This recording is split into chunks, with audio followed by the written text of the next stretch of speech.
Greedy child. I'll teach you a lesson. You think you deserve to eat such precious corn cakes? Liu Xiuxiu swung a thick wooden stick at the little girl lying on the ground, who was crying softly. Mother, it wasn't me, the girl whimpered. Please don't be angry. I'll work harder. The more Liu Xiuxiu listened, the angrier she became. Work harder? You can't even wash a bowl without breaking it, and when you wash clothes, they float away. What use are you? Her hands trembled with rage, and the stick came down harder and harder, as if she had forgotten that the child beneath it was only 3 years old. The little girl was barely conscious, but she still tried to please her mother. Mother, it really wasn't me. It was Boar. I saw him eating the cake. Hearing this, Liu Xiuxiu grew even more furious.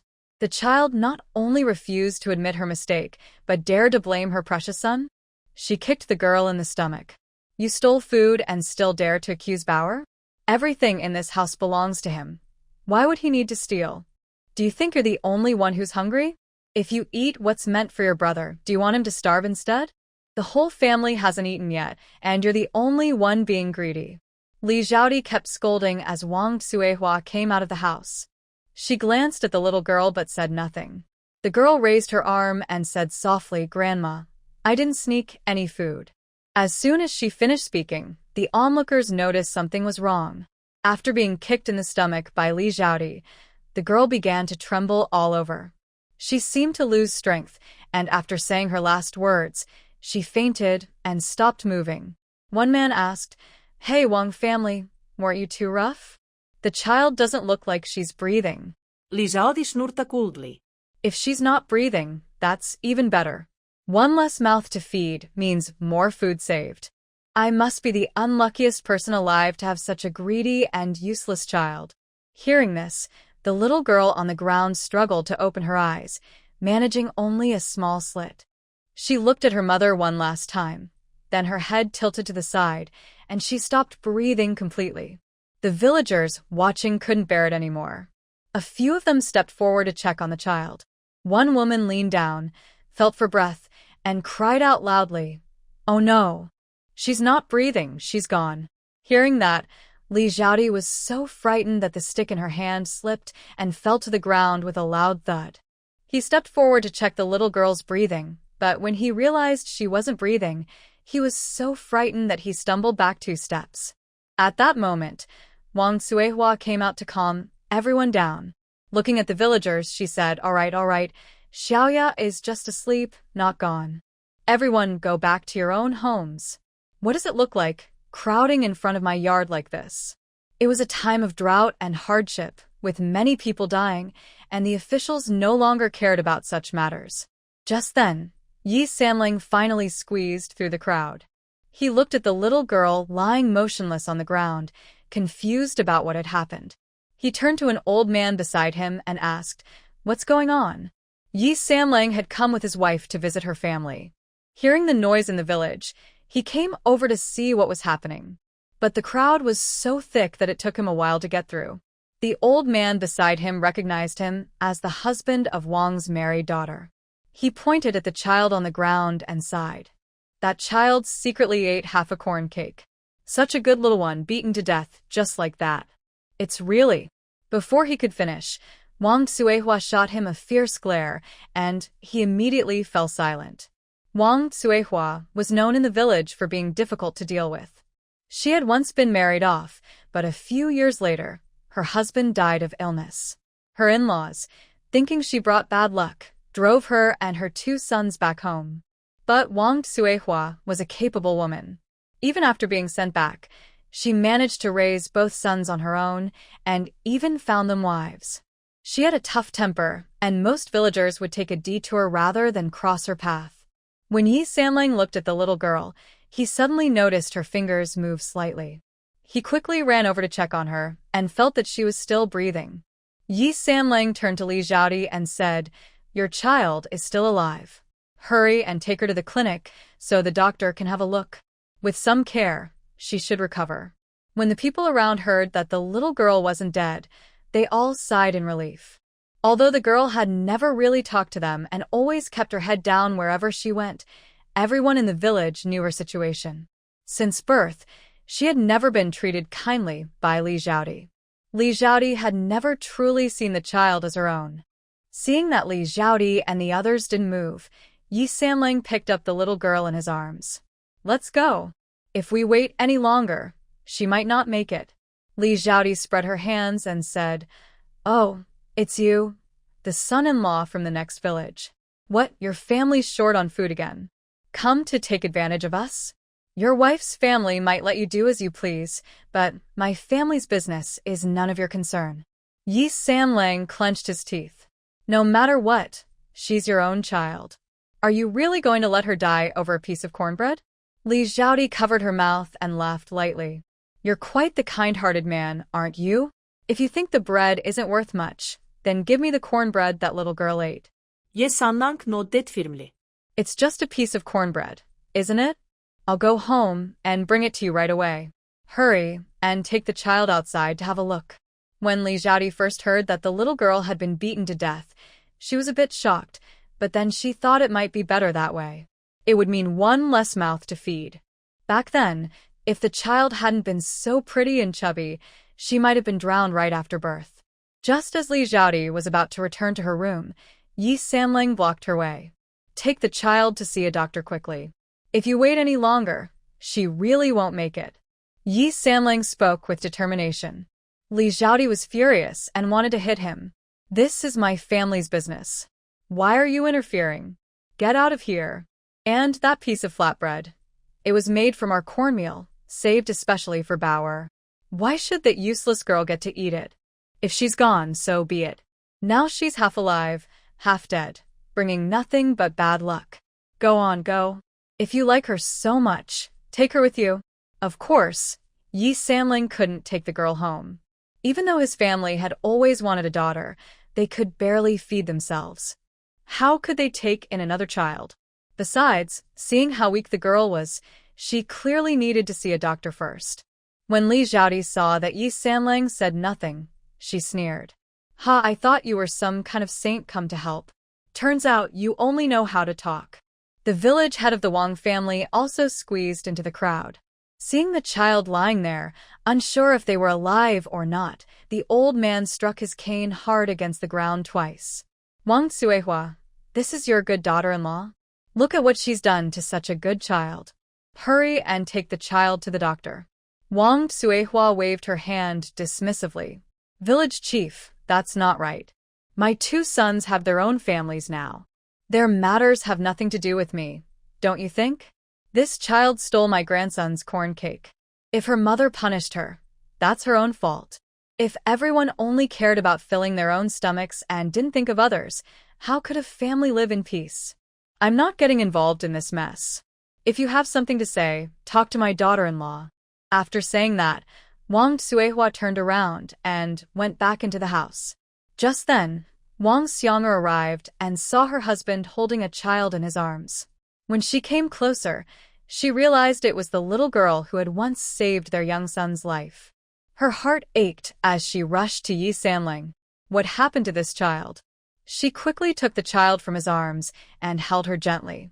Sanlang was puzzled. Why was his wife so emotional about this child? Wang Xiang'er noticed his confusion and looked at him. Sanlang, do you remember what I told you a few days ago? Qing'an was almost taken away by strangers, but a little girl passing by warned us just in time. They said our Qing'an was taken away by a stranger, so I hurried to get him back.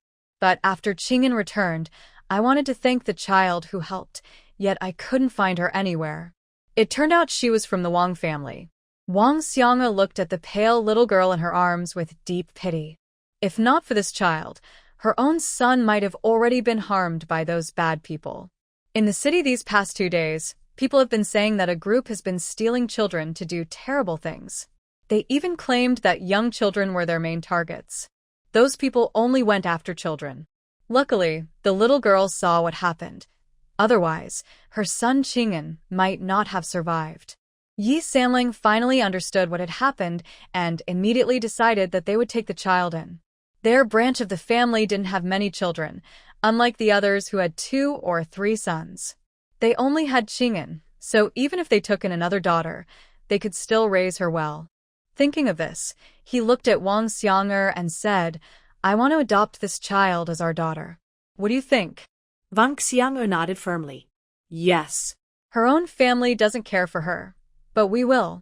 She's so small. How much can she eat? Even if we save just a little, it'll be enough to fill her stomach. After saying this, Wang Xiang'er thought of her mother-in-law. But will mother agree to it? Yes, Sanlang frognet. Whether mother agrees or not, we've decided to raise this child.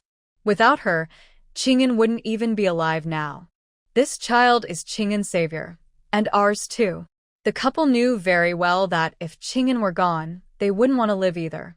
Their precious child had always been their treasure, someone they protected with all their hearts. Just thinking about how close they came to losing her made Wang Xiang'er's heart ache. Wang Xiang'er looked at Liu Xiuxiu. If you don't want to care for this child, we will. We'll raise her ourselves. Liu Xiuxiu's eyes shifted.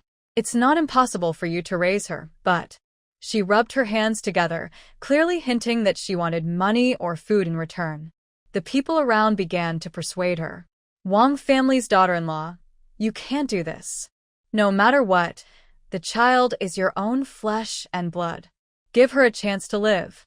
Yes, the child is truly pitiful. If you don't want to raise her, let someone else do it. Surely you're not so heartless as to watch a little one lose her life. That's right. Heaven sees everything. Don't go too far. Wang family's daughter-in-law. Liu Xiuxiu spat on the ground. Humph. Mind your own business.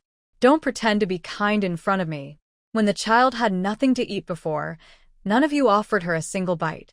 Guang was just talking nonsense again, acting like it was easy for him to say such things. The villagers, after being scolded by Liu Xiuxiu, all felt ashamed. There was no food at home, and even their own children didn't have enough to eat. How could they possibly feed someone else's child? The old village chief of Wangjia village struck his cane hard against the ground, so angry that he almost wanted to hit Liu Xiuxiu with it. You don't want to raise your own daughter because you want to save food, so you give her away to others. All 3 children are your own. Even if you don't like the eldest girl, you still feed her. But when it comes to the youngest, how can you be so heartless? Hearing the chief's words, Liu Xiuxiu felt a little guilty, but then she straightened her neck and said, Don't talk to me about that. If you want the child, bring food. Even if I don't like this girl, she's still my own child, born after 10 months of pregnancy. I've raised her for more than 3 years. Doesn't that count for something? After speaking, Liu Xiuxiu turned her eyes to Wang Xiang'er. Your mother probably still has some food left. I don't want much, just 2 small bags of cornmeal. Everyone around gasped. In these hard times, even 1 small bag of cornmeal was precious.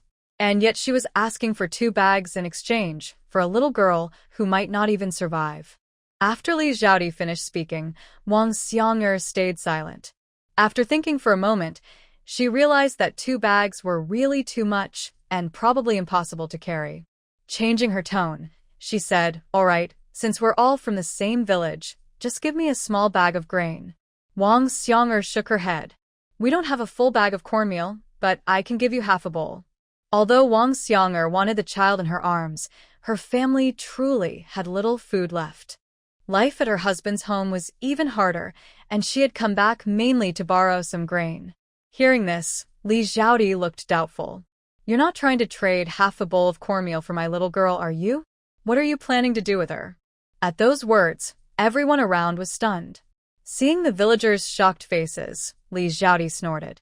I've heard that in other places, people treat girls terribly. It's only because our village head is kind that such things don't happen here. Who knows what goes on in Xinghua village? Girls are seen as useless, can't do heavy work, can't handle chores properly. If someone buys one home, what else could they want her for? The child in Wang Xiang'er's arms, Anran, suddenly opened her eyes. She had been half-conscious, unable to open her eyes, surrounded by the sound of people talking noisily. At first, she thought she was dreaming, but when she finally opened her eyes and saw the scene around her, she immediately understood what had happened. It turned out she had become one of those who had traveled through time. So that's why she awakened her space before. It was because she was about to travel through time. Yi Anran looked down at her wrist and saw a small red. Her eyes lit up. That was her space. It had come with her, how wonderful. On her 22nd birthday, a friend had playfully pushed her face into a cake. There was a metal support inside the cake, and it accidentally scratched her face. A drop of blood fell onto the jade pendant she always wore, and that was when her space awakened. Inside the space were hundreds of acres of rich black soil that could change time with just a thought. There was also a small thatched hut with endless mountains behind it. In front of the hut was a spring of clear water that never ran dry. As a fan of online novels, she immediately understood what was happening. This was the kind of magical space and spiritual spring that only appeared in stories. After the first shock and disbelief, she quickly began storing supplies. But instead of time travel, the apocalypse arrived. 3 months before the end, there were tsunamis and heavy rains. Fortunately, she had already stored plenty of supplies in her space. She also took advantage of the chaos to gather more, moving everything she could find into her space. It was large enough, after all. In the 4th month of the apocalypse, she awakened a special ability. But before she could truly experience the harshness of that world, she woke up to find herself in ancient times. The pain all over her body was real, especially the sharp ache in her stomach. Yi Anran closed her eyes for a moment as memories flashed quickly through her mind. From the memories of the body's original owner, she learned that the girl didn't even have a proper name. Her family just called her Little Ya. This was a country called Ningen. For the past 2 years, it had suffered from severe drought. The fields yielded nothing, and the people lived in misery. When Yi Anran finished absorbing Little Ya's memories, she clenched her small fists tightly. Liu Xiuxiu was truly cruel. She had beaten her own daughter to death. If Little Ya had really eaten half a corn cake, it might have been understandable. But she hadn't eaten it at all. Little Ya had seen Wang Boar secretly climb onto a stool, open the cupboard, and eat the corn cake herself. When Wang Boar saw Little Ya watching, she became afraid that Little Ya would tell on her, so she lied and said she saw Little Ya eat half the corn cake.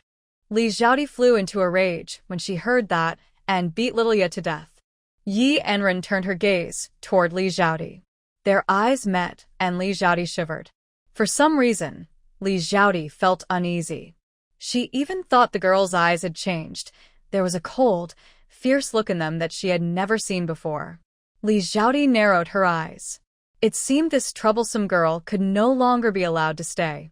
She secretly decided that since the girl now hated her, she would have to deal with her completely. The little girl was still very young but living under the same roof. Who could say what might happen in the future? Liu Xiuxiu looked at Wang Xiang'er and said, "All right, enough talking. Half a bag of cornmeal. If you're willing to give it, you can take the child home. If not, the child won't live long anyway, and I'll just bury her behind the hill." Hearing this, Yi Sanlang, afraid that Liu Xiuxiu might change her mind, quickly nodded. "We'll take the child. Half a bag of cornmeal it is. But the child must be registered under our family. Also, you need to write a letter cutting all family ties so that in the future, the girl has nothing to do with your family." Yi Sanlang wanted to avoid future trouble, so he insisted on the letter. Liu Xiuxiu agreed, without hesitation.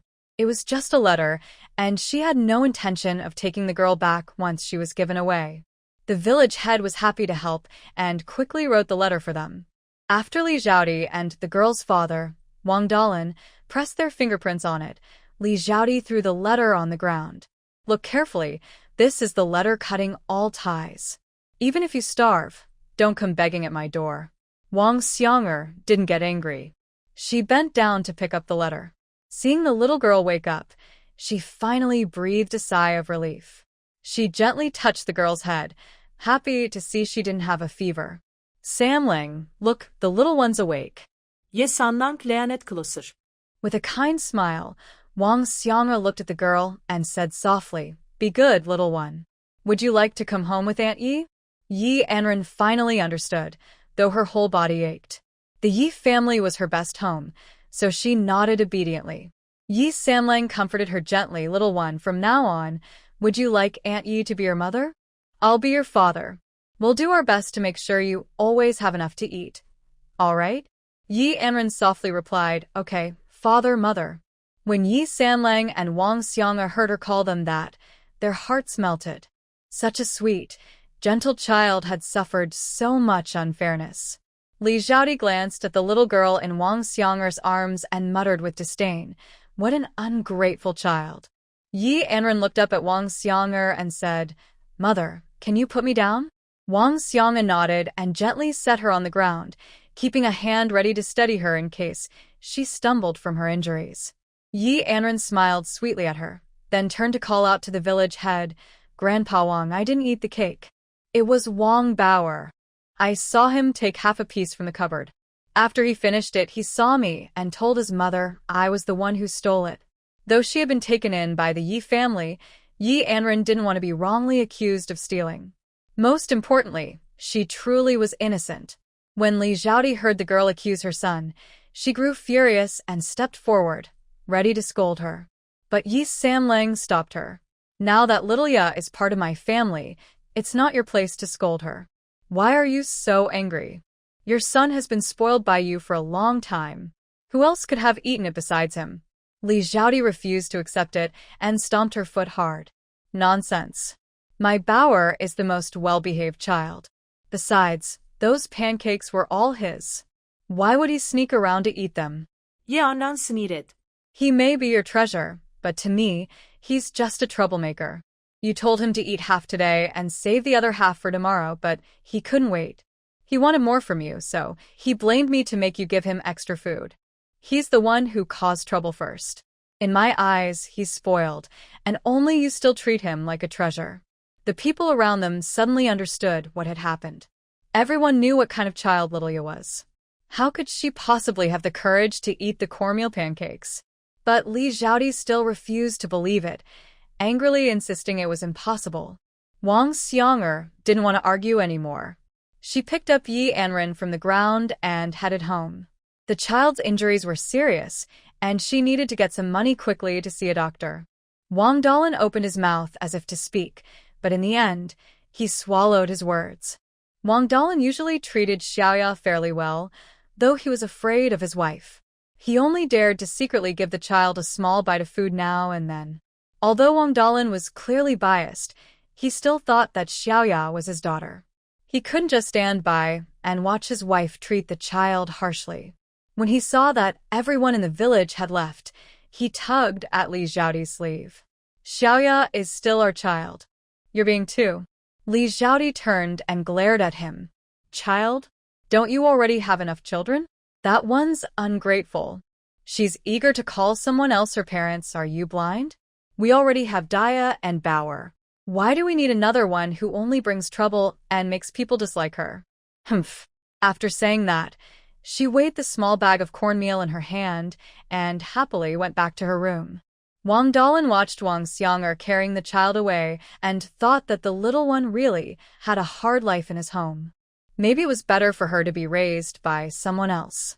When she grew up, she would understand that her father had his own difficulties. After all, he was still her real father, and one day she would surely treat him with respect. Thinking this, Wang Dalen felt a bit relieved. The child was only 3.5 years old, and raising her would take many more years. At least this way, the family could save some food. Feeling more at ease, Wang Dalen picked up a broom and began sweeping the yard.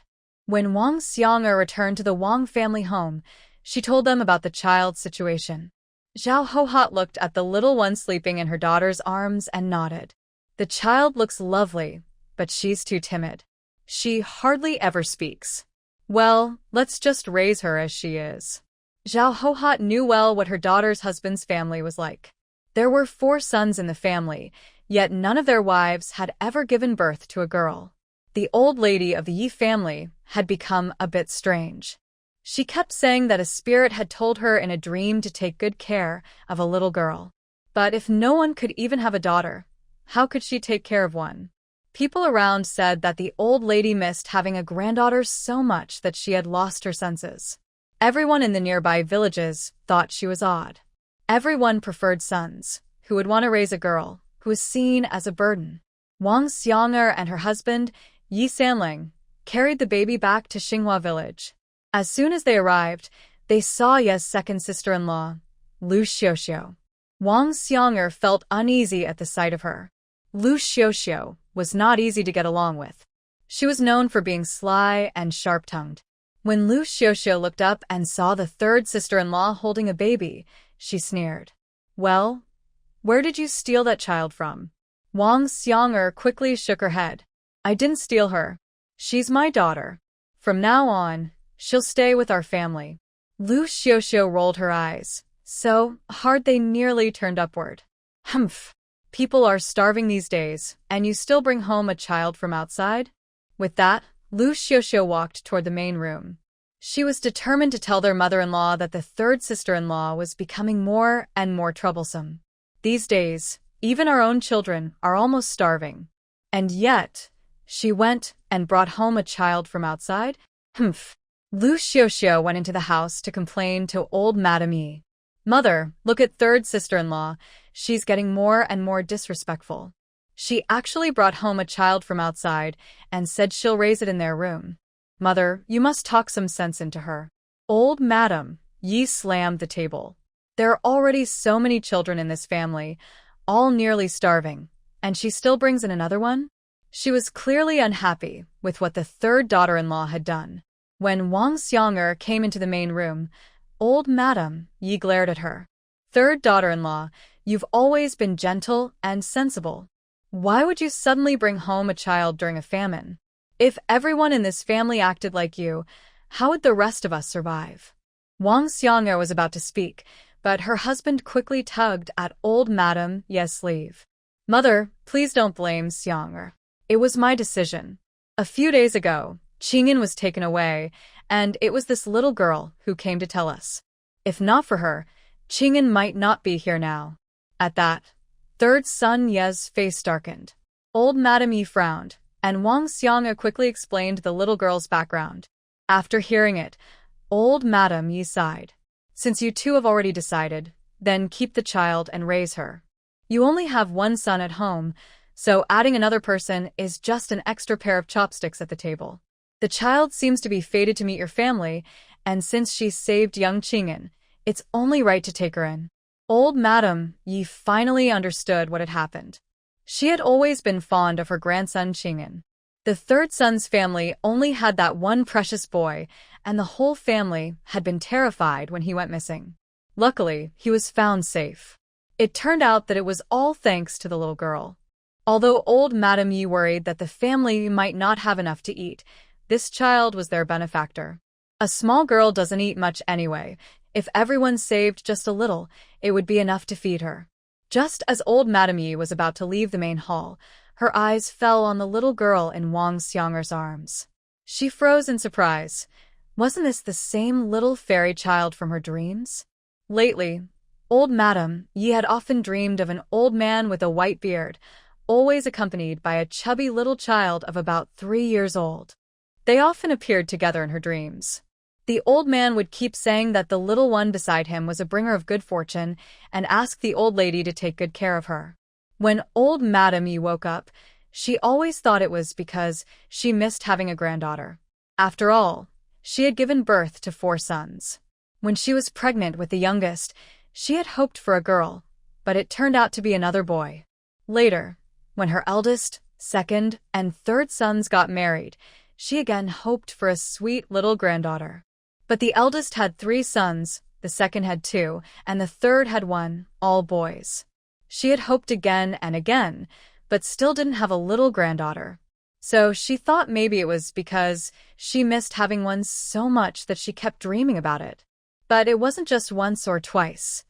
Every time, the same old immortal appeared, bringing along a little fairy child. She remembered that little fairy's face clearly.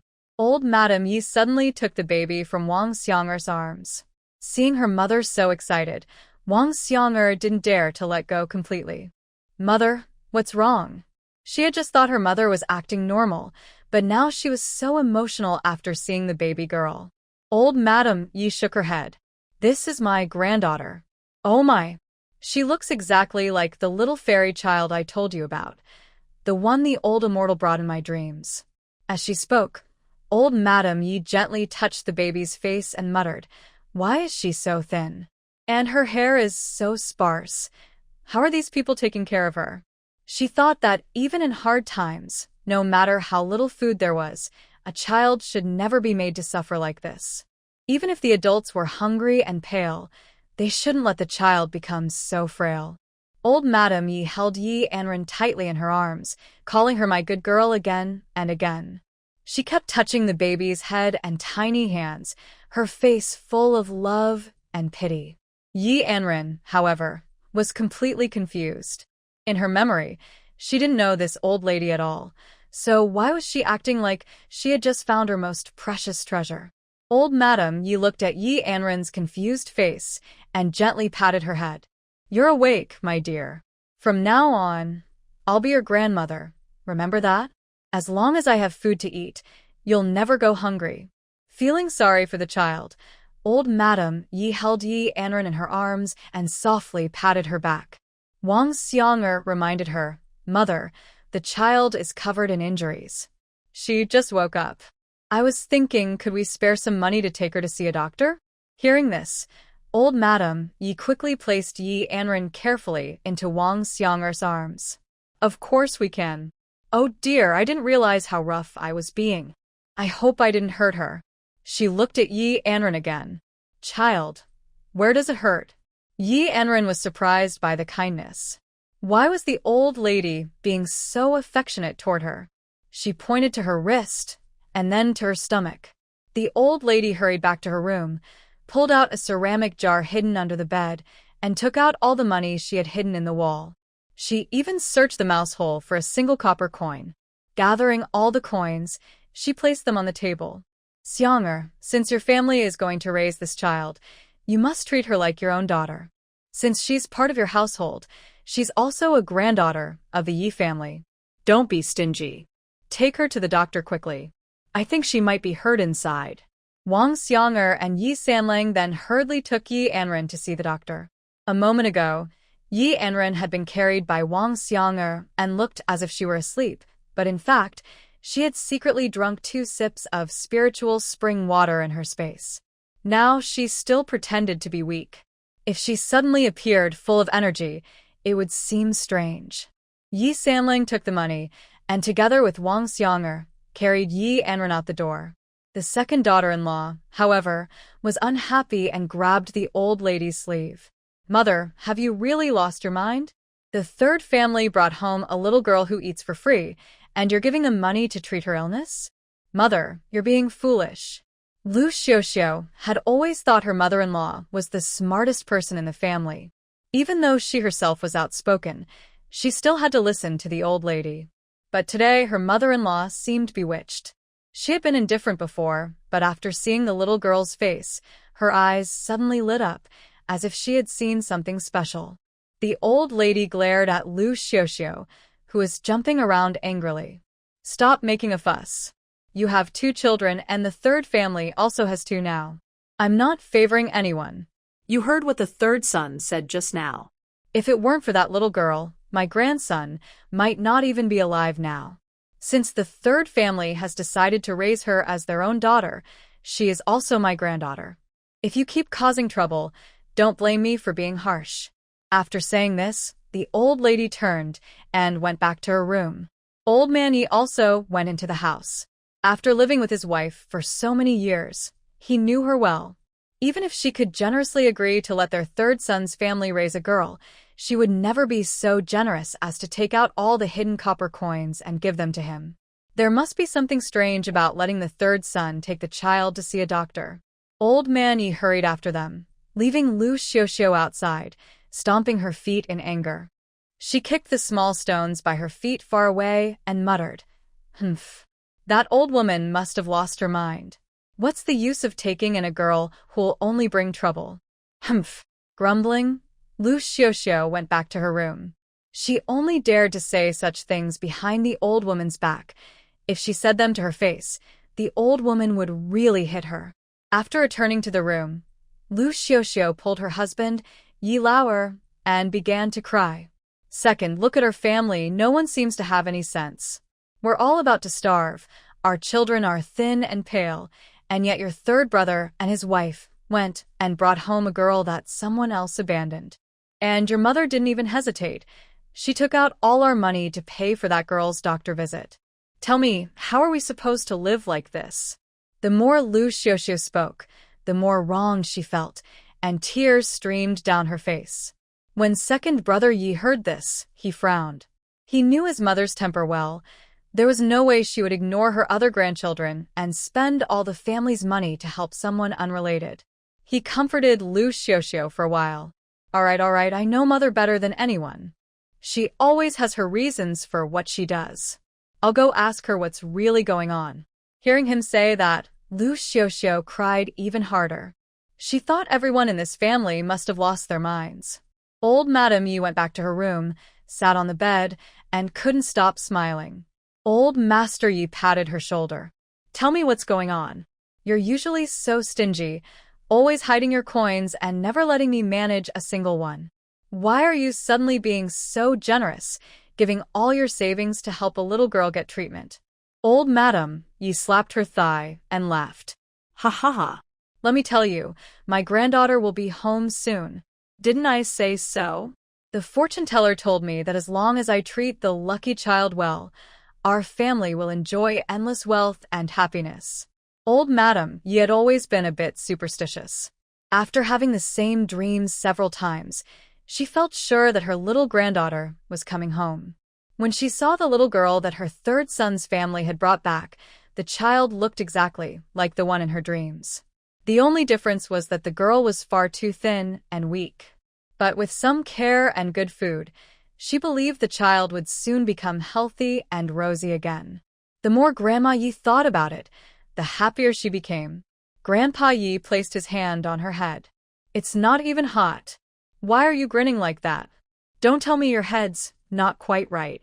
Before he could finish, Grandpa Yi stopped talking when Grandma Yi looked up and glared at him. "Oh, stop it. You wouldn't understand even if I told you. My dear little one and I are truly connected. Otherwise, why would the old immortal appear in my dream? Ha ha ha. All right, go see what food we have. Make something nice for my precious child. When the little one comes back, they'll probably be hungry." After speaking, Grandma Yi noticed that Grandpa Yi was still standing there, frozen. She got up from the bed and went to the kitchen by herself. Yi Anran nestled quietly in Wang Xiang'er's arms, feeling the warmth and comfort there. In her previous life, her parents had passed away early, and with no close relatives, she was soon taken in by an orphanage. The headmistress, with too many children to care for, worried that if they were held too often, they would become too dependent. So, most of the children rarely got to be held as they grew up. Because Yi Anran was quiet by nature, she often sat by the window holding her doll, gazing outside, or asking the headmistress, "When will someone come to take me home?" The headmistress felt sorry for her and would sometimes hold her for a short while before gently setting her down again. What worried her most was the child's dependence. Over time, whenever Yi Anran couldn't sleep at night, she would imagine herself resting in the Dean mother's arms. Soon she would fall asleep. Now, being held in Wang Xiang'er's arms made her feel the warmth of a mother's love again. When Yi Anran thought of this, she shivered slightly. She was already in her 20s, yet she still longed for a bit of warmth and comfort. She shook her head, trying to clear away the messy thoughts. Wang Xiang'er carried Yi Anran to the next village to see the local doctor. The old doctor, with a long beard, was sorting herbs at home when he saw Wang Xiang'er and Yi Sanlang coming. He greeted them. "What's wrong? Is the child running a fever or caught a cold?" Wang Xiang'er shook her head. "Please take a look. My daughter was kicked in the stomach, and she might have some other injuries. Could you check if her internal organs are hurt?" When the old doctor heard that, he became worried. After all, the child in her arms looked only about 2 or 3 years old. He quickly placed his hand on Yi Anran's wrist to check her pulse. Yi Anran quietly watched him. After a while, the old doctor frowned and said, "This child's body is quite strange. Her pulse is strong and steady, but her body is very weak." How unusual. Hearing that her daughter was not seriously hurt, Wang Xiang'er finally sighed in relief. Do you think she needs any medicine? She asked. The old doctor shook his head. No need to take any medicine home. Just let her eat a bit more, and she'll slowly recover her strength. But this child seems to have a rather weak constitution. I don't know what she's eaten, though. Her pulse is strong and steady. I've never seen anything quite like it. When Wang Xiang'er heard this, her heart skipped a beat. How could the doctor say the child's pulse was strong and yet claim her body was weak? His words didn't seem to match at all. She began to wonder if the old doctor really knew what he was doing. If not, they might have to borrow an ox cart and take their daughter to the city for treatment. Wang Xiang'er gently patted Yi Anran's small head. Don't be afraid. Everything's fine. Yi Anran nodded quickly as her mother comforted her. The old doctor looked at the little girl's bright, clear eyes and chuckled. You're just worrying too much. The child is fine, only a bit frail. Has she not been eating enough lately? He sighed as he spoke. He knew that in these villages, most families didn't have enough to eat. And for a little girl, it was even harder. Even if there was some food, it was usually saved for the men or the boys who could work. There was rarely much left for the girls. After talking a bit more with Yi Sanlang, the old doctor left.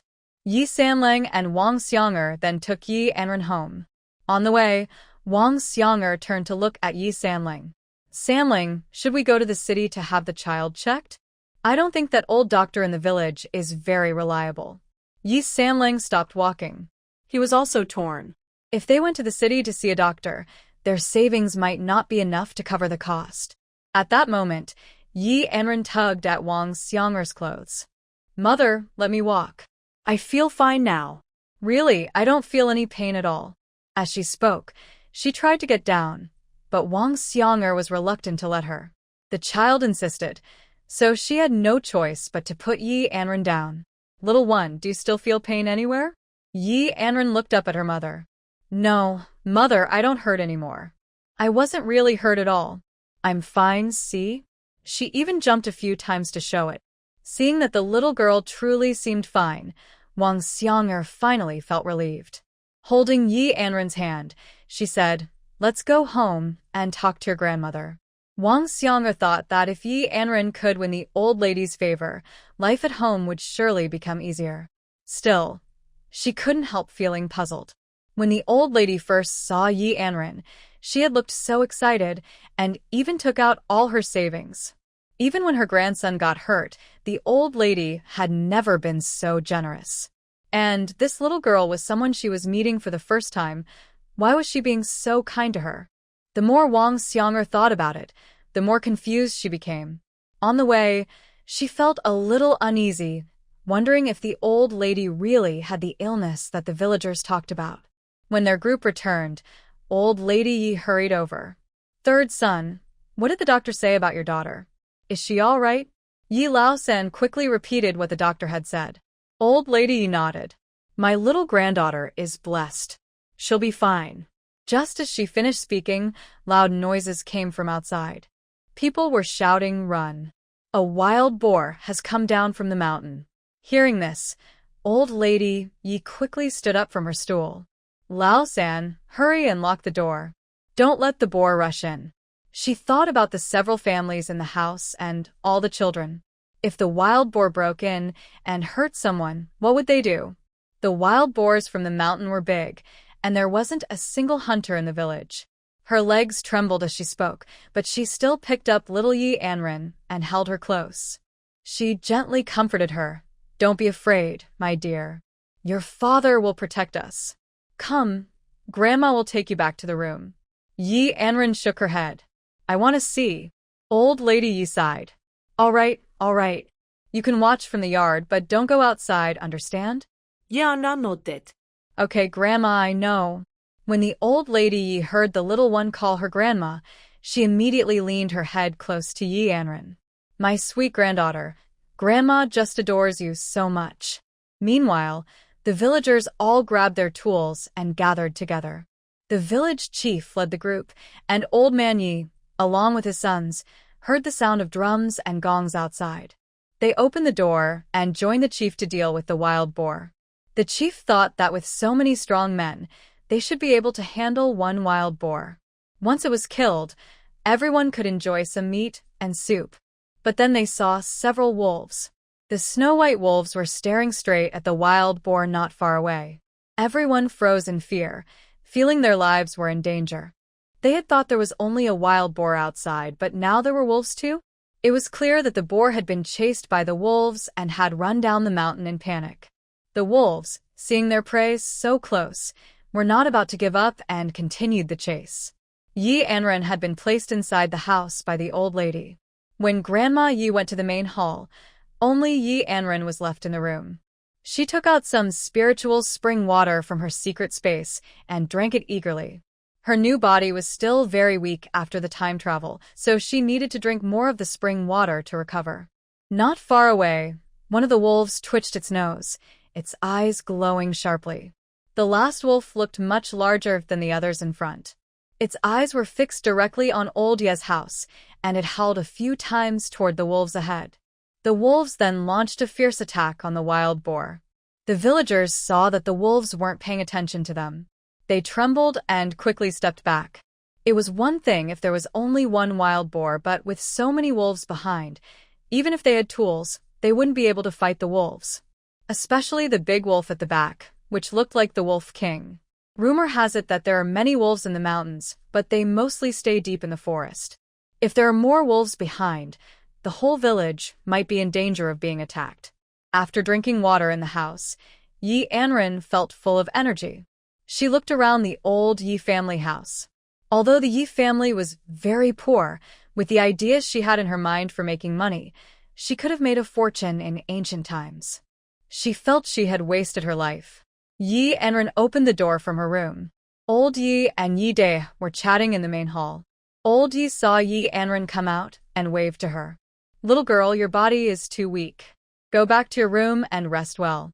If you stay in bed for a few more days, you'll get better." Yi Anran shook her head.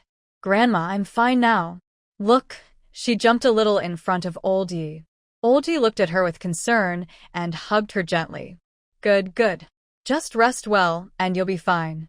Next to him, Yi De laughed and said, "Mother, you usually aren't so kind to your little grandson." TSK, TSK, TSK. Luckily, those mischievous kids didn't see it, or they'd be jealous for sure.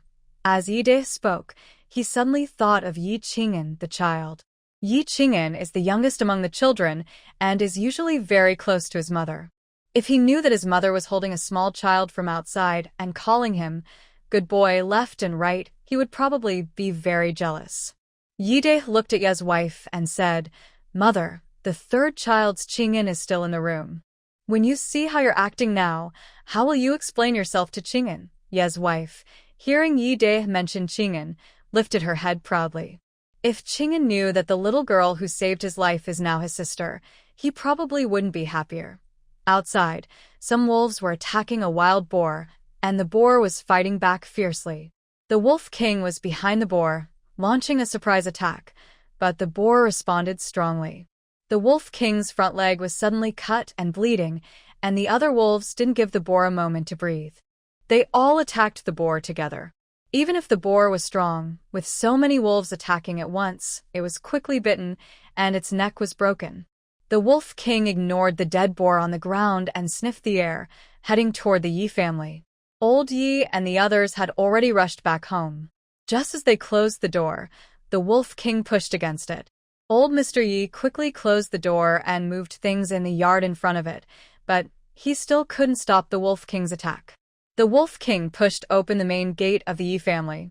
A few brave men from the village hadn't run home yet and were hiding far away, watching with the village chief.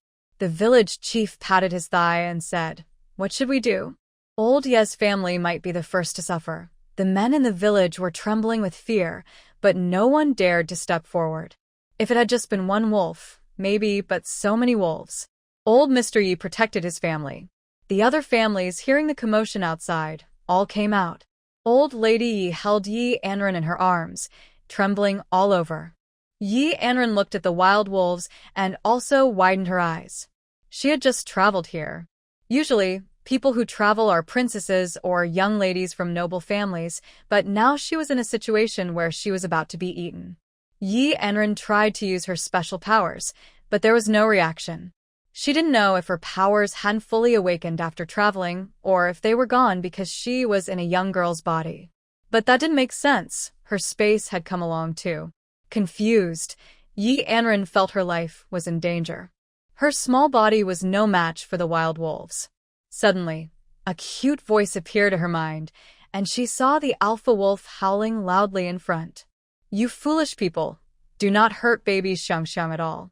If baby Xiuxiu gets hurt, none of you will survive." The wolves behind listened to the Wolf King's words and howled in response. "We promise not to hurt baby Xiuxiu."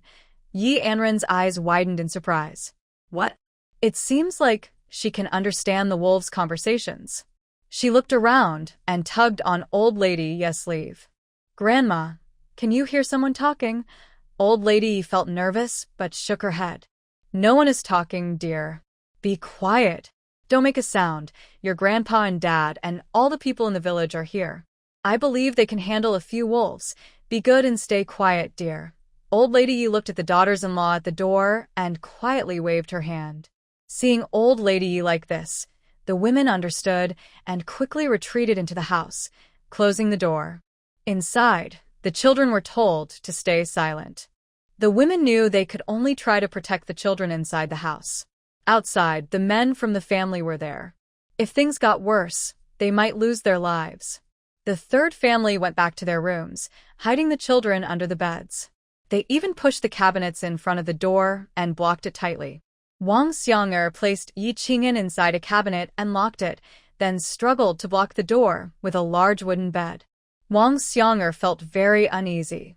Her newly adopted daughter was still in Old Lady Ye's arms. "Just now, it would have been better if I could have brought my daughter into the room as well." Wang Xiang'er didn't dare to go out and cause trouble, but Liu Xiuxiu from the second room started complaining. Humph. That useless girl came back and immediately brought wolves into the house. I think she's definitely a bad omen. No wonder everyone dislikes the young girl so much. I heard that the family also has a big daughter, but she's not as disliked. After all that, it turns out the second daughter is a bad omen. Hearing Liu Xiuxiu's loud complaints, Yi Dage quickly covered her mouth. "Shut up. Do you even know what's happening outside? Are you trying to cause a fuss and attract wolves into the house to eat you?" Liu Xiuxiu finally realized this and quickly put her hand over her mouth. The alpha wolf and the people of the Yi family stared at each other for a long time. The alpha wolf looked at the small human pup, tightly held in the old lady's arms, and didn't dare to approach recklessly. If it couldn't bite through the old lady's neck in one strike, what if she hurt the pup? What should they do then? The Wolf King growled at Old Lady Yi, who trembled as she held Anran even tighter. Anran seemed to understand what the alpha wolf meant, but why did she say she was Xiuxiu? She saw several wolves staring intently at her, confirming that she really could understand wolf speech. Could it be because of her wood-type special ability? But now, none of the wood-based abilities work? Anran looked at Grandma Yi. "Grandma, please put me down." Grandma Yi didn't speak, but held Anran even tighter. Anran tried to comfort Grandma Yi. "Grandma, I think I have a way. Don't be afraid." She struggled to get down from Grandma Ye's embrace, and once she was free, she stepped forward to stand at the front. Old Man Yi tried to grab Anran, but she looked at the wolf and asked, "Did you just say I smell good?" Although she spoke, her small hand was already holding a pistol. If the Wolf King thought she smelled good and wanted to eat her, her little pistol's bullets would have to hit the Wolf King's head, regardless of whether she was exposed or not. In the space, the pistol was a leftover from the chaos after the apocalypse, taken from a weapons cache. Now it was finally useful.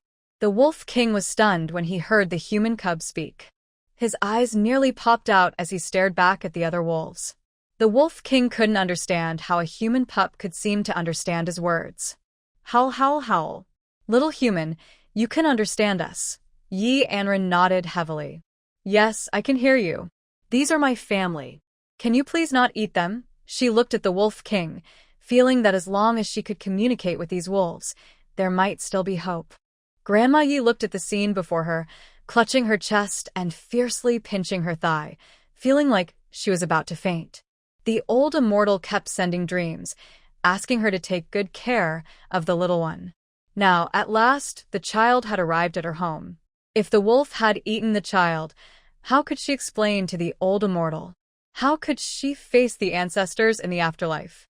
From the moment Yi Laotai saw Yi Anran, she believed that Yi Anran was the little immortal child the old immortal had asked her to care for. She even thought that being able to take care of the immortal child entrusted by the old immortal was a blessing from the ancestors.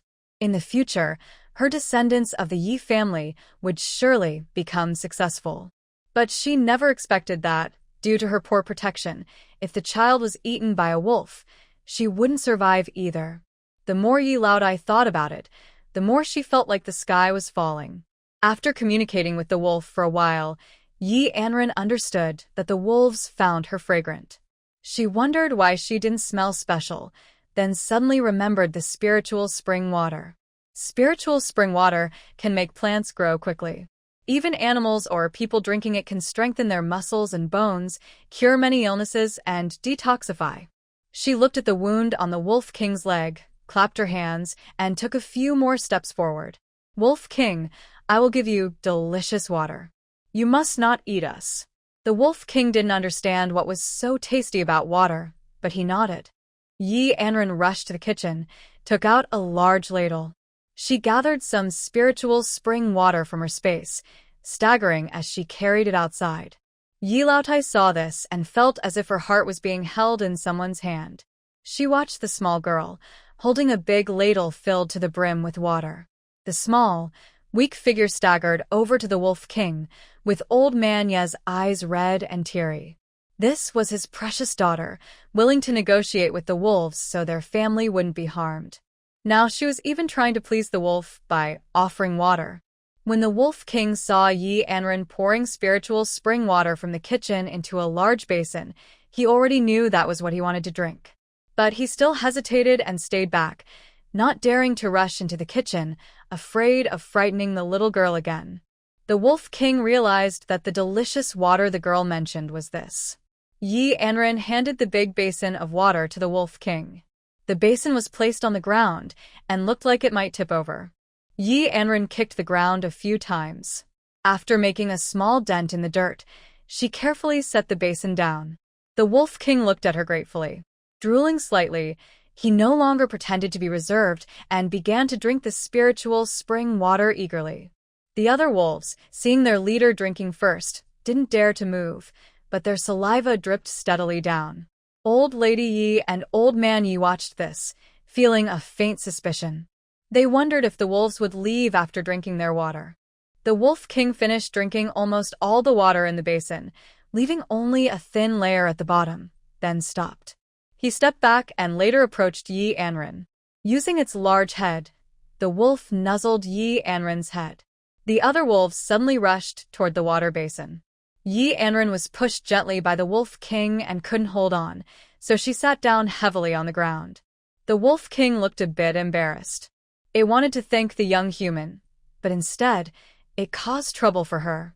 She fell hard to the ground. The Wolf King lowered its head and howled softly. Yum yum.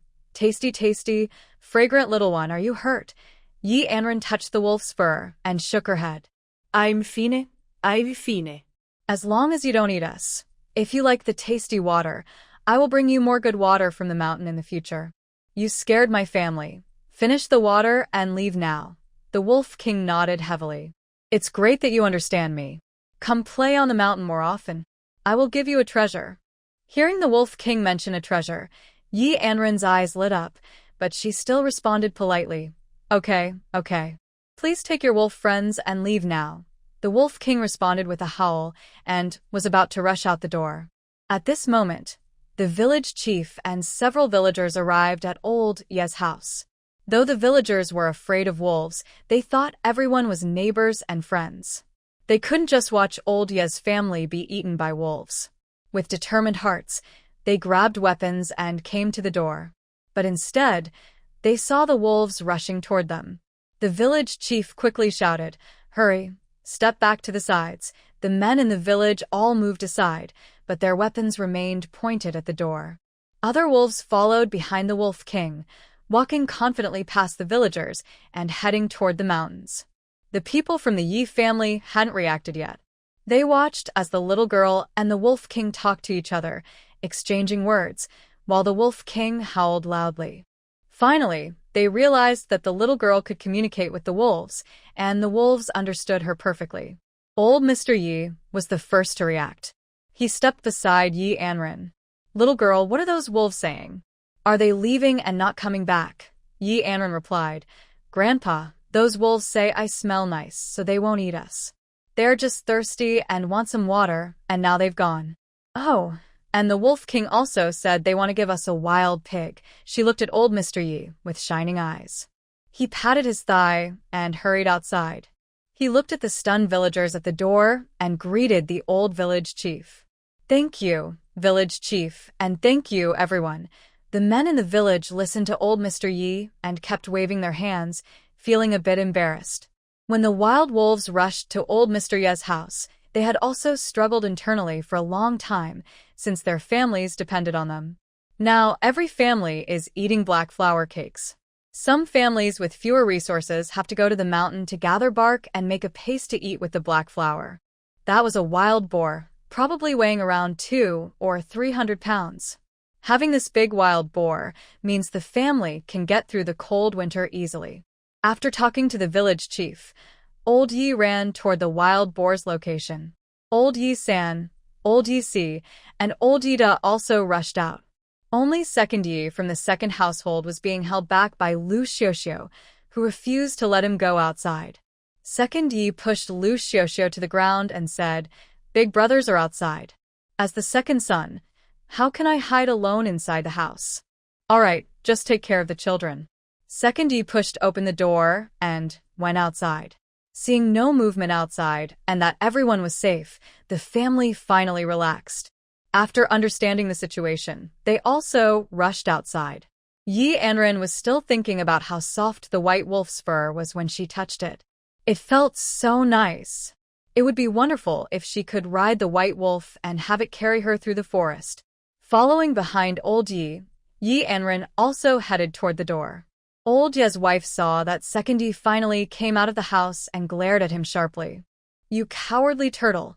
All the men in the family are thinking about how to deal with the wolves, and you're hiding inside like a useless coward. We all came from the same family, so why are you so selfish and self-centered?" Yi listened to his mother and kept his head down without speaking. Meanwhile, the big white wolf and a few other wolves happily ran up the mountain, looking very excited. Two of the younger wolves had truly drunk from the spiritual spring, but the others had completely disappeared when they went to lick the water. They hung their heads low and followed behind, not daring to complain because of the alpha wolf. The villagers saw the Wolf King leading the other wolves away, and they all rushed toward the wild boar. By the time old Yi and the others arrived, the wild boar was already surrounded by villagers. Everyone was discussing how to kill the wild boar and eat the meat. When old lady Yi arrived, she heard the village chief talking with the villagers about carrying the wild boar away to kill and eat. Old lady Yi naturally objected. From her granddaughter's words, the Wolf King had left the wild boar for their family. It would be fine to share some with the villagers, but the village chief planned to kill the wild boar and have everyone eat together. Old lady Yi stepped forward and said, "The wild boar was given to my granddaughter by the Wolf King. He also said it couldn't be shared with everyone in the village." The old village chief frowned when he heard this. Although old lady Yi was usually sharp-tongued, she was also reasonable. Why was she suddenly causing trouble? The wild boar was killed right in front of many villagers by the wolves, but later, the wolves went to old Yi's house. Even if Grandma Yi and the others were a bit frightened, the wolves never actually attacked the Yi family. Instead, they ran back into the mountains. The wild boar was not taken by the Wolf King to old Yi's house. You can't just say the boar belongs to old Yi's family because Grandma Yi touched it with her lips. The important thing is, once this is said, not only does he not believe it, but even the children in the village wouldn't believe it. At the village entrance, Grandma Zhao crossed her arms and said, "Old lady Yi, Are you losing your mind? Usually, you're the most reasonable person. Now, with the whole village suffering from hunger and everyone having nothing to eat, you say you found a wild boar right in the middle of the village? How can you say it's yours just because you claim it? And I even heard you say the Wolf King gave it to you. Grandma Yi wanted to say something, but Yi Anran grabbed her hand. She shook her head at Grandma Yi and said, Grandma, if they want it, let them have it. I will earn money later to buy meat for Grandma to eat. Besides, the villagers don't believe this story. The village chief and many men went to help hunt wolves. Seeing the unfriendly looks from the villagers, Grandma Yi waved her hand and said, Never mind, never mind. After all, her granddaughter said that, but the villagers didn't know the truth. If this happened to her, she wouldn't believe that the Wolf King just gave the wild boar to old Ye's family. And the villagers really are hungry. If they forcibly kept the wild boar, with 4 sons and an old man at home, they might really fight over the rest of the boar. The relationship with the villagers has completely broken down. Old Lady Yi thought carefully and decided it wasn't worth it. The most important thing was that everyone in the village was safe. Now, no one has enough to eat. Old Lady Yi nodded to the village chief and said, It's all up to you. The village chief smiled and looked at everyone. The wild boar was killed by a wolf, and no one in the village has lost anything. The wolf only damaged Old Ye's door. I will decide here and give Old Ye's family a little extra as a contribution from everyone to fix the door. Does that sound good? Everyone nodded in agreement, feeling it was fair. The old village chief called the men in the village and started preparing to cook the wild boar. They used the pig's internal organs and bones to make a big pot of stew, and everyone in the village shared the soup. The remaining pork was divided among the families based on their number of members. The whole village was happy. Once the wild boar was prepared, the village chief asked the literate men to weigh and divide the pork into pieces. When it was Old Lady Ye's turn, the old village chief specially gave her a larger portion. Because the wolf had indeed gone to Old Ye's house, frightening the family, and had also damaged their door. Old Lady Yi happily carried her share of pork back home. When the women of the 3rd household in the Yi family heard that the wolf had gone back to the mountains, they released the children who had been hiding in the house. Yi Qing'an just came out of his room and saw Yi Anran standing at the door. When I saw Yi Anran being lovingly held by the old lady, gently touching her head, my face immediately fell. Who is Grandma holding? Don't you love me anymore? Why are you holding her? Yi Qing'an is only 5 years old. Watching Grandma's actions, he pouted, looking like he was about to cry, but also holding back tears. Grandma looked at her favorite little grandson with a sad expression and quickly patted his small head. This is your sister. Remember when someone took her away before? It was your sister who told your mother, and your father went to bring her back. Your mother accepted her as a daughter.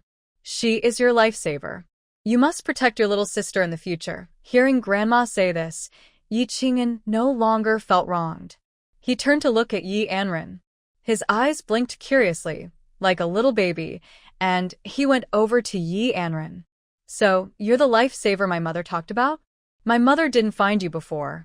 Thank you for saving me. He then hugged Yi Anran tightly. Yi Anran was a bit stunned by the hug from Yi Qing'an. The little guy's face changed so quickly. Yi Qing'an blushed and felt a little embarrassed for being jealous of his sister just now. After releasing Yi Anran, Yi Qing'an took her hand and said, Little sister, don't worry. From now on, I will protect you.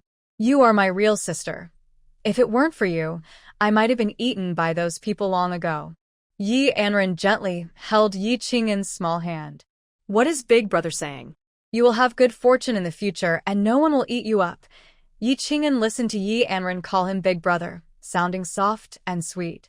He wished he could hug his sister tightly and kiss her, but he knew that wouldn't be proper. After holding Yi Anran in his arms for a while, he patted his chest confidently. He decided that in the future, he would protect his sister well. He would give her all the delicious food he could find. He and his sister would be the best in the world. The 2 little ones talked back and forth happily. Meanwhile, Yi Xiuxiu returned with a big bowl of wild boar meat soup.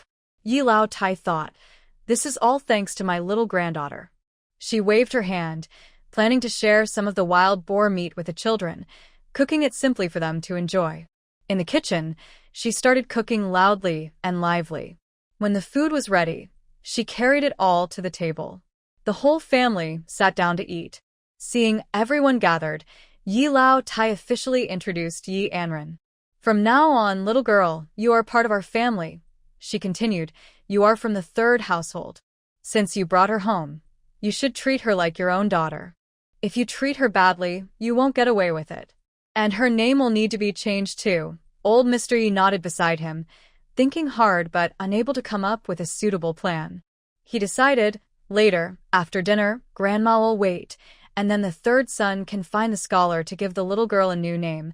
As soon as he finished speaking, Liu Xiuxiu was unhappy. She immediately stood up from her stool and said, Father, are you also getting forgetful? The little girl is just a money-losing burden, and now you want to send her to the city to find a scholar to give her a new name? That costs money. Old Mrs. Yi slammed the table heavily and glared at Liu Xiuxiu. The little girl is not a money-losing burden. If anyone's a burden, it's you. You're a girl too. Liu Xiuxiu rolled her eyes so much she almost saw her brain, but she didn't dare argue with her mother-in-law. Instead, she cursed silently in her heart. The whole family lacked insight. They pampered their own grandson but also pampered a girl they picked up from outside. The third family already has children. Picking up a girl from outside? Humph. If they had that much grain, they'd rather feed their two sons more. Old Mrs. Yi saw Liu Xiuxiu stop talking and then looked at Yi Anran sitting nearby, patting her head. Girl, don't listen to your second aunt's nonsense. She has a bad mouth, so don't take it to heart. Our little girl is the best. Not only is she pretty, but she also has a good personality. Grandma likes you the most. Yi Qing'an from the third family also nodded heavily. Yes. I like my sister the most. Yi Qingguang from the second family chuckled and said in a teaching tone to Yi Qing'an, Qing'an, you know. Look at you, such a useless person. You are just a burden picked up from outside. Not born from your mother's womb. Why do you like her so much? Yet Anran listened to Yi Qingguang's words and frowned. Nonsense. You are the real burden. Your whole family is a burden. My sister is the best girl in the world. Liu Xiuxiu's child was raised to be like this by Liu Xiuxiu. Yi Laopa's face immediately darkened. She slapped Yi Qingguang twice, even though he was already 7 years old, and he spoke so harshly. Yi Laopa felt it was her fault for not teaching the older generation well. Yi Qingguang's grandma patted his bottom, and tears started to fall. Liu Xiuxiu couldn't hold back anymore. Mom, I think you're really confused. To treat your own grandson so badly just because of a burden picked up outside. I really think this family can't tolerate us. ye er ikke Liu Xiuxiu. If you think you can't stay here, then take the kids and go back to your family. Let's see if your family can even give you a meal. As soon as he said that, Liu Xiuxiu quickly shut her mouth. Her family has always favored boys over girls. Among her sisters, there's only one brother. They usually give all the good food and treats to the brother. No matter how many gifts they bring home during festivals, they are not welcomed by the family. There was a lot of work to do at home, but no food to give them. Also, Liu Xiuxiu's family was much poorer than Ye's family. If someone asked Liu Xiuxiu to go home, she would absolutely refuse. When old lady Yi saw Liu Xiuxiu stay silent, she started introducing Yi Anran to her. First she said, This is your eldest uncle, Yi Dai. And this is your eldest aunt, Zhao Meiji. Your eldest aunt has 2 sons. The older one, Yi Qingwen, is 9 years old, and the younger, Yi Qingcheng, is 8. Yi Anran called out to each of them one by one. Old lady Yi pointed to Yi and said, This is your second uncle and his wife. And these 2, Yi Qingguang and Yi Qingmin, are twins, both 7 years old. You already know your older brother, Yi Qing'an. Yi Anran nodded. Before old lady Yi could introduce Yi Laosi, Yi Laosi patted himself and said, Little girl, call me Uncle Four. Uncle Four is here to listen. Uncle Four will give you money to buy candy. Seeing Yi Sai's happy face, Yi Anran called out, Uncle Four, Yi Sai was very happy. Yi Laosi was the son of Old Man Yi and Old Lady Yi, born late in their lives, so he was only 20 and not married yet. Yi Sai had already prepared 2 copper coins and handed them to Yi Anran. With those 2 coins, she could buy a bun to eat. Right now, the family had no silver money. The money in each household was mostly what they had saved from working before. Liu Xiuxiu saw Yi Laosi take out the copper coins to give to this sorry person, and she looked annoyed. Xiaoxi, you're wrong. Everyone's money is in the shared fund. Why are you secretly hiding silver coins? Old Lady Yi almost wanted to slap Liu Xiuxiu's mouth. Her words are really unkind. Just 2 copper coins are considered private money. Seeing how the second family always causes trouble, Old Lady Yi gave her a heavy kick. Eat if you want. If not, get out. I've tolerated you for a long time. What are you blabbering about with that broken mouth? I'm not dead yet. This family isn't your decision to make. Second brother Yi also looked at Liu Xiuxiu with a scolding look. Liu Xiuxiu felt full of grievances. Everyone is hungry, and yet they like a girl who is picked up from outside and is a burden. Could it be that the whole family has lost their minds? Yi Qingguang quickly protected his mother and turned to Old Lady Yi. Grandma, how can you hit my mom? Grandma, you're so mean. Grandma is a bad person. Yi Qingguang is now 7 years old and has become quite sensible, but he still says such things. Old Lady Yi felt very disappointed with her grandson. Not only was she disappointed in Yi Qingguang, but she also didn't favor Yi Qingmin. Although they are all sons, the differences are big. The 2 sons of the oldest family are obedient, sensible, and filial. But the twin boys from the second family, it seems, were spoiled by Liu Xiuxiu. On weekdays, not only are they selfish and self-centered, but they also look down on others, acting as if they are entitled. Old Lady Yi dislikes her 2 young grandsons the most. Yi Anran looks at Yi Qingguang, who is crying loudly with a twisted face. But the more she looks, the more something feels off. Liu Xiuxiu and Yi both have phoenix eyes. Yi Qingguang and Yi Qingmin, the 2 children, have big eyes and double eyelids, and their facial features don't resemble Liu Xiuxiu or Yi at all. It feels strange. Although Yi Anran just arrived at the Yi family, she has a good impression of them. Of course, except for Liu Xiuxiu. The 2 children do not look like Yi or Liu Xiuxiu at all. Yi Anran even suspects that these 2 children might not be her second uncles. But it's just a guess. Old Lady Yi has finished scolding and says to everyone, "That's enough, everyone eat." Ye's wife serves food to the family. Nowadays, in farming families, the grandmother usually divides the food. The workers eat more, while women and children eat less. Old Lady Yi first serves Yi Anran a bowl of wild boar soup with a spoon, and also gives her a bun and plenty of meat. She smiles happily and says to Yi Anran, "You're a lucky star for our whole family. Eat more and see how thin you've become. At home, you can eat as much as you want. Don't worry, Grandma is here. If you're not full, Grandma, being older, can give you a little more." Yi Anran looked at Grandma Yi, feeling warm inside as she saw the food she shared with her and the food Grandma Yi divided for her other sons. For some reason, Grandma Yi liked her very much. Even though she received the most food in the family, she couldn't possibly eat that much. Liu Xiuxiu saw this and clenched her fists. "Mother, how can you be so biased? She isn't even a member of the Yi family, and she's not one of our children. Why do you give her more than the men in the family? Mother, are you sure you haven't been bewitched by her?" Grandma Yi, tired of arguing with Liu Xiuxiu, turned to Yi. After dinner, you should send your wife back to her mother's house for a few days. She keeps causing trouble at home, and that won't do." Yi nodded. "Mother, I understand," but Liu Xiuxiu wasn't willing to give up. "Mother, I just wanted to say a few words. Do you really not want me to speak? You're even planning to send me back to my mother's house? Is there anyone as mean as you?" Grandma Yi slapped Liu Xiuxiu. "Usually I spoil you, but now you're calling me a mean mother-in-law? Every family mistreats their daughters-in-law and gives them the least food. Look at our family, you're living a good life." Liu Xiuxiu muttered softly, covering her face. Today, she was so angry she almost burst. Everyone at the dinner table was busy eating and didn't pay attention to what Liu Xiuxiu was saying. After the meal, the whole family felt happy and full. It had been a long time since they last ate meat, so today everyone's stomachs were round and satisfied. After eating, Grandma Yi looked at Yi Sanha and said, "Sanha, go to the city and take a look. Help your daughter choose a name." Yi Sanha responded and left the house. Liu Xiuxiu lay in the room for a while, feeling uncomfortable. She couldn't get comfortable, and the whole family seemed to be not very smart. It felt like she was the only bad person, while the older brothers and the youngest were all fools. The family suddenly had one more mouth to feed. No one spoke up for her, and she kept complaining alone. Now she seemed like the villain.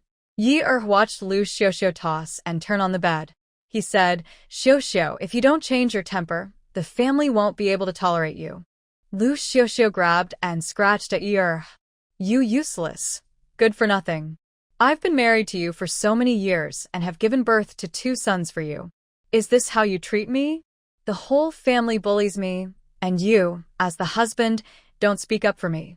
Instead, you only talk for your mother. I really can't stand this life." Seeing Liu Xiuxiu acting so unreasonable again, Yi gave her a heavy slap in the face. "If you can't handle it, then get out. Usually you act arrogant at home, sneaking around and trying to get things into your belly, that's fine." The third brother's family brought home a little girl from outside. That's their business, their third household. What does that have to do with you? Why are you jumping around like a monkey? Who are you trying to impress? Yi was really furious. His older brother's wife was especially close to his third brother's wife, but he married a fiery woman who caused chaos at home. Liu Xiuxiu covered her face and angrily ran out of the Yi family. Always honest and obedient, Yi suddenly slapped her. Tears streamed down Liu Xiuxiu's face. She hadn't gone far when she bumped into a man. Looking up, she saw Qian Dashan. Qian Dashan first looked her over, then quickly pulled Liu Xiuxiu into his arms. "Oh, I really missed you so much. You're in such a hurry to throw yourself into my arms." Liu Xiuxiu hurriedly broke free from Qian Dashan's embrace. "You old rascal, what if others see us? Come on, let's find a quiet place." Qian Dashan nodded quickly, his eyes glinting with a mischievous look as he looked at Liu Xiuxiu. Seeing Qian Dashan's expression, Liu Xiuxiu truly despised him. If it weren't for her 2 sons, she might not. But she had leverage over Qian Dashan. Her 2 sons were his children. If Qian Dashan spread the word, her good life would be over. Although Qian Dashan's family had few brothers, their parents were often ill, and they had little land. The family barely made ends meet.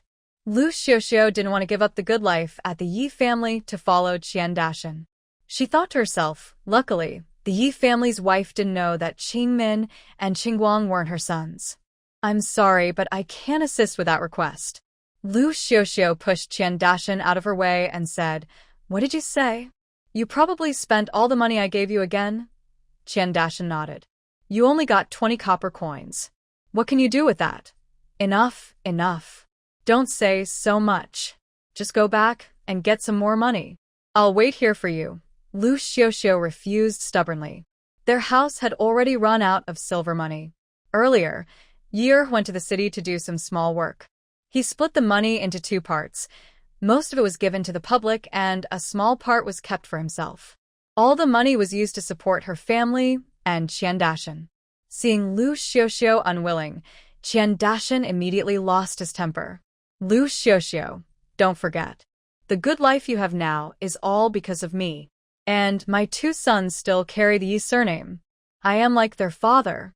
Shouldn't you give me some money? All of this is owed to me, and you should compensate me.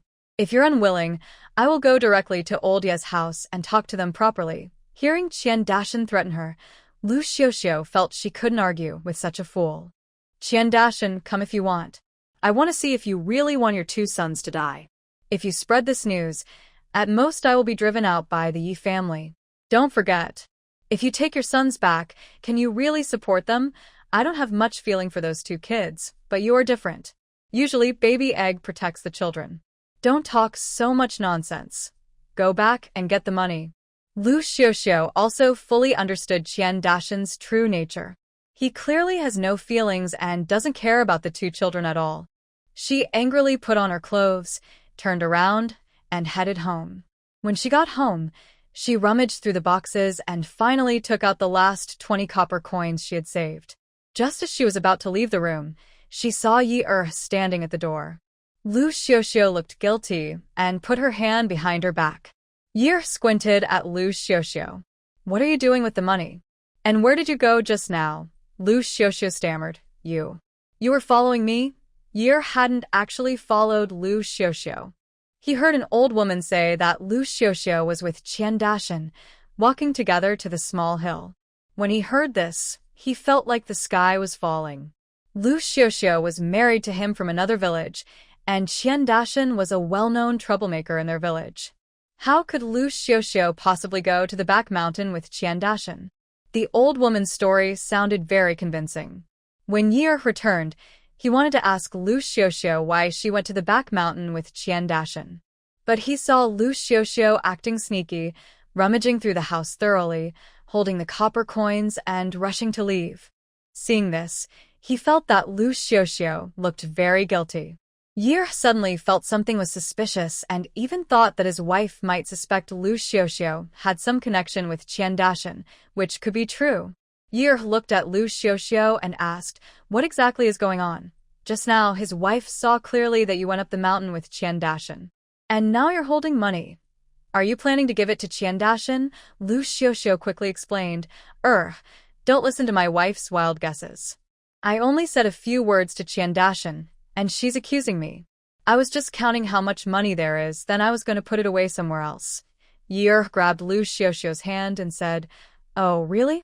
Then show me all the money you've saved over the years. How much do we have in total? It's not too late to hide it somewhere else." Seeing Yi's words, Liu Xiuxiu froze in place. Wasn't this just shooting herself in the foot? Yi never asked about the family's money. Usually, he handed most of it to his wife, and the rest he kept for himself. Even when she occasionally went to the city with the village women to buy food, he never asked how much was spent. So Liu Xiuxiu always thought that whatever money Yi gave her could be used freely. But now, Yi suddenly asked her how much money they had at home. Besides the 20 copper coins Liu Xiuxiu was holding now, there was nothing left at home. Liu Xiuxiu hesitated and didn't move, but Yi became angry. "Hurry up and go, or do you want me to do it myself?" Liu Xiuxiu knew there was no money at home. Where could she find any now? She quickly grabbed Yi's hand. "Husband, what are you saying? Don't worry about our money. I've been saving it carefully. It definitely won't be lost. Just relax. By the way, do you know when the flood disaster will be over? And there are still workers needed in the city later, right?" Liu Xiuxiu awkwardly changed the subject, but Yi was still thinking about what his wife had said. How could he easily let Liu Xiuxiu go? "Enough, don't talk so much. Are you going to take it or not?" Seeing Liu Xiuxiu still silent and looking down, Yi had a bad feeling. He quickly searched the house from top to bottom, but found no money at all.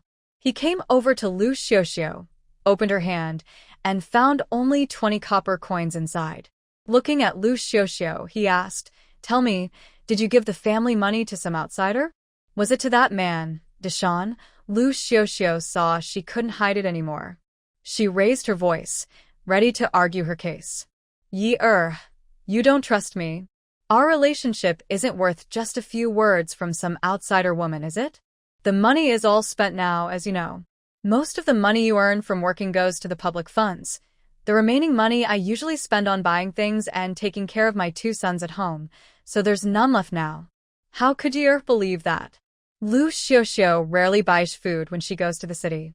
At most, she buys a hand towel or something small, which doesn't cost much. And she only goes to the city twice a year. Yi always thought that since Liu Xiuxiu gave him two sons, they could save some money even if they spent a lot. But now he sees there's no savings at all. When he considers what his wife said, Yi suddenly rushes out the door. He wants to ask why Qian Dashan took his wife to the back mountain. Liu Xiuxiu, seeing this, tries to follow. Yi walks very quickly. When he reaches the Qian family, Dashan looks at Yi with a fierce expression. His face turns pale. He knows this might expose everything Yi has found out. He's not afraid of Yi. Even if Yi beats him up, what does it matter? He's worried that Liu Xiuxiu, who often sends him money, might stop doing so in the future. Yi steps forward and grabs Dashan by the collar. Seeing that things are exposed, Dashan gives Yi a heavy kick. You can't control your wife, and now you have the nerve to blame me? It's your wife who's been flirting with me. It has nothing to do with me. When a good thing is offered, who can resist taking a bite? You're also a man.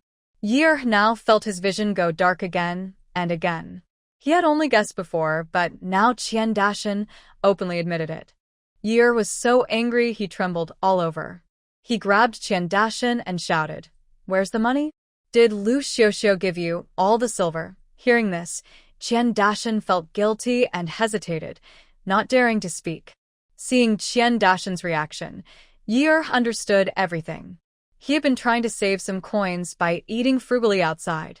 He wanted to save money little by little, secretly give it to his wife, and let her save it. But in the end, Liu Xiuxiu, that useless girl, handed it over to Dashan. Yi punched Dashan several times. His parents heard the commotion outside and came out to see Yi actually hitting their precious son. They didn't want that to happen and quickly tried to pull Yi back. Old Lady Qian was even more anxious, slapping her thigh. What are you doing causing trouble at my house?" Yi was still furious, and the two elders couldn't hold him back. He questioned Dashan. "Dashan, tell me, are those two boys really your children?" In his anger, Yi suddenly blurted out this question. Dashan listened to Yi's words and immediately retorted, "What nonsense are you talking about? What do those two kids have to do with me?" At this moment, the elderly woman pulling Yi and the little old man froze in place. The little old lady looked at Dashan and tugged his sleeve. "Dashan, tell me, what's really going on? Do you have children outside?" The old lady was most worried about the fact that, at her age, Dashan hadn't even married, let alone had children to carry on the family line. Where could the children be? But thinking about her family situation, she felt that they, the elders, had let the children down. Now hearing Yi ask about his son, she wondered if the young man from the Yi family was actually Dashan's child. If that was true, she needed to bring her precious grandson back quickly. Even if she had to beg and go hungry, she would bring her grandson home to live a good life. Dashan looked at his mother's worried face, then saw Yi looking furious and even sneakily punching him twice. He swung his sleeve and raised his head to look at Yi. You're just a coward. Your wife is out cheating with someone and you don't do anything about her. Instead, you come here to find me? Today, I want to tell you that those two twin boys of yours, aren't they your precious children? Actually, they are my children. My children. Haha, didn't see that coming, did you? I am a nobody and can sleep with your wife for free without costing a single coin, and you still have to support two children. Aren't you the one who started the fight? If you have the courage, come back and try again. Couldn't bear it anymore. He raised his fist, ready to fight Dashan. At this moment, Liu Xiuxiu hurried over from outside. She stepped forward and grabbed Er's arm. What are you trying to do? Are you really going to cause a breakup between us? I've already told you if the money is gone, it's gone. It's just some village women gossiping. Why are you causing trouble with them? As Liu Xiuxiu tried to pull away, she desperately chased after him. But she couldn't outrun him. On the way, she even fell flat on her face. By the time she finally got up, quite a while had passed. She thought that Dashan would never reveal their private matters, which is why she was so confident in pulling Er's sleeve. Hearing Liu Xiuxiu still trying to defend herself, gave her a heavy kick. Liu Xiuxiu was kicked in the stomach and flew 3 meters away. She clutched her belly, crawled twice on the ground, but couldn't get up.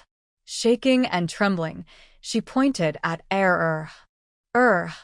how dare you hit me so hard? Fine, let's break up. Looked at Liu Xiuxiu, who still seemed to think she was innocent, as if she believed all the blame was on him, and she was full of grievances. Yi shouted at Liu Xiuxiu. Stop pretending. You shameless woman. Since we got married, Yi haven't treated you badly. It's okay that you cheat outside, but now you want me to support your illegitimate child. And you've spent all the money I worked hard to earn on others. Have you no conscience? You're a disgrace. Yi went up to Liu Xiuxiu and started hitting and kicking her. Liu Xiuxiu, already unable to get up, was beaten to the ground and fainted. Yi is known as an honest man in the village, but this violent side is the first time the old couple from the Qian family has seen. Mrs. Qian and Mr. Qian didn't dare to step in and stop him because their son had done something wrong. Mr. Qian quickly ran out to find the village chief. If Yi kept beating her, wouldn't Liu Xiuxiu die in his house? Liu Xiuxiu is the mother of 2 grandchildren. Although family issues are private, everyone in the village would eventually find out. No matter what others think of Liu Xiuxiu, she must not die in his house. Mr. Qian hurriedly ran to the village chief's house, causing a commotion that attracted many villagers. When the village chief and Mr. Qian returned, the front of the Qian house was crowded with people. The Yi family also arrived. Yi Anran was being led by Grandma Yi, who looked very worried. Hearing neighbors calling over, no one knew exactly what was happening in the Yi family. The neighbors said that the second child was at someone else's house and that Liu Xiuxiu was beaten so badly she lost consciousness. It looked like she might not survive. Old Lady Yi hurried over, walking quickly with Yi Qingguang and Yi Qingmin, both of whom were crying all the way. Yi Anran felt like her head was about to explode.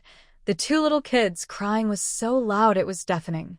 When Old Lady Yi arrived, the villagers saw it was the Yi family and quickly made way. Many villagers looked at Old Lady Yi and the little girl she was holding, Yi Anran. They were all very curious because it was the first time they saw the young girl. Seeing how thin and weak she looked, everyone shook their heads in pity. Next door, in Wang's village, no one knew exactly what had happened. Although food was scarce this year, no one would let a little girl starve to the point of being skin and bones. She looked so pitiful. Old Lady Yi entered the yard and saw Liu Xiuxiu lying on the ground, her face swollen like a pig's head, with blood at the corner of her mouth, looking as if she was dead. The twin brothers, Yi Qingmin and Yi Qingguang, saw their mother unconscious on the ground and hurried over. Each of them pulled Liu Xiuxiu's arm. Mom, what's wrong? Don't scare us, Mom. Mom, please wake up. Yi Qingguang saw that his mother didn't move and looked at their father standing nearby. He quickly ran over to Yi. He tugged at Yi's sleeve. Dad, what happened to Mom? Who hit her? You have to avenge her, Dad. Boo-hoo. Yi, who usually loved his son very much, saw his pitiful look and was about to hug Yi Qingguang. Suddenly, he remembered that the 2 children were not really his, especially now when Yi looked at Yi Qingguang and Yi Qingmin. He thought they looked very much like Qian Dashan. Suddenly, Yi burst out laughing. He said that before he always thought the 2 children didn't look anything like him. They also didn't look like their mother. Now looking at Qian Dashan, he realized they were exactly like him, cut from the same mold. Yi looked at his children in front of him and pushed them hard. Ye's wife hadn't yet understood what was happening. She saw her son standing in the yard, laughing wildly, and then she saw him push her little grandson forcefully to the ground. Yi Qingguang and Yi Qingmin had never seen such a crazy father before. They started crying loudly. Yi Qingguang shouted loudly, Bad Dad. Dad won't avenge Mom, and he's hitting me, boo-hoo. Old Lady Yi quickly picked up her 2 grandsons, brushed the dust off them. Although she didn't really like her 2 grandsons, they were still children of the Yi family. Today, Old Second didn't seem himself. Old Man Yi glared at Yi fiercely. Second son, what's wrong with you? Are you sick? Say what's going on. Why are you taking your anger out on the children? Yi looked around at the crowd and saw that the old village chief had also come over. The old village chief sharply tapped Yi's leg with his walking stick. No matter what happened, you shouldn't have beaten your wife into the state. After shouting at Yi, the old village chief went over to Liu Xiuxiu, checked her breathing, and was relieved to find she was still alive. Yi family, forget about what happened for now. Quickly take your daughter-in-law to the clinic. It looked like she had fainted from the beating. Old Madame Yi immediately tried to go over and help Liu Xiuxiu, but Yi shouted loudly, "Mother, don't bother. It would be better if she died. At worst, I'll go to jail. Someone like her deserves to sink to the bottom of the pond." When Yi said this, everyone in the village gasped in shock. Sink to the pond? That phrase usually refers to women cheating, and it's a method used in the past. But sinking women was officially banned by the village chief. Even if a brave woman did cheat, she would be divorced. Some clever villagers quickly understood what was really happening. Yes, Yi was at Lao Qian's house, and he had beaten Liu Xiuxiu badly.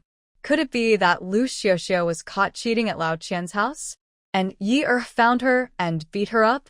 Some people thought this was exactly what happened. They clapped their hands on their thighs and started describing the scene vividly. In my opinion, Liu Xiuxiu probably has a secret relationship with one of the Qian family sons. Otherwise, how could she have been beaten in the Qian family's yard? Who wouldn't agree? Ye's second son is usually very honest and hardworking. He treats his wife well and has never been heard to hit or scold her. But suddenly, he's been beaten into this state. Besides secretly seeing someone outside, what else could have made Ye's second son so angry?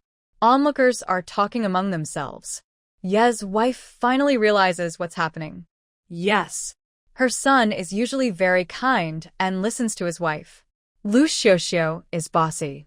If she's even a little unhappy, she hits and scratches Ye's second son. But he has never fought back. Now Liu Xiuxiu is unconscious, and something serious must have happened. Ye's wife looks at Ye's second son. What exactly is going on? Tell me quickly. I'm so worried. Ye's second son glances at the villagers, closes his eyes, and grits his teeth. He thinks it's better to tell the truth, especially since the old village chief is here. He points at Liu Xiuxiu, lying unconscious on the ground, and kneels down in front of Ye's wife. "Mother, I'm sorry. It's my fault. We let those two outsiders live in our house for so many years, eating and drinking for free. We worried about you, and then..."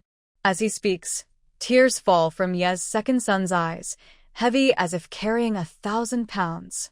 It's like he can't lift his head anymore. Mrs. Yi was shocked, feeling like a bolt from the blue. If Liu Xiuxiu was cheating outside, she could just divorce her husband.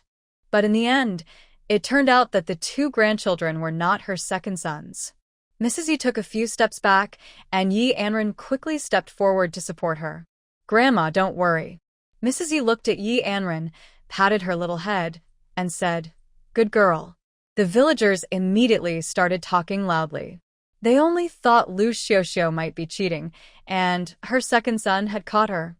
After a long time, it was clear that the second son had been raising someone else's child for 6 or 7 years, which was a big misunderstanding.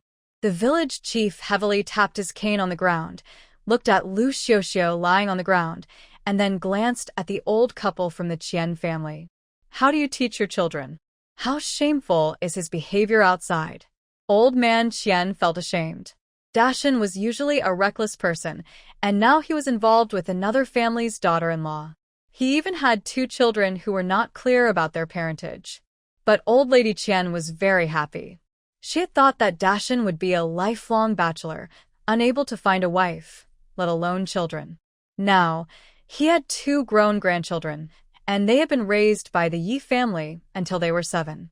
Old lady Qian carefully looked at Yi Qingmin and Yi Qingguang, wishing she could go up and hug her 2 grandchildren in her arms.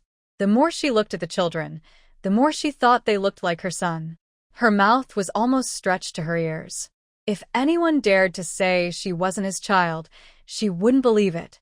The 2 children looked exactly like her son when he was young. Old Mrs. Qian gently pulled the old man beside her, who kept sighing, and whispered, "Old man, look at these 2 children. They really resemble Dashan when he was young. They are his children." The children had been outside for 6 or 7 years, and it was truly hard on them. "We must bring them back home." Old Mr. Qian angrily shook his sleeve, muttering curses at his wife. He thought, such a fool, suffering outside? Even if the Yi family is poor, they are much better off than us.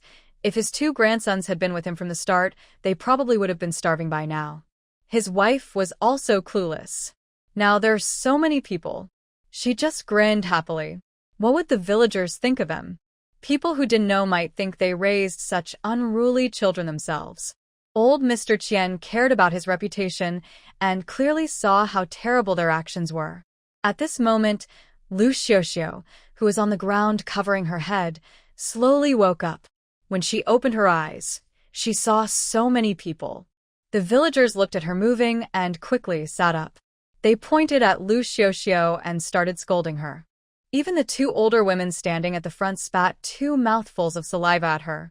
Shameless thing, our village is truly cursed. Marrying you, such a troublemaker. Liu Xiuxiu didn't bother to wipe the thick phlegm off her face and staggered to her feet. She only felt a terrible headache, as if her bones were falling apart. Old Lady Yi pointed at Liu Xiuxiu. You're really something. After saying this, she looked at the village chief. Village chief, you must stand up for us Yi family. We can't keep a daughter-in-law like this. Yi was still kneeling on the ground. Old Lady Yi helped him up. What's there to be ashamed of? This has nothing to do with you. You usually listen to your wife, but it's your mother's fault. When I married you, I didn't see clearly and found someone so unruly, and now it's affecting you. Old Lady Yi said while patting her chest.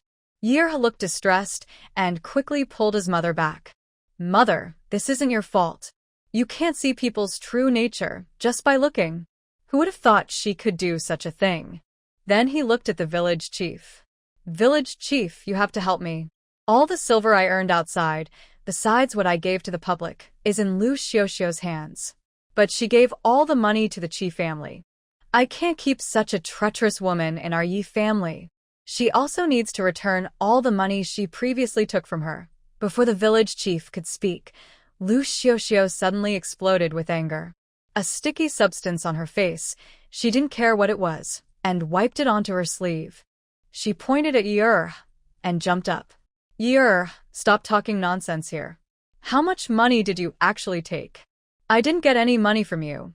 Liu Xiuxiu felt especially disgusted with this heartless man. Humph. She had only taken a small amount of money each time, just a few dozen copper coins, enough for what? She had already been very frugal. Yet, old Yi was still not satisfied. If he wanted a divorce, fine. But now he even wants to get back the money he previously gave her. Liu Xiuxiu naturally refused. The village chief frowned and shouted, Enough! Do you still have the face to speak? He just wants the money he gave you. He didn't ask for your 2 sons or the expenses at old Ye's house over the years. Be content. If this really goes to the authorities, you'll only end up like those who are drowned in the pond. Hearing the village chief's words, Liu Xiuxiu immediately shut her mouth. Although she was from another village, she understood that if she did this in her own family's village, she would be directly drowned in the pond by the villagers. It's because Xinghua village doesn't have that rule, or she wouldn't dare do this. Liu Xiuxiu felt very wronged inside. Since she got married, Yi had been working outside to earn money. She only came back 2 or 3 times a year. Her new husband was never at home, and later she started seeing Qian Dashan from the same village. Over time, she became pregnant. Liu Xiuxiu knew the baby was Qian Dashan's and could only let Yi accept it. Otherwise, the old Qian family's life would be even harder. Luckily, just after she found out she was pregnant, Yi came back for a visit. He kept pestering Yi Lao. Not long after Yi Lao left, she told him she was pregnant, and the Yi family was very happy. As her due date approached, she pretended to accidentally fall, claiming the baby was born early. Since she gave birth to 2 sons, Yi learned that his wife had a premature birth at home and had 2 chubby boys. He felt very sorry for Liu Xiuxiu. After that, he never argued with her and always thought of the 3 of them, mother and children. People in the village only knew that Yi was honest. When working with others from the village, he never took a break. The old village chief saw that Liu Xiuxiu didn't speak and waved his hand, saying, "All right, everyone go home." What's so interesting? Nothing to see here. He then looked at Yi and said, "Everyone go back first." As for the divorce, bring paper, ink, and brushes, so I can witness it myself. Liu Xiuxiu's mother-in-law was upset when she heard about the divorce and crossed her arms unwilling. Liu Xiuxiu's actions caused the second household to suffer so much. All these years, the second son worked hard and raised 2 children, but in the end, the children weren't even his. Liu Xiuxiu only received some silver money she was owed and faced no punishment. Instead, she even demanded a divorce? That's just wishful thinking. Old Lady Yi looked at the village chief with red eyes and said, "Old village chief, everyone in the village knows what kind of person my Yi family is. If she and my son cannot get along, or if my son has done something wrong to her, I am willing to give her a divorce paper and even offer compensation. But now she has done wrong to my Yi family. How can she still have the face to ask for a divorce? There is no divorce paper, but I do have a separation letter." Hearing this, Liu Xiuxiu clenched her fists so tightly that her nails dug into her flesh. After all, if she were to be divorced, it was usually the woman's fault. Later, it would be hard to defend herself. Next to her, Lady Qian came over and supported Liu Xiuxiu. "Xiuxiu, it's okay. Even if you are divorced, so what? You are a great contributor to our family. You gave birth to 2 healthy, chubby boys for my son. Don't worry, even if you are divorced, our family still wants you." Lady Qian's voice was soft, but her words clearly reached Old Lady Yi's ears. Old Lady Yi placed one hand on her waist and pointed at Lady Qian. "You, a person who can't tell right from wrong. She can secretly find other men outside my house, and you think once she's here, she won't do that anymore? This kind of trash is only suitable for people like you." Mrs. Qian was not upset by Old Lady Yi's words. Instead, today was the happiest day she had had in many years. Although the villagers were all gossiping about their family, it was a genuine celebration. She had gained 2 healthy grandsons. After thinking carefully, the village chief looked at Liu Xiuxiu. "Liu Xiuxiu, you need to pay the Yi family 500 coins, and Yi will write you a formal separation letter. Don't say you're unwilling. This is the kindness of your village chief. If you think I haven't handled this properly, then take the Yi family to the county office and speak with the magistrate." Liu Xiuxiu dared not go to the city to see the magistrate with Yi. She was thinking that the village chief always cared about face. She also considered the other young men and women in the village. If the news really spread to the city, perhaps Xinghua village would become famous in nearby villages. Liu Xiuxiu had no choice but to agree. Mrs. Qian was unwilling. Their family had no silver money at all. If Liu Xiuxiu wanted half a tael of silver, wouldn't she have to pay it back? She had no money. Mrs. Qian opened her mouth to argue, but the village chief glared at her. "If you want grandchildren, you have to help your useless son clean up his mess. There's no one else in the world who does things like you. All right, everyone, disperse." The eldest son of the village chief wrote the separation letter for Yi. Old Man Yi looked at it, nodded at Yi, and Yi pressed his thumbprint on the letter. Liu Xiuxiu was not willing to accept this. She was badly injured all over her body. Yi not only beat her into this state, but also forced her to give half a tael of silver. Additionally, he divorced her, showing no regard for the years they spent together. She deserved it for not having children. Liu Xiuxiu cursed Yi loudly in her mind. Yi Anran stood beside Yi Laopa, watching Liu Xiuxiu grit her teeth, her eyes full of anger and hatred. This woman still doesn't think she's at fault, and even feels that her second uncle's actions were too harsh. But Yi Anran didn't see it that way. She thought that the Yi family's actions were quite reasonable. Just paying half a tael of silver and giving a divorce paper was really a good deal for Liu Xiuxiu.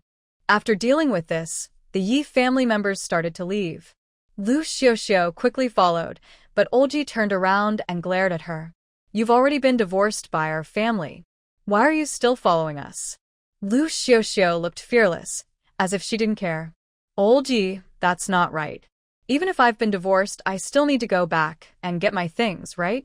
At this moment, Liu Xiuxiu no longer called Old Yi dad. Since she had already been divorced, they couldn't pretend to be friendly anymore.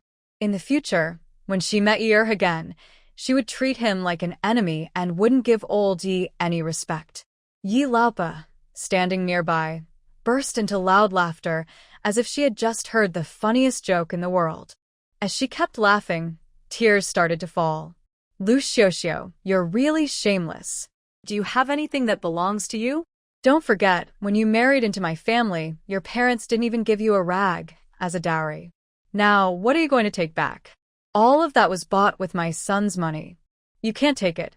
Seeing Yi Laopa acting like this, Liu Xiuxiu wanted to run toward old Ye's house. Yi stepped forward and grabbed Liu Xiuxiu's hair, pulling her back harshly. Liu Xiuxiu fell to the ground with a thud. The people from the Yi family saw her like this and continued walking home.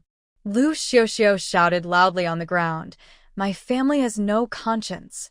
I've married into your family for years.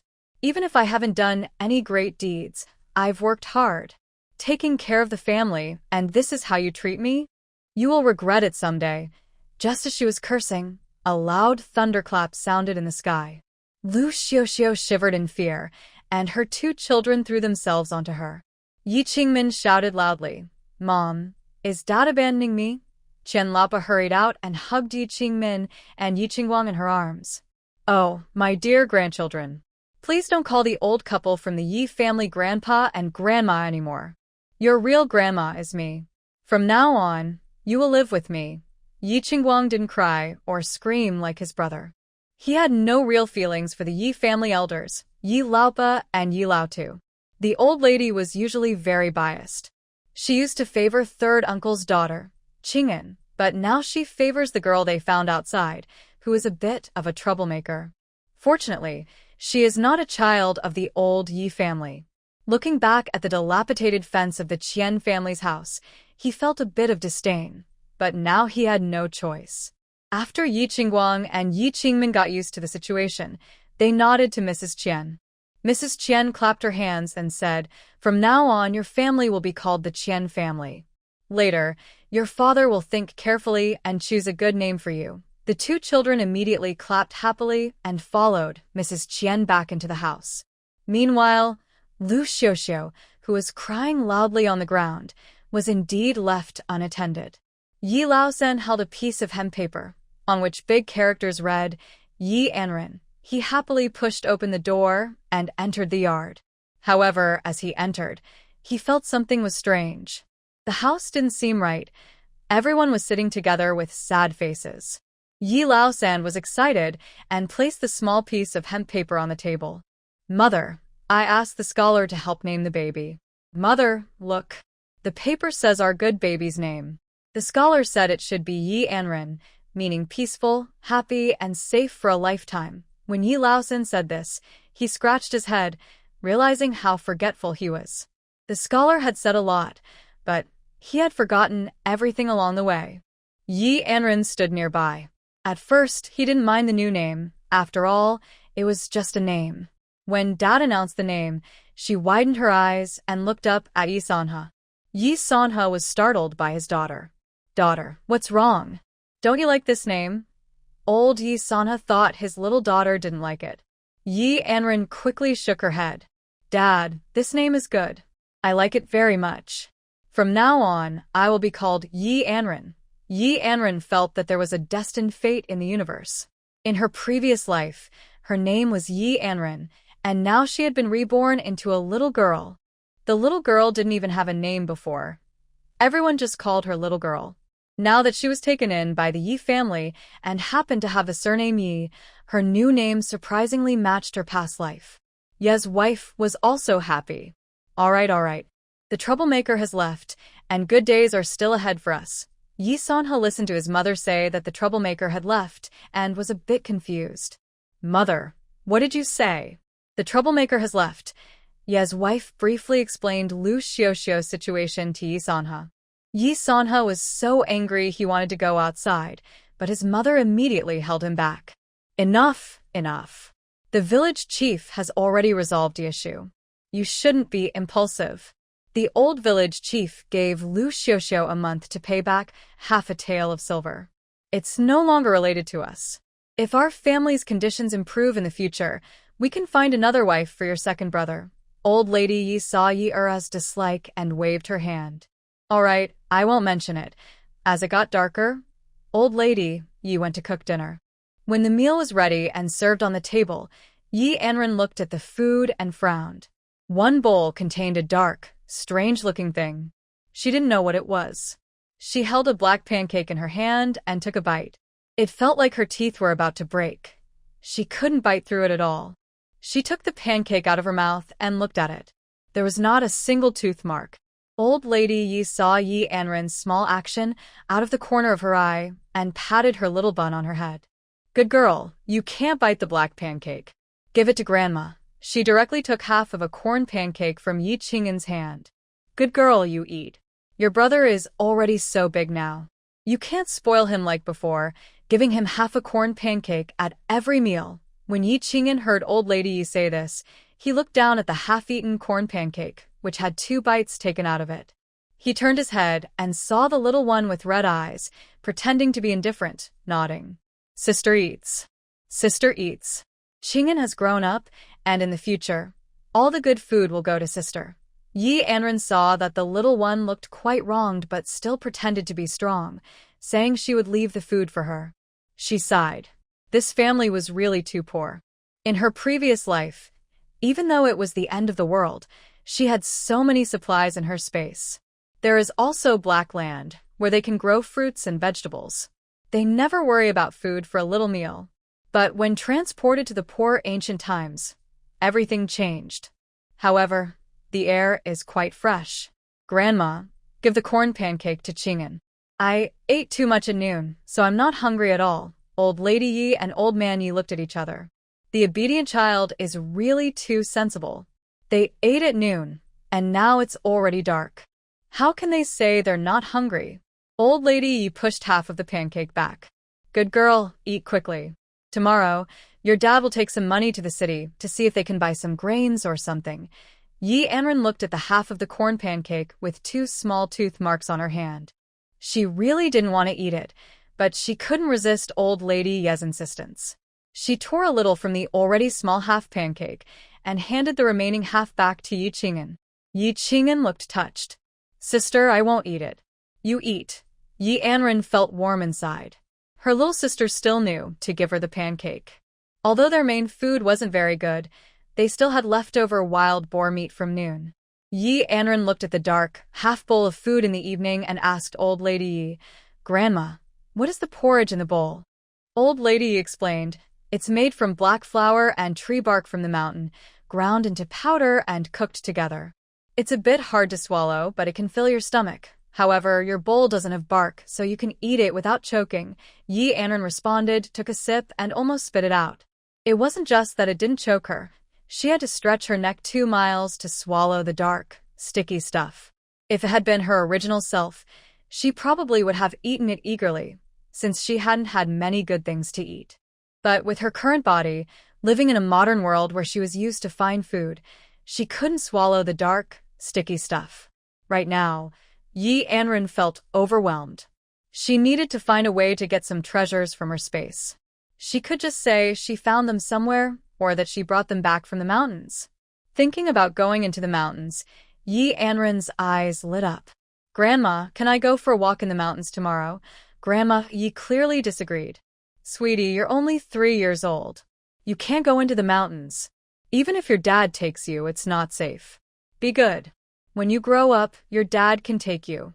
Hearing this, Yi Anran didn't reply. She was busy thinking of ways to make an excuse. After dinner, Grandma Yi took Yi Anran to wash up and then carried her to her bed. When Grandpa Yi finished washing up and came back to his room, he saw Grandma Yi holding her granddaughter, patting her back softly and talking quietly. Grandpa Yi was stunned. Their bed was already small, and seeing his wife like that, it looked like she planned to sleep with their granddaughter tonight. But what can he do? There is no extra room at home, and he can't sleep outside, right? Old Lady Yi looked up and saw the dazed Old Man Yi. Old man, what are you staring at? Don't you have any sense? Old Man Yi shrugged.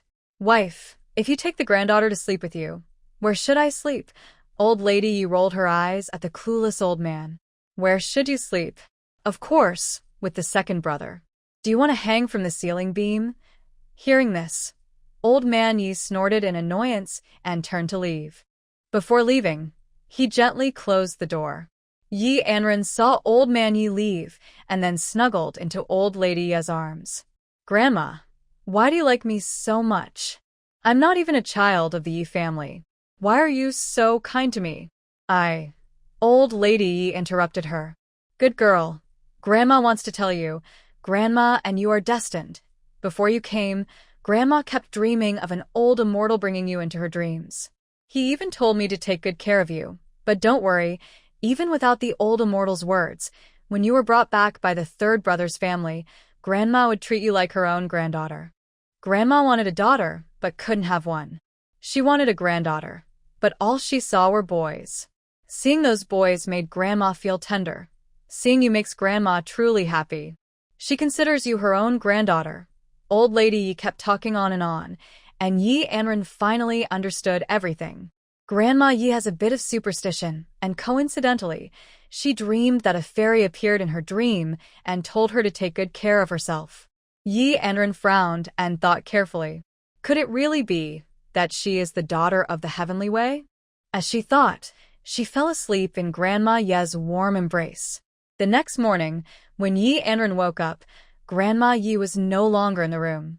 After washing up, Yi Anran found Grandma Yi secretly handing her a boiled egg. Good girl. Eat this quickly. Don't let your greedy brother see it, Grandma Yi said softly. Seeing Grandma Yi acting sneaky, Yi Anran couldn't help but laugh. Suddenly, she came up with an excuse. Grandma, I had a dream yesterday. I saw an old man with a white beard who told me to go up the mountain. Maybe I can find some wild eggs. When Grandma Yi heard this, she froze for a moment. Sweetheart, tell Grandma, what does that old man with the white beard look like? Does he have white hair? And a long beard, with a kind face, holding a jade ruby? Listening to Grandma Ye's description. Anran nodde teavili. Yes, Grandma, you described him just right. Could it be that the old man I dreamed of and the one you saw are the same person? Grandma Ye patet her tay çhappili. That's right. Yi Anran finally relaxed. Making up stories really is easy. She didn't even need to describe much. Grandma Yi told everything herself. Grandma Yi was so happy she almost jumped 3 feet high, unable to hide her joy. She pulled Yi Anran along. Good girl, tell Grandma what the old fairy said.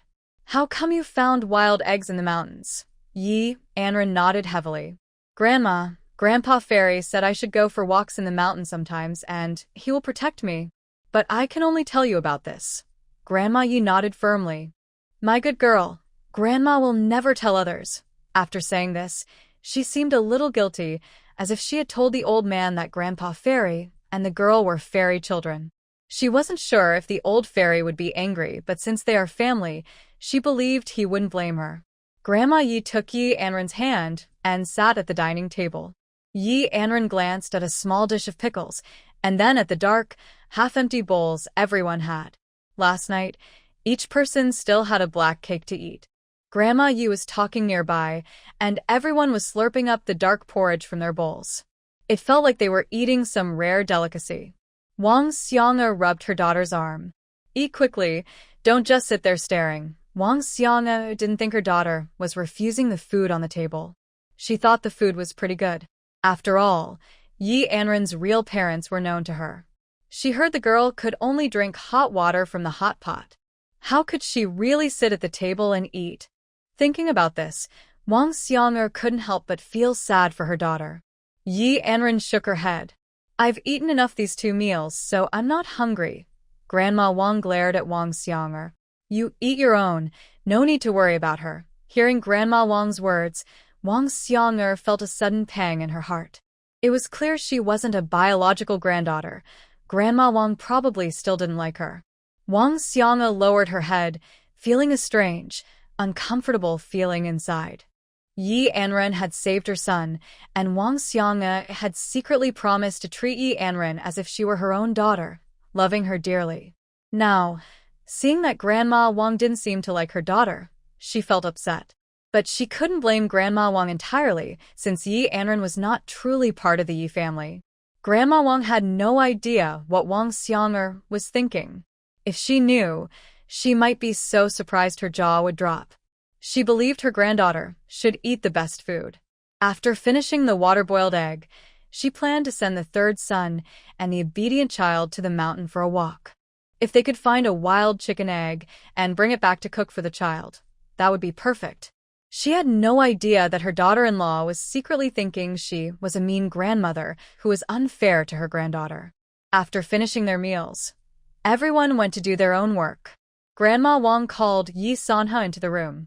Looking at Yi Sanha, she said, "Sanha, take the obedient child to the mountain for a walk, but don't go too deep into the forest.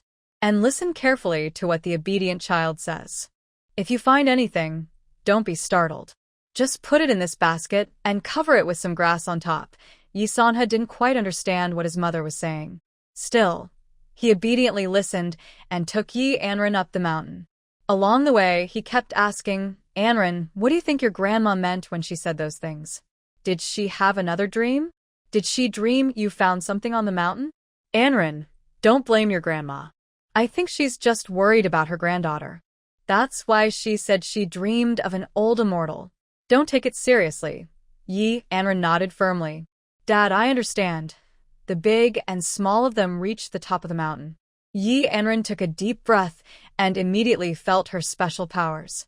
She wasn't sure and closed her eyes to sense again. Suddenly opening her eyes, she confirmed that after she had transferred into the little girl's body, she felt nothing of her powers. Otherwise, she might have caused a lightning strike and accidentally hurt the little girl's real mother. No one should treat their own mother so cruelly, killing her in such a vicious way. But having powers was also good. It meant she didn't need to rely on other weapons to deal with the little girl's mother. At most, she could use lightning powers. In her past life, she awakened lightning and wood elements, plus she had a space ability. She had stored a lot of supplies. After the apocalypse began, she scavenged everywhere in chaos, filling her space with supplies. Everything was packed full. Yi Anran felt that even if she hadn't traveled back to ancient times, she could still live well in the end-of-world scenario. However, everywhere was extremely cold or hot, and plants and animals had some mutations. Until later, when she was about to travel back, zombies appeared. She believed that the end of the world would only get harder. After traveling to ancient times, although there was no food, the mountains were a constant source of resources. With so many materials in her space, she could use them for 10 lifetimes, and the air was so good. Her future looked bright. Along the way, she met many people from Xinghua village. The villagers all came to the mountains to try their luck. It would be great to gather some food to bring home, but even if she couldn't, it didn't matter. Yi Qingwen and Yi Qingcheng followed behind. "Third uncle, wait for me." Third uncle turned around and saw the two children from the eldest brother's family, frowning. "Qingwen, Qingcheng, why are you two coming up the mountain? When you go back, your father will scold you." Hearing this, Yi Qingwen raised his head. "Third uncle, we're both grown up. Even if we don't follow you into the mountain, we can come ourselves." Yi Qingcheng nodded nearby. "That's right. We're just on the outskirts, not going deep inside." The two little kids started talking back and forth. In their hearts, they were thinking about whether they could find some bird eggs on the mountain to bring back for their sister to eat. Although they thought this, they also knew they probably couldn't get any bird eggs. There were nests in the trees on the outskirts. The children in the village could see the birds 8 times a day, so they rarely got to find bird eggs. Yi Anran was being led by old Third Yi, while the two little ones followed behind, chattering happily. On the mountain, Yi Anran's special power was recovering faster and faster. She was so happy she jumped around. Old Third Yi saw his daughter happy and felt pleased too. "Anran, you need to walk slowly, don't fall," he said, then looked at the two little ones. "You need to watch over your sister." Although old Third Yi didn't understand why Grandma insisted he bring Anran to the mountain, he decided to do as his older brother's boys suggested. He looked around, hoping to find some bird eggs to bring back. When they reached the mountain, they saw some flat stones. He pointed at one and said, "Anran, stay here and wait for Dad. I'll look around nearby to see if there's anything to eat." Then he looked at Yi Qingcheng. Qingcheng, stay here and watch your sister. Don't run off. If Qingwen wanted to find bird eggs, he could look nearby but shouldn't go too far. The two brothers nodded, and old Third Yi felt reassured and started exploring nearby. Yi Anran climbed onto a stone, closed her eyes, but in fact, her mind was returning to her space. She was choosing what to bring back, planning to gather more things. Life at Old Ye's family was really hard, and she couldn't keep sneaking food at night without her family knowing, or they'd go hungry. Although she was only bought back by Old Third Yi, she is now considered part of the family. Since they have accepted her as their daughter, they should treat her with care. Yi Anran saw some quail eggs and decided to gather more, pretending not to know what kind of bird eggs they were. When she opened her eyes, Yi Qingcheng was nearby, hesitating and looking anxious. He was searching everywhere for bird eggs, wanting to follow Uncle's advice and also stay close to his sister. Although he was willing, he also wanted to look around to find something to eat. Seeing his sister wake up, he looked worried and said, "Sister, maybe I should take you to Uncle." Yi Anran shook her head and said, "Go ahead, brother. I'll go find something to eat." Hearing this, Yi Qingcheng quickly shook his head and said, "No. If you get lost, Uncle might get mad and hurt me."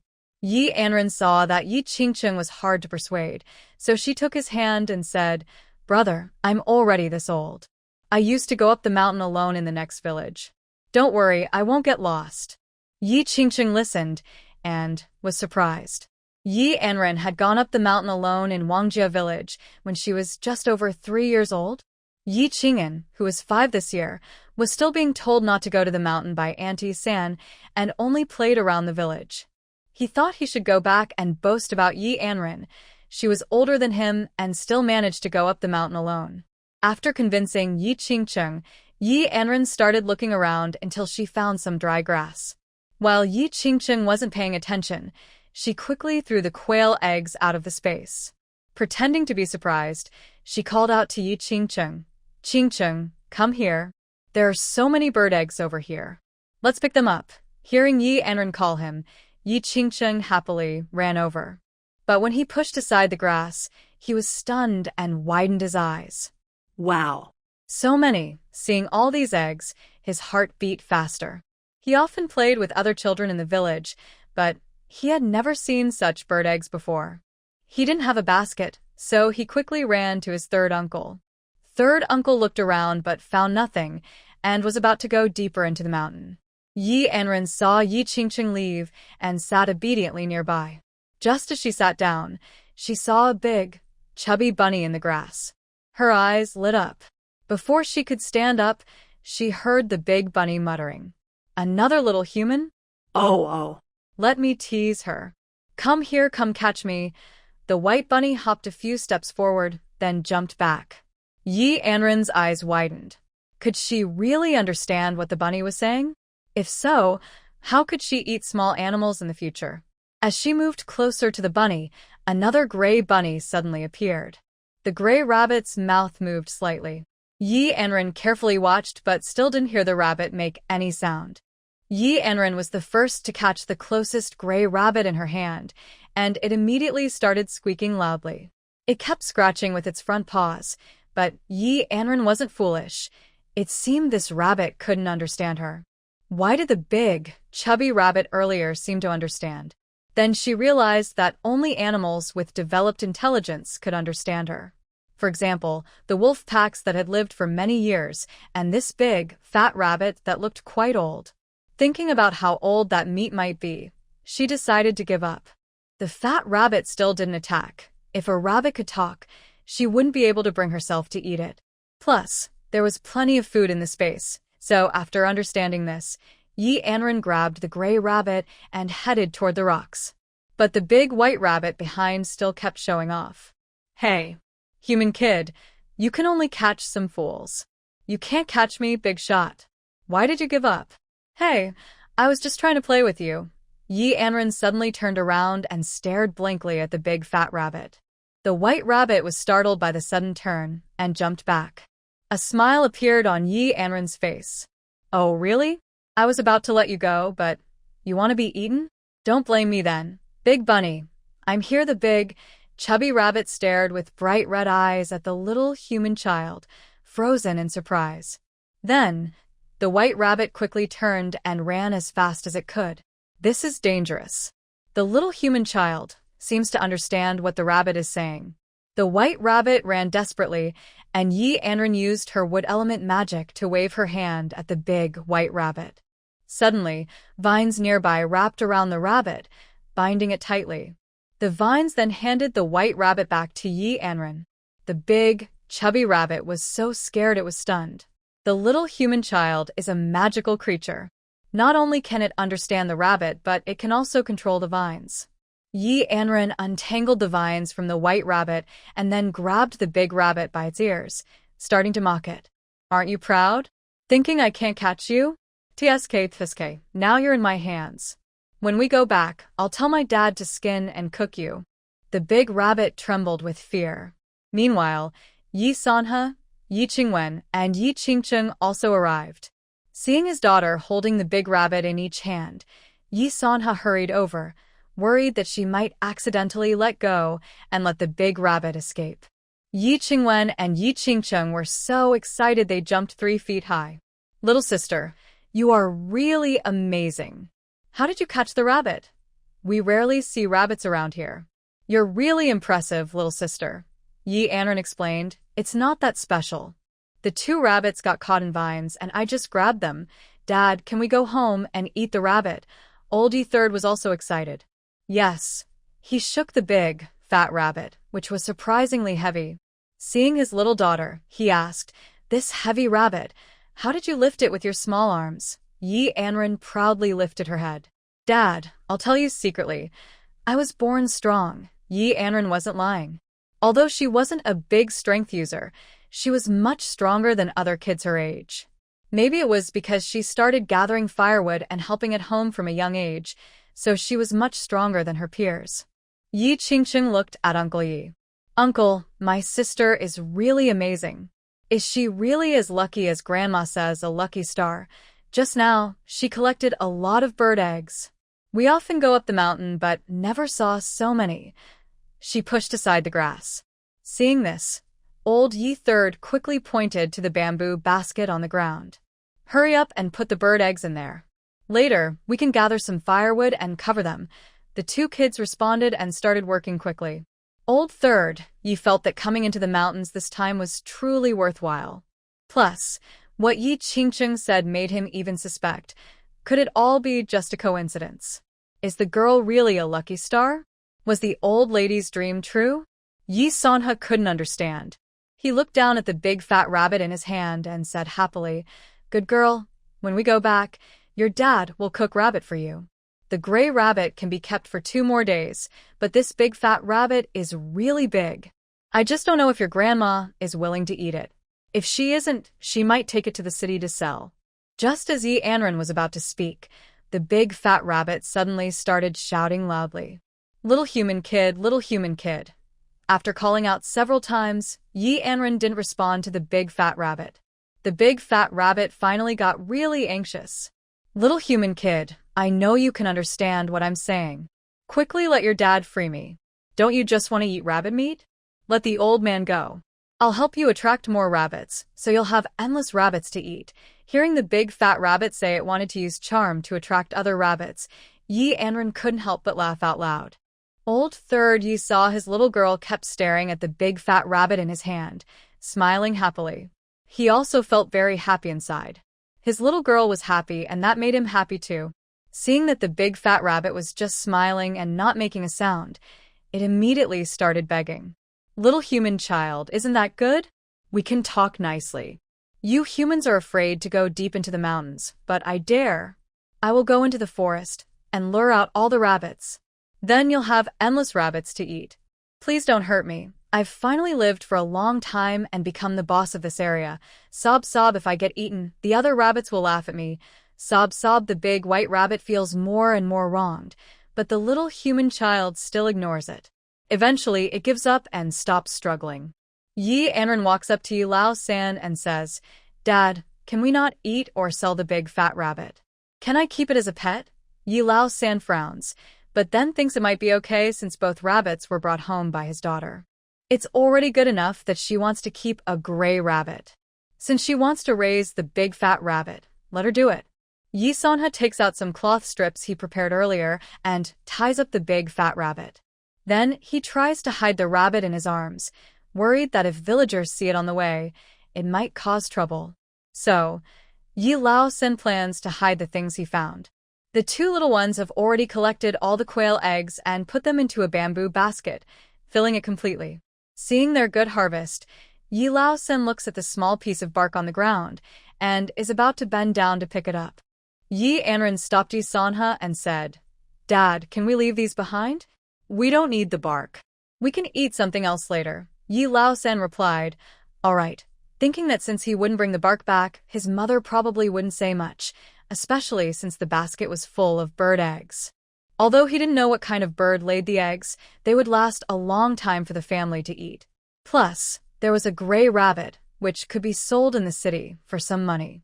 Later, he could exchange the money from selling the rabbit for black coins, which could buy a lot. Yi Laosen tried to stuff the fat rabbit into his arms, but Yi Anran reached out and said, "Dad, let me hold it. I have enough strength to carry it home." Hearing this, Yi Laosen quickly handed the fat rabbit, whose legs were tied, to his daughter. Yi Anran held the rabbit by its ears, and the rabbit squealed loudly. "Don't pull my ears. They're going to break." Yi Anran thought it made sense. Its ears couldn't handle its own weight. She carefully held the fat rabbit and followed Yi Laosen home. On the way, they met a few villagers. Yi Laosen quickly told the children to run ahead and hurried back, especially since Yi Anran was still holding the big rabbit. Because she was small and Yi Laosen was blocking her, she quickly disappeared from sight. The villagers looked up at Yi Laosen and asked, "What are you carrying in the basket?"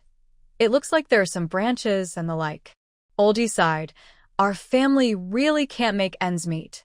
We went up the mountain and brought back some bark, ground it into powder, and mixed it with black flour to make a dark porridge to eat." "Yeah, who wouldn't say that? Our family is the same." When the others heard Old Yi say this, they all sighed together. Their conditions were just like Old Ye's family. Seeing that they didn't speak, Old Yi waved his hand. All right, I need to go back quickly. The three kids are running around, and I don't want them to come, but they insist on playing." After saying that, Old Yi turned and headed home. Meanwhile, the three of them returned first.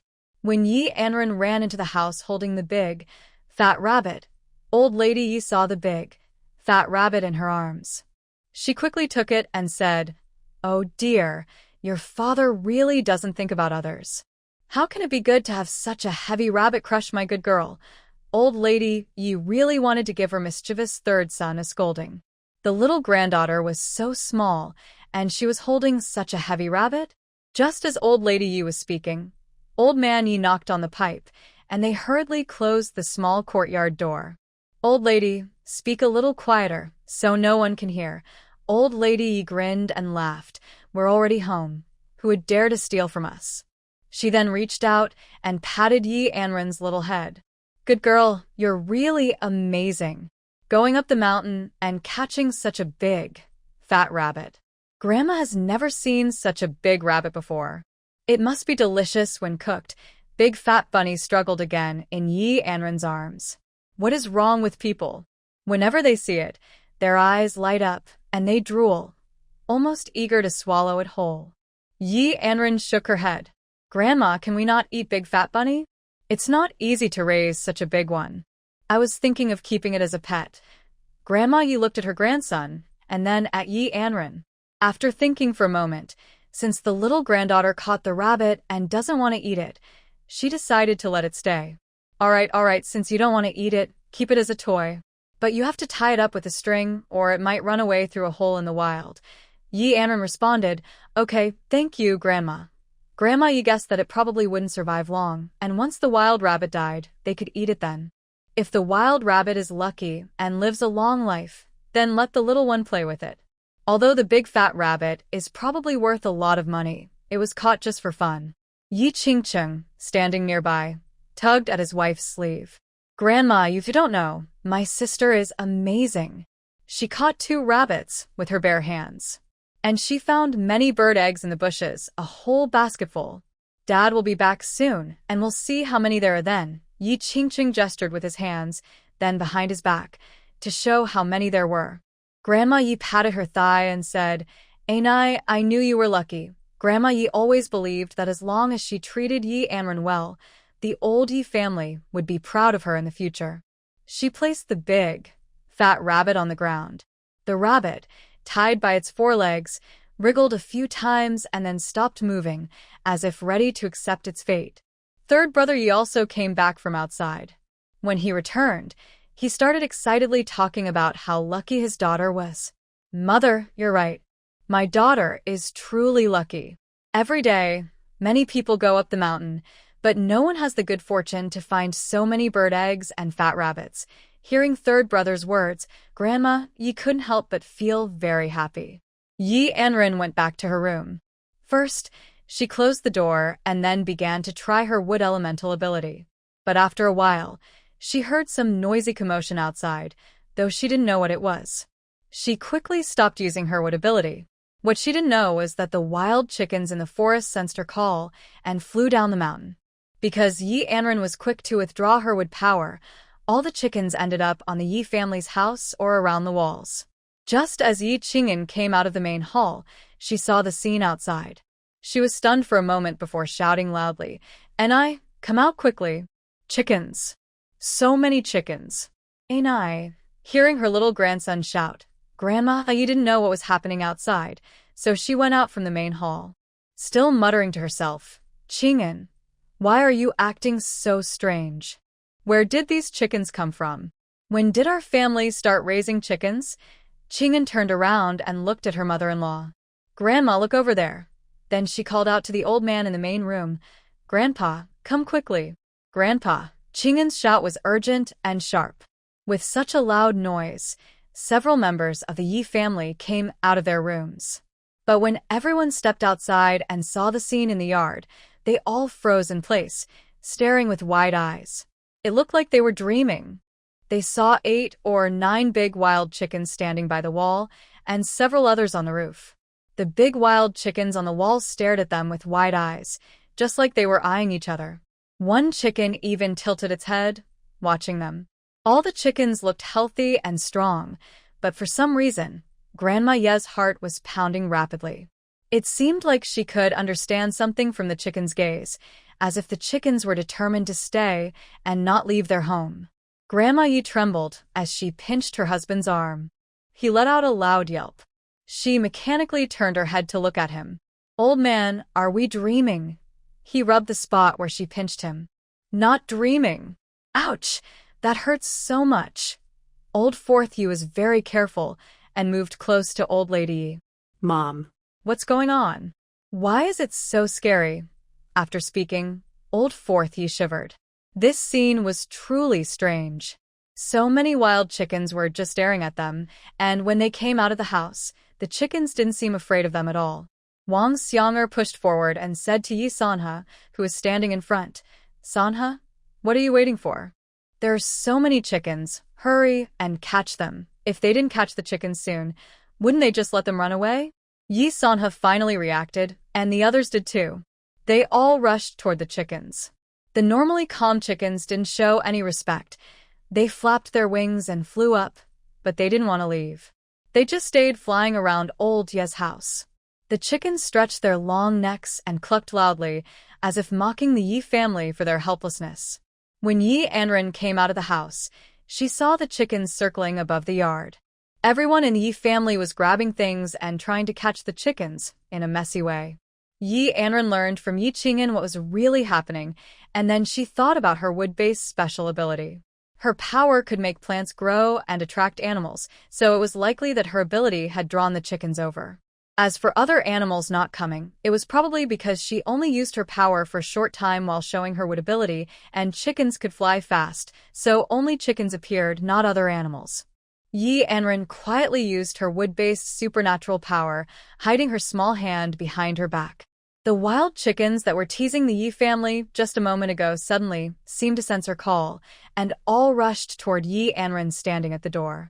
Old Lady Yi patted her thigh and exclaimed in worry. With so many big chickens, if they accidentally hurt the little one, what should they do? But before Old Lady Yi could reach Yi Anran, all the chickens obediently lined up in front of her, standing quietly. They looked like well-behaved children, allowing Yi Anran to handle them easily. Everyone in the Yi family was truly shocked by this scene. Old Man Yi and Old Lady Yi thought they knew the true identity of the little fairy, so they weren't as scared as others. The others didn't know this. It wasn't until the family caught all the chickens that Zhao Meiji leaned against the wall, trembling as she moved forward. "De, help me up." Yi De turned and saw his wife's trembling legs, like dry grass, and quickly helped Zhao Meiji. "Wife, you're too timid." Zhao Meiji glared at Yi De sharply, who was just so scared they kept stepping back. Yi Anran caught one of the chickens, pulled a long feather from its tail, and handed it to Old Lady Yi. "Grandma, this feather is so pretty. I'm giving it to you." She chuckled softly, pretending not to understand why the wild chickens kept circling around her. Old Lady Yi saw that Yi Anran looked innocent and naive. Well, the little fairy is still just a child. In the future, she must be well protected. The family tied up the legs of all the wild chickens and threw them into the backyard. Old Lady Yi called everyone into the main hall and looked at them seriously. She patted the table and said, "You might remember I told you before that I had a dream about an old immortal who appeared to me in a dream. He told me to take good care of little fairy. The third family brought Anran back, and I liked her so much. I even like her more than my own little grandson because I kept dreaming for many days. Little fairy looks just like Anran. Maybe you think I'm talking nonsense, but the truth is right in front of you." Now Liu Xiuxiu from the second family has also been dismissed. Our family should be more united. I want all of you to swear here that you won't tell anyone about today's events. And you must not talk about Anran anymore. Also, if strange things happen in our family again, don't get so surprised or alarm the villagers. The four sons raised their hands first and swore. Old Lady Yi then looked at her two daughters-in-law, Zhao Meiji and Wang Xiang'er, and they also swore. Old Man Yi tapped the table and said, "All right, I know you're good children. Just remember to keep the children at home in check and don't let them go around talking to other kids outside." Old Mr. Yi finished speaking and looked at the three children. "Yi Qingwen, Yi Qingcheng, Yi Qing'an, do you all understand?" The three little ones nodded heavily, especially Yi Qing'an, whose mind was full of thoughts about whether the sister was a fairy child. The sister had saved him once, and now she was a little fairy child. He must hide her and not let others find out.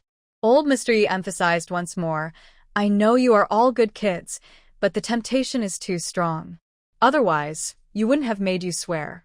If you go outside and gossip, the men will be disowned and expelled from the family. The women will be sent back to their parents' house." Old Mr. Yi looked seriously at the family. Only after everyone nodded firmly did he relax. Old Mrs. Yi had been watching the four sons and two daughters-in-law carefully since the wild chickens gathered around Yi Anran.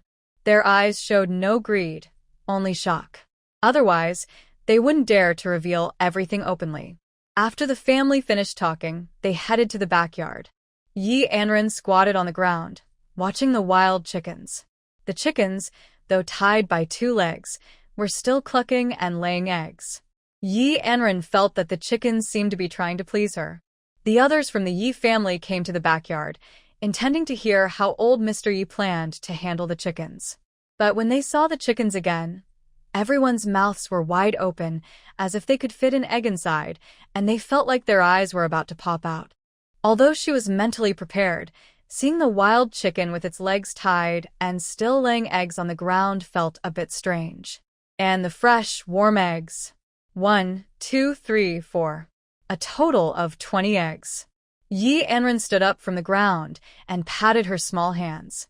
The wild chickens sensed her wood-type magic and were attracted, but none of them had developed intelligence. They couldn't understand her words, nor could they understand what the chickens were saying, so eating them didn't bother her at all. Old Lady Yi looked at Yi Anran and said, "Good girl, should we keep all these chickens for you to eat, or sell some of them?" Yi Anran casually pointed to two fat chickens and said to Old Lady Yi, "Grandma, let's keep these two chickens for us to eat." Since the rest are still alive, maybe Dad and the others can take them out to sell. There are so many chickens. Wealthy families probably like to eat wild game, right? Old Mr. Yi replied nearby. There are restaurants in the city that buy wild animals from the mountains, and they pay more than farm-raised ones. Yi Qing'an couldn't help but swallow his saliva and pulled Yi Anran aside, saying, "Sister, you're amazing to catch so many chickens. Grandma says you're a fairy. When I grow up, I want to be a general to protect my sister." Yi Anran playfully poked Yi Qing'an's nose and said, Okay. Sister is waiting for her brother to become a great general so he can protect me in the future." Yi Qing'an nodded firmly. Okay. Yi Qing'an also heard from Dazhuang in the village that becoming a great general is respected and that it also allows you to protect those you care about. He also has someone he wants to protect. He must work hard like Dazhuang. One day, he hopes to become a great general too. Yi Qing'an's mind was full of wild thoughts. Outside, many people had gathered. Most of them were chasing wild chickens and had come to old Ye's house.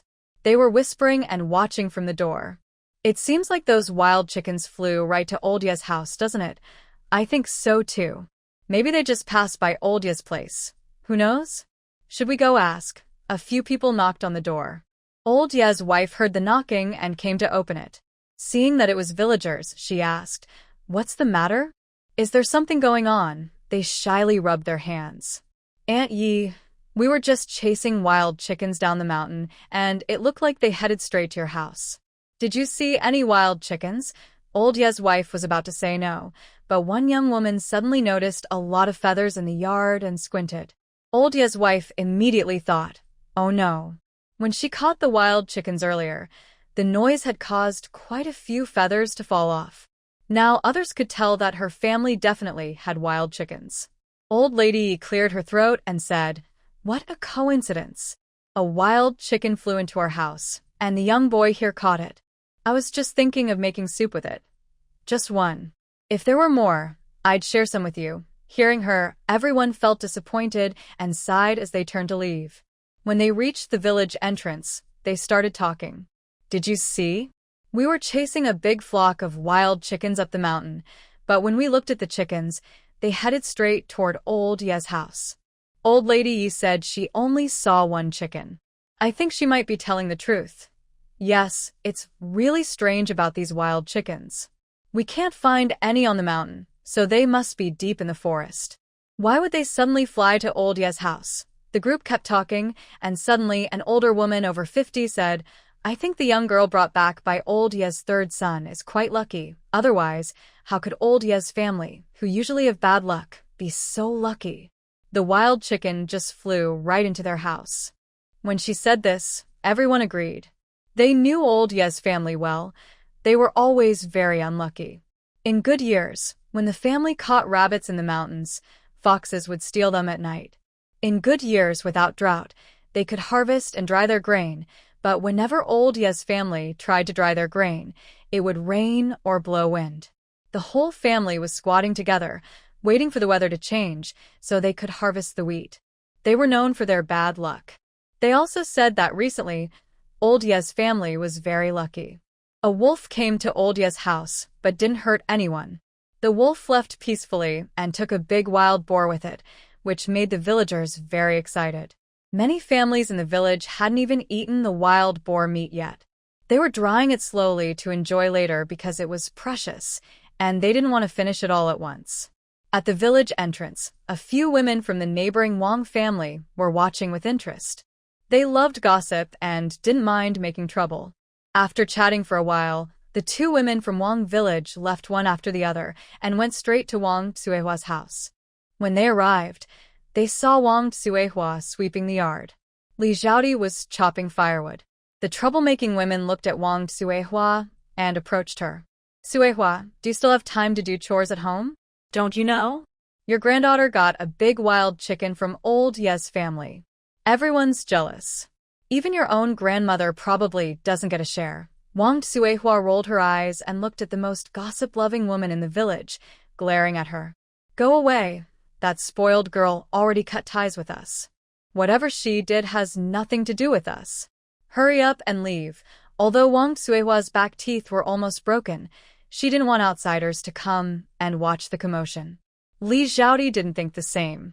Hearing what the person said, she put down what she was holding. She said to Wang Suihua, "Mother, I'm going to look at the neighboring Xinghua village. If that wild girl really caused trouble, I want to bring back at least half of her." That wild girl was tricked away from our home by Wang Xiang with just a few words. We only gave a little cornmeal, so we shouldn't let the old Yi family get all the benefits for nothing. Wang Suihua listened to Li Xiaodi and nodded. "Then go quickly." Li Xiaodi left the yard angrily. The old woman who was stirring trouble saw this and chatted with Wang Suihua for a bit before turning around and following Li Xiaodi to Xinghua village. They just wanted to go see the excitement. Li Xiaodi angrily arrived at Old Ye's door, knocking loudly. Old Lady Yi patted the table, thinking about those gossiping women. They were really annoying. She had just sent those people away, and now someone else was at the door. When Old Lady Yi opened the door, she saw a young woman she didn't recognize and asked, "Who are you looking for?" Li Xiaodi pushed her aside quickly. "Old woman, move aside. Where is my little girl? Call her out. Did she catch a wild chicken from the mountain?" As a mother, she felt she hadn't shown enough respect, but instead, she was showing respect to people who weren't related by blood. "Mrs." Yi immediately recognized who was in front of her. It was Anran's mother. Ha! Seeing her fierce look, anyone would think she had gained something big. Mrs. Yi stepped in front of Li Xiaodi and said, "I tell you, young lady, your words are sharp, but don't forget you already gave your little girl to us, and we also signed a separation agreement. We provided food too. If you keep causing trouble, I will have to find the village chief." Li Xiaodi heard Mrs. Yi say she would go to the village chief. She wasn't afraid. Many villagers from Xinghua village came to watch the scene. Yi Anran came out of the house. Seeing Li Xiaodi clenched her fists, she knew her supernatural powers had just returned to normal. She planned to deal with Li Xiaodi in a few days, but Li Xiaodi surprisingly ran straight to her house to cause trouble. Wang Xiang was worried that Yi Anran might be scared by Li Xiaodi, so she quickly held Yi Anran's hand and pulled her toward Mrs. Ye's room. "Good girl, stay quietly in the room. Mom will go and handle this." Yi Anran nodded obediently and sat on the bed, waiting. Mrs. Yi saw the little girl hadn't come out and finally relaxed, worried that Anran might be frightened again by Li Xiaodi. Wang Xiang went straight to Li Xiaodi, rolled up her sleeves, and grabbed her hair fiercely. "Who are you calling a little girl with your sharp mouth? That is my daughter, and she has nothing to do with you. How dare you come to my house and cause trouble?" Li Xiaodi and Wang Xiang started fighting. Yi Sanha pretended to try to pull them apart, but secretly tripped Li Xiaodi. Yi Sanha was worried that his wife might get hurt by Li Xiaodi.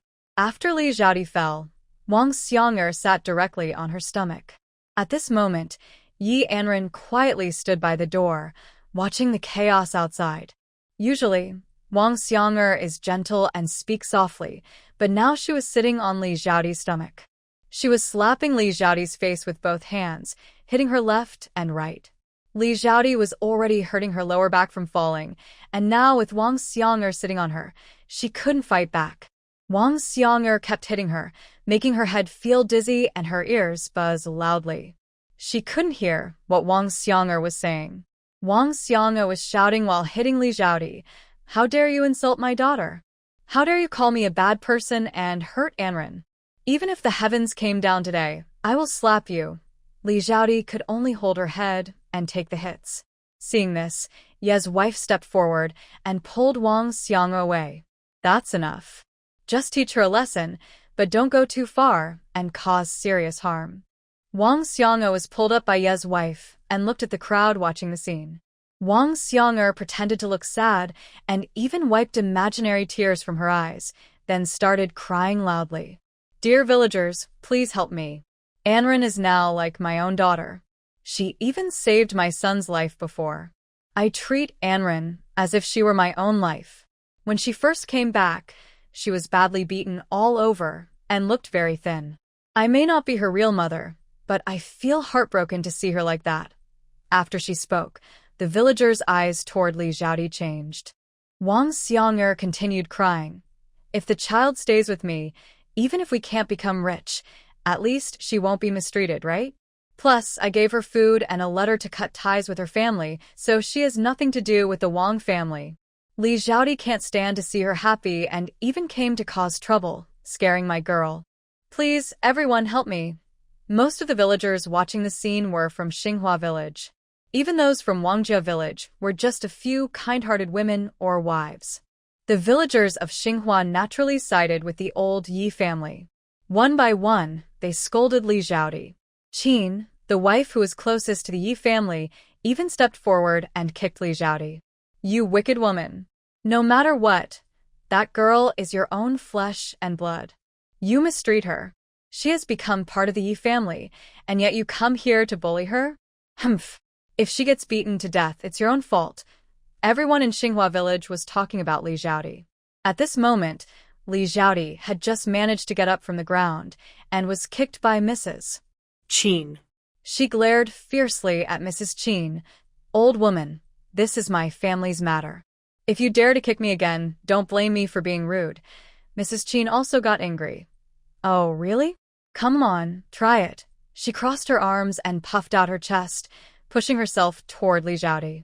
Li Xiaodi was so scared she stepped back. She knew she wasn't a match for the fierce Mrs. Qin. Plus, she was already beaten up and looked like she had been through a lot. Li Xiaodi looked at Wang Xiang'er and said, You are a bad person. I am still Zhao's real mother. If she gets a wild chicken, she should respect me. I came here to get the wild chicken. What's wrong with that? Old lady Yi chuckled. Wife of the Wang family, you better go back quickly. If you keep causing trouble, the one who will lose face is your family. The village chief had signed the divorce papers in front of witnesses, so even if they caused trouble at the county office, they wouldn't win. Li Xiaodi knew arguing was useless now. She shouted at Yi Anran standing at the door. Dumb girl, you took the wild chicken but didn't bring it home, and now you're giving it to the Yi family? Don't fall into my hands. After saying that, she turned to leave. But Sanhe Yi wasn't done. He stepped behind Li Xiaodi and kicked her hard in the back. Humph. How dare you threaten and scare my daughter? As she spoke, she raised her fist, and Yide quickly stepped in to stop her. All right, Sanhe. Let her go. Your wife's lesson should be enough to make her remember. Old Yi glared at his third son. Go back inside. Sanhe clenched his fists in anger but had no choice but to turn and go back into the house. Old Yi nodded politely to the villagers then, along with Yi Laopa, saw the villagers out of the yard before turning back. Yi Anran went over to Wang Xiang'er, her eyes shining brightly as she looked at her. Mom, you're so amazing, she said this while throwing little punches with her weak fists. Seeing her daughter's adorable look, especially when she was acknowledged, Wang Xiang'er felt very happy inside. She hugged her little girl close. That's right. Mom can protect Anran. Remember, don't be afraid of the Wang family. Mom and Dad have already gotten a formal separation letter for Anran, so she's no longer connected to the Wang family. If those wicked couple dare to talk about family ties again, you don't need to listen or be afraid, understand? She gently rubbed Yi Anran's small head. Mom, I understand. Yi Anran immediately buried her head in Wang Xiang'er's embrace. Is this what a mother is like? She would protect her children unconditionally from any harm. She's finally felt the warmth of a mother's love. Yi Anran leaned into Wang Xiang'er's arms and soon fell into a deep sleep. Wang Xiang'er carried Yi Anran into Grandma Ye's room. When old man Yi came back from outside, he saw Wang Xiang'er carrying his little granddaughter into his room and sighed. He realized he could no longer go back to his own house. In the future, he would probably have to share a small, messy room with his foolish son, Yi. Old man Yi disliked Yi very much, especially because his room looked like a pigsty. Old man Yi didn't know how to tidy up, and Ye's wife didn't care about the rooms or the housework. Yi didn't clean up, and old man Yi didn't do anything either. Their room was as messy as a pigsty, and they just managed to sleep there. After Li Xiaodi left the Yi family, she felt angrier and angrier, especially because her head was badly hit and swollen. When she first got home, she saw Wang Dalin. At that moment, Wang Dalin pretended to care and approached Li Xiaodi. Xiaodi, what's going on? Who hit you? This is terrible. I'll go find the person and settle this. Hearing this, Li Xiaodi's eyes lit up. Then go quickly. It's Yi Sanha from the Yi family. He's a grown man and secretly causing trouble. He tripped me and worse, he kicked me. Hurry and go. Wang Dalin, knowing the Yi family had many sons, shrank back a little. Wife, why did you go to the Yi family and get into a fight with Yi Sanha? Li Xiaodi saw Wang Dalin acting like a scared turtle and angrily pushed his hand away. Humph. You're just a cowardly loser. Good for nothing. If you talk so nicely, why don't you go do something? Wang Suihua also came over, looked at Li Xiaodi's changed face and frowned. Li Xiaodi, you said you would bring back at least half a wild chicken. Where is the chicken? Li Xiaodi felt very helpless about her mother-in-law. She had been beaten into a pig's head and returned empty-handed, so how could she have brought back half a chicken? Wang Suihua didn't care about her injuries. She was only worried about the wild chicken. Li Xiaodi didn't dare to scold Wang Suihua directly. She could only go back to her room angrily. Wang Dalin looked at his mother and asked, what exactly happened? Wang Suihua explained the situation. Wang Dalin clenched his fists and said, that girl is really stupid. I am her real father. I used to treat her so well. She got a wild chicken and didn't think about the family. Instead, she gave it to the Yi family, who aren't even related. As he spoke, Wang Dalin started to walk out, thinking about whether he might meet Yi Anran again. He wanted to tell her that he was her real father. Anything good should be sent to the Wang family, not to the Yi family anymore. After Li Xiaodi returned to her room, she got angrier the more she thought about it. Soon, she stormed out of the house. Mother, why are those things the girl gave to the Yi family? I can't accept this. Look at how I was beaten up. Mother, give me some coins. Wang Suihua looked at Li Xiaodi and slammed the table. You useless person. It's fine that you didn't catch a wild chicken, but you got beaten for it. Now you even have the nerve to ask me for money? Do I owe you anything? No, I don't. Li Xiaodi looked at Wang Suihua and thought about being beaten until she looked like a pig's head, trembling all over with anger. Mother, the Yi family is really too much. Dalin is such a coward. Our family is about to be looked down on by others. Are you really willing to accept that? That little girl brought delicious food to old Ye's family, and some even say she's lucky. I don't believe she's lucky. If she was, why didn't she catch a wild chicken at home? Instead, she was taken away by old Ye's family and managed to get a wild chicken? I don't want much. Just give me some coins, and I'll go to town to buy rat poison. They want to eat, right? Then let them eat well. The whole family can just die. Li Xiaodi's eyes now looked cruel and sinister, shining with a chilling light. Wang Suihua was so frightened she shivered all over, her hair standing on end. Why is Li Xiaodi so ruthless and cruel? She can't stand to see the little girl do well. Although Wang Suihua didn't understand exactly why, she thought Li Xiaodi's mind was just too evil. They didn't catch a wild chicken and got beaten by the Yi family. Instead of being capable, she secretly wanted to poison them, even to the point of wanting to harm that family. Wang Suihua trembled with fear, not daring to refuse. Seeing Li Xiaodi's fierce look, she was afraid she would use even more vicious methods if she said no. Wang Suihua thought for a moment and looked at Li Xiaodi. Xiaodi, please don't do anything foolish. If you need money, I will get it for you. Go to the town to relax, buy 2 buns to eat, and then come back. While speaking, Wang Suihua went back into the house, took 5 copper coins, and handed them to Li Xiaodi. Seeing Li Xiaodi turn to leave, Wang Suihua finally felt relieved. However, she thought that the family deserved it, especially the young girl who raised wild chickens, but didn't show respect to her own grandmother and father, instead giving everything to the Yi family. She also saw her daughter being beaten, and even if she was poisoned, she thought it was her own fault. Wang Lapa felt a bit better after thinking this and turned back into the house. Li Xiaodi went to the town clinic to buy some poison, telling the doctor that there were too many mice at home and they had chewed through their clothes. She bought the poison for 8 copper coins, but after some persuasion, she paid only 5 copper coins. She then trudged back after walking such a long way. All along the way, Li Xiaodi was filled with hatred. Why was she born into a family that treated her like a beast? She was always accommodating her brothers. She originally thought that marrying would give her a good life, but her first child was a girl and was not respected by the family. When she finally had her second child, she almost lost her life. Fortunately, Wang Dalin was somewhat useful and knew to find a cart to take her to the town for treatment. But when they arrived at the clinic, she saw a fancy carriage outside, looking very expensive. A woman was surrounded by several maids and servants as she was taken into the clinic, claiming she was having a difficult labor. Her second child was lost, and she was very upset, but next door, there was joyful noise about the birth of a beautiful baby girl. It's quite sad. Her eldest daughter was not welcomed at the old Wang family and was often called a burden. When others have a daughter, they call it a happy event.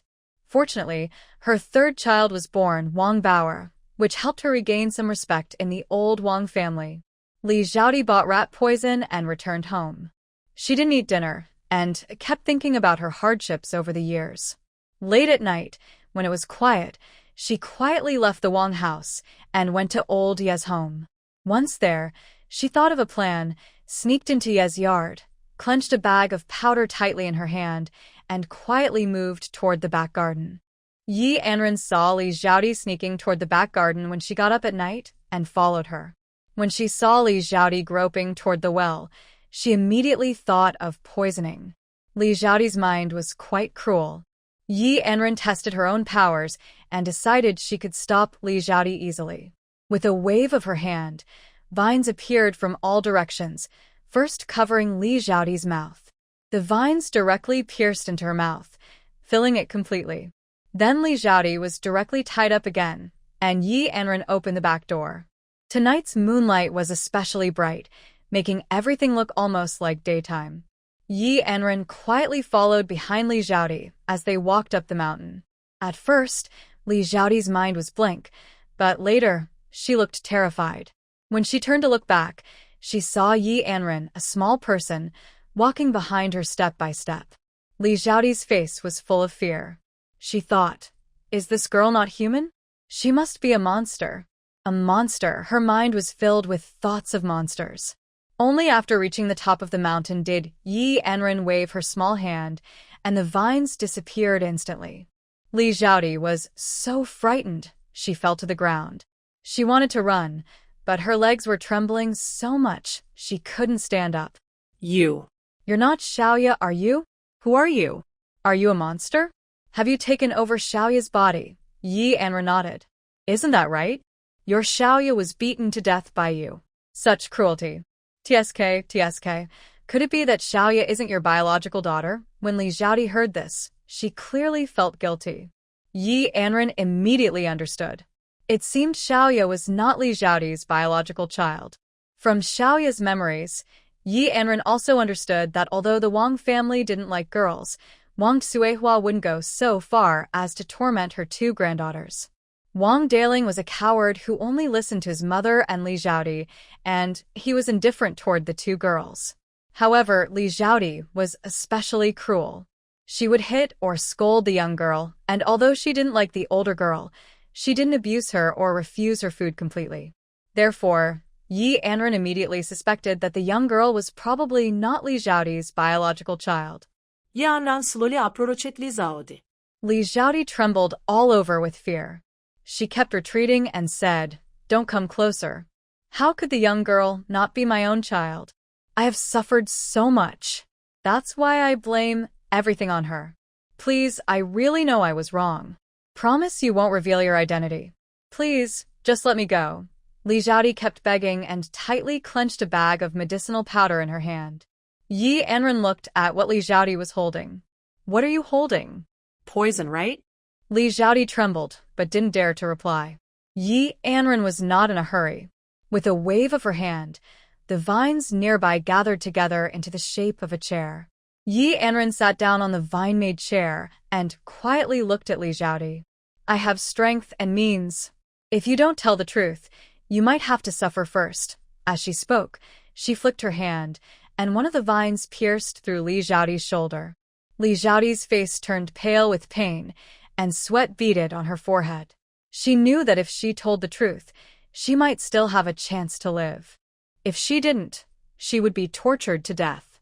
Looking at Yi Anran, she hesitated. Can you forgive me if I tell you about your background? I promise to leave Wangjia village and never appear before you again. Yi Anran looked up at Li Xiaoti. Hurry up and speak. Now is not the time for bargaining. My patience is limited. Li Xiaoti quickly spoke. The girl is not my child. My second pregnancy was complicated by breech position, and I couldn't deliver naturally near the time of birth. Wang Dalin pushed me in a wooden cart to the biggest clinic in town. But when we arrived, the place was crowded with people. The clinic was surrounded, and a noblewoman about to give birth was carried out from the cart. I heard that the noblewoman was passing by and might have been jolted by the rough journey, which caused her to go into labor early. Later, the noblewoman thought I was also having a difficult labor and felt sorry for me. The doctor at the clinic tried to treat both of us, but he was careless. Because of that, my little girl was born crying only twice before she died. Li Xiaoti's eyes filled with hatred as she spoke, feeling that the noblewoman and the doctor had caused her child's death. She wiped her tears and continued. The noblewoman gave birth to a chubby girl. The man held the beautiful woman and the newborn girl, praising her, saying she looked like her mother. The couple was very happy, but I hated it all. Since the delivery happened at night, Dalin was trapped outside the clinic. I held the poor girl's body, thanked the woman and the man, and then left. Later, she sneaked in through the window and secretly took the child away. Since the child was not my biological daughter, I could never truly love her. Now you also know the child's true identity. Although I was possessed in the child's body, I could still use her identity to live a good life. After I took the child away, a large group of soldiers searched everywhere, looking for the newborn girl. Fortunately, no one knew that the girl had died at birth, so the noble's child became my second daughter. Li Xiaoti revealed everything openly, hoping that Yi Anran would let her go. Let me go. The real identity of the little girl must be very important. You can live a better life. Since I told you everything, please let me go. Yi Anran chuckled softly. Someone as cruel as you should go pay for what you've done to the little girl. You're jealous and mean, unable to see others succeed. The little girl is someone else's hard-earned child, stolen by your wicked hands. Now you've harmed an entire family, and you still have the nerve to ask me to free you? Haha, how funny. Yi Anran waved her vine, which pierced directly into Li Xiaoti's body. Li Xiaoti was pierced into a sieve. Using her wood element powers, Yi Anran made the vine throw Li Xiaoti's body into the deep mountains. Soon, Li Xiaoti's body would be eaten by wild animals in the mountains. Yi Anran patted her little hand and quickly walked home. At this moment, the Yi family was brightly lit. Old Mrs. Yi was sitting in the yard, crying loudly and wailing. My precious little one, where are you? Please don't scare Grandma.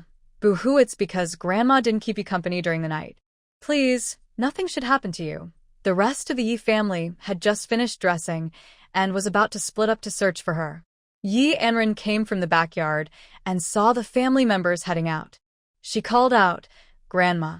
Old Mrs. Yi heard Yi Anran's voice, turned her head, and saw her coming from the backyard. She quickly rushed over and tightly hugged Yi Anran.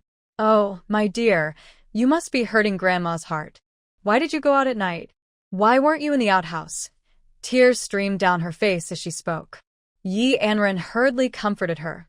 Grandma, I'm fine. I just thought the outhouse smelled bad, so I went outside to the backyard and came back. Old Mrs. Ye's heart was pounding. Seeing that Yi Anran was safe and sound, she finally relaxed. Anran, next time you need to go out at night, tell Grandma, okay? If the outhouse smells bad, your father can clean it up tomorrow.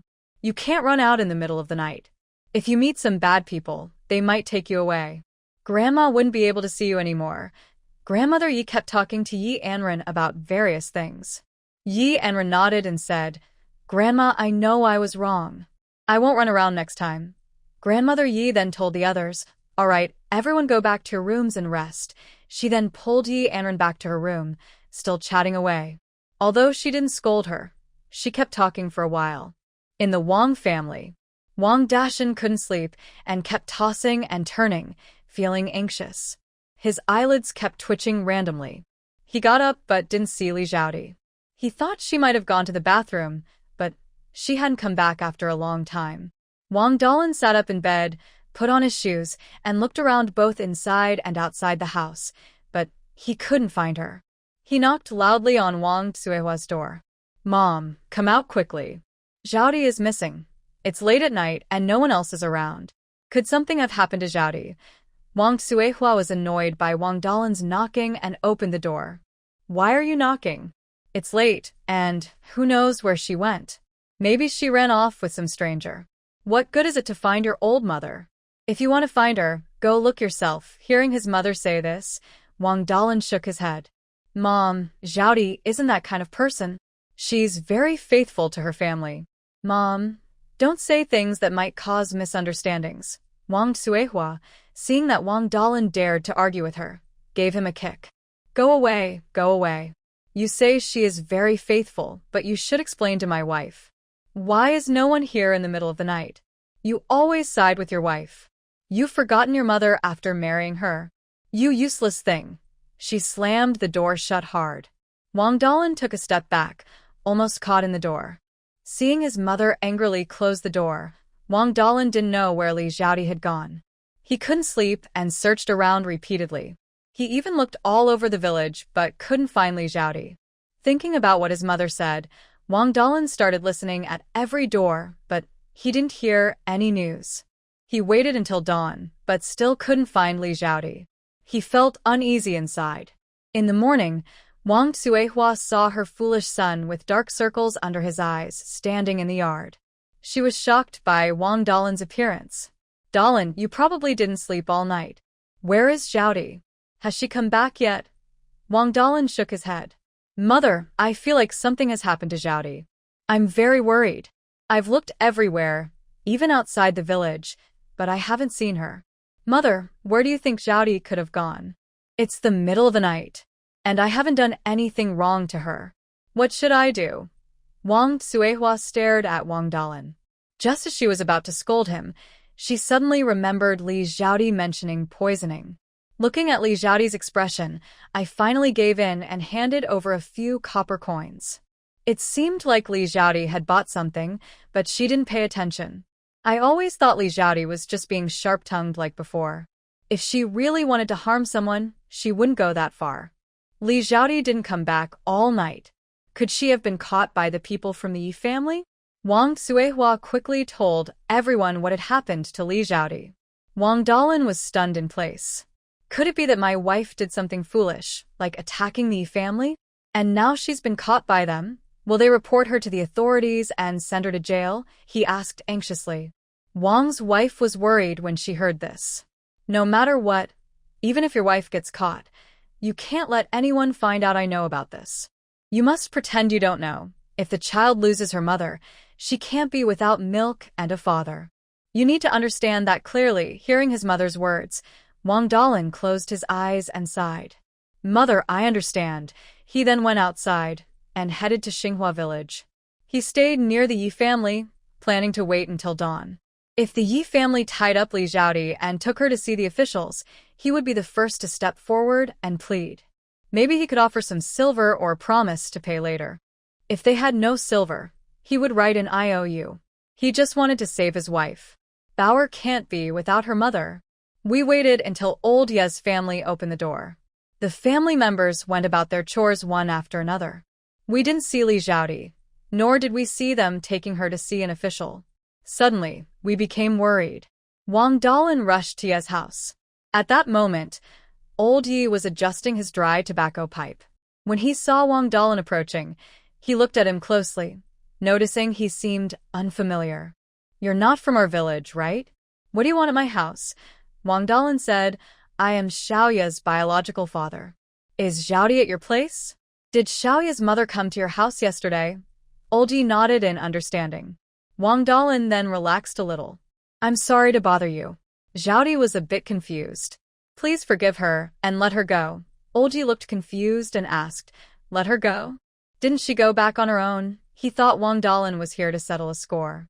Suddenly, Wang Dalin started bowing deeply, and Old Yi wondered what was going on. Hearing that Zhao had already gone back, Wang Dalin quickly asked, "When did she leave?" Old Yi explained that Zhao had been beaten, and then went back. Wang Dalin looked surprised. "She didn't come here afterward? Especially last night?" Old Yi shook his head. "I haven't seen her." Wang Dalin muttered to himself. "Impossible. Impossible. If she didn't come to your house, where could she have gone in the middle of the night?" Anran came out of the room, yawning as she went to wash her hands and face. Wang Dalin saw the little girl and called out, "Little girl, did you see your mother last night?" Anran saw Wang Dalin shake his head. "First, you are no longer my parents, and I don't know." Wang Dalin believed that the girl wouldn't lie, although he didn't care much about her saying they weren't her parents now. He turned to leave. If not at the Yi family, then where else could she be? After Wang Dalin left, Ye's wife brought the food to the table. Old Yi told her about Wang Dalin coming to find Liu Xiuxiu. Looking at Ye's wife, he said, "Wife, Wang Dalin said his wife disappeared last night. He doesn't know where she went, and he even came here asking for her." Ye's wife snorted coldly. "Who cares? If she's gone, that's good. It's none of our business. Let's eat." Ye's wife then handed a few boiled quail eggs to Anran. "Sweetheart, Grandma will peel these for you." Anran shook her head. "Grandma, I can peel them myself." She peeled the quail eggs and put them in her mouth. The family watched Anran eat the eggs, secretly swallowing their saliva, especially Yi Qing'an. Old Lady Yi looked at her grandson, who was so useless, and sighed. She gave each of her grandsons a small gift. Anran tugged at her grandmother's sleeve. "Grandma, didn't you gather so many bird eggs?" And the wild chicken eggs too. "Everyone can eat them." Grandma shook her head. "Good girl, those precious things are for you to enjoy slowly." After saying that, Grandma looked at Old Third. "Yesterday, the Wang family's daughter-in-law came to cause trouble. The wild chickens are still in the backyard and haven't been sold. Today, Old Third, you need to go sell them. If not, in a few days, if the wild chickens die, the price will drop a lot." Old Third responded immediately, and Old Fourth looked excited. "Mom, I want to go to the city with Third Brother. Is that okay? There are so many wild chickens." "Third Brother can't carry them all alone," he said. Grandma glared at Old Fourth. "Just a few dozen? Why can't you carry them? You really want to go to the city?" Old Fourth nodded. "Mom, please let me go. I won't buy much, just want to look around." "Is that okay?" Grandma waved her hand. "All right, if you want to go, go ahead. Just help your third brother carry things. By the way, after you two go to the city, remember to bring back some food." Anran, acting like a good girl, raised her little hand. "Grandma, I also want to go with Dad and Uncle Four. Is that okay? Is that okay?" She pouted and clung to her grandma, acting very cute. This surprised the three boys of the Yi family. Usually, they didn't dare to act cute in front of Grandma. If they did, she would be very strict with them. Grandma Yi was happily saying, "All right. Our good girl can go with her father whenever she wants. Sanha, you take the good girl with you. Let Sai carry most of the stuff. You must hold on to the good girl tightly and never let her get lost." Sanha nodded seriously. "Mom, I understand. Don't worry, I won't let my daughter get lost. I'll stay close to her at all times." Anran felt a little embarrassed by Sai's words and lowered her head to eat her food. After breakfast, the family each carried a large basket. Sai put the wild chickens into a bag, and then into his basket. Sanha set his basket on the ground, went over to Anran, and gently placed her into a bamboo basket. He carried her away on his back. When Anran sat in the basket, she felt it bouncing and was very happy. But after a while, she frowned. It was too uncomfortable to sit. At first, it felt new and fun, like a modern rocking toy. But as soon as they left the village, her bottom started to hurt from the bumping. She shifted her position. Sanha looked back. "Good girl, does it hurt? Or should I take you back? We still have a long way to go." Anran shook her head. "Daddy, it's fine. I'll sit for a while, then stand for a bit." Sanha shook his head. "You can't stand. It's easy to fall. You should sit now." It's still early, and there are nearby villages where people might be taking carts to the city. We are riding in someone else's ox cart, but it will be hard on dear little Bao for a while. Dad, we'll be fine. As we walk, the sun gradually rises. At that moment, a fully loaded ox cart stops in front of Yi Laosan and Yi Laosi. The driver is a man about 50 years old. Going to the city? There are some seats left. Yi Sanha responds quickly, puts down his basket, and first lifts Yi Anran out. He looks at the old man and then at the full ox cart, which is packed with people. But they are used to this. They know the cart can be squeezed a little more. Yi Laosan gives the old man 4 copper coins, then picks up Yi Anran and gets on the cart. Usually one adult pays 2 copper coins. Children don't need to pay for a ride. When Yi Laosan and Yi Laosi sit on the cart, Yi Anran leans against Yi Laosan's chest. Seeing that some women and older women are on the cart, along with a few men, one plump woman sits next to Yi Laosan, looking at the new passengers with dislike. One ox cart is already crowded, and now 3 more people have come. There's no space for their butts. After saying this, she looks at the basket in Yi Laosi's hand with a sneaky smile. She notices movement inside the basket and guesses it might be poultry. Licking her lips, she asks, "Which village are you from?" What's inside the basket? The family also raises chickens and ducks to sell in the city. When this was said, everyone on the bull cart looked at fourth brother Yi. Fourth brother Yi cleared his throat and said, "Hi. These are the only 2 we have at home. The ones below are some wild fruits picked from the mountain. We plan to sell them in the city, but I don't know if they'll sell well." Hearing this, everyone relaxed their expressions. They had thought that fourth brother Ye's big basket was full of poultry. If that were true, their family must be quite well off. When they heard that the items below were all wild fruits, they turned their heads. The plump woman looked at Yi Anran in third brother Ye's arms. She thought the girl was very pretty, just a bit too thin. "Young man, did you only pay for 2 people earlier? You should hold the child in your arms. How can you let her sit there? Isn't that just taking up our space for nothing?" Yi Anran saw that the plump woman was clearly trying to cause trouble. She glanced at the woman, noticing that her father didn't say anything, so she moved slightly to the side. But then the woman opened her mouth again, cursing loudly. "Some people are just pretending to be deaf. They clearly paid for 2 people, but 3 of us are sitting here? Bah. How shameless." Yi Anran couldn't stand it anymore. She shot a sharp look at the woman with her eyes. "Madam, can you speak reasonably? Look at my 4th uncle, almost sitting outside the cart, just to give me a little space so I can sit down. The chubby lady, you also don't realize your own size. You take up 2.5 seats by yourself. If you're not aware of that, how can you have the nerve to criticize us?" When the chubby lady heard the little kid dare to call her fat, she was so angry she stomped her foot and swung her hand toward Yi Anran. Next to her, Yi Sanha quickly blocked the chubby lady's hand. "Is there anything wrong with what my daughter said? You taking up 2.5 seats alone is bad enough, and you still have the nerve to scold us? The people driving the ox cart didn't say anything to others, so why are you making trouble? Look at my 4th brother's other half of his seat, almost hanging in the air, just to let my daughter sit a little more comfortably. You have such a mean mouth. Is this your ox cart? And you're insulting people." The chubby woman covered her hand, crying out in pain, and glared fiercely at Yi Laosan.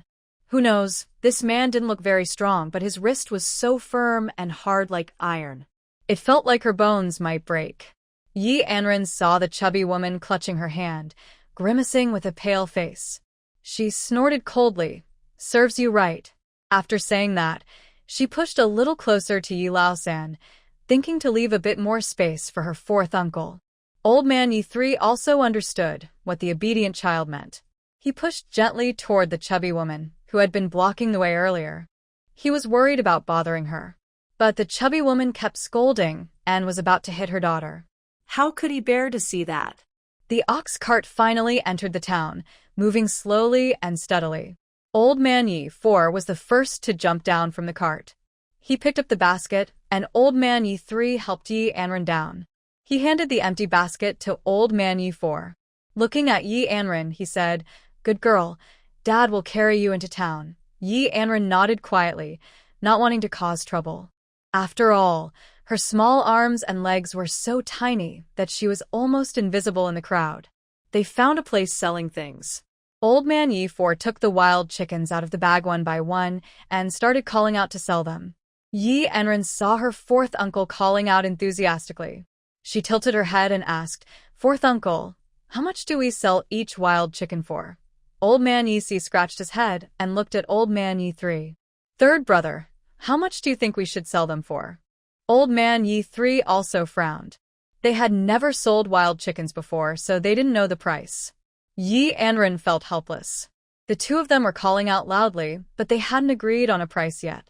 Old Man Yi 3 looked at a nearby poultry seller and asked, "Andy, how much do you sell your chickens for each?" The woman looked at Old Man Yi 3 and also at the things on the ground. She seemed unsure about the price. She kindly explained, "Our chickens usually sell for about 40 coins each. As for your wild chickens, they look quite big. You should sell them for at least 50 coins. Old Man Yi knew the price and quickly thanked the elderly woman, saying, "Thank you, Auntie. If you hadn't told us, we wouldn't have known the price." The aunt waved her hand and said, "It's no big deal." Old Man Yi returned to his stall and started calling out his goods. Soon, a woman in her 40s arrived. Her clothes looked different from those of ordinary people. Yi Anran looked at her clothes and guessed she was probably a household manager or someone important. Then an older maid came over and asked, "How much do you sell your wild chickens for?" Old Man Yi pointed to the largest wild chicken and said, "This one sells for 60 coins, and the others are 50 coins each." The woman looked at 4 chickens and said, "I'll take these 4. Can you lower the price a bit?" Yi Anran saw that the maid chose the fattest chicken, which was priced at 60 coins, and 3 others at 50 coins each. Old Man Yi thought for a moment and finally agreed to lower the price by 10 coins. The maid was satisfied with the price, counted out 200 coins, and handed them to Old Man Yi. She then carried 2 chickens in her hands and left. Seeing her leave, Old Man Yi was very excited. He counted the coins over and over, almost smiling from ear to ear. Old Man Yi's younger brother saw how unsuccessful his older brother was and tugged at his sleeve, saying, "Brother, don't look so clueless. Look, your daughter is laughing at you." Yi Anran thought her father's greedy look was very funny. When her fourth uncle caught her, she felt a bit shy and scratched her head, lowering it. Third Uncle Yi turned to glare at fourth Uncle Yi. "My daughter likes to smile, so she does. And you talk too much." Next, third Uncle Yi and fourth Uncle Yi took turns calling out to sell the wild chickens, but none of the remaining chickens were sold. "Dad, can't we go to the restaurant and ask if they want to buy some? I heard many restaurants buy wild game. It's been a while, and no one has bought them. Maybe it's because we're at the end of the street." Hearing his daughter's analysis, third Uncle Yi thought she might be right. Fourth, pack up and go to the restaurant to sell. Walking on the road, fourth Uncle Yi spoke. "Sweetie, you don't know that selling at the restaurant can get us a better price than selling ourselves. If a big wild chicken sells for 50 coins, we might only get about 40 coins at the restaurant." Third Uncle Yi waved his hand. "There are so many wild chickens. If we sell them all ourselves, we can only sell a few. It's better to sell them cheaply to the restaurant and go home early." After saying that, third Uncle Yi looked up at the sky. It was getting late. After selling all the chickens, they would go home, and it would probably be past noon. They arrived at a small restaurant. Just as third Uncle Yi was about to step inside, a worker shouted, "What are you doing? Go away. This isn't a place for you to come in." Seeing this, third Uncle Yi immediately pulled back his foot and turned around with fourth Uncle Yi and the others. This type of restaurant, even if they say they are selling wild chickens, usually doesn't get a good price. They don't bother arguing with the staff and go to the restaurant across the street. The staff there come to greet them, asking, "How many guests?" Old Yi quickly waves his hand and says, "We caught some wild chickens on the mountain. I want to ask if your restaurant needs wild chickens." When the staff hear wild chickens, their eyes light up. They say, "Yes, yes. Our boss said that recently any kind of game meat is in demand. And they are live." Old Yi nods, and Old Yi puts down the basket beside him, showing it to the staff. The staff claps his hands and runs to call the boss. When the boss arrives, He looks at the live wild chickens and then at old 3 Yi and old 4 Yi, nodding his head in approval. He says, "Are you hunters? You seem really skilled. Catching wild chickens alive without a scratch." The boss, curious, adds, "I wonder what method you used." As soon as he says this, he realizes he might have spoken too much and quickly waves his hand. "Hey, just asking casually. Your skills are not something to share with everyone." He invites them inside for a talk. After some discussion, they agree on a price of 48 coins per wild chicken. Old 3 Yi is happy. The restaurant boss is even more pleased, especially since Master Wang's family is celebrating his 70th birthday. This old man's favorite foods are the game from the mountains and the birds flying in the sky. Wild flavors are the best. Master Wang announced that if anyone has a lot of wild game, they will be chosen to supply the local restaurant. They don't know how many tables they need to set up at the restaurant, but it would bring in a lot of money. In this small town, there are several restaurants, but most are just family-run places. Each one sells what they can, but most of their business isn't very good. The shopkeeper held Yi Laosan's hand and said, "My surname is Wang. You can call me Manager Wang. If you find any wild game in the future, bring it to our restaurant. We will definitely pay you well." Yi Laosan nodded in response. The restaurant owner thought they were good hunters. "After you go back, it would be great if you could catch a wild boar or other animals from the mountain. Master Wang's father is planning a birthday celebration. If you can bring back wild boars or deer, the price will be more than double the usual." The shopkeeper intentionally shared this news to encourage them to hunt in the mountains. Normally, the price wouldn't be so high, but since people want the game, the price has gone up several times. Yi Laosan responded with 2 more words and then left with his daughter and Yi Laosi. But she didn't take the shopkeeper's words seriously. After all, they weren't hunters. They relied on their daughter's good luck, which is why their family had so many wild birds. They definitely didn't plan to hunt deer or wild boar. However, Yi Anran listened carefully. On the way, 4th uncle was very excited. "Third brother, we caught 15 wild birds, and we sold them for 720 coins. Plus the 200 coins from before, so in one trip, we earned almost 920 coins, almost a silver coin." 3rd uncle nodded, and 4th uncle happily bounced along with his empty basket. Yi Anran couldn't watch anymore. 4th uncle was not young anymore, but he still acted like a child. 4th uncle kept thinking about the 920 coins, such a huge amount. Their family farm only provided enough for basic needs. Even if they worked outside all year, they wouldn't save more than a silver coin or so. But in this one trip, they earned 920 coins. Yi Anran was dozing off in 3rd uncle's arms. Being carried and bounced around made her really sleepy. She gently nodded off, resting her head on 3rd uncle's shoulder, closing her eyes and starting to snore. Since she was just a child now, it was okay. No shame at all. 3rd uncle also noticed that the little one had fallen asleep. He moved more quietly, carrying Yi Anran onto the ox cart to go home. Just arrived home, Grandma Yi carried the food into the main hall. She turned around and saw her 2 sons coming back, and also saw youngest son Yi Anran in oldest son Ye's arms, seeming to be asleep. She pointed toward her room, hoping oldest son Yi would put Anran inside to rest for a while. Suddenly, old second Yi, Yi Xiuxiu, loudly called out, "Sister, sister, how much did you sell the wild chickens for?" Immediately, Anran woke up, and old third Yi put her down. Grandma Yi turned around and scolded Yi Xiuxiu. "Can't you see your sister is sleeping?" Yi Xiuxiu scratched his head and stuck out his tongue at Grandma Yi. He really hadn't noticed. Anran rubbed her eyes and said, "Grandma, I'm about to wake up." "Oh, I sold them for 920 coins today." "Grandma, I'm hungry." She said this while heading to wash her hands by the water well. Grandma Yi heard she sold exactly 920 coins. She looked at old third Yi and said, "That's quite a lot." Old third Yi nodded heavily. "No kidding." When old fourth Yi put the empty basket on the ground, Grandma Ye's face changed slightly. "Didn't I tell you two to remember? Why didn't you buy some candy or something for Guai Bao?" They came back empty-handed with their paws. Old third Yi felt guilty. "We were too happy and forgot." "No worries, next time we go to the city, we'll buy some candy for Guai Bao." Grandma Yu was too tired to scold her two sons anymore. Truly, men just aren't as careful as women. If Wang Xiang'er or Zhao Meiji had gone along, they would surely have thought of bringing some food back for the children at home. After washing her hands, Yi Anran walked briskly to the main hall and sat at the table. Ye's wife had prepared the meals. Yi Anran looked at the table, which had a small bowl of pickled vegetables and a bowl of wild chicken egg soup. Each person had a piece of black flatbread.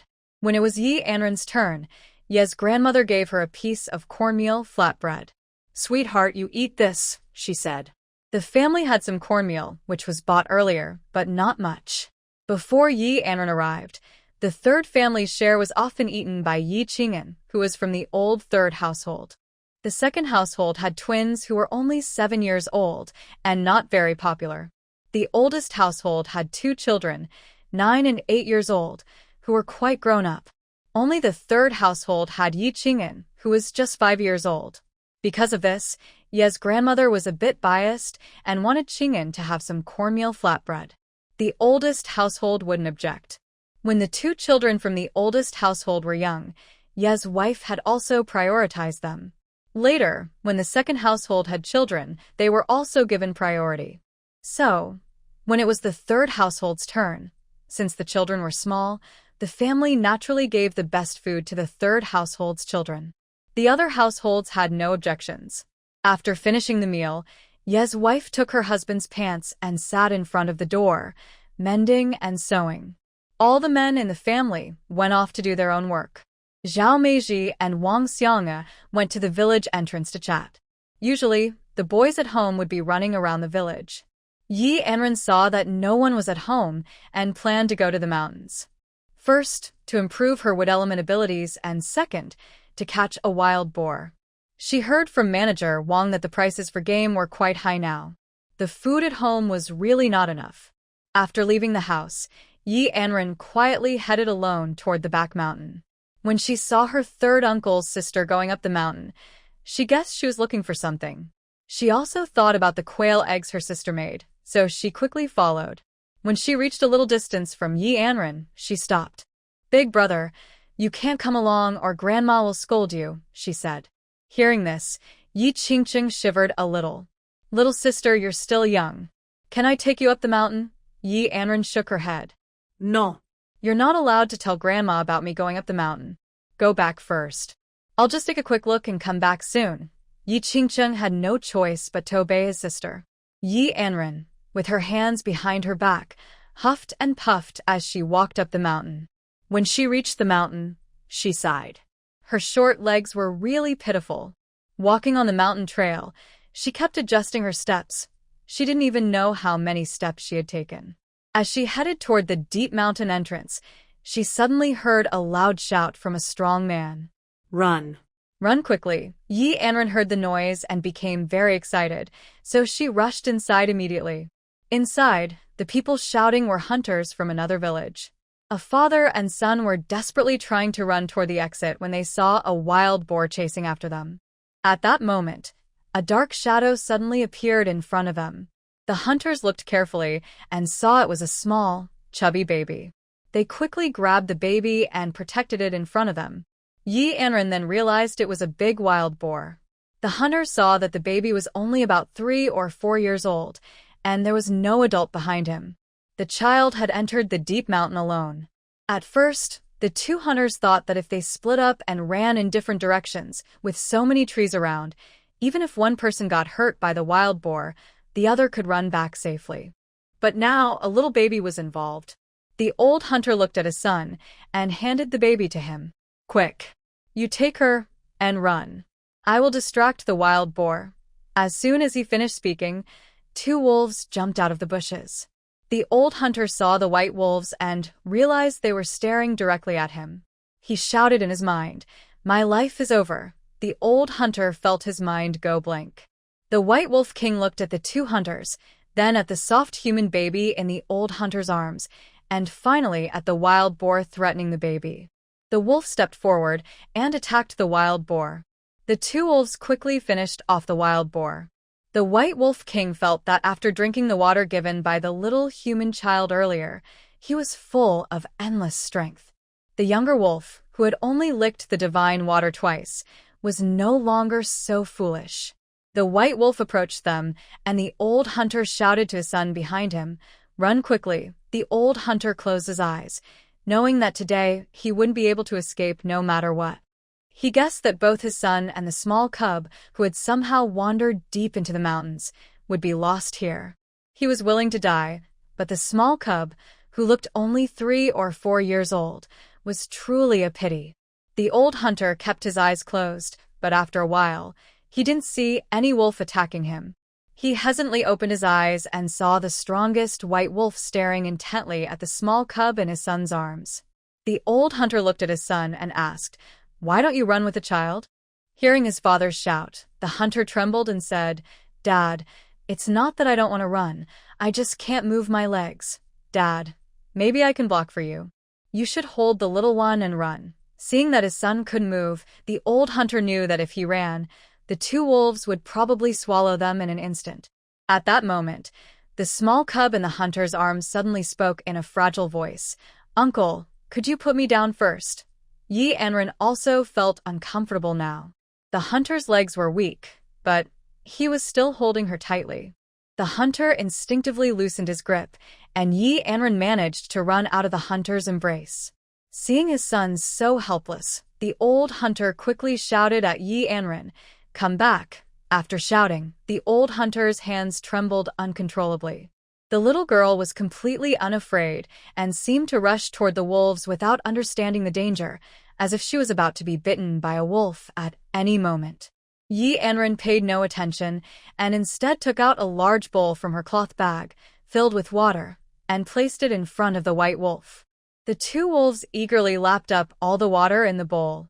The alpha wolf approached Anran, rubbing its big head against her small one, just like before. The little girl couldn't withstand the force of the wolf's head and plopped down onto the ground with a thud. Annoyed, Anran stood up from the ground and punched the big white wolf's head twice. "Hey you!" Her actions stunned the 2 hunters, who stared in shock. The alpha wolf howled softly, as if begging for mercy. The wolf lowered its head in front of Anran, and she gently petted it. "Are you here to pick me up? Since you're here to get me, I'll forgive you." The alpha wolf whined softly. "Yes, yes. I felt you. So I came to pick you up." Anran and the alpha wolf exchanged words, and soon they started chatting happily.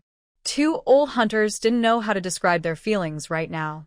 After a while, the old hunters seemed to see a lifeline. They said to the little girl, "Little girl, are you talking to the wolf? Can you ask the Wolf King to let us go?" Anran nodded and looked at the Wolf King. "Can you not eat these 2 uncles? They seem pretty nice." The Wolf King shook his head when he heard the little one say that. Roar. "I won't eat them. They smell bad." "You smell better, hee." He then lowered his big head and leaned into Anran's arms, but this time, he was very gentle. He was afraid that he might accidentally sit the little one on the ground again, which would make her angry and hit him. Anran felt like a flock of crows was flying overhead. People who didn't know might think she was delicious. She really is tasty. The Wolf King's roar came again. "A what? Human little one, I told you before, the treasure is in the wolf den. I will carry you there." Anran tried to climb onto the wolf's back with her short legs, but she only managed to get on twice and still couldn't get on. She turned to the 2 old hunters. "Uncles, can you help me get onto the wolf's back?" The old hunters stared blankly at the little girl.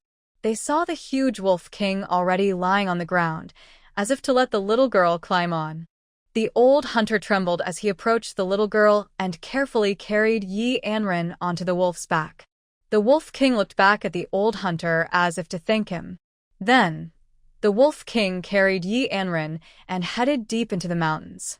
Another wolf followed, but after a few steps, it turned back and carried the bull Anran had taken out earlier, walking into the mountains together. Only the 2 hunters remained, standing there in a daze. The other hunter saw the wolves leave and nervously looked at his father. The old hunter reacted quickly and slapped his foolish son on the head. "What are you doing? Let's go back quickly." "Father, there's still a big wild boar. Should we carry it back?" The old hunter glared at him. Carry what? If it's yours, then carry it. But don't forget, you haven't left yet. The White Wolf King might come back and bite you. The young hunter nodded in response. He knew that the boar wasn't really his, and thanks to that little cub, if they hadn't met this strange little kid, they probably wouldn't have made it out of the deep mountains. Just like his father said, they didn't dare offend anyone, so they couldn't bring back the prey. The old hunter felt something was unusual. He also wanted to bring back the big wild boar because, nowadays, every family had no food, but he didn't dare to do it. He always felt that the little cub was extraordinary. Who knew if the wild boar's family would want the kid? And thinking about how he tightly held the little kid, claiming he wanted to protect him, yet the kid was completely unafraid? The wolves carried her deep into the mountains, and the old hunter no longer dared to offend that little girl. The prey naturally didn't dare to be taken back, and they nervously headed toward the mountain in trance with their son.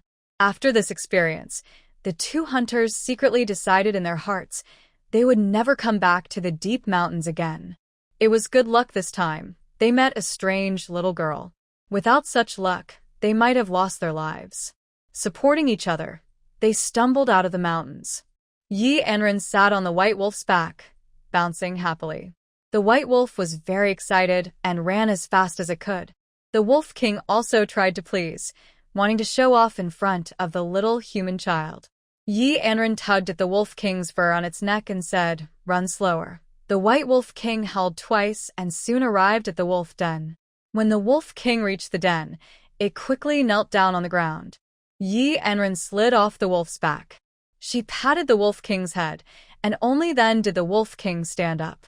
Inside the den, a few small wolf pups were jumping around happily, surrounding Anran completely. Looking at the little wolf pups, she saw one white wolf pup stumbling and falling as it tried to walk.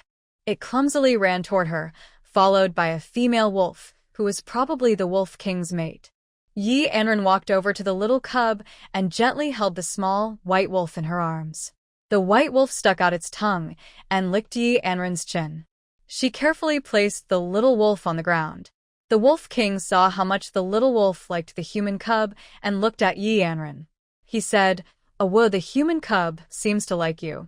If you like it too, why not take it home?" Anran looked back at the Wolf King in surprise, with an expression of disbelief. "You're giving me your son? You just drank some water, and now you're giving me your son." The Wolf King felt a bit embarrassed. The female wolf stepped forward and gave the Wolf King a heavy paw slap. The Wolf King quickly explained, "Oh, my wife, listen to me. The little wolf is too weak. I don't know if it can survive the cold winter. If the human cub is willing to take it in, the little wolf might have a chance to live." The female wolf listened to the Wolf King's explanation and hung her head, feeling sad. No wolf would dislike their cubs, it's just that this one was too thin. The other wolf cubs could eat some meat on their own, but this smallest one still stumbled when walking. Anran looked at the white wolf, and then at the lively wolf cubs on the ground. It was clear that this little wolf was weaker than the others. Anran lifted the small wolf over her head. "I have a special connection with it, so it's mine now. But when I grow it up, I might use it as a mount and it can't come back with me. If you want to see it, I will bring it to the mountain to visit you." The Wolf King listened to the human child speak and nodded excitedly. Anran crouched down and placed the little white wolf on the ground, then took out a bowl from her cloth bag. At the moment she took it out, the bowl was filled with clear spiritual spring water. Seeing this, the Wolf King and the wolves behind him were so frightened that their legs trembled. Anran noticed their scared expressions, as if they had seen a monster, and she simply stared back without explaining. She handed the bowl of water to the little white wolf. The little white wolf sniffed the fragrant spiritual spring water and started licking it eagerly. The other wolf pups nearby saw this and became anxious. They were upset because the human child was only feeding the little white wolf and seemed to favor it, so they protested and tried to push forward to get some. The Wolf King growled at the unruly pups, making them whimper and retreat. Anran watched as the little white wolf drank half of the big bowl of spiritual spring water, then she poured the remaining half into the other subdued pups. The other pups rushed over eagerly, and the Wolf King looked at the human child with gratitude for caring for the pups. Yi Anran held the white wolf in her arms. After drinking enough, the white wolf felt warm and cozy. It also found the human smell very nice, and if it could stay in a human's arms forever, it would never want to leave. Soon, the full little wolf fell asleep quietly in Yi Anran's arms. After the Wolf King entered the cave, it carried a brown spiritual mushroom and placed it in front of Yi Anran. When Yi Anran saw what the Wolf King was holding, her eyes widened. Is this a spiritual mushroom? And it looks so big. Where did you find it? The Wolf King proudly lifted its head. Woof, woof, woof. I knew you'd like it. I saw many humans come deep into the mountains to find this. It's so big, so I brought it into the cave. I was planning to give it to the young ones when they grow up, for them to eat. Here, for you. The Wolf King nudged the spiritual mushroom with its nose and placed it at Yi Anran's feet. Yi Anran carefully examined the mushroom, then put it into her cloth bag. All right. Thank you.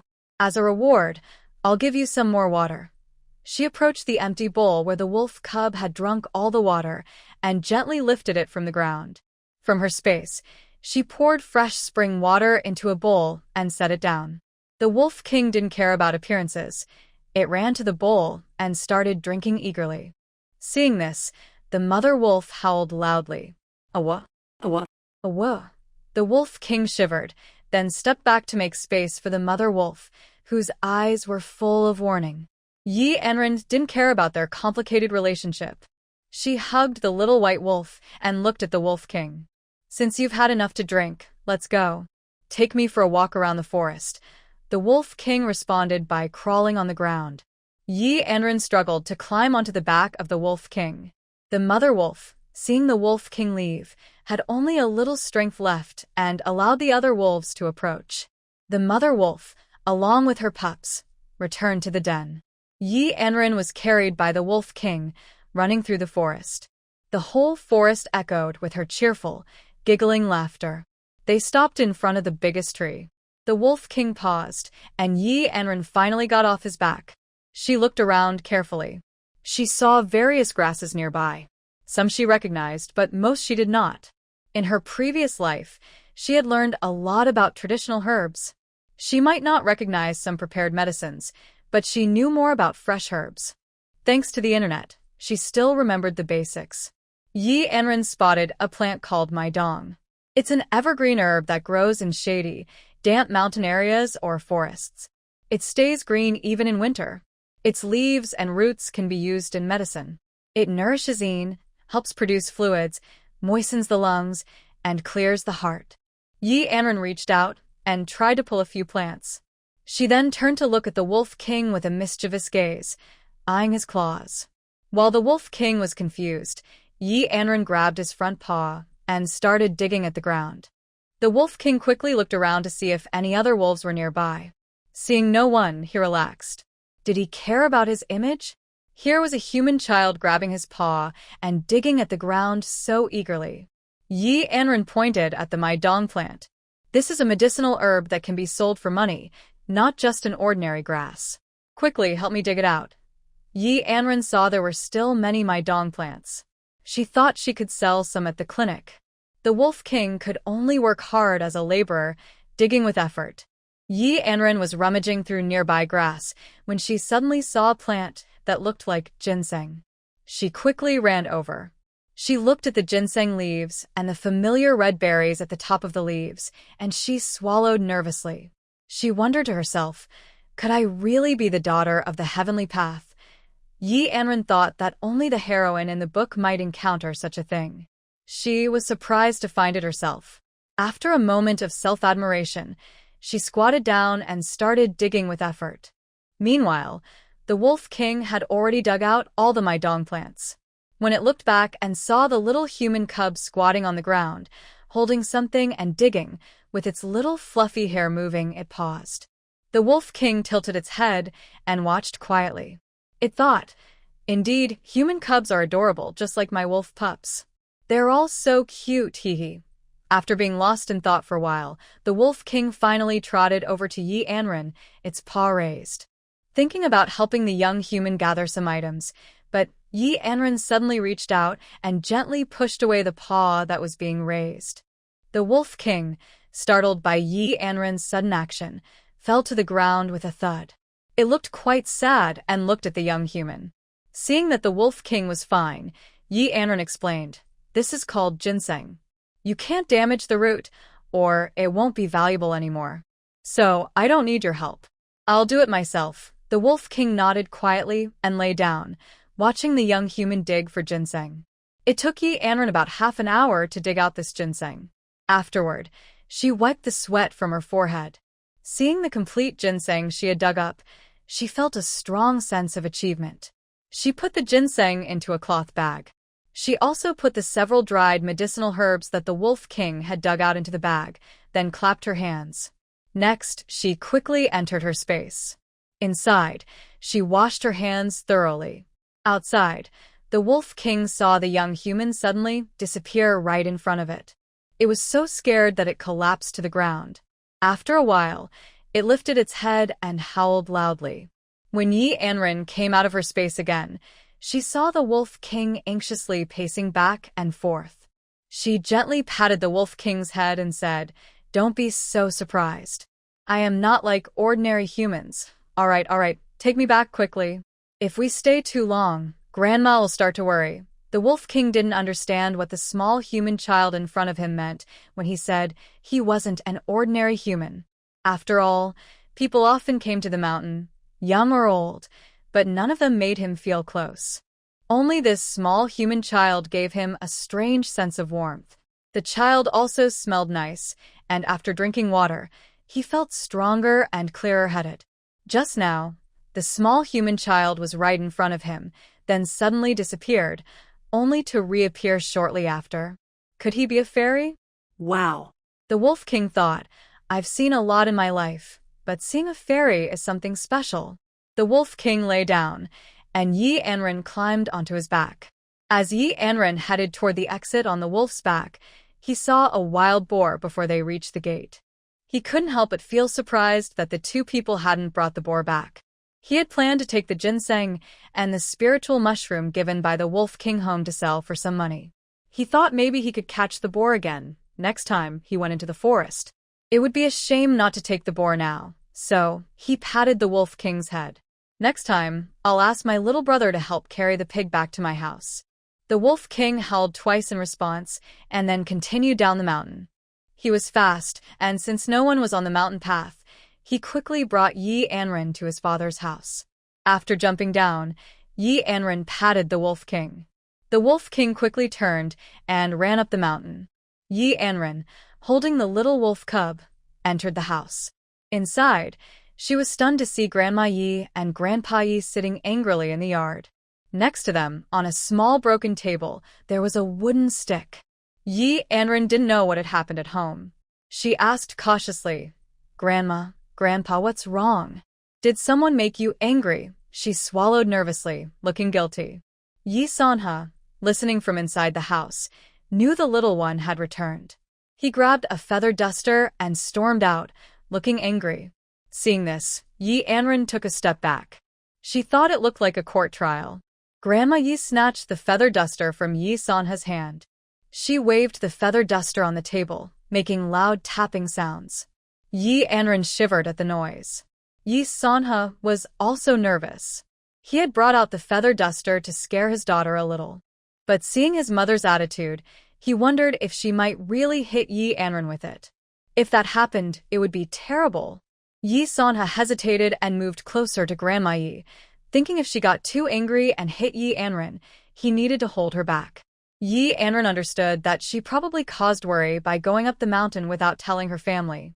If she were to say something, old lady Yi would definitely not allow her to go, or she would make Dad go with her.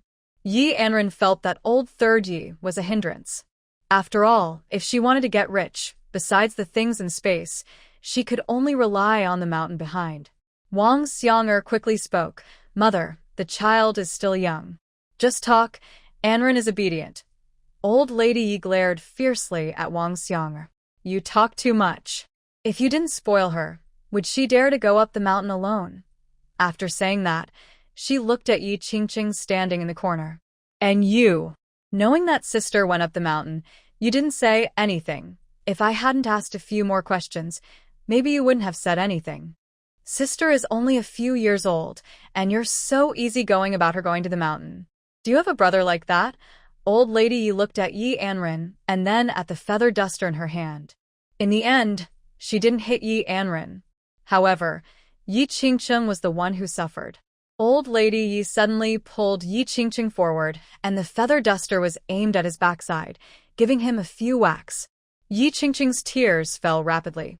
Grandma, I was wrong. Yi Anran was stunned by the sudden action. She had prepared herself for old lady Yi to hit her. But she didn't get hit. Instead, she ended up implicating Yi Xiuxiu from the older uncle's family. She quickly stepped in front of Yi Xiuxiu to protect him. Grandma, I threatened my brother so he wasn't allowed to say anything. I know I was wrong, Grandma. Next time I go into the mountains, I will tell you first. Please forgive me, okay? Please?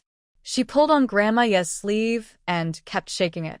Grandma Yi saw this and had no choice but to toss the feather duster onto the ground and gently pat Yi Anran's head. All right, you said it yourself. If you dare to go into the mountains again, I will use the feather duster on you. Don't think that having your parents and grandpa around means you can escape a good scolding. Yi Anran nodded desperately. Grandma, I really understand. Please don't be angry anymore. Then she took Grandma Ye's hand and led her inside. Grandma, I will take good care of the baby. At this moment, Grandma Yi finally noticed the little wolf cub in Yi Anran's arms. Her face immediately darkened. She turned around and picked up the feather duster. Did you go deep into the mountains? Otherwise, how could you have a wolf cub? If I don't give you a good scolding today, you probably won't learn your lesson. She raised the feather duster to hit Yi Anran, but Yi Sanha quickly stepped in to block her. Grandpa Yi also tried to take the feather duster from Grandma Ye's hand. He's still young and tender. Don't hurt him. Wang Xianger, standing nearby, also agreed. Yes, mother. If you hurt Anran, you'll only end up feeling sorry for him. Over the past 2 days, Wang Xianger has realized that the old lady likes Anran very much, even more than her own children. Old lady Yi didn't really want to hit her. She just wanted to scare Yi Anran. But her third son and his wife stopped her. Yi Anran pouted and said, Grandma, you promised not to hit me. Old lady Yi was so angry she trembled all over. You went up the mountain for the first time and didn't tell anyone, and then you brought back a wolf cub. Do you know that wolves are very protective of their young? If the cubs are gone and they smell it, they will come after us. Seeing that Grandma was truly angry, Yi Anran quickly hid behind her third brother, sticking out her fluffy little head. Grandma, don't be mad. The Wolf King gave me the cub. I didn't steal it from him. The Wolf King said the little white wolf is weak and can't be raised there, so he gave it to me. Later, when the little white wolf grows up, it can be my mount, right? She looked down at the little white wolf in her arms and lifted it high. The white wolf nodded its head in a friendly way. Yi Anran's eyes lit up. Grandma, look. The little wolf agrees too. It likes me the most. It will be my mount in the future. Thinking about having a mighty wolf as a mount made her happy, and she giggled happily. Old lady Yi couldn't do anything. She handed the feather duster to her third son. This is your daughter. Just spoil her. Who knows? She might cause trouble in the future. Yi Sanha shrugged and muttered, Who is really spoiling her? Ye's wife turned her head and stormed into the main hall. The whole family finally relaxed, glad that the little one had escaped a beating. Everyone followed Ye's wife into the hall. Only Yi Xiuxiu was left alone in the yard. He pouted and rubbed his sore bottom. Well, he bore the brunt of the fuss, and his bottom hurt. Boo-hoo, does no one care about his little behind? Yi Xiuxiu thought to himself, feeling upset, and limped into the house, touching his sore bottom. Grandma's hit was really heavy. It made his bottom swell. His sister went up the mountain and only brought back a little wolf cub, but he got scolded. But thinking that the little wolf cub could be a riding animal for his sister, and seeing how happy she was, he decided it was okay to get scolded. Next time, he would do it again. Yi Xiuxiu knew that Yi Anran going up the mountain was probably fine. After all, sometimes children went to the mountain, just to the outskirts. When Yi Qingcheng entered the house, his eyes immediately looked at the little wolf cub in Yi Anran's arms. Yi Anran felt guilty. If it weren't for her, Yi Qingcheng wouldn't have been scolded. She quickly handed the little white wolf to Yi Qingcheng. After the little wolf cub left Yi Anran's arms, it fell into Yi Qingcheng's embrace and immediately started resisting. It howled loudly, biting Yi Qingcheng's hand with its small teeth. Yi Qingcheng wasn't hurt and gently scolded the little wolf. "You're quite fierce. If you bite me again after falling into my hands, I'll have to pull out your little teeth." Yi Qingcheng carried the white wolf outside, followed closely by Yi Qing'an and Yi Qingwen. Yi Anran secretly took things out of a cloth bag. The bag was specially sewn by Ye's wife, mainly to hold some small snacks for convenience. Inside Yi Anran's bag, there were only 2 sunflower seeds, which had already been eaten. She took the bag off her body. Old Mr. Yi was the first to notice the dried lily bulbs Yi Anran pulled out, and he looked at them with a happy surprise. "Old wife, look. These are dried lily bulbs, and they're quite valuable. Just a few of these can sell for several hundred coins," he said happily. Ye's wife also felt happy when she heard this, but her face suddenly turned serious. "Good child, are you sure you went deep into the mountains?" Yi Anran quickly shook her head. "Grandma, the Wolf King dug these up for me, and the big mushrooms are also gifts from the Wolf King." She then took out some Lingji mushrooms from the bag. Ye's wife wondered, where would there be big mushrooms in the mountains now? She thought if there were any, they would have been picked long ago by the villagers. There's no way they would still be there for the little one. The little one hesitated and swallowed hard when he saw the ginseng being raised. "Where is the big mushroom?" Clearly, it's ginseng. Although they haven't seen it on the mountain, they've seen it in the pharmacy. Such ginseng is treated like a treasure in the pharmacy. The Wolf King actually gave such a big piece of ginseng to the obedient child. Everyone was swallowing nervously, thinking about how much silver it might be worth. Seeing the whole family so surprised, Yi Anran took out the last ginseng from the cloth bag and held it up proudly, with a little proud expression. "Grandma, look. Is this a radish? It even has red berries on top. I dug it out myself, but the radish is a bit thin and the roots are so long. I dug out the whole thing for you." The family was stunned. Before they could recover from the shock of the Wolf King giving Anran the ginseng, they saw her pull out what she called a radish, with such long roots. "This isn't a radish at all, it's clearly ginseng." Yi Sihua excitedly tugged at old Yi, saying, "Dad, look. Is this a radish? It looks just like the full ginseng from the pharmacy." Old Ye's voice finally brought everyone back to their senses. Old Lady Yi quickly hugged Anran tightly and showered her with kisses on her face. Anran looked sad and slumped into Old Lady Ye's arms. She felt as if her face was no longer her own. Old Lady Yi looked at the excited family and cleared her throat. "Don't be so happy too early. The ginseng and the Lingji sent by the Wolf King are all for Guai Bao. Please don't have any bad thoughts." Big Brother Yi nodded first. "Mother, we're just happy for Guai Bao. We don't want to keep anything for ourselves. All of it belongs to Guai Bao. We are saving it for her future dowry." Old Lady Yi saw everyone nodding in agreement and then relaxed her expression. Yi Anran looked at the family, feeling they were quite harmonious. She tugged at Old Lady Ye's sleeve. "Grandma, if the big radish and mushrooms can be sold for money, we could exchange them for grain. Then our family won't have to eat bark anymore, okay, Grandma?" Old Lady Yi was about to say something when she heard loud noises outside. The old village chief was beating a drum loudly and shouting. Old Man Yi and the men of the Yi family quickly ran outside when they heard the drum. Usually, the village chief would beat the drum to alert everyone about big news. The White Wolf King, along with his wolf brothers, several gray wolves biting the legs of a large wild boar, were walking up the mountain, panting. Seeing a wolf rushing back up the mountain, villagers started running home. Before they reached home, they saw the returning white wolf leading the pack, followed by a few gray wolves, all biting the boar's legs as they hurried down the mountain. The villagers of Mureo almost fainted when they saw the scene. A few with some sense quickly ran to the village chief's house. They shouted for the village chief to ring the bell and warn everyone to be alert for wolves. When the bell rang, every household learned the news and rushed out with weapons. When everyone saw the exhausted wolves lying on the ground, panting and confused, and also saw a large wild boar on the ground, they were all stunned. Anran heard the noisy commotion outside and immediately realized that maybe the wolves didn't avoid people and were just coming to bring the wild boar as a gift. Old Yi and the men of the Yi family had already rushed outside. Anran was worried that the wolves might scare the villagers too much, so she followed them. Old Lady Yi was patting her thigh behind, upset that her little granddaughter was in danger. She had just scolded her, and now she saw the danger and rushed out again. Ye's wife was also patting her thigh and quickly followed behind. When Anran arrived at the scene, she saw the villagers trembling as they looked at the wolves. No one dared to go near. They kept their distance. The Wolf King was walking confidently toward their home. Just as the Wolf King was about to speak, he suddenly came right up to Anran.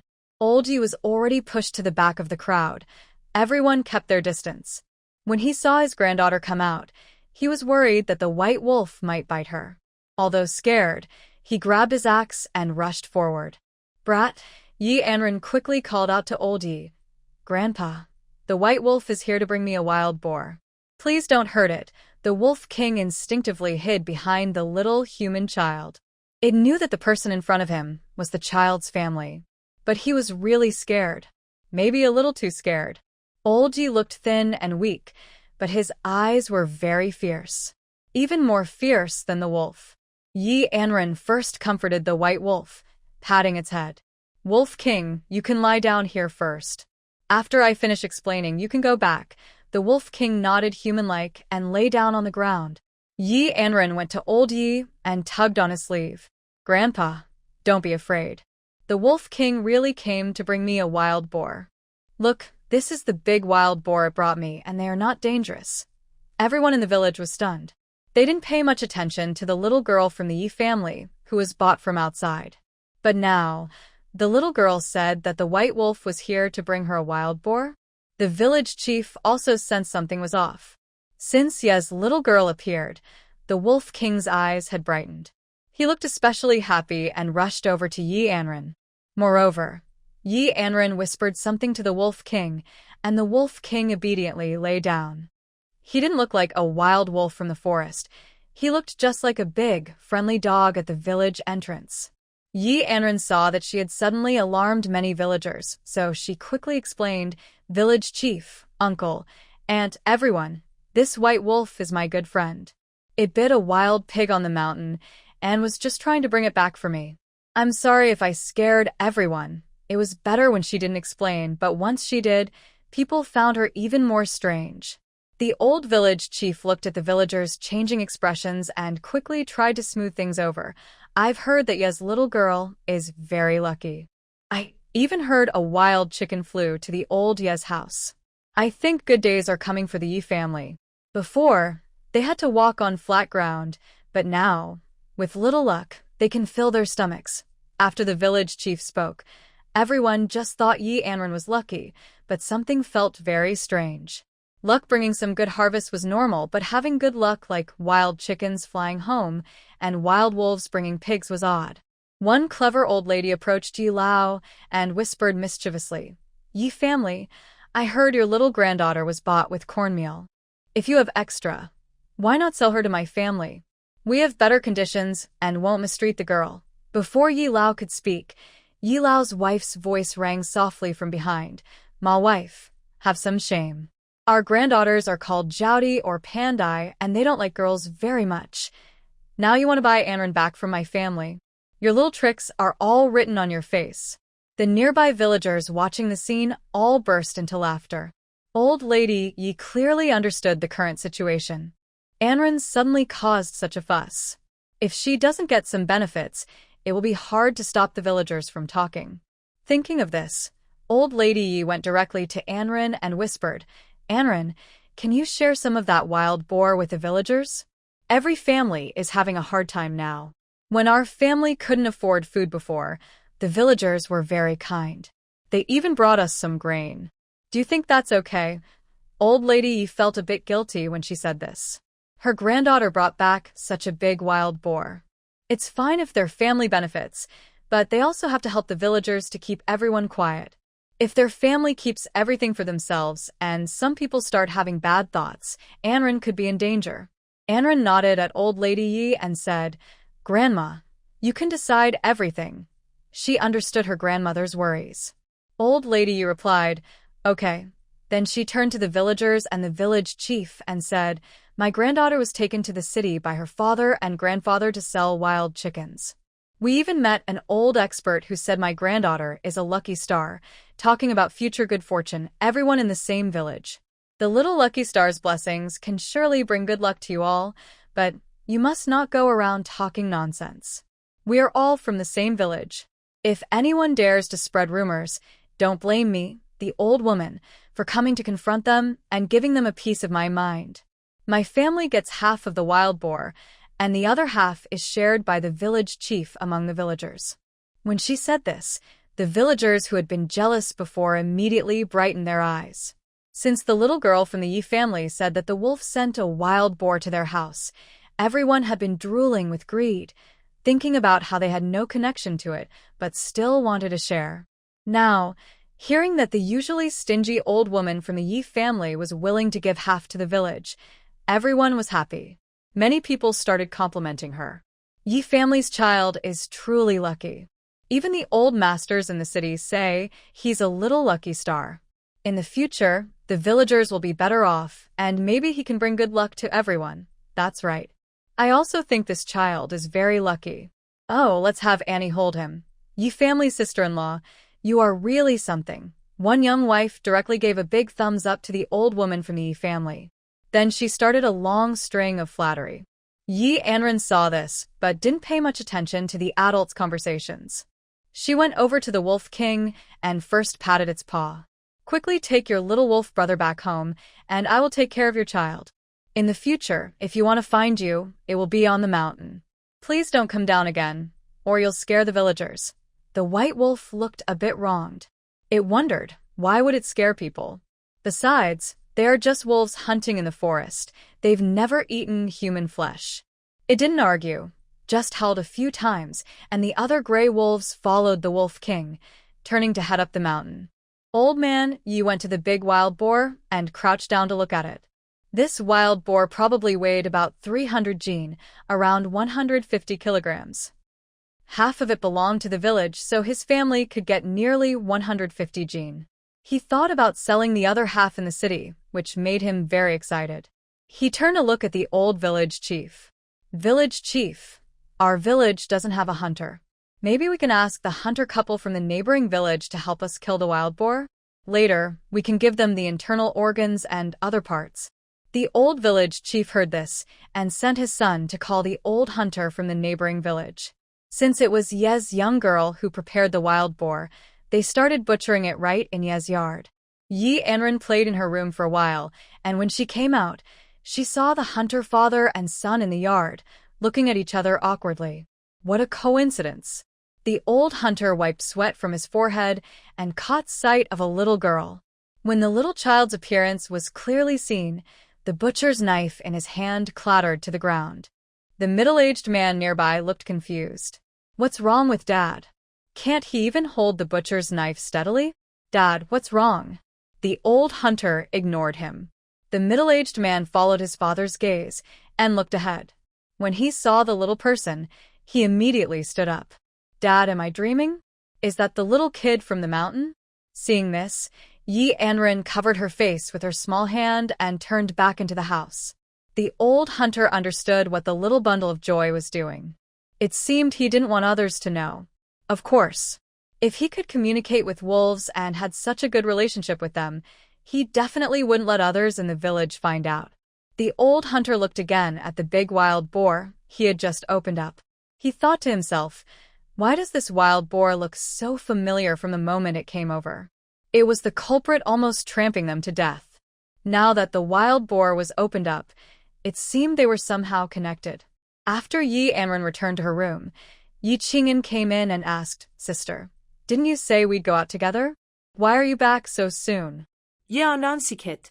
"Things outside are too chaotic, with so many people. We won't go out now. I promise I'll take you to the village another day to meet the other children. Many people in the village are not familiar with each other. I think my sister is still a little scared. She is well-behaved and sits next to Yi Anran, her legs swinging back and forth. When Grandma Yi entered the house, she saw the two little ones chatting happily. The only worry was that the second child still hasn't married. There are only a few rooms in the house. The old man still has to share a room with a second son. It would be nice if they could add 2 more rooms when they have more money in the future. Grandma Yi took some things and then left again. Everyone in the village came to the old Ye's house in line, asking the village chief to help divide the wild boar meat. Liu Xiuxiu and Qian Dashan stood at the door of Ye's house, hesitating outside. They wanted to go inside to get the wild boar meat, but they felt a bit awkward about their status. Liu Xiuxiu nudged Qian Dashan. Just go in and get it. Why do you need 2 people? Qian Dashan glared at Liu Xiuxiu. If you don't need 2 people, then go alone. Hurry up and get it. Our mother is waiting. Seeing Qian Dashan say this, Liu Xiuxiu was about to turn and leave, but Qian Dashan turned and went back home. Liu Xiuxiu clenched her fists. If she didn't bring back the wild boar meat, she thought the mean old lady would start scolding again. After Yi broke up with her, she and her 2 sons had a very hard life at Qian's house. They could still fill their stomachs at Ye's house, but life at Qian's was truly miserable. Mrs. Qian was lazy, but she mostly just sat in the main hall scolding people. However, she was quite kind to her 2 children. After Liu Xiuxiu went to Qian's house, she never felt full. She only ate a porridge made from wild tree bark, and it still wasn't enough. Liu Xiuxiu felt very regretful. How good the days used to be. As she was thinking, she suddenly saw Yi. When Yi saw Liu Xiuxiu, he immediately squinted his eyes and said, "What are you doing coming to my house? Go away, go away. My family doesn't welcome you." Liu Xiuxiu bit her lip and said, How can you say that to me? We've known each other for so many years." Yi snorted coldly. "What kind of relationship do we have? Don't let me see you again, or you'll just make me feel sick." Hearing Yi's dislike in his eyes, Liu Xiuxiu was deeply hurt. In the past, Yi always listened to her. If she asked him to go east, he would never go west. If she asked him to chase a dog, he wouldn't chase a chicken. Liu Xiuxiu couldn't accept Yi's harsh words now. She thought about how her family was struggling to make ends meet. Since the villagers had a share, the Qian family naturally did too. Thinking of this, Liu Xiuxiu became a bit more brave. She straightened her back and looked at Yi. "I didn't want to come to your house.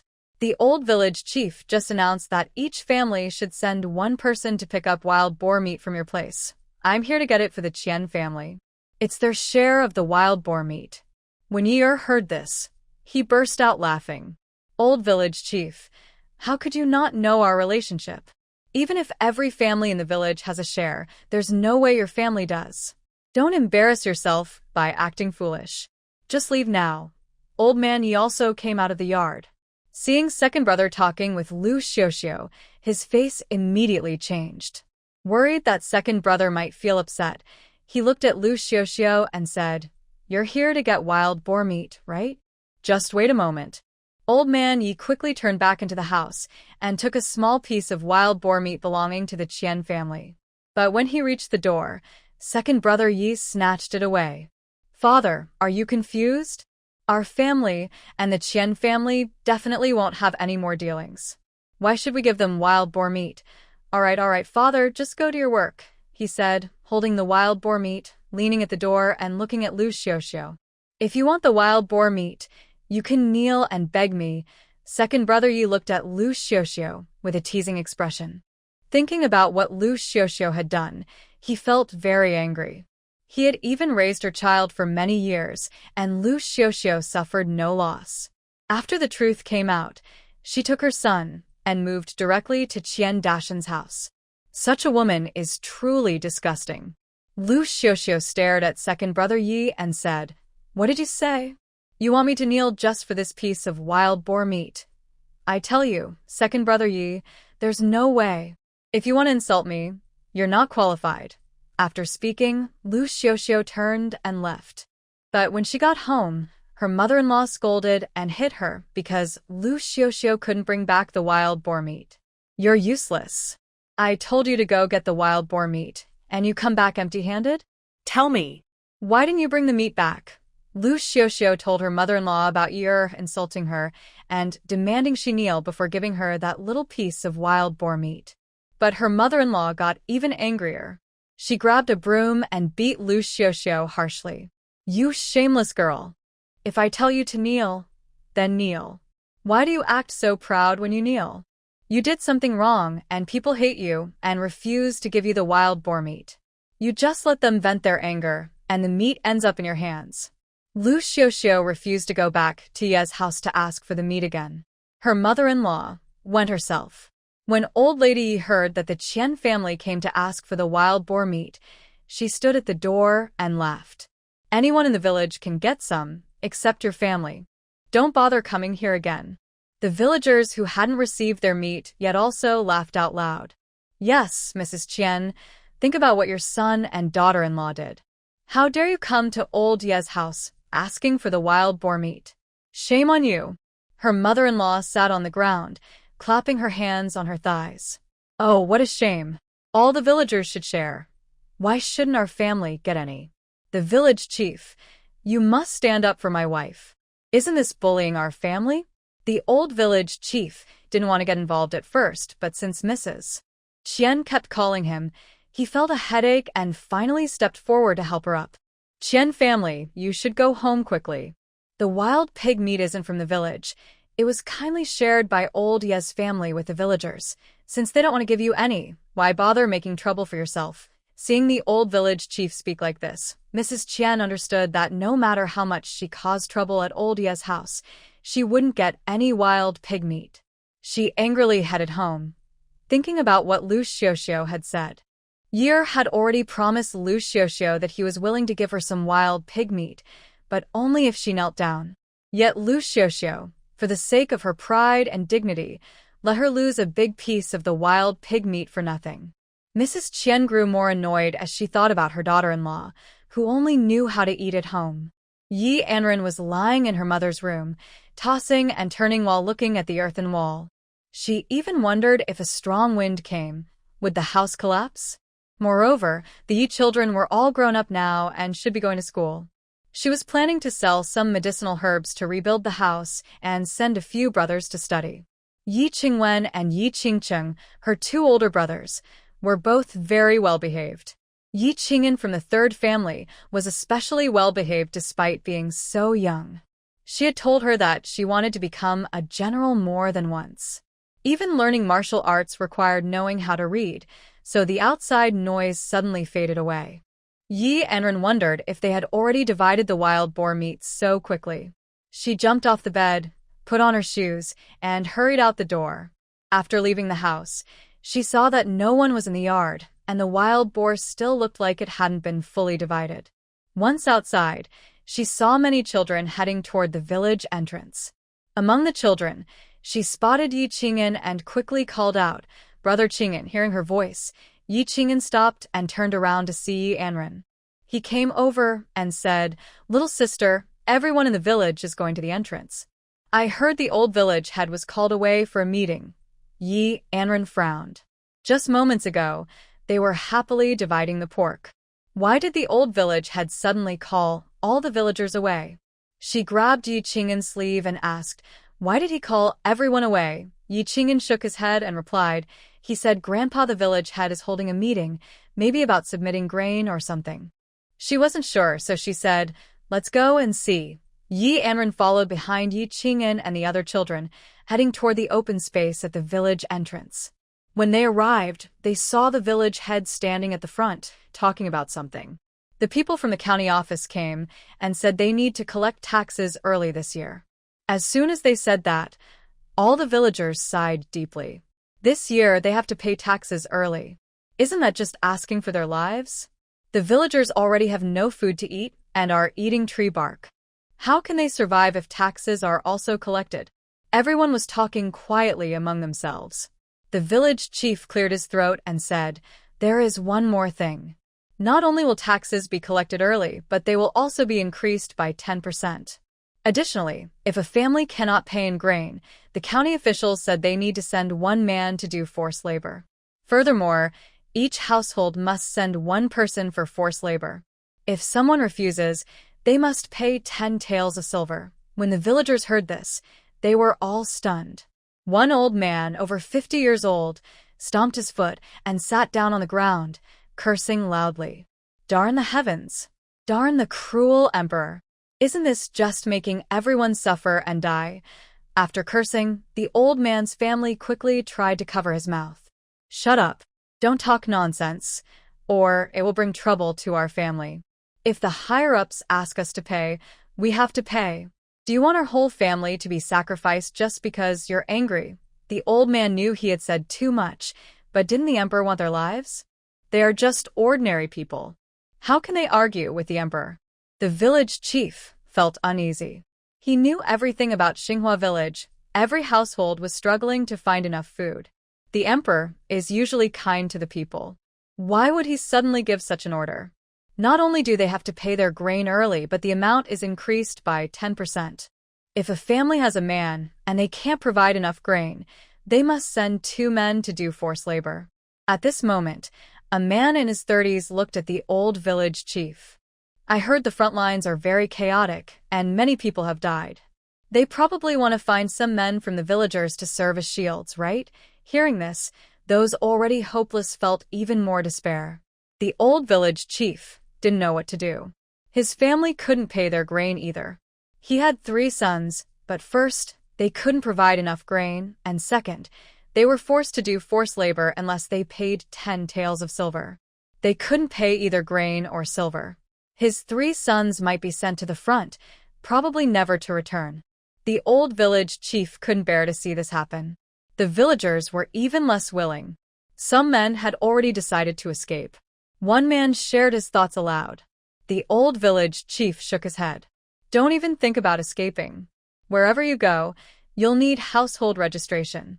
Without it, you'll be considered a runaway. Men who run away will be forced into forced labor, and women will be made into military prostitutes. Don't even dream about it. The old village chief saw the villagers sighing and waving his hand. All right, everyone, you all know what to do. Go back to your homes. For those who didn't get wild boar meat, go to Old Ye's house and take some. Think about what to do next. After saying this, the old village chief turned and headed home, sighing all the way. Although he was the elder of Xinhua village, he wanted the villagers to become rich. But not even enough to eat was guaranteed. Now, many men had to go serve in the army, which was like sending them to death. These were children he had watched grow up. The old village chief's eyes were red and teary. Yi Anran also understood. Old Yi pulled her and Yi Qingqing home. They walked in silence, each thinking about what to do. Yi Anran lifted her small head. Grandpa, don't worry. We still have ginseng and lingji. We can sell them if needed. Selling a person for military service only gets 10 taels of silver, which isn't much. Ginseng and lingji can sell for a good amount of silver, right, Grandpa? Old Yi also thought about his granddaughter's things. He nodded and squatted down to look at Yi Anran. Grandpa is useless. I still need to use the things from our little treasure. Yi Anran shook her head. Grandpa, since I was bought back by my parents, I am part of the Yi family. My father, mother, and grandparents treat me well. Don't say such distant words again in the future. Old Yi chuckled happily and nodded. Good. Little treasure is our family's lucky star. After old Mr. Yi returned home, he called the family into the main hall and told them what the village chief had said. Everyone sighed deeply. Yi Anran lifted her small head and said, Let's sell the lingji first. Ye's wife looked lost in thought, her eyes fixed on Yi Anran. After a moment, she nodded and hugged Yi Anran gently. Anran, Grandma thanks you on behalf of the family. If it weren't for you, our family might be in trouble. As she spoke, Ye's wife choked up a little. Yi Anran held her grandmother's hand and said, Grandma, don't say that. We're all family, aren't we? We agreed not to be strangers. Since I am your child, I am part of the family too.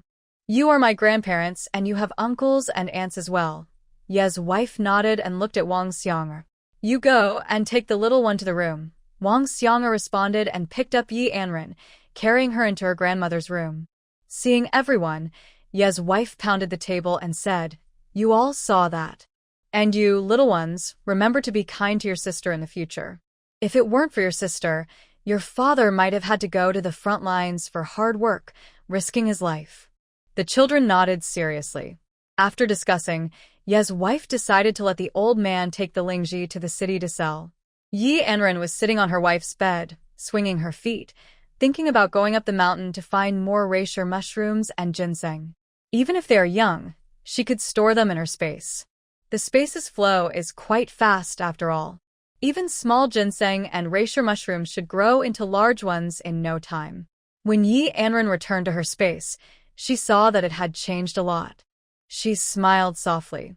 When she first arrived in this body, although she had a space, all the supplies she stored in her previous life had disappeared. Now, she could see those items nearby, and her space seemed even bigger than before. Yi Anran walked around her space several times, her lips never leaving a smile as she looked at the supplies. She picked up a packaged duck leg, tore open the bag, and started eating small bites. Only after finishing did she leave the room.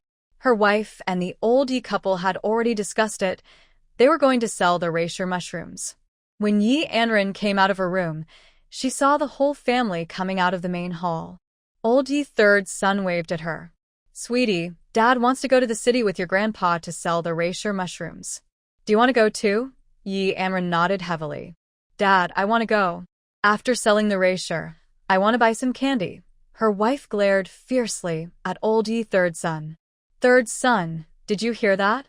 If you sell things and come back empty-handed, don't blame me for not letting you into the house. Sweetie is coming too." They didn't know what to buy her, like food or drinks.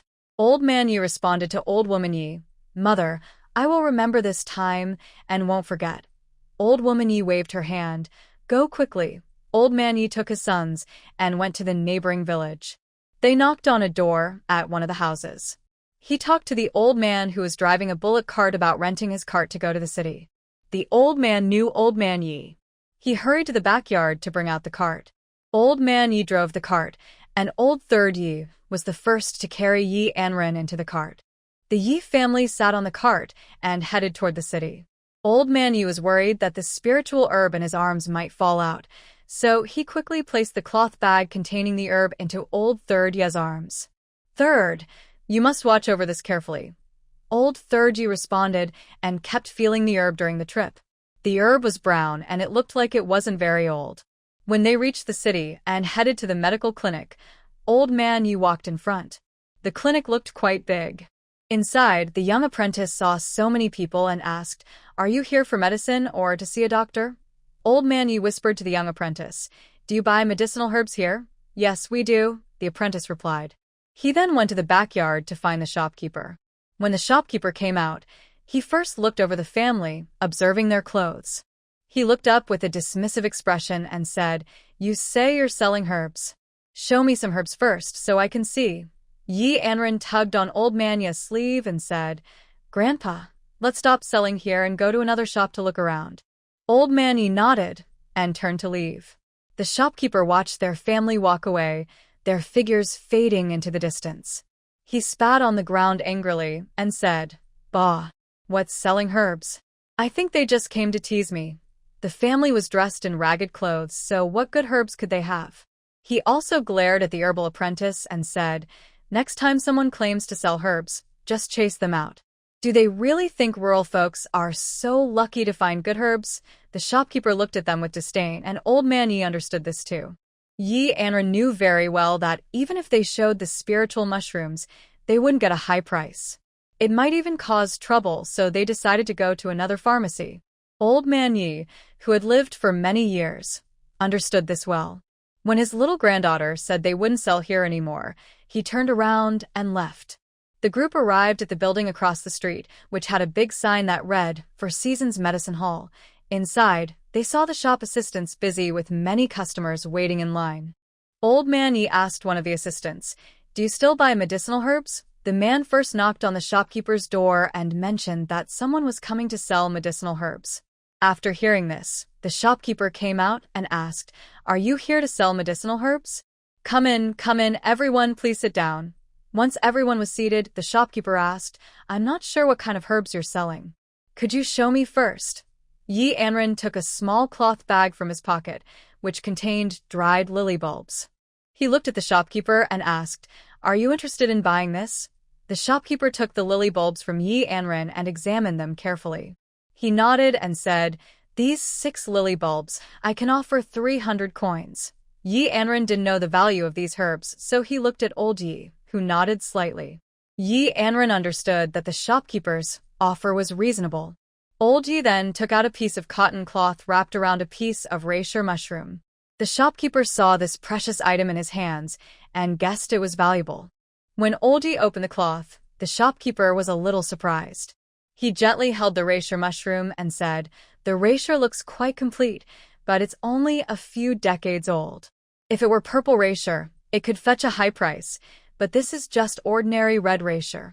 Old Yi nodded and looked at the shopkeeper. Please give me a price. "If it seems fair, I will sell it." The shopkeeper thought carefully and said, "I can offer you 180 taels. That is the highest price we can give." Old Mr. Yi gasped when he heard the offer of 180 taels. Everyone in the Yi family was stunned. After realizing, they quickly lowered their heads, afraid their expressions might affect their father's bargaining. They never expected to sell such a high price of 180 taels. Only Yi-san had thought about a red lingji mushroom. Although it looked young, he thought it might sell for a few dozen taels, but he never imagined it could be so much. The shopkeeper explained that the lingji was very young and red, so the price was lower. But even with a lower price, it still reached 180 taels. He had never heard of so much money in his life. Anran tilted her head and looked at the shopkeeper. "Uncle shopkeeper, could you possibly increase the price a bit? If we find good herbs in the future, we will definitely come back to sell them here." The shopkeeper looked at Anran. She was quite pretty, but very thin. Surprisingly, she was still talking about prices with him. He shook his head. "I've already offered a pretty high price, so I really can't go any higher. In the future, if you bring herbs here again, I will give you the best price." "How does that sound, little girl?" Seeing the shopkeeper's expression, Anran realized the price couldn't be increased. She gently nodded at old Mr. Yi. Old Mr. Yi looked at the shopkeeper and gestured with his hand. 180 taels, just 180 taels. The shopkeeper smiled warmly, went to get the silver, and handed over 180 taels of silver along with 300 coins to old Mr. Yi. Old Mr. Yi wrapped the silver in a cloth bag, secretly tucked it into his bosom, and left the medical clinic quickly. A group of people left in a bullock cart. At the clinic, Wang Suehua watched the Yi family come out from the backyard, and everyone looked happy and smiling. Old Mr. Yi was holding his chest, as if he had something hidden inside. Wang Suehua's eyes moved as she looked at the servant, who came out from the backyard and asked, "My old man and the others came to sell something?" They were shouting for the old man, but he didn't turn around. The servant listened to Wang Suehua and looked at the Yi family members who had already left, then looked at Wang Suehua with some confusion. "Your family came to sell herbs, didn't they? Oh, and your luck is really good. They found a rare mushroom. Even if it's a bit young, it's still worth a lot of money." Wang Suehua was very surprised when she heard this, but kept her expression calm. She smiled happily and said to the servant, "That's right. It was picked from the mountain. I wonder how much they sold it for." The shopkeeper said it was 180 taels of silver. "Your family is lucky now." After saying this, she hurried off to celebrate. Wang Suehua clenched her fists tightly, her nails digging deep into her flesh. 180 taels of silver. Exactly 180 taels. No one of the whole family is so happy. Wang Suehua took the medicine for her foot and hurriedly went home. She was worried before about her son going to do forced labor and about paying grain taxes. Now that she heard the Yi family had unexpectedly received 180 taels of silver, she couldn't easily forgive the Yi family. She needed to discuss this carefully with her family. 180 taels of silver is enough to cover her child's forced labor expenses, even if split among several families. Wang Tsuehua was very excited and headed toward the city gate, while the Yi family strolled around the city. Old Yi pulled Yi Anran and went to a clothing shop. They picked out 2 sets of ready-made clothes. Old Ye's third son wanted to speak but hesitated, finally unable to hold back. "Father, are the clothes too expensive? When we go back, Mother will scold us. Just buy some fabric to take home and let the child's mother make the clothes." Old Yi glared at his third son. "What are you saying? Our good boy has earned so much silver for the family, buying 2 sets of clothes for him, and you're still complaining? How can you be such a stingy father?" Old Yi shook his head. "Father, it's not that I'm stingy. We've been used to hard times, haven't we? I just think ready-made clothes are more expensive than fabric, and making them at home costs more than a little." Old Ye's face turned white with anger. He looked at Yi Anran. "From now on, don't be so filial to your father. Your father is just a penny pincher." Yi Sanha scratched his head, not because he didn't care about his daughter, but because it was just too poor. After buying clothes, he also bought lots of candies and pastries and a piece of pork. He happily headed home. Old Lady Yi was already waiting at the door.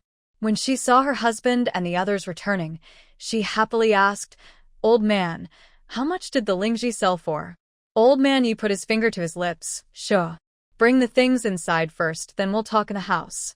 Seeing her husband's expression, Old Lady Yi understood that they must have sold quite a lot, or he wouldn't be so cautious. They carried the things from the ox cart into the main hall. Old Third Yi went to return the ox cart. After reaching the main hall, Old Man Yi took out the silver he had been holding and finally relaxed. He poured the silver onto the table with a clatter. The whole family was sitting on stools, watching, wondering how much money there was. But then they saw Old Man Yi dump out a small pile of silver ingots. Seeing the silver ingots one by one, everyone was stunned. This. Old Lady Yi couldn't speak clearly, trembling. Old Fourth Yi didn't go with them and never expected there to be so many silver ingots. He picked one up and bit it. Mother Yi saw her young son was so useless and slapped Yi Sai on the back. "You're so useless and dirty. The silver has passed through many hands, and you're still putting it in your mouth." Yi Sai put the silver back on the table and scratched his head. "Mom, even if the silver has been through many hands or fallen into the latrine, I can still lick it clean. It's a big silver ingot." Everyone in the family looked at Yi Sai. Mother Yi really couldn't bear to watch. Her younger son was just a money-hungry fool. Old Lady Yi asked Old Man Yi, "How much silver is there in total?" That Lingji sold for 180 taels, and Maidong was 300 won. Mother Yi was surprised. She never thought it was worth so much, especially the 6 stalks of Maidong that looked like grass but sold for 300 won. Wang Xiang'er immediately stood up from her stool. "What? 180 taels? That's so much." Old Man Yi nodded and looked at the mountain of silver ingots on the table.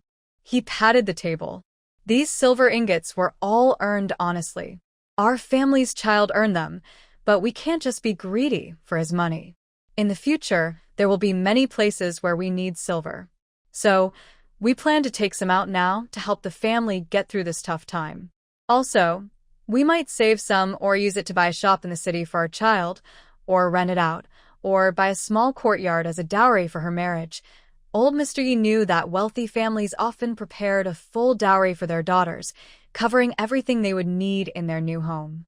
This way, the daughter wouldn't be looked down upon, since she wouldn't rely on others for basic needs.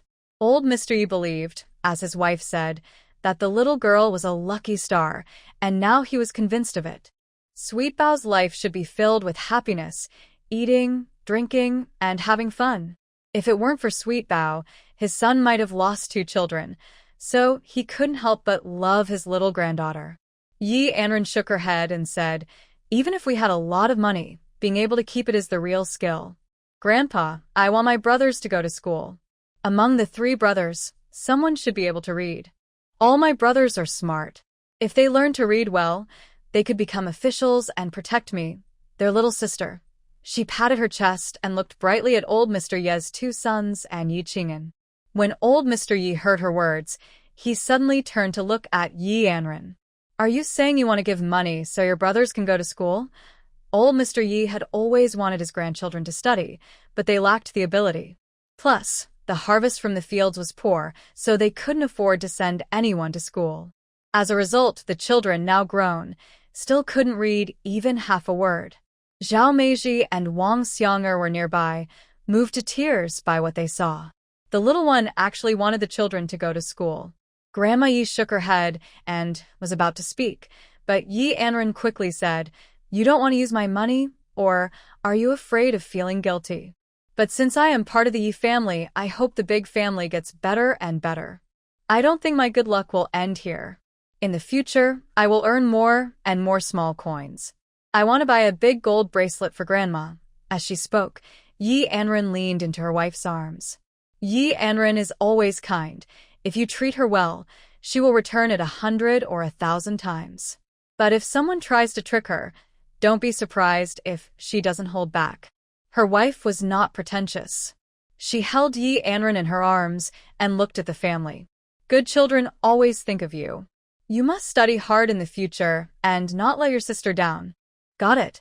The three little ones nodded eagerly. When Yi the Third returned after delivering the ox cart, he saw the family sitting seriously with a mountain of silver ingots on the table.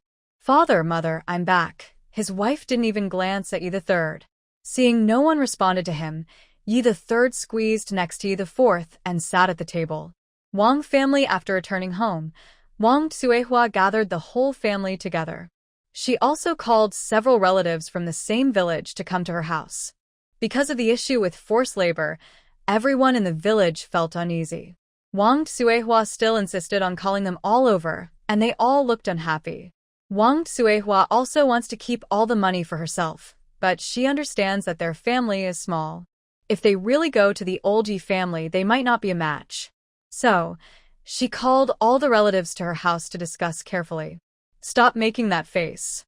Guess who I met today at the town clinic?" Her second brother frowned. "Xuehua, just say it directly. Why all these riddles?" "Yeah, Xuehua, who did you meet that makes you so happy?" Wang Xuehua patted her thigh. "You guys don't know. I met some people from the old Yi family at the clinic. They said they were selling Lingji mushrooms, and they sold them for 180 taels of silver." When everyone heard 180 taels of silver, they all widened their eyes. They even thought about the Lingji mushrooms, guessing they were picked from the back mountain. It was probably deep in the mountains, but they didn't dare go that far. Her eldest brother sighed. "They're lucky. We don't dare go deep into the mountains. Are you calling us here just to tell us this?" Seeing that they hadn't understood what was going on, Wang Xuehua explained. "You guys haven't figured it out yet. I heard that the old Yi family used to be very unlucky, but since my granddaughter went there, everything changed. Everyone in Xinghua village says my granddaughter is a lucky star. She's brought good fortune to the old Yi family, especially with the Lingji mushrooms. So, the mushrooms must be a blessing for my granddaughter. Since they belong to my granddaughter, they're ours. Why should the old Yi family keep all of it? Don't you think so?" After Wang Xuehua finished her call, everyone nodded excitedly. Wang Darren, her older brother, pounded the table and said, "That's right. Why should the Yi family always get the better of us?" Wang Erlin and his wife exchanged glances, thinking about the 180 taels of silver, hoping to recover at least 20 or 30 taels. Wang Sarin was even more excited, eager to grab a sword and rush to old Ye's house right now. Seeing their three brothers like this, Wang Xuehua thought, "Our family has several sons. When the time comes, we can all go to old Ye's house together. If they refuse, we can just take what we want." After planning their strategy, the four families headed angrily toward Xinghua village. But when they reached the village entrance, they saw a few women sitting under the big locust tree, chatting about village gossip. Seeing a group of people holding sticks and approaching their village with a fierce look, one woman quickly grabbed a small stool and ran toward the village chief's house.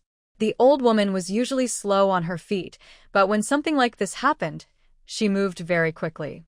At the village chief's house, she reported that villagers were carrying sticks and coming into the village. The old village chief knew the character of each family in the village. except for the Dasha family, who were quite difficult. Most others were good people. He didn't want outsiders to bully the villagers, so he called everyone out. Everyone in the village was ready to stand up and protect their home. The village chief and his people chased after the group from Wangjia village. After catching up, the old village chief looked at a few people and asked, "Are you from the neighboring village?" Wang Suihua puffed out her chest and said, "You are the village chief of Xinghua village, right? We didn't come here to cause trouble for your village. We are here to find old Ye's family and get back my little granddaughter." The village chief thought since it was a family matter, he nodded in understanding. "If you want your granddaughter, you should talk to old Ye's family. Everyone is holding sticks. And those two behind are holding machetes. What does that mean?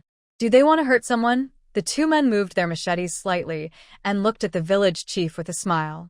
"Village chief, what are you saying?" We just want to take the child back. "If old Ye's family refuses, we might have to threaten a little." Everyone, disperse now. Seeing how they spoke, the old village chief narrowed his eyes. Wang Suihua, standing proudly, stepped forward toward the village chief. "Village chief of Xinghua village, I advise you not to interfere. This has nothing to do with your village. We are only here to take back our granddaughter, and we have no other intentions. I believe you wouldn't let outsiders get hurt for no reason, right?" Wang Suihua, along with her three brothers, marched aggressively toward old Ye's house. The village chief and villagers followed a short distance behind. When Wang Suihua reached old Ye's house, she kicked the door hard twice. "Old Ye's family, come out now. Old lady, you listen to the shouting outside." She opened the door and saw Wang Suihua leading a group of men, some holding knives and others with sticks. She didn't understand what was happening. Wang Suihua shouted at old lady Yi, "Where's my granddaughter? Bring her out." Old lady Yi stepped in front of the door and said, "My granddaughter is still young. You might scare her. If there's something you want to say, just tell me directly." Yukihua looked at old lady Yi from top to bottom, sneered, and thought to herself, she's not so tough after all. Just a weak old woman who can be easily bullied. She didn't bother to ask about Wang Suihua, who was known as the strongest woman in the village. With her around, old man Ye's family would have to pay 180 taels of silver. After thinking this, Wang Suihua pushed old lady Yi and said, "There are so many people outside. Let's go to the yard and talk." The other members of the Yi family also came out. Old third Yi rolled up his sleeves and looked at the group with sticks in their hands, who had already entered their yard. He wanted to step forward, but old man Yi grabbed his arm. "Wait a moment. Let's see what they want to do." Yi Anran also ran out from the room. Seeing it was Wang Suihua, she quietly moved closer to old lady Yi and whispered, "Grandma, this is Wang's grandmother. I think it's because of what happened to me." Old lady Yi immediately understood what was going on. It was probably that Wang's family was regretful or trying to demand more money. No matter what ideas they had, it was useless. After all, the obedient child had already gone from the village chief of Xinghua village to the county office to register as a member of the Yi family. The record was clear and written in black and white. They had already cut ties with the Wang family.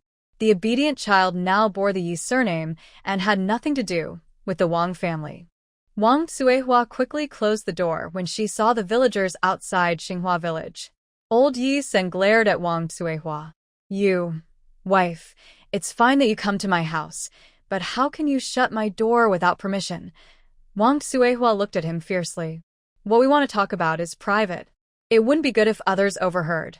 Then she smiled and stepped closer to Yi Laopa. "Old sister, I heard your family sold some lingji and made 180 taels of silver. That's all because of my little granddaughter. Since my granddaughter is a lucky star and brought so much good fortune to your family, shouldn't we share some of the 180 taels?" Yi Laopa finally understood their purpose and looked at Yi Laotu, wanting to slap him for not stopping them. "Be careful when selling lingji. I can't believe you let the Wang family find out." Yi Laotu also looked confused. They went to the pharmacy to sell the lingji and left immediately, so how did the Wang family find out? Someone listening at the wall outside the Yi house overheard the 180 taels and widened their eyes in surprise. The man excitedly jumped twice.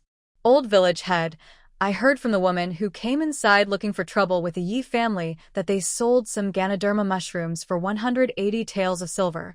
Upon hearing this, the villagers of Xinghua village all gasped in surprise. The old village head saw everyone coughing lightly and asked, "What are you all thinking about?" That's a good opportunity for the old Yi family. Since Little Lucky Star's been with the old Yi family, good things keep happening. The villagers have also benefited. Now that the Yi family is in trouble, do you think we should help? A group of men clenched their fists. Old village head, what are you saying? We also envy the Yi family for selling Ganoderma for 180 taels. But we're not ungrateful. We ate the wild boar meat from the Yi family. Now that they're in trouble, we naturally can't let others bully them.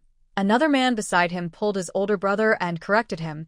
Big brother, you're wrong. Whether or not we ate the wild boar meat from the Yi family, as fellow villagers, we shouldn't just watch the Yi family get bullied by outsiders. The old village head saw that the men around him all wanted to stand up for the Yi family and nodded repeatedly. The villagers of Xinghua village are always friendly and united when facing such matters. The old village head felt especially pleased. Two men even climbed over the wall and sat on top of the old Yi family's wall, watching the lively scene inside the yard. They too are specifically passing messages to others below. If they really start fighting, they will jump down to open the door and let the villagers come in together. Yi Anran looked at the two young villagers, tilted her head while sitting on her wall, and covered her head. She could clearly hear the sounds outside. Everyone in the village is good, especially the old village chief. With such an open-minded leader, how bad could the villagers be? Wang Suihua was still talking non-stop, saying how hard it was to take care of her little granddaughter. If Wang Xianger hadn't insisted on buying the little girl, they wouldn't have sold her for such a small amount of cornmeal. Her words were full of regret. Seeing Wang Suihua, Yi Laopa thought she was talking more and more nonsense, even demanding that if they didn't want to return the girl, they should give all 180 taels of silver. Anyway, the girl is a lucky star. With these 180 taels, there will be another 180 taels. Old Yi suddenly slammed the table. Stop talking nonsense in my house. Guai Bao now belongs to the Yi family. If you want to take Guai Bao away, first see if my stick agrees. Wang Suihua snorted coldly. Look at your family, only a few people. Now look at us, over 20. If we really fight, you'll be the ones to suffer. Hurry up and take out the 180 taels. If not, no one in your family will be able to stand today. Old Yi took a small stick, about the thickness of a child's wrist, from beside the firewood pile. Come on, who is afraid of you all? Mrs. Wang was too lazy to talk and looked at the people behind her. Big brother, second brother, third brother, look. Since they refused to accept the toast, then let's teach them a lesson. Let them understand whether silver or their lives are more important. Two men on the wall, watching the scene, immediately jumped into old Ye's yard and opened the gate. They even stuck their heads out to look at the village chief. Village chief, you better bring people in quickly. The outsiders are actually trying to attack old Ye's family. The village chief led the men into the yard, and the villagers started fighting the Wang family members. Are you the ones bullying old Ye's family? Don't you see whose land this is? How dare you come here to bully people? Teach them a good lesson so they won't dare to do it again. Everyone in Xinghua village threw punches like rain, hitting the Wang family members. Seeing the village chief brought so many people and that their own people were at a disadvantage, Wang Suihua immediately sat down on the ground. She desperately patted her thighs. Oh heavens! I really can't live like this. How can the people of Xinghua village be so overbearing? Oh, let go. Let go of my son. Wang Dalin looked at the Yi family group. He didn't want to come, but Wang Suihua pulled him over forcefully. He had been looking for Li Xiaodi everywhere, even checking her relatives' homes nearby several times, but he just couldn't find Li Xiaodi. Wang Dalin always thought that Li Xiaodi's disappearance was related to the Yi family, so he intentionally avoided them. But his mother was always firm and decisive, so he had no choice but to follow her. While Wang Dalin was thinking about Li Xiaodi, Yi Laosi suddenly kicked him in the back, causing him to fall to his knees with a thud. Wang Dalin spat and felt very wronged, thinking he hadn't even fought back. If they hit him, they shouldn't hit themselves too. Yi Laosi sat on Wang Dalin's back and started hitting him. Ye's wife quickly covered Yi Anran's eyes, worried that the little girl might be scared by the fight happening in front of her. Seeing that she couldn't watch the fight, Yi Anran sighed. People from Xinghua village beat up the entire Wang family until they had bruises and cuts. Wang Suohua was crying and sniffling on the ground. A few young wives from the Wang family also came over and tried to stop the fight. They bit and grabbed at the villagers from Xinghua village, but the men hesitated because they didn't want to hit women. The old village chief was upset and said that the women of the Wang family often use sneaky tricks. He quickly ran to the village and shouted. Many young wives and women from the village rushed into old Ye's house, beating the Wang women until they fell to the ground, tearing their clothes into strips. Seeing that things were getting out of hand, the Wang men all slipped away and ran out of Xinghua village. Wang Suehua and Wang Dalin sat on the ground. Wang Dalin held his waist, feeling a sharp pain, and couldn't move at all. The old village chief stepped forward and looked at Wang Suehua. Wangjia village, we all know about your granddaughter's situation. If you dare come here again to cause trouble, just do it. Wang Suehua never expected that the people from old Ye's family in Xinghua village would have such a good relationship with the villagers. The villagers would even stand up for old Ye's family. Wang Suehua couldn't believe it. She looked around at the villagers, her eyes turning. Even if she couldn't get the 180 taels, she absolutely couldn't let old Ye's family feel comfortable. Struggling to stand up from the ground, she wiped her nose in tears, then looked at the old village chief. Since you all have such a good relationship with old Ye's family, do you know about the 180 taels they owe? Surely you haven't told anyone, right? You all are so focused on helping them, but they don't care about you. The corn forces forced labor, or you have to pay 10 taels of silver as a substitute. Old Ye's family has so much silver. Do they have to give it all to cover the forced labor? When she said this, the villagers looked at Wang Suehua as if she were a fool. One man sneered, Wangjia village, your words are so funny. They have money. What does that have to do with us? Exactly. They have money, and that's their own business. We may not have money, but we won't go door to door robbing silver from others like you from Wangjia village. The old village chief, overhearing what the two men said, burst out laughing. Looking at Wang Suehua, he said, still trying to cause trouble and create misunderstandings. People like you with such malicious thoughts are not welcome in Xinghua village. Go away. Don't come back to Xinghua village, or don't blame us for being rude to you. Wang's wife cursed and hobbled away outside. Wang Dalin saw his mother leave and quickly called out, Mother, it's me too. Help me up, I think I hurt my back. Wang's wife turned around and glared at Wang Dalin. You're really useless. She helped him up and mother and son hobbled out of the Yi family's house. Old Yi saw that the Wang family had all left and approached the village chief with a respectful bow. Thank you, village chief and villagers. If it weren't for you, we might not have solved this today. The village chief shook his head. It's nothing. We're all from the same village. Old Yi hesitated for a moment, then opened his mouth, thinking about the matter of the spiritual mushroom. The village chief spoke first. You went up the mountain risking danger to find it. Being able to bring back and sell the spiritual mushroom is your skill. No one in the village would have any bad intentions. Otherwise, Xinghua village won't tolerate such evil thoughts. Although the old village chief was quite old, he didn't want the villagers to risk their lives, nor did he want his son to go to the front lines. But everyone has their own fate. You can't be selfish and expect others to give you money. Old Yi personally sent all the villagers out and then sat at the table in the main hall, sighing deeply. Although the village has only about 100 households, the silver is safe and secure. Old Yi is not that great. He plans to lend out the silver but also cares about the village's feelings. Yi Anran sits quietly nearby without speaking. At this moment, Wang Xianger hurriedly returns from outside. Good girl, she calls twice, then relaxes when she sees everything at home is fine. While chatting with her sisters in the village, someone came to tell her that someone from Wang's family had caused trouble at her house. Wang Xianger rushes back, and when she sees her daughter is safe, she hugs Yi Anran in her arms.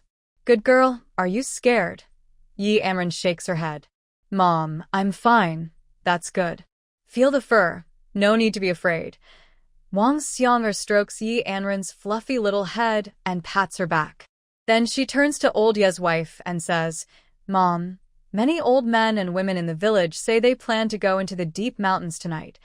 Old Ye's wife immediately stands up. What did you say? Wang Xianger's eyes turn red. Mom, you know the situation in the village. Some of the women and old men want to leave their grain for their children and plan to go into the mountains together. As soon as she says this, old Yi and his wife start trembling all over.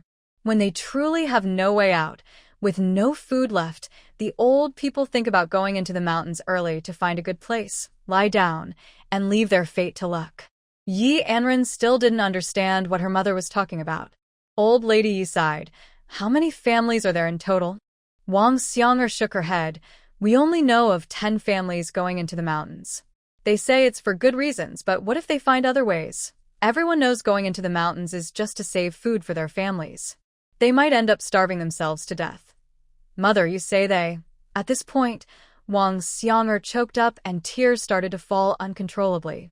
Yi Anran finally understood what was happening. She clenched her small fist and looked at Old Man Yi and Old Lady Yi. Grandpa, Grandma, isn't it just about earning money? Since herbs are so valuable, I want Grandpa Village head to take the uncles and aunts from the village to gather herbs in the mountains. Old Man Yi pulled Yi Anran aside and said, Good girl, you don't know how dangerous the mountains are with all those wild animals. You must not go. And the money from selling herbs is enough for you. Don't think about it anymore. Yi Anran broke free from Old Man Ye's hand. Grandpa, do you really want the elders in the village to suffer and die? The villagers are very kind and take good care of us. I know the Wolf King and the wolf packs can protect the villagers, and this is just a one-time thing. Yi Anran felt there was a reason behind all this. The biggest problem now was how to solve the issue of food and the silver needed for forced labor. After thinking carefully, Old Man Yi looked at Yi Anran steadily. All right. Good girl, I'll listen to you. Old Mr. Yi took Yi Anran and headed toward the village chief's house. After arriving, he explained the plans for his young granddaughter to the village chief. Hearing this, the village chief was about to kneel to Yi Anran, but old Mr. Yi quickly helped him up. Old village chief, what are you doing? Anran is only a little over 3 years old. Are you trying to shorten her life? The old village chief wiped his tears and said, I was too abrupt. Looking at Yi Anran, he said, Anran, on behalf of the villagers, the village chief thanks you. You are a blessing to our entire village. No one should think about bullying you. I will call the villagers to discuss this. In front of Yi Anran, the village chief mumbled some words of thanks, then gathered the villagers. He explained that Yi Anran wanted to lead the villagers into the mountains to pick herbs. Mrs. Qian from the Qian family sneered first, saying, with just a little girl over 3 years old, leading villagers into the deep mountains to gather herbs? I think she might be risking her life. If you believe she's some lucky star, go ahead and follow her, but we won't go. Qian Dashan tugged at Mrs. Qian's sleeve. Mother, the little girl from the Yi family, is quite special. I heard she's very lucky. Even the white wolf listens to her. Maybe we should also go into the mountains to pick herbs. Mrs. Qian thought for a moment and felt it might be true. She was about to agree. Yi Anran's voice sounded calm and clear. People from the Qian family voluntarily choose not to gather herbs this time, so there's no need to bring Grandma Qian along. In the future, if anything happens to the Yi family, the Qian family won't need to help. Don't even think about getting any benefits from it. And if anyone still doubts and wants to withdraw, they can go ahead. There's no need to follow. Going deep into the mountains is dangerous. If something happens, Yi Anran won't be responsible. Think carefully. Old Mrs. Qian also cares about her reputation. Originally, her son convinced her to go with the villagers to gather herbs in the mountains. Now, hearing this money-minded person speak, she snorted coldly. I'll stay at home and wait. Let's see if you get eaten by wild animals or come back with valuable herbs. After speaking to Yi Anran, she looked at the villagers. That white wolf was just a coincidence. Going deep into the mountains is always risky, Better to send someone from the family to do forced labor. Everyone, think carefully, don't get eaten when you go into the mountains. With that, she turned around and headed back. Dazhan Qian sighed, glancing at Yi Anran, wanting to say something nice, but Liu Xiuxiu held him back. That's enough.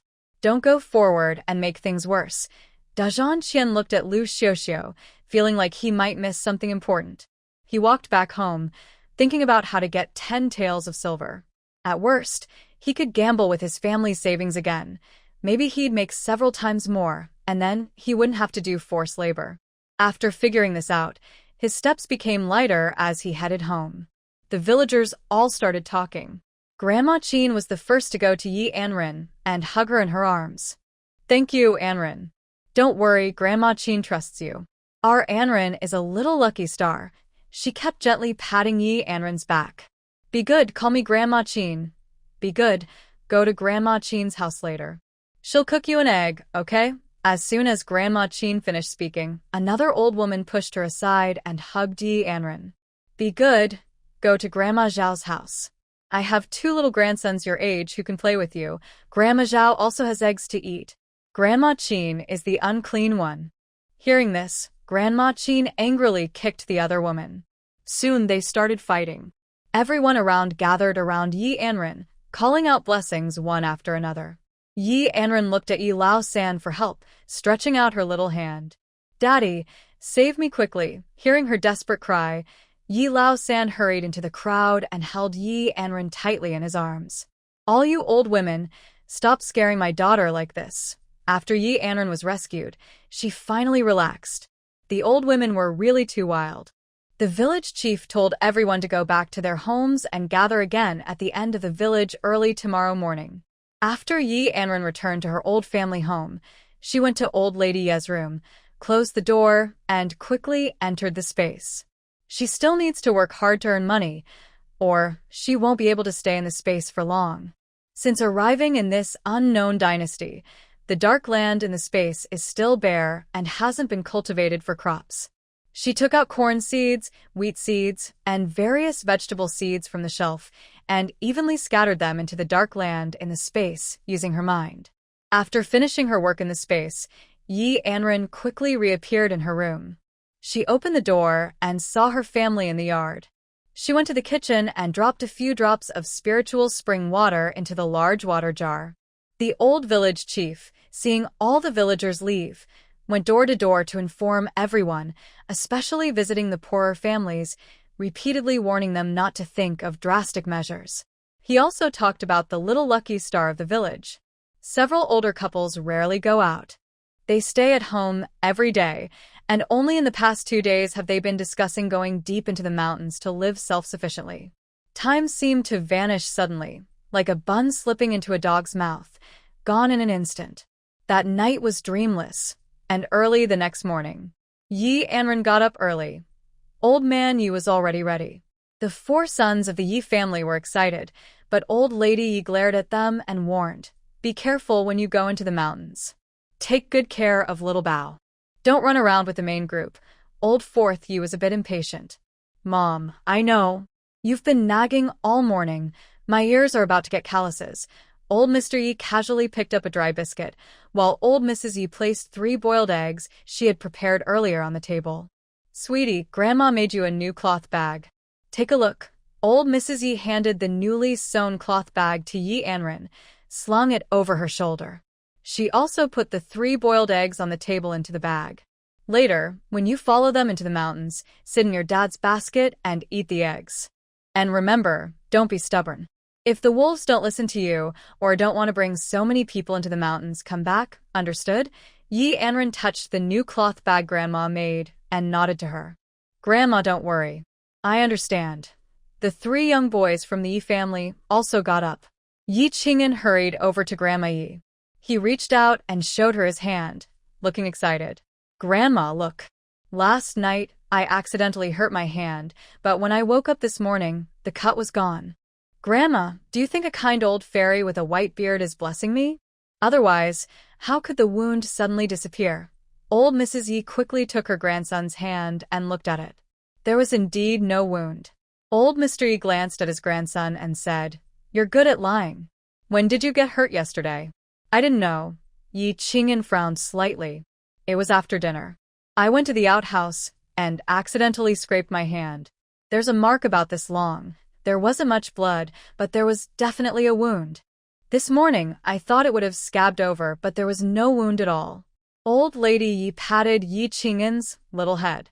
You probably had a nightmare. If you said you were bleeding, there must have been a wound. All right, go back to sleep and rest some more if you're not fully awake.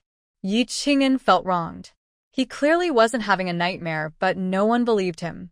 No one noticed Yi Anran standing nearby, her eyes rolling around, probably because of the spiritual spring water. It seems I need to use less of the spring water, or it might be discovered easily. Old Mr. Yi opened the door and went outside. There were already many people gathered. Some men hadn't slept much all night. This was their last hope.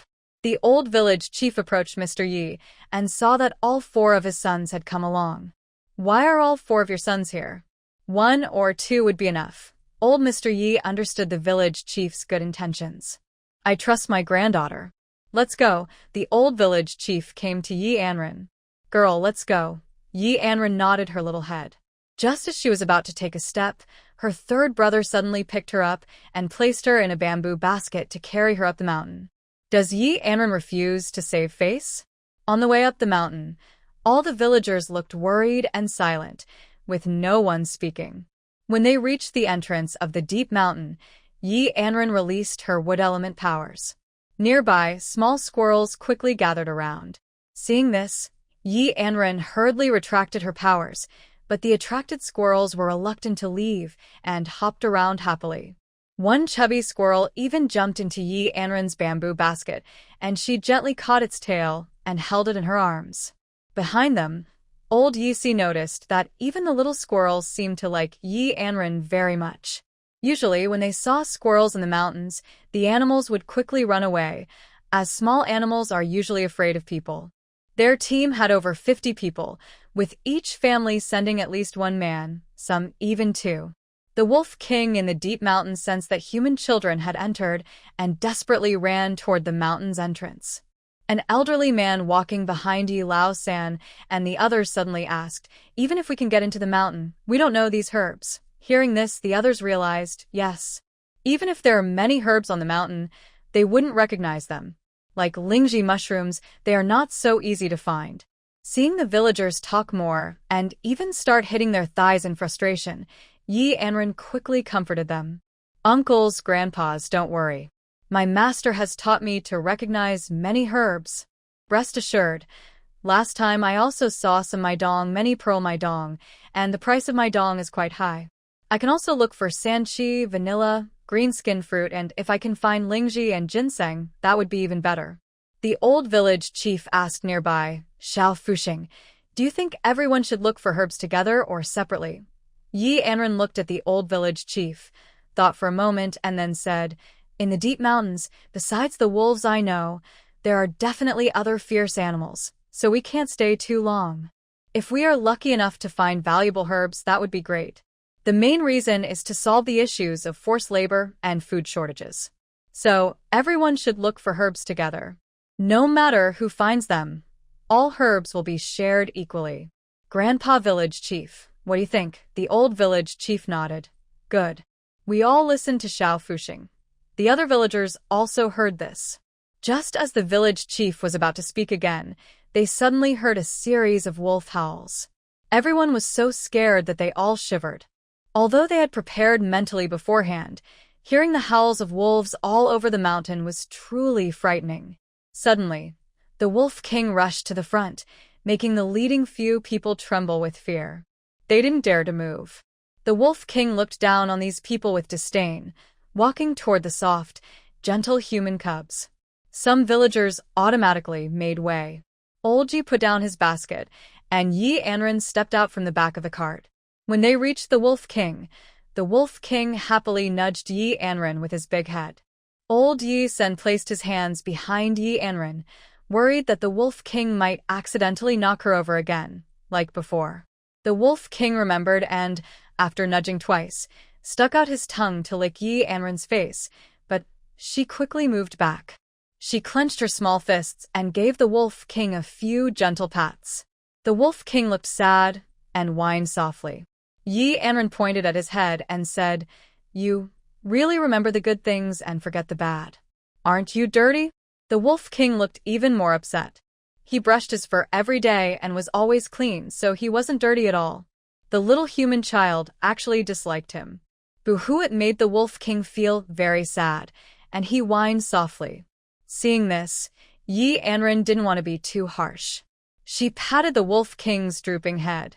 All right. Don't look like I've been mean to you. By the way, tell your wolf friends to help escort the villagers from my village. I want to take them into the deep mountains to pick herbs. But don't worry, this is just a one-time thing. When we return, I'll give you a big basin of water as a reward. When the Wolf King heard about the big basin of water, he happily spun around in place. He looked at the villagers and howled loudly at the little human children. Don't worry. Everything will be fine. I'll take care of everything, and I promise your villagers will come back safely, no matter what. The Wolf King finished speaking and knelt on the ground. Anran struggled to climb onto the Wolf King's back. The Wolf King looked proud and mighty, leading Anran to the front of the entire group. All the villagers in the line quietly watched the young girl from the Yi family, exchanging words with the Wolf King. To them, it only sounded like the Wolf King howling now and then. The Wolf King turned to look at the little human child, sat down, and then stretched his neck to howl a few times. Nearby, all the wolves gathered around and surrounded the villagers completely. The old village chief was so scared he didn't know what to do. He stepped forward to Anran. Little Anran, what do these wolves mean? Why are they surrounding us? The villagers behind also whispered, yeah, what's going on with little Lucky Star? Are they hungry and planning to eat us? Anran quickly waved her hands. Village chief, everyone don't worry. The Wolf King and his followers are here to protect us. They're guarding us from other wild animals. Don't be afraid. Everything is fine. The old village chief felt relieved knowing they were being protected, but the scene was still very frightening.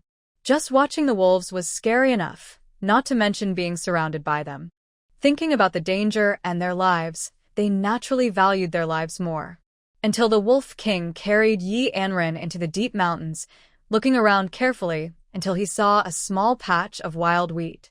Anran was excited and tugged at the fur on the Wolf King's neck. Big White, please stop. I saw some medicinal herbs.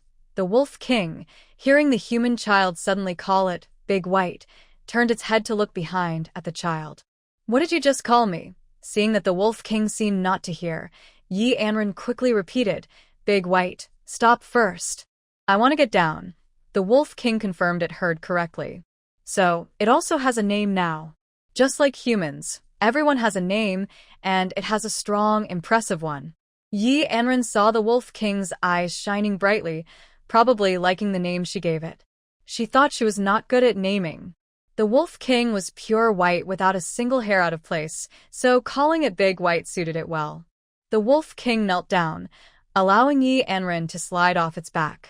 She went to my dome and introduced to the villagers, uncles and brothers, come quickly. This is called my dome. Before, I also picked some and sold them at the pharmacy. The price was quite good. My dong's leaves stay green all year, even in winter. So, it's easy to identify, and the medicinal part is the large root between the smaller roots. The root has effects like moistening the lungs and stopping coughs. And other benefits too. I won't tell you all of them now. Everyone, hearing that this thing called my dong can be used as medicine, got excited and rolled up their sleeves, ready to work hard. Everyone was working hard to dig, although some people thought the wild lily was just like weeds and not very different. But no one asked questions, afraid of saying the wrong thing and upsetting little Lucky. Anran saw the villagers digging for wild lily and started looking nearby. She noticed many honeysuckles not far away. In winter, some old branches of honeysuckles still hold dry flower buds. They haven't fallen off or been dug up from the roots, and they have good medicinal value, especially for cooling heat and detoxifying and treating wind heat. However, this herb is cheaper than other medicinal herbs. Anran knew the herbs were cheap, but didn't plan to give up. She told the person nearby about the dried flower buds of honeysuckle, mentioning that many had fallen off, and then she continued walking forward. Suddenly, a tiger's roar came from the distance. The villagers looked around, although they didn't see the tiger. The roar was deafening. Clearly, the tiger was not far from them. The village chief saw many wolves nearby. Even a tiger wouldn't dare to come and challenge the wolves easily. Tigers are usually solitary animals, and if they fought, they might not be able to beat a pack of wolves. The old village chief stood up, looked at the villagers who were busy collecting herbs, and shouted, "Don't go too far. Stay close and don't get separated. I just heard a tiger roar. Although there are many wolves protecting you, you should also be careful not to leave the crowd." The deep mountains are not only home to wolves and tigers, but also other fierce animals. The villagers listened to the old village chief's words and understood that coming into the mountains was not just about carrying baskets. Their baskets also contained knives and other tools for self-defense. Because they stayed together in a group, the villagers were not very afraid. After all, there were many people and many wolves protecting them. Anran saw a small patch of ginseng, but this ginseng only had one small leaf composed of 3 tiny leaflets. It looked very short and curled up like a young sprout just beginning to grow. This type is called 3 flowers, which is a small ginseng about 3 to 5 years old, with no medicinal value. Anran planned to dig out this small patch of ginseng and place it in her space's black soil to let it grow freely. She believed that soon it would grow into a large ginseng plant that could live for hundreds or even thousands of years. While holding a small shovel she had prepared and crouching down to dig out the ginseng, she suddenly heard some rustling sounds coming from the nearby bushes. All the villagers looked over and saw a tiger suddenly leap out from the sparse bushes nearby. After a long roar, the tiger cautiously looked at the wolf pack in front of it. Next to the tiger, there was a small tiger cub. The cub tilted its head and curiously looked at the villagers. The way it tilted its head was very cute, making Anran want to rush forward and hold the little tiger in her arms to pet it. However, the villagers felt a sudden chill and thought, "This is not good." Mother tigers with cubs are very fierce.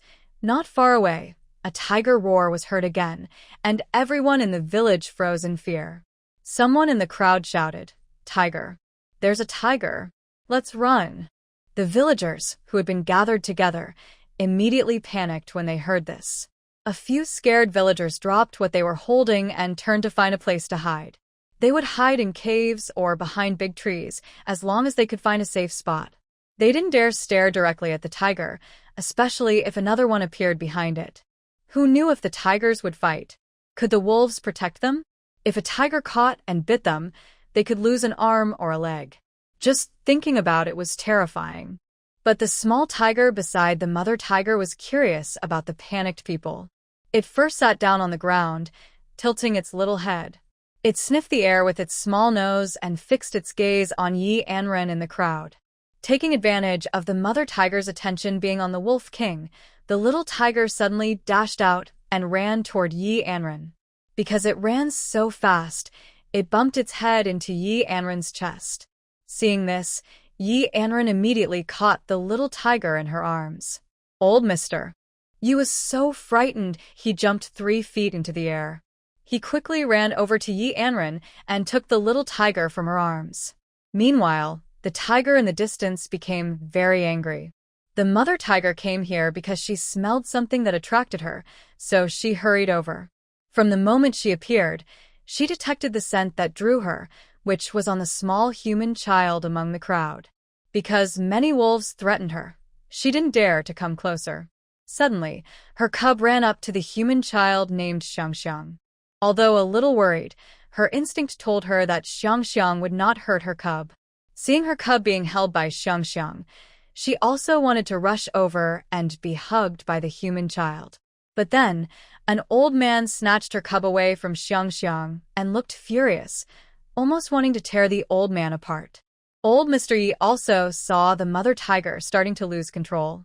He quickly put the tiger cub on the ground. He kept shooing the little tiger, saying, "Little ancestor, you need to go. Hurry up and leave. Quick, go. That tiger is coming over." Yi Anran understood that the mother tiger was coming because of her. The Wolf King had already issued a warning. Howl. Howl. Hurry up and run. These humans are protected by the big boss, so you better leave fast. Otherwise, don't blame us for biting you to death. The mother tiger roared loudly, telling everyone to get out of here. The fierce tiger looked very disdainful, as if it was just an animal from this mountain that they all knew well. In the eyes of the mother tiger, the Wolf King was just a proud, spoiled watchdog. Yi Anran watched the wolf and tiger growl at each other, but never made a move. Meanwhile, a little tiger cub was tugging at her pant leg, wagging its tail and bouncing around, wanting her to hold it. Yi Anran bent down and picked up the little tiger cub that was pulling her pants. As soon as the little tiger was in her arms, it quieted down immediately, resting its small head against her chest and nuzzling her. Seeing how cute the little tiger was, Yi Anran gently tapped its head and said, "You know it feels good, and you even found a nice way to lie down." The little tiger, soft and fragrant, poked its head and made a contented purring sound. Old Yi beside her advised, "Good boy, quickly put the little tiger on the ground and chase it away. Mother tigers are very protective of their cubs, and she might get hurt."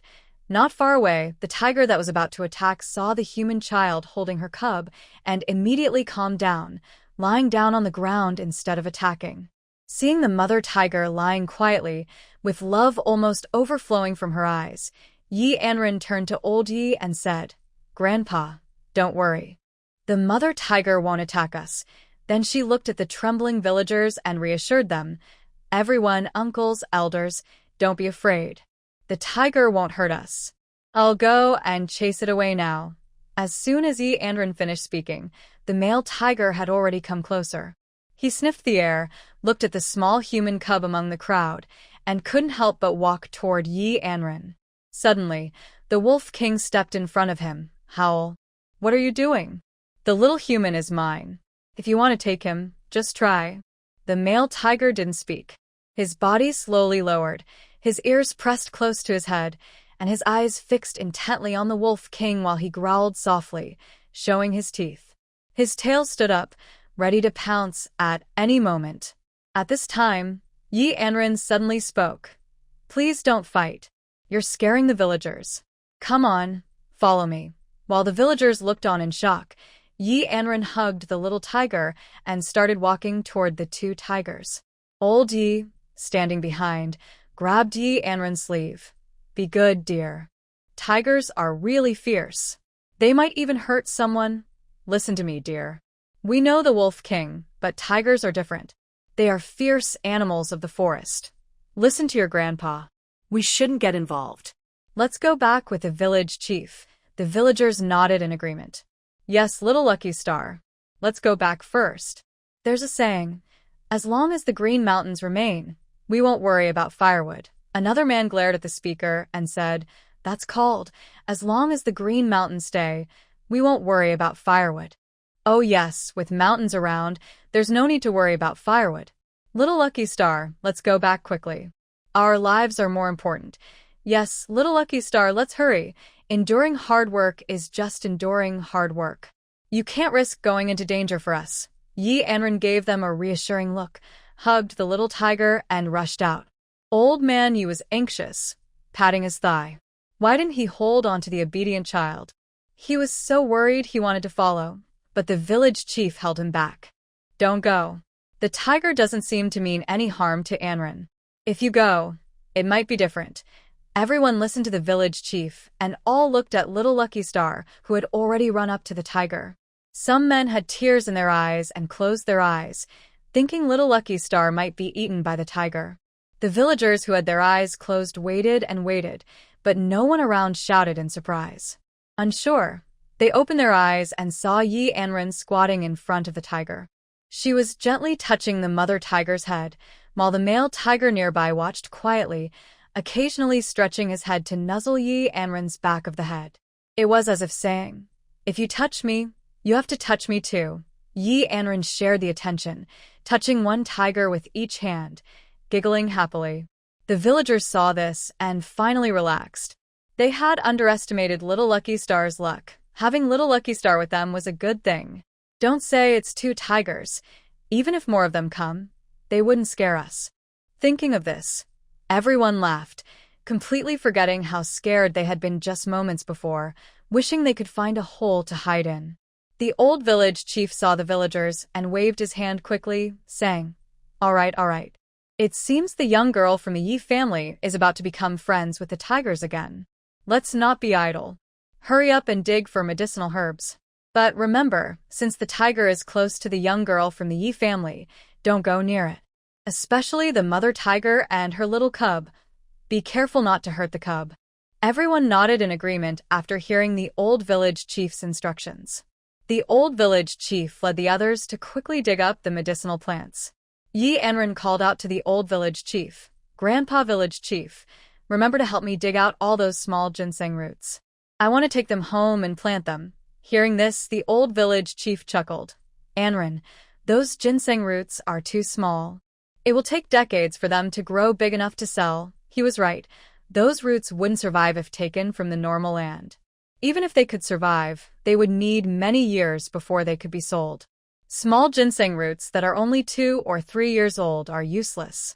Old Man Yi turned to the old village chief and said, Village chief, forget about those. Since the little one wants them, just dig them out for her to play with. The village chief agreed. All right. Everyone was busy digging herbs, but the villagers still felt a little afraid of these fierce beasts. Occasionally, a wolf would pass behind them, and everyone would tremble. Holding a shovel and trembling, the Wolf King saw the villagers' fear and looked at them with disdain. It didn't eat stinky humans. There were plenty of wild chickens, rabbits, and wild boars in the forest, enough for them to eat. They didn't bother eating stinky humans. The Wolf King saw the little human child constantly touching the 2 smelly tigers and became very annoyed.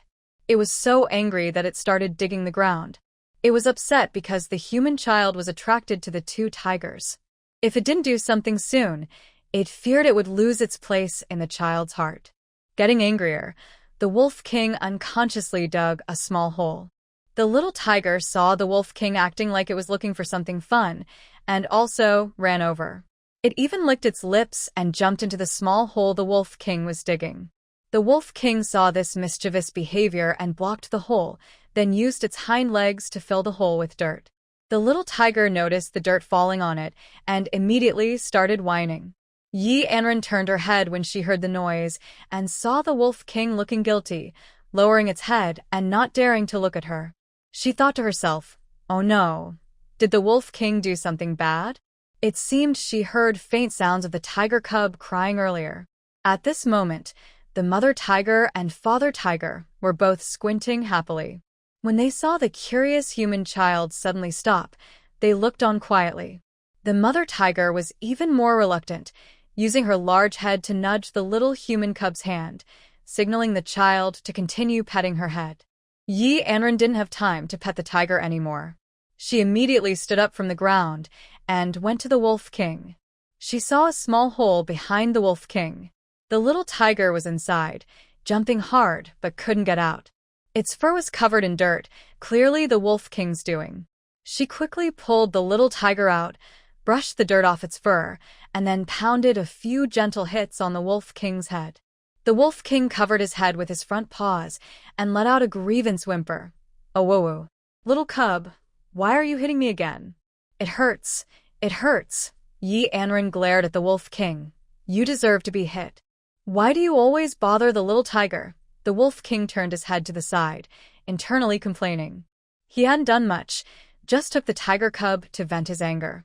Who told his parents to casually flirt with the charming human? The mother tiger looked at her own cub in the human child's arms. The cub's fur was still muddy. She also looked at the small dirt hole beside the Wolf King. Fuming, she went up to the Wolf King and slapped him with her paw. The Wolf King wanted to fight back, but was stopped by Yi Anran. Stop.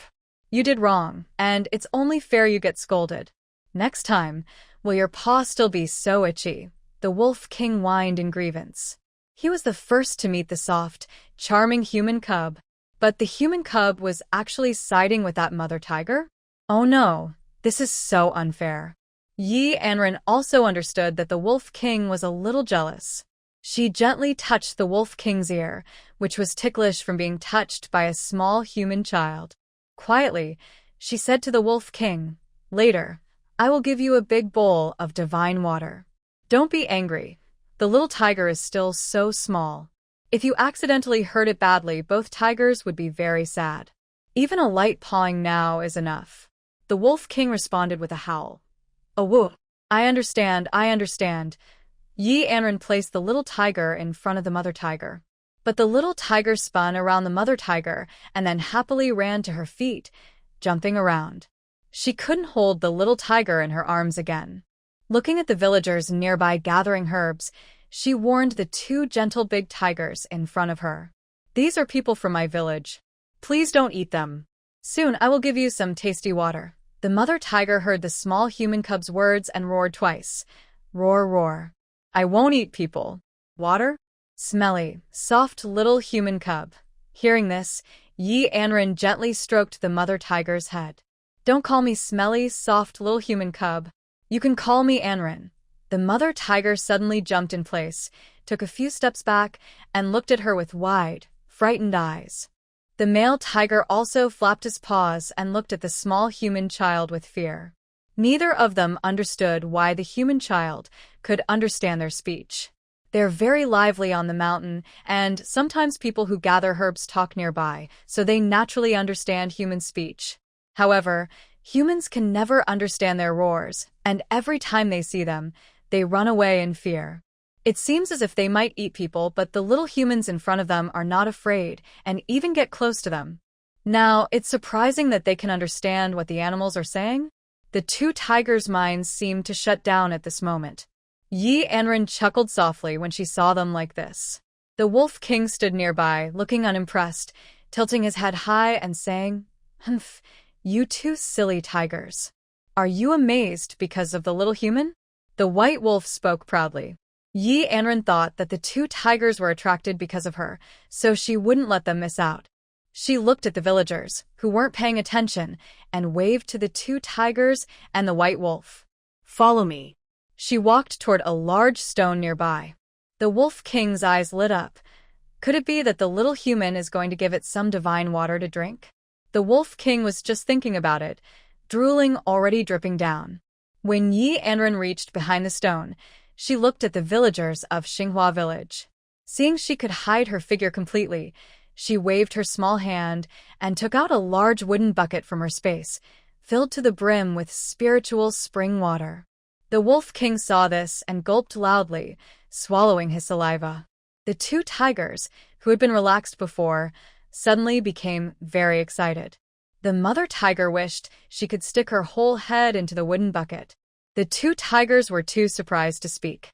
They wondered how the little human child could suddenly produce a wooden bucket like that. But they were more attracted by the smell of the spring water inside the bucket. Yi Anran saw the mother tiger roar and rushed toward the bucket. The Wolf King raised his paw to stop her. "Stop! Stop! All of you calm down. We are animals in the forest, and we should get along peacefully. The Wolf King brought me here to the mountain and is protecting the villagers, so he should drink first." Hearing this, the white wolf looked at the little human child as if he had won a battle, tilting his head and glancing at the two silly tigers. He felt very proud inside. He thought, "The little human child recognizes me first, so how could I be easily fooled by these two silly tigers after just one look?" The little human child still trusted him the most. The Wolf King came closer and drank half of the spring water with a loud gulp. The two tigers, anxious, started digging at the ground, their ears drooping. The mother tiger was even more vengeful. She planned to wait until the child and the villagers finished gathering herbs and left, then she and the other tiger would give the Wolf King a good lesson. How could he drink so much? Seeing that the two tigers were about to lose control, Yi Anran said to the white wolf, "Big White, stop quickly. If you keep drinking, your stomach will burst. Please, let the two tigers have some too." The Wolf King reluctantly stepped back a little, while the two tigers argued and fought over the remaining half bucket of water. Seeing this, the Wolf King thought they were both useless as they had no idea how much he wanted that delicious water when he first saw it. He almost wanted to bite the container in frustration. Anran watched until the two tigers finished licking the water clean, then looked at them carefully. The tigers had yellow fur, with a big king character on their heads. Their strong limbs looked much sturdier than the wolf king's. I'm from the villagers in Xinghua village at the foot of the mountain. You probably aren't nearby, right? The mother tiger roared, roar, roar, roar. We live farther in the deep mountains. This is the territory of the wolf king. The wolf king lifted his head and howled, howl, howl, howl. You still know this is my territory? Come and go as you please, humph. Before the mother tiger could finish speaking, a white wolf interrupted her, glaring at her as if ready to strike her with his claws. But he hesitated, thinking about the human cubs nearby. He couldn't be too harsh. The fierce tiger spat at the wolf king, roar, roar, roar. You talk too much. If you say one more word, I'll tear your mouth apart. The wolf king stared with wide eyes, inspecting the mother tiger from head to tail. Sure enough, other animals said that the mother tiger in the deep mountains was the most fierce. She only said a few words, but it seemed like she was about to tear his mouth apart. Anran watched the wolf and tiger arguing and found it very amusing. The little tiger was very anxious below, and it bit the mother tiger's leg in one bite. The mother tiger looked down at the little tiger. The little tiger was pacing nervously. The water that was so tasty earlier was still very tempting. But the wooden bucket was too big, and the humans, along with the white wolf and the mother and father tigers, had completely forgotten about it. The little tiger saw the delicious water being drunk by the father tiger, mother tiger, and the silly wolf, leaving not a drop behind. Angry, the little tiger bit the mother tiger and then collapsed on the ground, looking very hopeless. Anran remembered the little tiger. She took out a small bowl from her space, and under the watchful eyes of the two tigers and one wolf, she made it appear out of nowhere and placed it in front of the little tiger. The little tiger immediately jumped up from the ground and started drinking eagerly. The mother tiger carefully looked at the human cub, noticing that it looked just like a normal human child. Why could it produce things out of nowhere? The father tiger was also confused, tilting his head and circling around Anran, but he couldn't figure out how it worked. Finally, he couldn't hold back and asked, Human cub, how do you produce such tasty water? Anran put her finger to her lips and said, Sure. It's a secret. You can drink it now. You should go back first. The two tigers were reluctant. They had drunk too much water and needed to find a place to move around. Their stomachs were full of water, making a lot of noise. The little tiger finished drinking the small bowl of spiritual spring water and stubbornly stayed at Anran's feet, refusing to leave. The mother tiger stomped her paw and roared, Hurry up, let's go back first. Don't delay the young humans and villagers gathering herbs, but the little tiger refused to leave, clutching tightly to Anran's pant leg with both front paws. The mother tiger tried to pull him away, but couldn't free him. Seeing this, Anran gently lifted the little tiger by the back of his neck and said, You naughty little one, go back with your mother. If you have free time later, come find me to play, okay? He held the little tiger and handed him over to the mother tiger. The two tigers walked ahead, while the little tiger kept looking back every few steps, tears in his eyes, making soft whimpering sounds. Anran didn't mind and turned to walk toward the villagers. When he reached them, the old village chief pointed at over 30 small ginseng plants. Anran, these are the small ginsengs you wanted. We've dug them all out for you. If they don't survive planting, don't cry. Anran replied confidently, Village chief, don't worry. I'm not a 3-year-old child. If they don't survive, I won't cry. The old man chuckled and teased, Our Anran isn't a 3-year-old anymore. She's already 3.5. Hearing this, everyone around burst into laughter. Anran stomped his foot playfully, pretending to be angry. Humph. Grandpa is naughty. I won't talk to him anymore. Old Mr. Yi quickly went to Anran and started comforting her, saying, Okay. Grandpa was joking. Grandpa shouldn't have laughed at our good girl. Our good girl. Don't be mad at Grandpa. Anran tilted her head to the side and said, Tell Grandma when you go back. Grandpa was just joking. Old Mystery listened to her and widened his eyes. Good girl. You must not tell anyone, or Grandma's fiery temper might give me a hard time. Suddenly a man shouted, Village Chief Xiaofuxing, come quick. Look at that bright red fruit on top. Could it be ginseng? Such a big one. As soon as he spoke, everyone rushed over to see. Anran also moved with the crowd. When she arrived, she was surprised. Sure enough, it was easy to find. The ginseng looked similar to the one she had dug up before. The old village chief was so excited, he rubbed his hands together. Quick, everyone step aside. Let me do it. We can't break the root, or the price will drop a lot. The man quickly handed his small shovel to the old village chief. The old chief started digging about 1/2 meter from the ginseng. Later, he used his hands to carefully loosen the soil.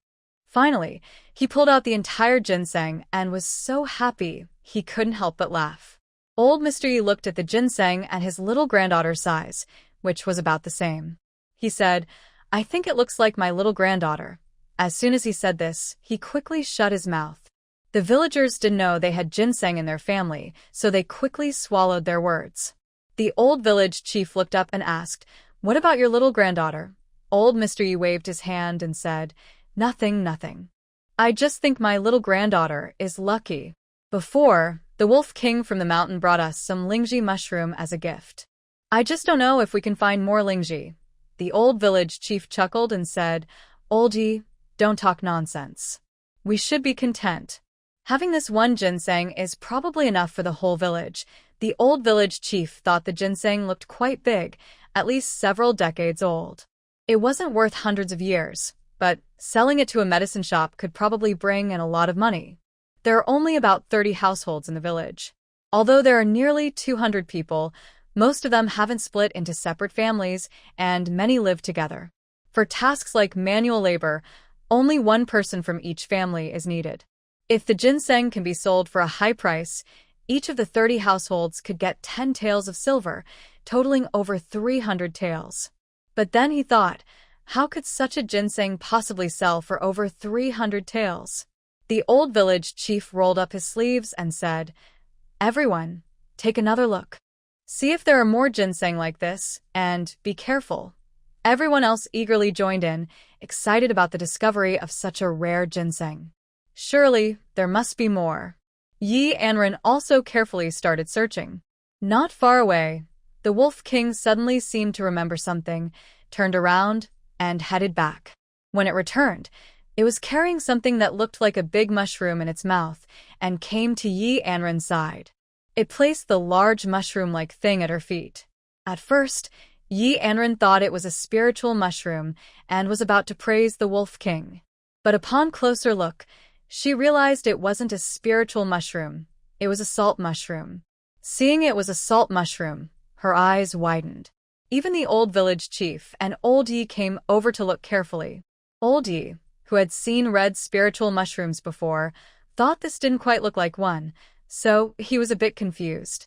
Anran recognized the salt mushroom that the Wolf King had brought to her feet. She held it in her hand and explained, This is called a salt mushroom. It's somewhat similar to a spiritual mushroom, but it only grows near salt mines, so it's worth more. Hearing this, everyone started discussing excitedly. Someone asked, How much do you think the salt mushroom is worth?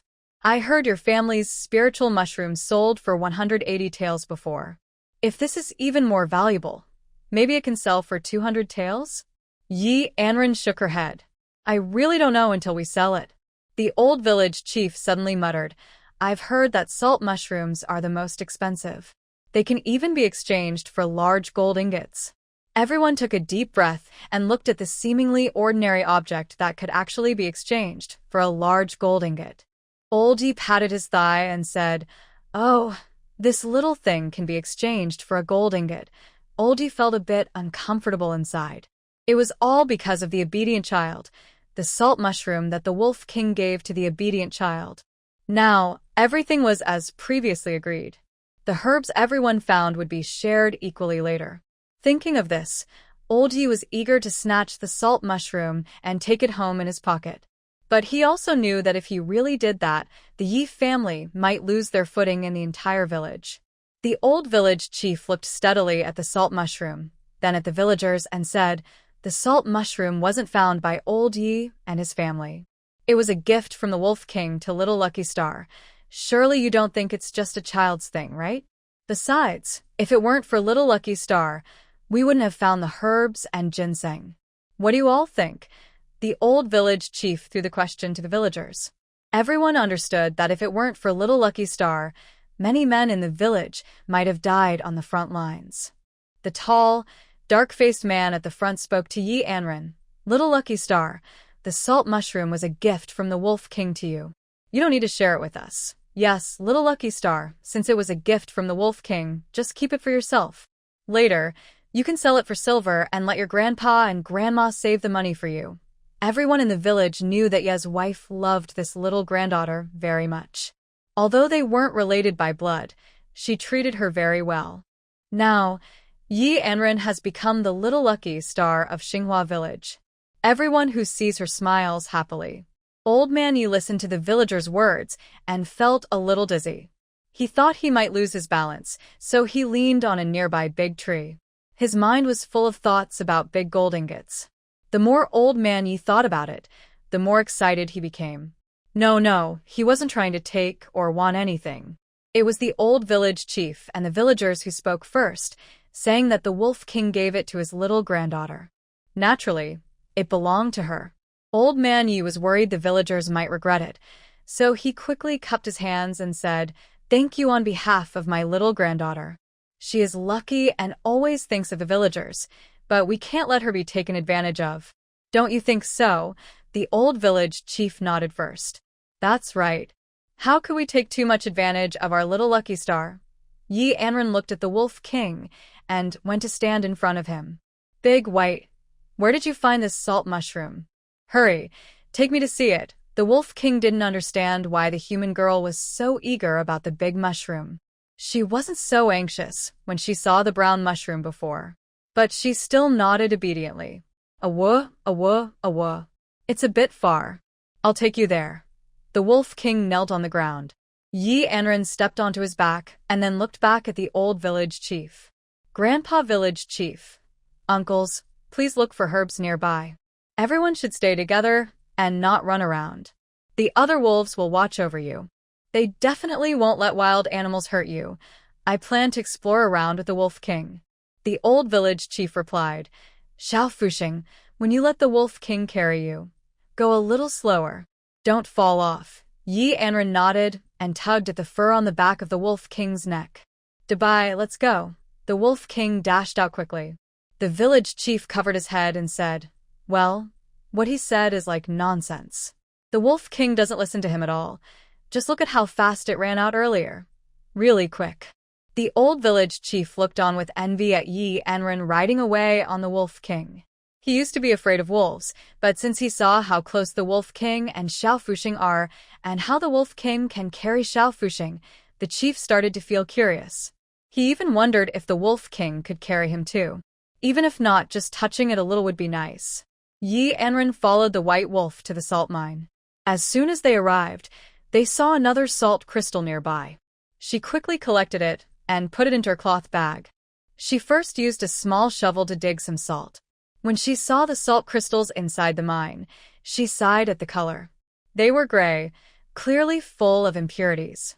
Yi Anran knew that pure salt crystals are colorless, transparent, or white.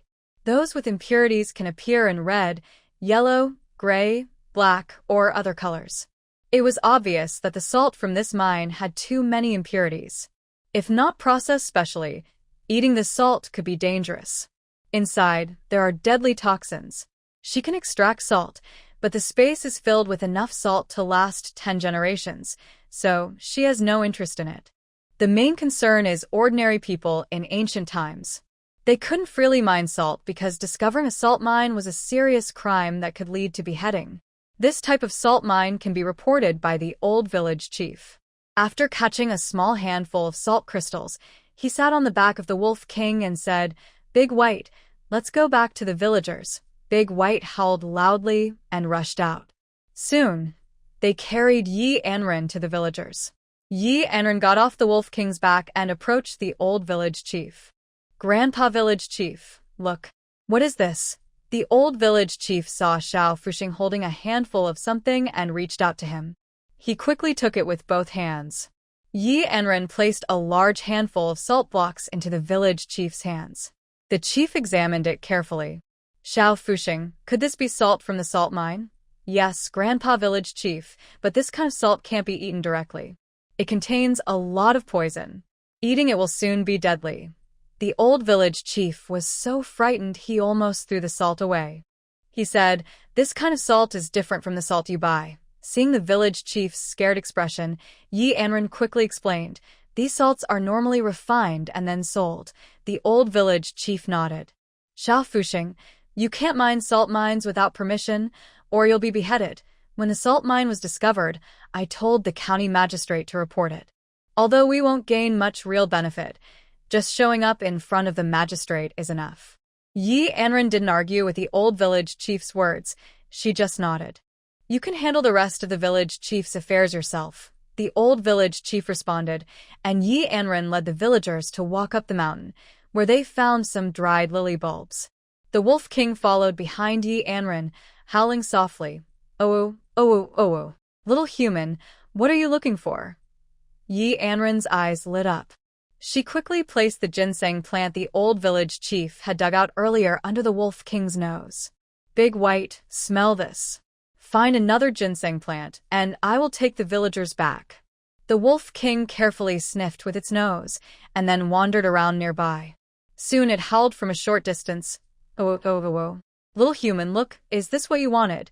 For the Wolf King, such things didn't hold much attraction. It was more interested in the wild animals in the forest. Seeing this, Yi Anran and the villagers ran over. When they arrived, the old village chief couldn't stop smiling. Little Lucky Star, the Wolf King's nose is very sharp. You just gave it some, and it found a ginseng plant for you. From the old village chief's words, it seemed he thought this ginseng belonged to her. Grandpa village chief, what are you talking about? The Wolf King was also lucky. By the way, the ginseng was dug out, and it probably enough to pay for the village's labor taxes. The old village chief was slightly surprised and said, Little Lucky Star, this was given to you by the Wolf King. We can't accept it. The villagers behind him also agreed, saying, Yes, Little Lucky Star, let's keep looking. It's still early, and we definitely can't take this from you. Seeing how the villagers behaved, Yi Anran felt quite pleased. At least, they didn't look greedy. Grandpa village chief, there's no need to be polite. First, let's settle the village's tax money, and then we can talk. The old village chief's eyes turned red. He looked at Yi Xiuxiu and said, Yi Xiuxiu, look at this. Yi Xiuxiu felt uncomfortable. He looked at the village chief and said, What are you looking at? My little granddaughter said it was for the village, so it is for the village. The old man couldn't say anything more. He only said, My little granddaughter is thinking of the villagers. Everyone in the village should remember that. If my granddaughter encounters any trouble in the future, we all need to help her, he added. The old village chief glared at Yi Xiuxiu and said, Yi Xiuxiu, what are you talking about? We're all from the same village. Even if Little Lucky Star didn't bring the villagers here for herbs, if something happens, everyone in the village must help. Besides, Little Lucky Star has done a lot for us, he added. Yi Xiuxiu waved his hand and said, Hurry up, dig out the ginseng, and then we can go home. I'm starving. The old village chief was the first to go over and start digging at the ginseng. The Wolf King tilted his head and looked at the old village chief with displeasure. It was meant to find a little human child, but in the end, it was the old man who got it. The Wolf King snorted out a puff of air that sprayed onto the old village chief's face. The old village chief wiped his face and grinned foolishly at the Wolf King. Seeing the old man like this, the Wolf King reluctantly stepped back, thinking he was a fool. It was too lazy to stay near him, worried it might lower its intelligence. Until the old village chief carefully dug out the ginseng, the group happily headed down the mountain. The wolf pack escorted the villagers of Xinghua village to the edge of the mountain before stopping. Yi Anran continued riding the Wolf King, heading downhill, riding the white wolf at the front. As they neared the end of the village, Yi Anran slipped off the Wolf King. When no one was around, she took out a small wooden bucket from her space, filled to the brim with spiritual spring water. Big White, take this home for your wife and the other little wolves. Thank you for today. The Wolf King looked at the spiritual spring water in the bucket, excited and unable to walk properly. He wished he could drink it all right now. He couldn't forget about the mother wolves and the other little wolves in the den, but since she said that, it was not good to keep it all for himself. Plus, he had already drunk a lot of divine water earlier. The Wolf King drooled. Awah. Thank you, little human.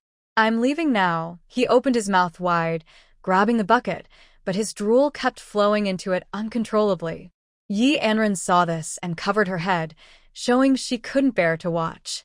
The Wolf King carried a wooden bucket and slowly headed up the mountain. Passing by the villagers coming down the hill, they looked at him with curiosity.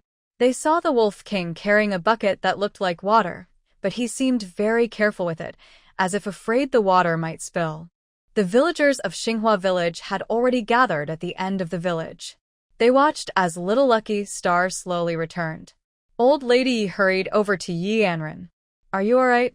Nothing happened on the mountain, right? Before Anran could speak, Old Lady Qian spoke first.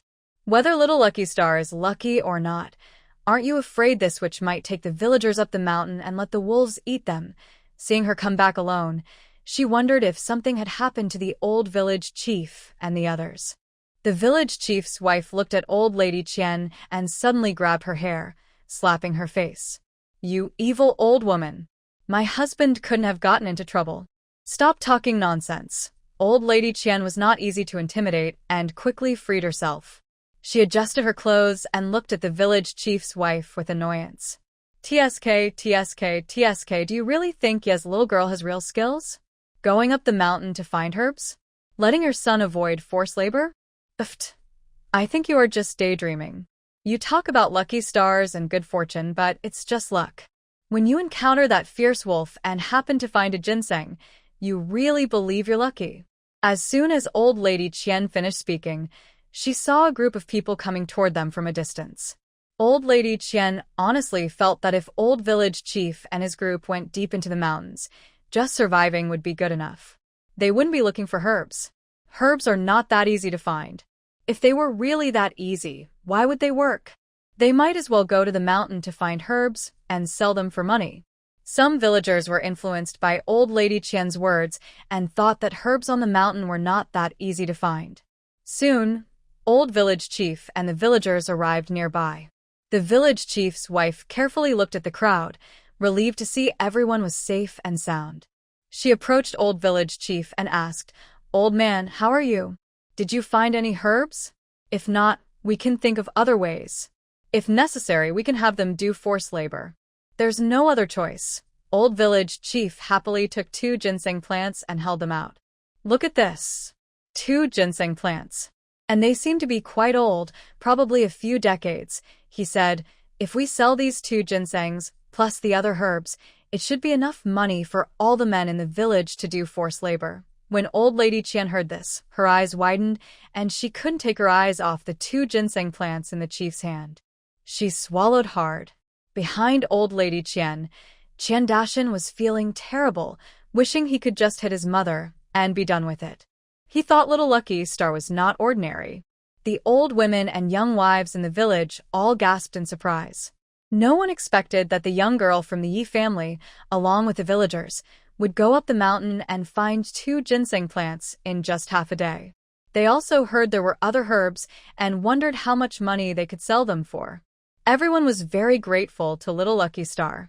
The villagers immediately gathered around Anran, praising her with kind words. Some even casually handed her peanuts and melon seeds, stuffing them into her pockets. Anran looked at her father and Old Man for help. Old Man Yi understood and gently took her into his arms, heading home.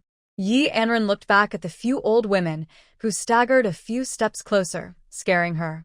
She quickly hugged Old Man Yi's neck. Dad, let's go home quickly.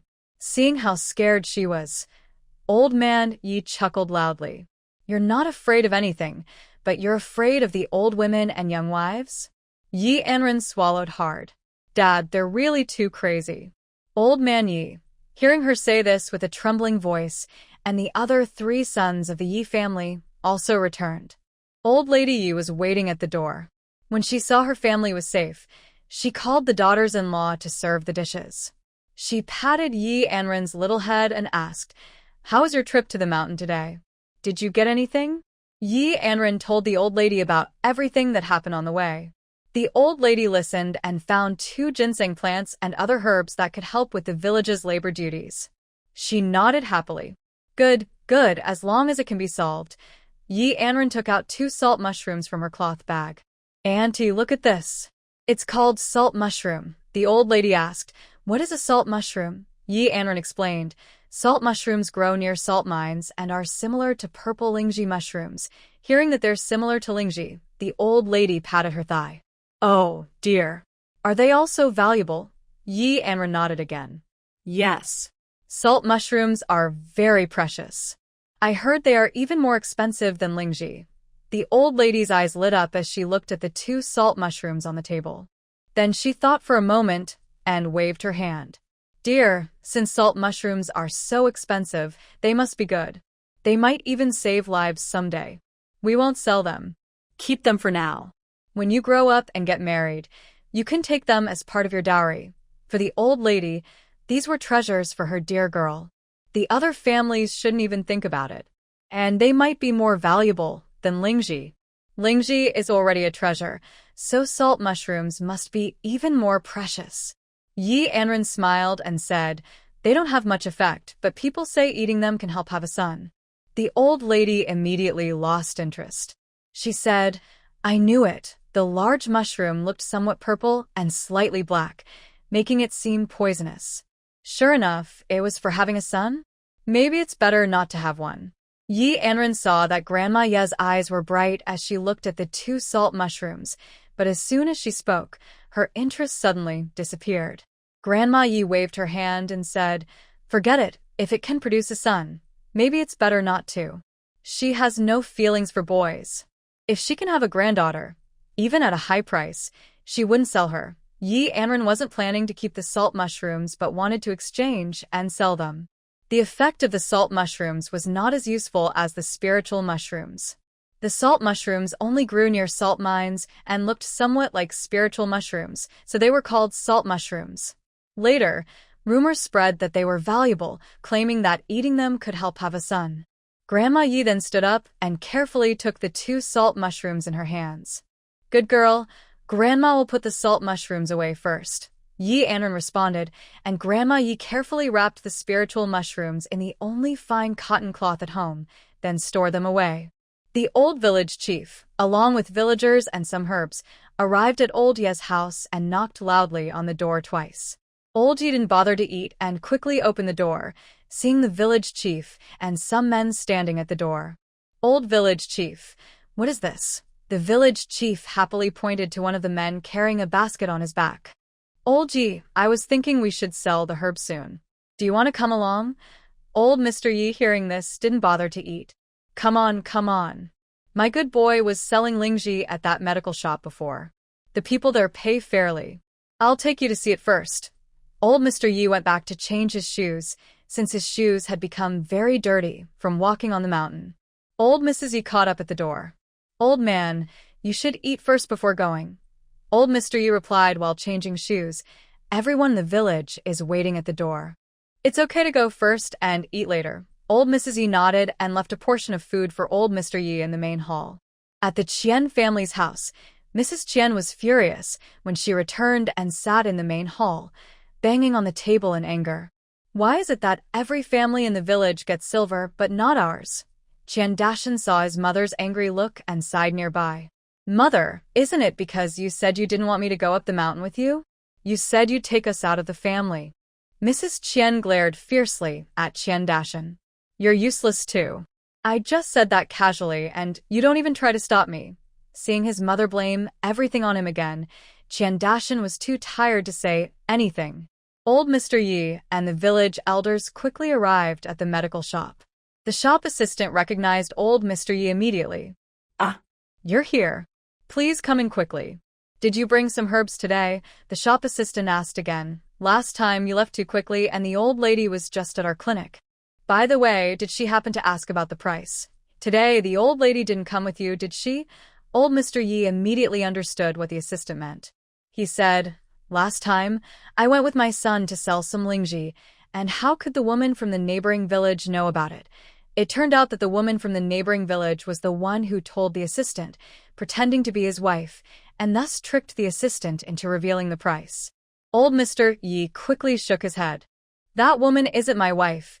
She's the nosy woman from the next village. The assistant was slightly surprised and looked at Mr. Yi with an apology. I'm really sorry. She said she was from your family and just asked about the selling price. He added, you see, I was too quick to speak. Please don't take it to heart. Old Mr. Yi waved his hand. It's okay. The assistant's heart was pounding. He knew he couldn't let the shop owner find out about this, or he might lose his job. At the clinic, keeping clients' secrets was very important. Especially the young masters from wealthy families in the city, who often visited brothels and mostly caught dirty illnesses. These things couldn't be spoken about, so the shop owner made a rule that no one was allowed to share information about patients' conditions or what happened in the clinic. I'm really not meaning to do it. Old Mr. Yi looked at the nervous and scared worker in front of him. He guessed that the worker was afraid he would report to his former employer. It's not your fault. Mainly, you were tricked by your wife. I didn't take this matter seriously. The worker finally relaxed and kept promising, don't worry, from now on, I won't mention selling herbs at our clinic. I truly apologize. Old Mr. Yi listened to the worker apologize again and again, then had a good talk with him. The worker felt very lucky. Luckily, he met someone easy to talk to. If the person was difficult, he might have had to complain to his old boss, and he could have lost his job. His family was counting on his small wages. The worker led old Mr. Yi and his group to the backyard. The shopkeeper came forward to look at the maidong, a type of herb, and it looked just as fresh as the ones from the old Yi family before. It seemed to be freshly dug. Old Mr. Yi took out 2 pieces of ginseng wrapped in fine cotton cloth and handed them over. Shopkeeper, take a look. How much do you think these 2 ginseng roots are worth? The shopkeeper saw the 2 ginseng roots and was curious. He looked at old Mr. Yi and said, you're really lucky. You got 2 more treasures. He examined the ginseng and guessed it was about 40 years old. Although good for medicine, the age is what matters. 1 root is worth 130 taels. The old village chief pointed to another ginseng plant and asked, this ginseng looks a bit bigger than the one you're holding. Do you think you could ask for a higher price? The shopkeeper honestly said, we mainly sell ginseng to earn money for the men in the village to pay their taxes. This was hard to find because the villagers went deep into the mountains. Please see if you can get a little more silver. The shopkeeper nodded and replied, this one is bigger than the one I have. I can give you 300 taels of silver, which is the best I can do. He added, considering how hard it is for you, even in the whole city or in another bigger city, no pharmacy would sell it at this price. Old Mr. Yi looked at the village chief standing nearby, who nodded slightly. Old Mr. Yi quickly thanked the shopkeeper. You're a kind person. If I find more herbs in the future, I will definitely come back to sell them to you. The shopkeeper waved his hand. You all have a hard time. I can earn a little less. Is there anything else? If not, I'll have my assistant weigh some dried lily bulbs and pay you right away. Old Mr. Yi responded happily. With 2 ginseng plants worth 300 taels and some dried lily bulbs, it was enough for the villagers. There are only 39 households in the village. Except for the widow, there are 38 households left, plus a few lonely elderly people without children. These 2 ginseng plants are worth 300 taels, and there are dried lily bulbs too. The old village chief and the villagers behind him were all very happy. Maidong was also agreed upon, with the final price being 20 taels of silver, plus ginseng, totaling 320 taels of silver. The shopkeeper carefully counted the silver and handed it over. Old Man Yi left carrying a large cloth bag of silver ingots, feeling that it was very heavy. The old village chief looked at the small stalls selling goods along the road. Thanks to your granddaughter, old brother Yi. Otherwise, we wouldn't know how many men from our village might not come back. With just 2 plants of maidong, we earned exactly 320 taels of silver. There are only 39 households in the village, and several of them have no children. A few households in the village are elderly and alone with no children, so they naturally don't need to pay for conscription or silver. So 320 taels are definitely enough. The plan was to have each villager contribute a little silver to buy candies and meat for little Lucky Star to take home. Thinking of this, he looked at Old Man Yi and said, "Old Brother Yi, let's buy some candies and treats for little Lucky Star. If not, the village wouldn't know how worried they are." After saying this, the old village chief looked at the men and asked, "Did you all bring money today? Without little Lucky Star, how could you each get 10 taels of silver? Later, you'll still have to do some forced labor, so everyone needs to chip in.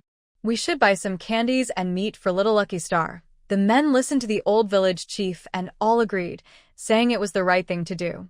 Old Mr. Yu was reluctant to make the villagers spend more money. These days, every family was having a hard time. Otherwise, they wouldn't be so anxious over 10 taels of silver for forced labor. All right. Let's talk about this later. The most important thing now is to go back quickly. With so much silver on us, we can't be wandering the streets. After speaking, Old Village Chief agreed. He decided to let little Lucky Star be a bit upset now and buy her food when they reached the city later. He waved his hand, and the group quickly got on the ox cart heading back to the village. When they returned to the village, the Old Village Chief was the first to run home and start banging a gong. The villagers heard the sound and gathered at the open space at the village entrance. The Old Village Chief stood at the front, with 2 square tables pushed together. Several elders sat in a row. The Old Village Chief took the cloth bag handed over by Old Mr. Yi, poured the silver onto the table, and looked at the villagers. He said, "This time, I gathered everyone to give out silver. Thanks to little Lucky Star from the Yi family, who took the villagers to the mountain to find herbs, we managed to get through the tough times. In the future, don't forget little Lucky Star from the Yi family." The villagers chattered curiously. Some young wives, whose husbands also went to the mountain, asked around but couldn't find out how much silver was made from selling the herbs. Was it enough for each family to pay 10 taels of silver for forced labor? And Mrs. Qian was very sharp-tongued. In a village with over 30 households, even if we exclude the few without sons, about 30 families are required to perform labor duties. How could the Old Village Chief possibly earn back 300 taels of silver? Every villager feels a bit uneasy about this. Old Lady stands among the crowd, smiling as she watches the village chief and others. She wants to see how much a bundle of straw is worth in silver. When she sees the Old Village Chief pouring silver ingots onto the wooden table, she is stunned. Seeing so much silver, she has never seen so many silver lumps in her life. She almost rushes forward to grab and run. Yi Anran is also watching from the back, led by Grandma Yi. She sees the village chief pointing at the silver ingots and saying, "Each household should send someone to receive their share of silver. And don't look down on me for speaking up. I need to tell you all in advance, this money was earned by the young lady of the Yi family. If anyone dares to show ingratitude, right now, the elders of the clan are all present. If anyone acts ungratefully, the village chief, will have to drive that person out of the village. The elders of your family will also remove that household from the clan. Don't blame me for not warning you beforehand." At this moment, several elders, leaning on their crutches, shakily stand up. One of the elders from the Yi family speaks first. "All the children of our Yi family are good people. They are willing to give so much silver for the village. If they didn't care about the villagers, they wouldn't do this. So, Yi Xiaomei's family, if they ever face any difficulties, you all must help them." The young wife in the village and the younger ones don't know who he's talking about when he mentions Xiaomei. But some older folks, when they hear the name, can't help but laugh softly. The Yi family is different from other big families in the village, especially from Old Man Ye's family. His father always wanted a daughter. He had 3 or 4 children in a row, but they were all boys. Besides the eldest son Yi Mingguang, who has already passed away, the others are named Xiaomei, Panmei, and Nianmei. However, Old Man Ye's brothers, due to natural disasters and misfortunes, either died of hunger or moved away, leaving only Old Man Ye's household. But there are other relatives with the Yi surname, like uncles. The Yi family isn't the biggest in Xinhua village, but many ancestors lived here.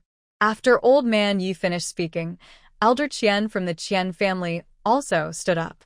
I'm sorry, villagers, for my descendants. Having a wicked old woman like that, forget it. I don't want to say more. If anyone from the Qian family took money from the Yi family's little granddaughter, and in the future becomes as mean as Grandma Qian, not wishing others well, don't blame me for being rude. When Elder Qian finished speaking, he coughed a few times. He's quite old, and speaking is difficult for him. Grandma Qian felt really uncomfortable hearing Elder Qian say such things. She shares the same family name as the Qian family, who are very close relatives. It's surprising that he would embarrass her so openly. Mrs. Qian feels uncomfortable inside. She glares fiercely at Mr. Qian standing beside her. Look at this. It's your family head who doesn't give us respect, and now you're here criticizing us in front of so many people. It seems you don't want us to do well. During festivals, you still go to visit that old man and bring him food. If you dare to go again, I will break your leg. Seeing his wife so fierce, Mr. Qian doesn't dare say another word. Soon, after a few elders finish speaking, the village elder begins to distribute silver. By the end, there are still 20 taels of silver ingots left. The village elder thinks about giving the 20 taels directly to the Yi family, but Old Yi refuses to accept. Two young men start arguing with each other. Mrs. Qian, feeling anxious, steps forward and looks at the village elder. Old village chief, you know my temper. I only have 20 taels left. My family just needs 10 taels, the same as everyone else in the village. While saying this, Mrs. Qian pretends to slap her own face. But when she sees the village elder silent, she becomes more worried. Old village chief, we are all from the same village. You can't just watch our children go to the mountains to risk their lives and not give us some silver, right? The village elder turns around and glares at Mrs. Qian. What? Your family has no one going to the mountains? You still want silver? Dream on. Without rules, there is no order. Since everything has been agreed upon, you have no right to interfere with Qian's family. Old Lady Qian saw that the village chief only said this and immediately sat down heavily on the ground, clapping her hands on her thighs. Oh dear, you're so biased, it's like you're tickling your armpits. We're all from the same village. As the village chief, shouldn't you want everyone to be better off? But you're just watching my family's children go to their death. What kind of village chief are you?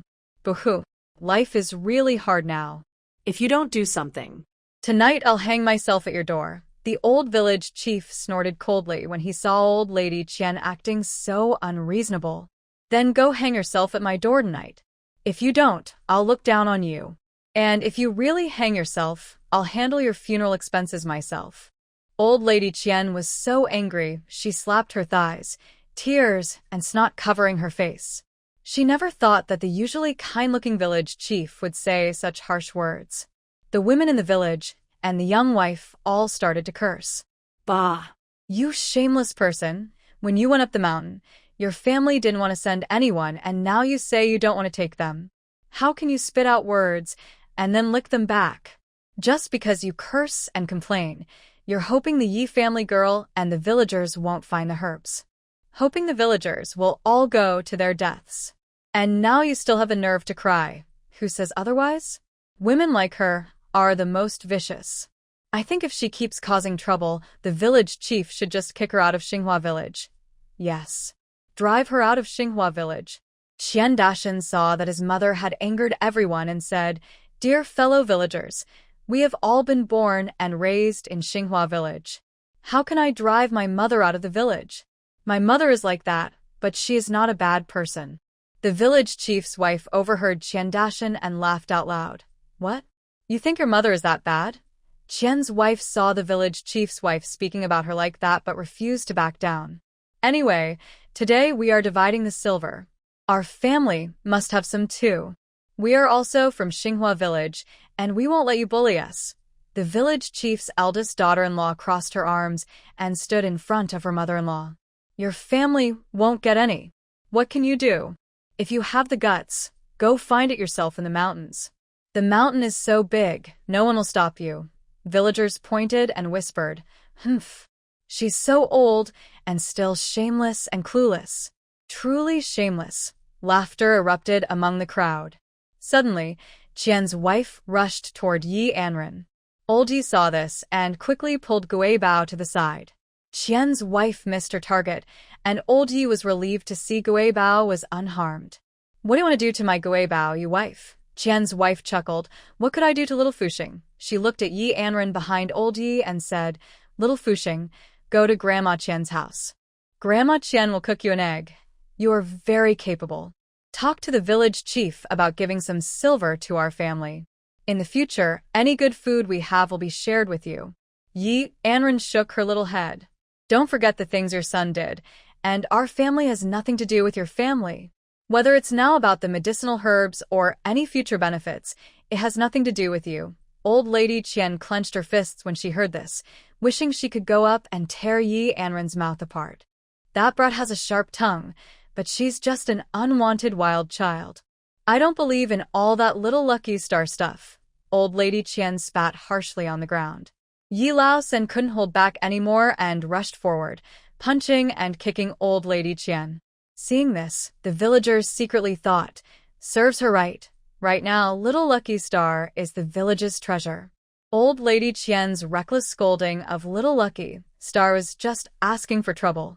Humph, she shouldn't have done it. The old village chief waved his hand. "That's enough. The silver has been divided. Everyone, disperse now." After saying this, he handed the remaining silver to Yi Laotu, ignoring whether he wanted it or not, and turned to leave with his family. Seeing the old village chief leave, the villagers also dispersed. Old Lady Qian was beaten to the ground, crying out in pain. Yi Laosan was still not satisfied and kicked Old Lady Qian hard in the stomach. "You old hag, if you dare to cause trouble in front of my daughter again, don't blame me for sewing your mouth shut with a needle." Grandma Qian kept signaling to Qian Dashan to hit Yi Laosan, but Qian Dashan pretended not to see and helped Grandma Qian up. "Mother, enough. You didn't want me to go up the mountain with you," and said many harsh words. "The villagers won't give you silver, but we'll find a way to pay the labor tax. Mother, let's go home." Qian Dashan helped Grandma Qian to stand, but she pinched him hard at the waist. "You useless coward, always afraid of everything. Seeing your mother beaten like this, I really regret raising you." Qian Dashan said nothing and continued walking home with Grandma Qian. Old Yi and Yi Anran also returned home. As soon as they arrived, villagers started coming over one after another, each bringing something, some with seeds, eggs, vegetables, and so on. An old woman even took out a small piece of red cloth and placed it in Ye's wife's hand.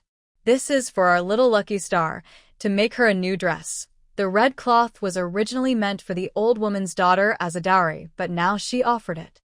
Ye's wife naturally refused to accept it, but the old woman insisted on staying. "Your daughter is the most precious. If you give her this, what will you do for her dowry?" The old woman waved her hand. She agreed. "We only have one son at home, and he's almost gone to serve in the labor force.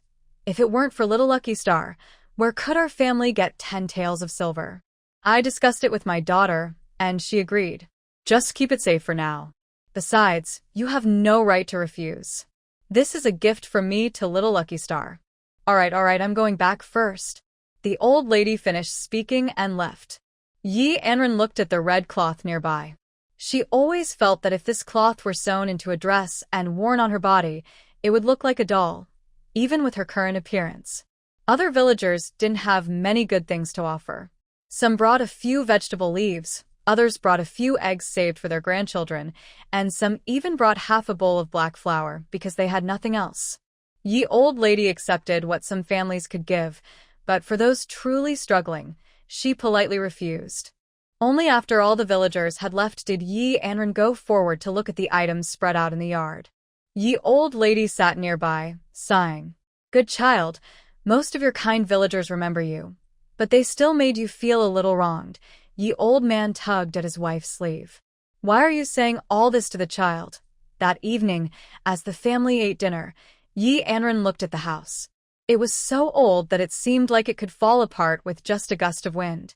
Even though she was still young, she couldn't stay in the same room with the old lady forever. It was a bit uncomfortable for Grandpa and second uncle to share a room. Yi Anran looked up at Old Master Yi and Old Lady Yi. She said, "Grandpa and Grandma, should we build a new house? Some of the money from selling the spiritual mushroom can be used to help my brothers with their studies, and we might have enough left over." She looked to see if it was enough to build a house.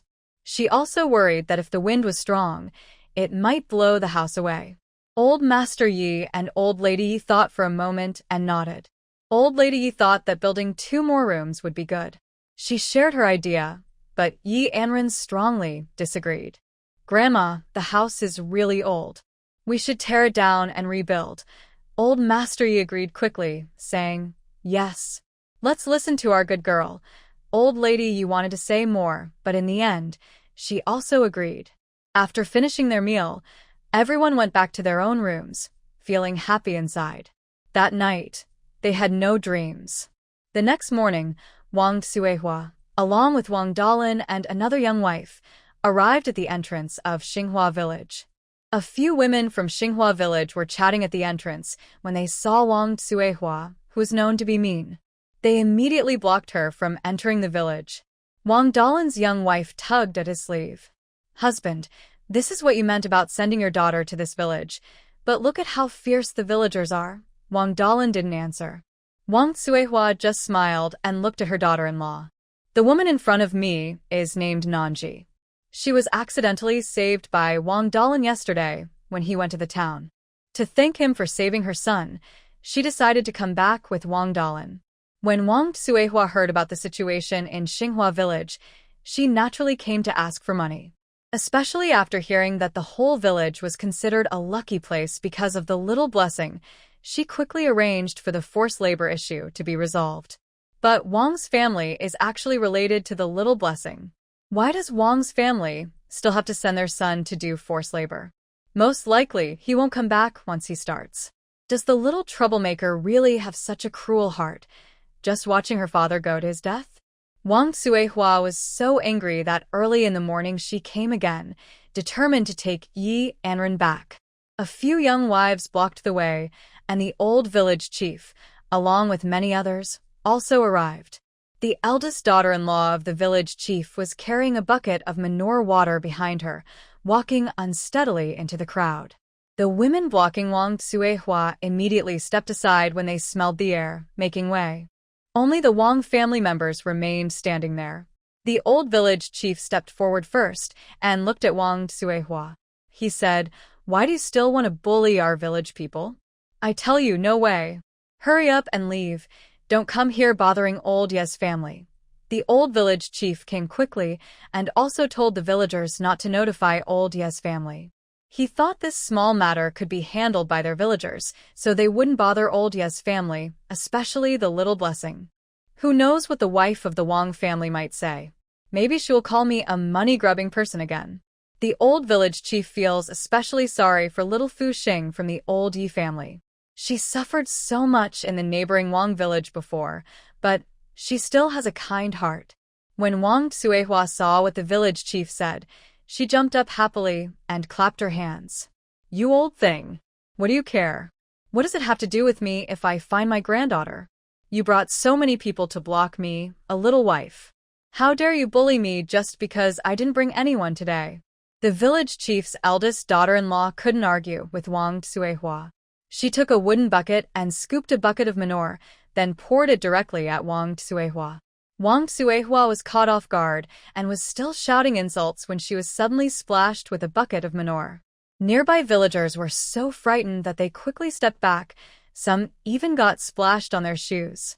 After pouring the manure, the village chief's daughter-in-law, Yun Lihua, crossed her arms and started scolding Wang Suihua. "I told you to spray manure from your mouth, so you'll learn that people in Xinghua village are not to be bullied." Wang Suihua was clutching her chest and kept gagging, unable to stop vomiting. She felt like her mouth was full of it. She couldn't even hear clearly what the young wife was saying. The old village chief watched and couldn't help but give a thumbs up to his eldest daughter-in-law in his heart. After vomiting for a long time, Wang Xuehua finally rushed over to the woman still holding the manure basin in her hand. "You wicked woman! How dare she insult me so openly?" Before Wang Xuehua could reach, someone suddenly tripped her with their foot. Wang Xuehua fell heavily, kneeling on the ground, feeling as if her knees were shattered. Yun Lihua saw Wang Xuehua kneeling and quickly turned around, scooping another basin of water and poured it directly over her head. Yun Lihua still felt a bit sorry for her small wooden basin. It was really wasted. Many people nearby, smelling the strong odor, wished they could run 2 miles away. A few young wives, who usually didn't get along with the village chief's eldest daughter-in-law, instinctively swallowed hard. Fortunately, they still showed some mercy and didn't use harsh methods on them. Just thinking about it made them shiver. Wang Dalin wanted to step forward, but his hand was in midair, unsure of what to do. He didn't want to touch his mother because she was so smelly. Wang Xuehua was completely upset, trembling with anger. She truly felt cursed, being treated like this. Seeing Wang Xuehua kneeling and unable to get up, tears streamed down her face, making her look pitiful. But when they thought of Wang Xuehua, this mean old woman, bullying their little lucky star, they felt uncomfortable. Everyone started to find sticks, gritting their teeth, holding them tightly, and walking toward Wang Xuehua. They began to hit her with the sticks. Wang Xuehua shouted at Wang Dalin, "Son, quick, help your mother up." Wang Dalin approached without caring about the dripping blood on Wang Xuehua. He helped her up, but the women around were not willing to let the old woman go easily. They started hitting her loudly. "You wicked old woman, I told you not to bully little Lucky. If you come back to cause trouble again, I'll break your family's legs. If you come again, it won't be so easy to get away." Wang Xuehua came back fiercely, but as she left, she was disheveled and covered in dirt. Blood and dirt dripped down her body, and her head was wrapped tightly with cloth. Nanji watched with a heart full of fear, thinking only that it had nothing to do with her. If they had beaten Wang Xuehua, they wouldn't have hit her. Wang Dalin initially helped Wang Xuehua, but he kept dismissing her and walking ahead, panting hard. Nanji covered her nose, thinking that if she hadn't fallen into trouble and been saved by Wang Dalin, she wouldn't have looked at the poor Wang family. She had heard they could go to old Ye's house in Xinghua village to get money, so she happily followed. But when her mother and son arrived, they were humiliated and made to look terrible. It was so embarrassing. Fortunately, although she followed, the villagers didn't hurt her, which she was thankful for. At the Yi family's house, Yi Qingqing hurried to knock on old Ye's door. "Little sister, let's go out to play." Yi Qing'an heard about going out to play and quickly ran over. "Where are we going to play? Bring me along." Yi Qingqing was a bit annoyed with third uncle's daughter Qing'an. "Every time you go out, you're either fighting or crying." Qing'an quickly put her hand over her mouth.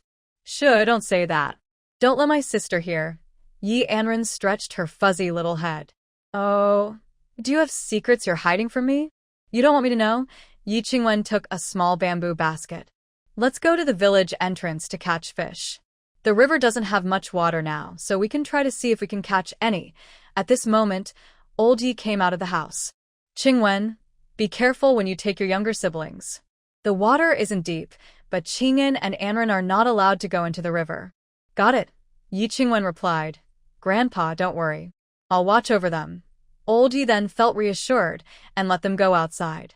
When the kids reached the big river at the village entrance, they saw many other children already there. Qian Guang and Qian Ming, 2 boys, were holding small fish about half a palm in size, showing off to the other children. "See? We caught these fish, so we'll have fish to eat tonight. You guys probably didn't catch any, right?" They made funny faces, teasing the children covered in mud who hadn't caught any fish. Qing'an clenched her small fists, thinking of her poor second uncle. Liu Xiuxiu heard from the village that her son caught a fish. She hurriedly walked towards the river with quick steps. Yi Laosi, who was at home with nothing to do, heard that many children at the village entrance were fishing. He called out to Yi Laopa, "I'm going to the river to watch the kids and see if I can catch a few small fish to help the little one get stronger." After Yi Laopa responded, Yi Laosi took a bamboo basket and left. Yi Laopa smiled and scolded behind him. Whether they catch fish or not is another matter. Why are you carrying such a big wooden bucket? At the river by the village entrance. Anran looked at the river in front of her. It was wide and deep, but there wasn't much water, mainly because of the drought. The children carefully climbed down and started exploring in the river. At this moment, Yi Laosi came over with the wooden basket. Liu Xiuxiu also arrived at the same time. She hugged the brothers Qianguang and Qianmin tightly, looked up, and loudly praised. Qianguang and Qianmin, you are really amazing. I think you are little lucky stars. Some people are just lucky, and they go around claiming to be little lucky stars. TSK. Liu Xiuxiu felt proud in the village, finally feeling like she had some face. She heard that many children in the village didn't find any fish in the river, but her son found a small fish about the size of a palm. The more she thought about it, the happier she felt. She praised her children to a few neighboring women, saying, "My kids are the smartest and most clever. They are also very filial. Look at me. I think they are the lucky ones." Anran stood nearby, listening to Liu Xiuxiu's bragging, and she almost rolled her eyes in annoyance. Liu Xiuxiu's words were clearly sarcastic, implying that her claim of being the lucky star was fake and just due to good luck. I can't be bothered to argue with someone like her. Yi Qingwen and Yi Qingcheng, the two brothers, went down to fish, but came back empty-handed after a long time. The two little guys pouted, looking unhappy. Seeing this, Anran couldn't let her brother be disappointed. She stood up to walk to the riverbank, but was stopped by Yi Qingwen. "Little sister, be good. You can't go to the river. The water is shallow, but you're too short. If you go down, the water might cover your head." Anran shook her little head. "I'm not going in. I just want to look at the river. Maybe there are fish there." She tugged on Yi Qingwen's sleeve. "Brother, stay with me." Seeing Anran's big, watery eyes, Yi Qingwen couldn't bear to say no. He had no choice but to hold her hand and walk toward the river. Liu Xiuxiu saw the children from the Yi family come back empty-handed, and the youngest still wanted to go to the river. How annoying. The older two couldn't catch any fish, and the little ones still wanted to try. Liu Xiuxiu kept praising the children. But suddenly Mrs. Qin, who was friendly with the Yi family, spoke up. "I say, Qin family, you're showing off too much. It might not be a good thing. Besides, whether the little girl from the Yi family is a lucky star has nothing to do with you. You can't expect to get any benefits from us. If you dare to speak badly about our village's little lucky star, my wife will tear your mouth apart." Hearing Qin's wife say these words, Liu Xiuxiu stomped her feet angrily. "You old wife, always talking about tearing people's mouths. You're really a fierce old tiger." Qin's wife wasn't upset by Liu Xiuxiu's words. Thinking about Anran's good fortune, she felt confident. "Look at the Qian family. Do you know what a real little lucky star is? Anran is the luckiest child. Without her, no one in the village could pay the tax money. By the way, have you prepared the money for Dashan to pay his tax?" Hearing Qin's wife say this, Liu Xiuxiu's face turned pale and then red. She snorted coldly. "You don't need to worry about that. My Dashan is capable. He has already prepared the money for his tax. You really think everyone in the village is poor, unable to come up with 10 taels of silver?" Qin's wife sneered. "Oh, really? Then I wonder where your Dashan got those 10 taels of silver from? Nowadays, even if a farmer sells their land, they might not be able to gather that much silver." Seeing Qin's wife doubt where Dashan's money came from, Liu Xiuxiu felt a bit guilty. Dashan often liked to steal small things, and the family had saved quite a bit of money. Most of this money was secretly brought back by Dashan, although it wasn't enough to pay the taxes. But Dashan firmly promised that he had a way to make all the money back in one go. It's not clear exactly how he planned to do this, but Dashan was very confident. Since it also involved him going to the front lines to serve in the army, Liu Xiuxiu believed that Dashan could come up with the money. Even if he couldn't, with her bold and lively personality, she thought she could persuade her husband to go to the front lines instead. At worst, she could send Shan in his place. Although they had separated their household years ago, it was only a verbal separation. Their household registration hadn't been changed. Anran had just arrived at the small riverbank, standing next to the wooden bucket carried by Yi Sai, when suddenly a big fish jumped out of the river and hit the bucket. Anran widened her eyes. She was planning to use some spiritual spring water from her space to see if she could lure a big fish to the shore and catch it. Before she could do anything, she saw a large carp leap out of the water with a splash and land on the nearby bucket. Anran swallowed hard. Could she really have a bit of a lucky fish trait? Looking at the big carp inside the bucket, it was still struggling and trying to escape. Anran grabbed the bucket and shouted to Yi Xiuxiu on the shore, "Fourth uncle, come quickly." Yi Xiuxiu heard Anran calling him and hurried over, thinking something had happened. When they arrived nearby, they saw Anran with a blushing face, holding a wooden bucket. Inside the bucket, a large carp was struggling to escape. Yi Xiuxiu saw this and couldn't let the fish run away. He quickly grabbed the bucket and carried it toward the shore, huffing and puffing. It was his family's bucket, so the fish belonged to his family. How could it possibly escape? People on the shore heard the noise and gathered around. When Yi Xiuxiu reached the shore with the bucket, everyone crowded around to see. Wow! Such a big fish. Can the river really have such a large fish? Yes. The water only reaches up to the knees, yet there's a big carp like this. Amazing. Some men looked at the fish with surprise, while a few clever men headed toward the river to see for themselves. At first, the men and women on the shore just thought it was fun for the children to catch fish in the river. Since no children had caught anything before, they all believed there were no fish in the river. But who would have thought that Yi Sai would catch such a big carp in just a short time? Meanwhile, Liu Xiuxiu and other women were happily talking about how they could make fish soup tonight. Suddenly, they heard some noise nearby. When a group of people came over to look, they saw the big carp in Yi Xiuxiu's bucket. Liu Xiuxiu's face immediately darkened. Yi Sai was really lucky to catch such a big carp. The villagers looked at each other with strange expressions and asked Yi Sai, "Did you catch the carp?" Yi Sai waved his hand and said, "It wasn't me who caught it. It was some kids from our family who caught it in the river." Yi Sai didn't see the carp jump automatically into the basket next to Anran, but if he had known, he probably wouldn't have been so proud. He kept glancing at Liu Xiuxiu and said, "Wow, some people treat tiny fish as treasures. Look at our big carp. Our kids are really capable. They can catch such a big fish. How many meals do you think it will last?" Yi Sai became more and more excited, especially when he saw Liu Xiuxiu's unhappy face. The noise at the big river at the village entrance soon attracted others, and they all came over to see what was happening. Anran shook her head at the messy luck of the koi fish, then placed some grass in the bamboo basket that Yi Xiuxiu brought.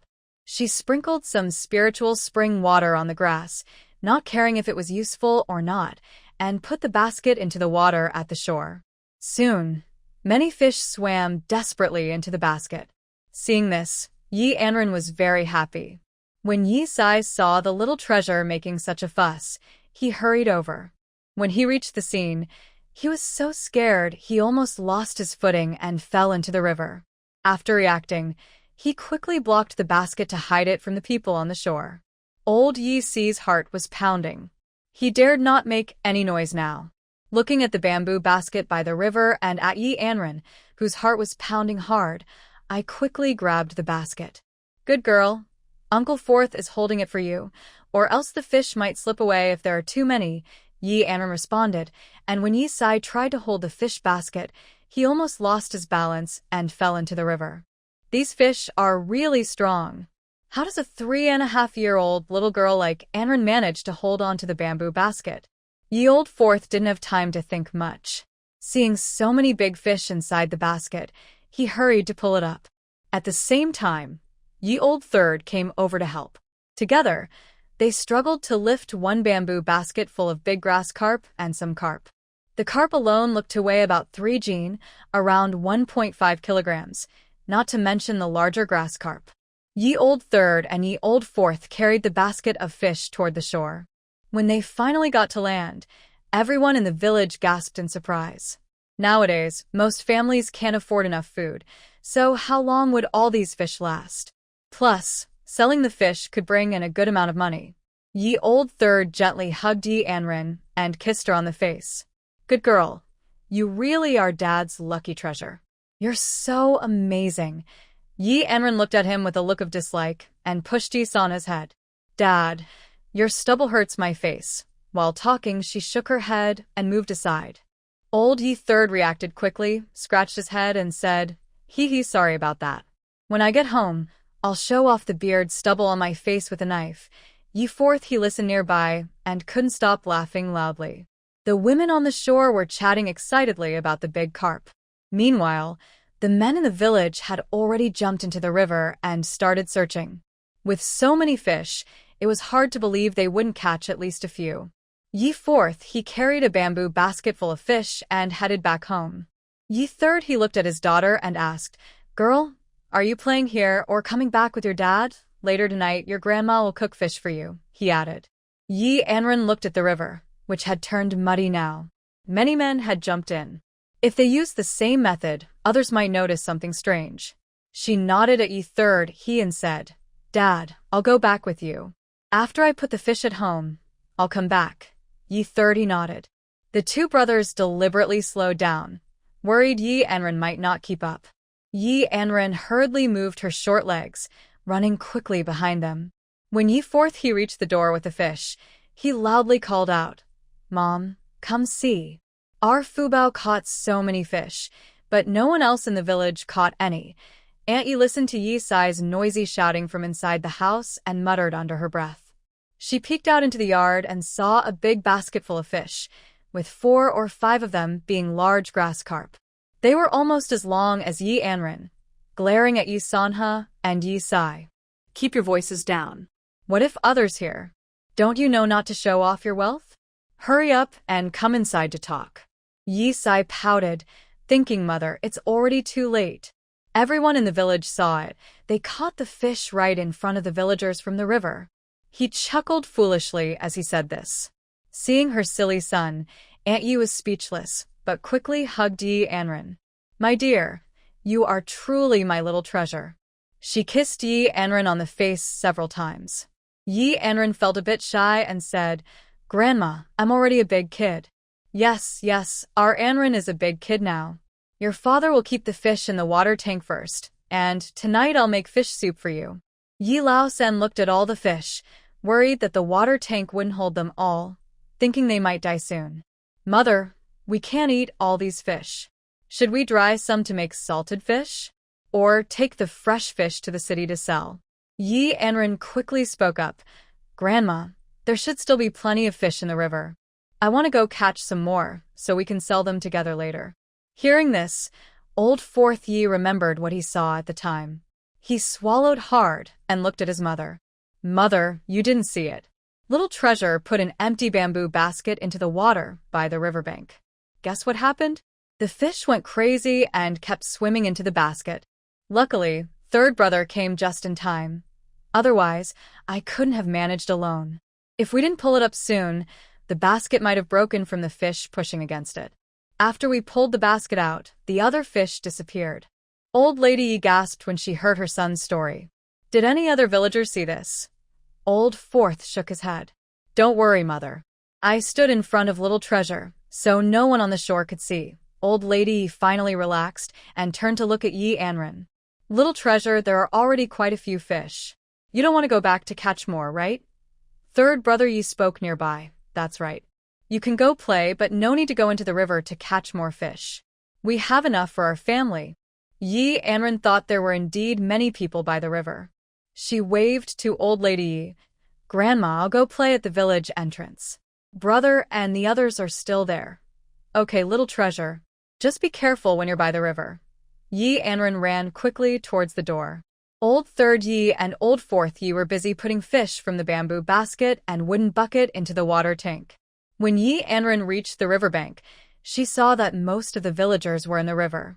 The river was full of people, all bending over and feeling around in the water. Yi Qingwen and Yi Qingcheng were the same. On the shore, Yi Qingyan was chewing grass, her little legs trembling. When she saw her sister coming, she spat out the grass in her mouth. Sister, you came. You were really impressive just now. You don't know, When you and Dad and Uncle Fourth carried the fish back, that member of the Qian family was so angry his nose looked crooked. Yi Anran naturally understood who Yi Qingyan was talking about, the person from the Qian family who was divorced by Uncle Second. Yi Qingyan's voice was especially loud, her crisp little voice making the other villagers laugh. Liu Xiuxiu cursed silently, but she also had to admit that Yi Anran from the Yi family was truly blessed. Otherwise, so many people in the village trying to catch fish in this river would have succeeded. Her gaze on Yi Anran changed. She had a good friend in the village, but she married far away. She heard that because she couldn't have children, her life at her in-laws' house was very hard. Her mother-in-law constantly scolded her at home, calling her a hen that couldn't lay eggs. That family was so poor they had no money to marry off their son or have children.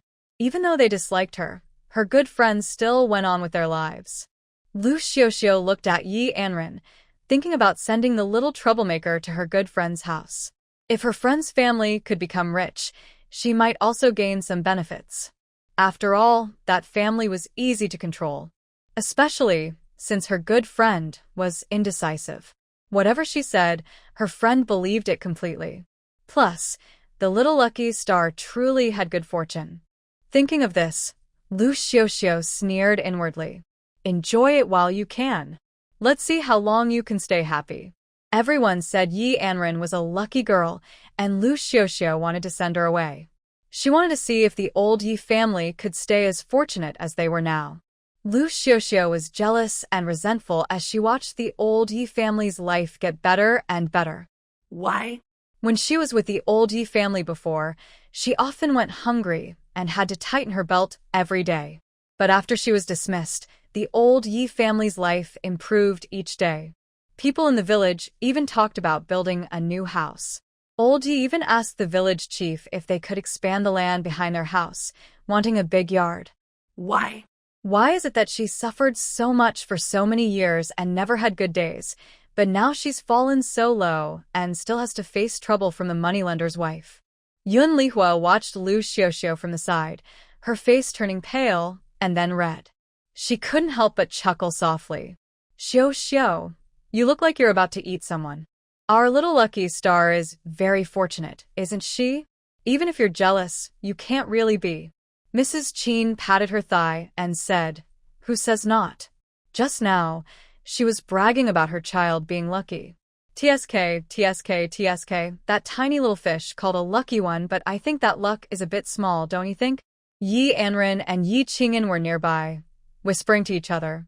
Yi Anran didn't care how Liu Xiuxiu felt about envy or jealousy, or how she was freaking out beside her.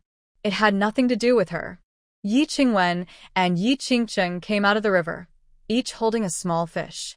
Yi Qingcheng started calling from afar, "Sister, sister, look. Brother and I caught fish. Tonight you can eat the fish we caught, okay? Is that good?" Hearing his younger brother whining, Yi Qingwen wished he could find a hole to hide in. He was already 8 years old, but still acting so spoiled. Really embarrassing. But Yi Anran was especially happy. Yes. Tonight, we'll eat the fish caught by Qingcheng and Qingwen. Although Yi Qingwen looked annoyed with Yi Qingcheng on the outside, he was very happy when he heard his sister say they would eat the fish they caught, and his mouth turned up in a smile. Liu Xiuxiu saw the two boys from the Yi family had caught fish, and she clenched her teeth with a gnashing sound. She couldn't stay there for a moment longer and turn around to go home. The other young wives were still teasing Liu Xiuxiu about what she had said earlier. Liu Xiuxiu wished she could hide underground right now.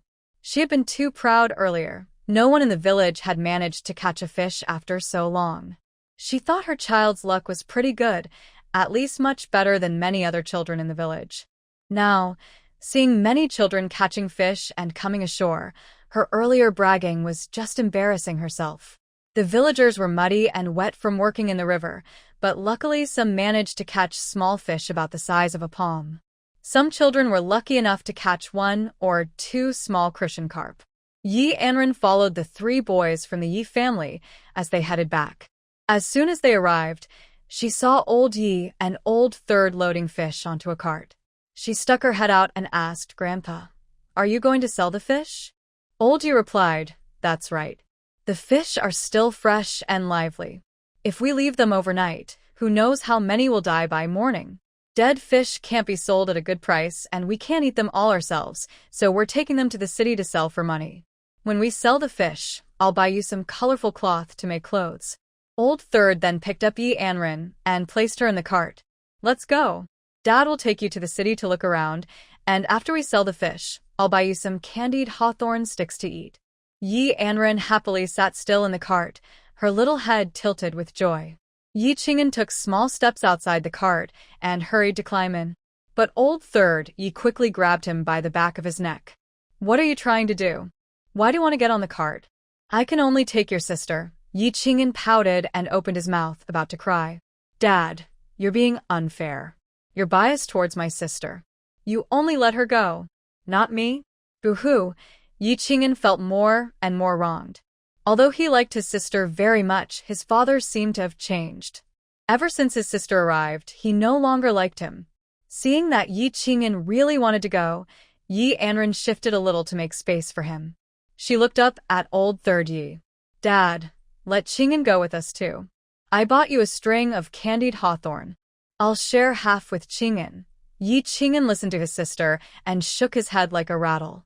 I don't want to take my sister's candied hawthorn. I'm not greedy. If my sister eats it, I just want to go to the city to see the fish being sold. Old Third Yi sighed when he saw Qing'an's expression. Chung, you can go too, but you're 2 years older than your sister. You need to help watch her. Grandpa and I are busy selling fish, so we can't look after both of you. Qing'an nodded seriously, acting like a little man. He patted his chest confidently. Don't worry. Dad, I promise to watch over my sister well. I definitely won't let anyone take her away. Anran saw that Qing'an was a little kid, confidently saying he would take good care of himself, and found it very funny. Old Mr. Yi waved his hand. All right, let's go. He glanced at Qingwen and Qingcheng. Seeing their bright eyes, Qingcheng opened his mouth, wanting to say something. Old Mr. Yi knew his grandchildren well. He liked lively scenes and liked to join in. If they didn't leave soon, the other 2 grandchildren might start causing trouble, especially Qingcheng. A couple of years ago, when things didn't go well at home, Qingcheng was the loudest and loved to cry. Luckily, as he grew older, he became calmer and more steady. They quickly arrived in the city and found a spot towards the back. Old Mr. Yi paid for the stall. Ye's third son took out all the fish and started shouting loudly, "Fresh big carp. Come take a look." Just caught from the river, his voice was very loud and clear, attracting many people on the street. Some people looked at the lively carp, thinking about buying and tasting them. One man pointed at the most lively carp, which kept trying to jump out of the wooden bucket. But Ye's third son kept pushing it back. Anran thought if the carp could talk, it would probably be scolding Ye's third son.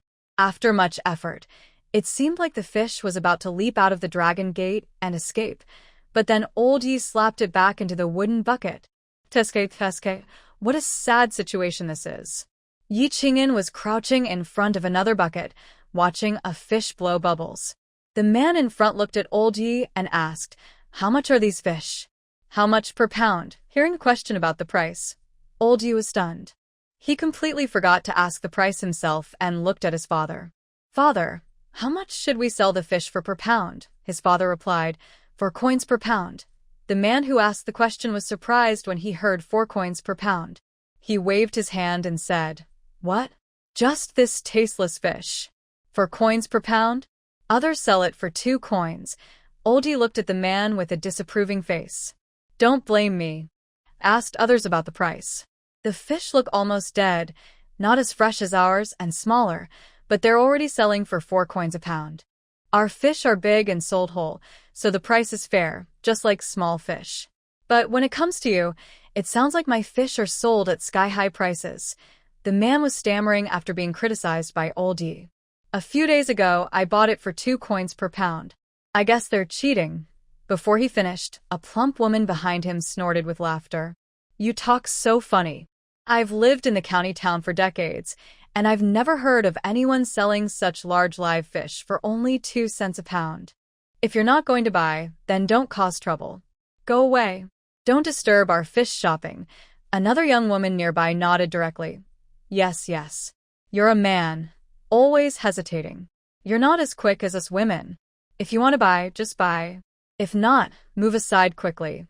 The man was blushing and getting angry, but he didn't know what to say to reply.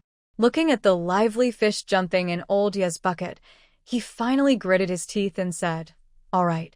4 cents a pound. Help me weigh one. Old Ye responded, Okay, just a moment. He grabbed the big carp the man pointed at and started weighing it. When he lifted it, he was surprised to see it weighed a full 11 pounds. Old Ye moved the scale to the man's side and said, Look, 11 pounds.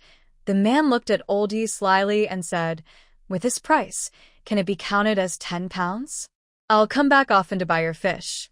Old Ye's third son, standing nearby, interrupted. We're not a professional fish seller, just this once.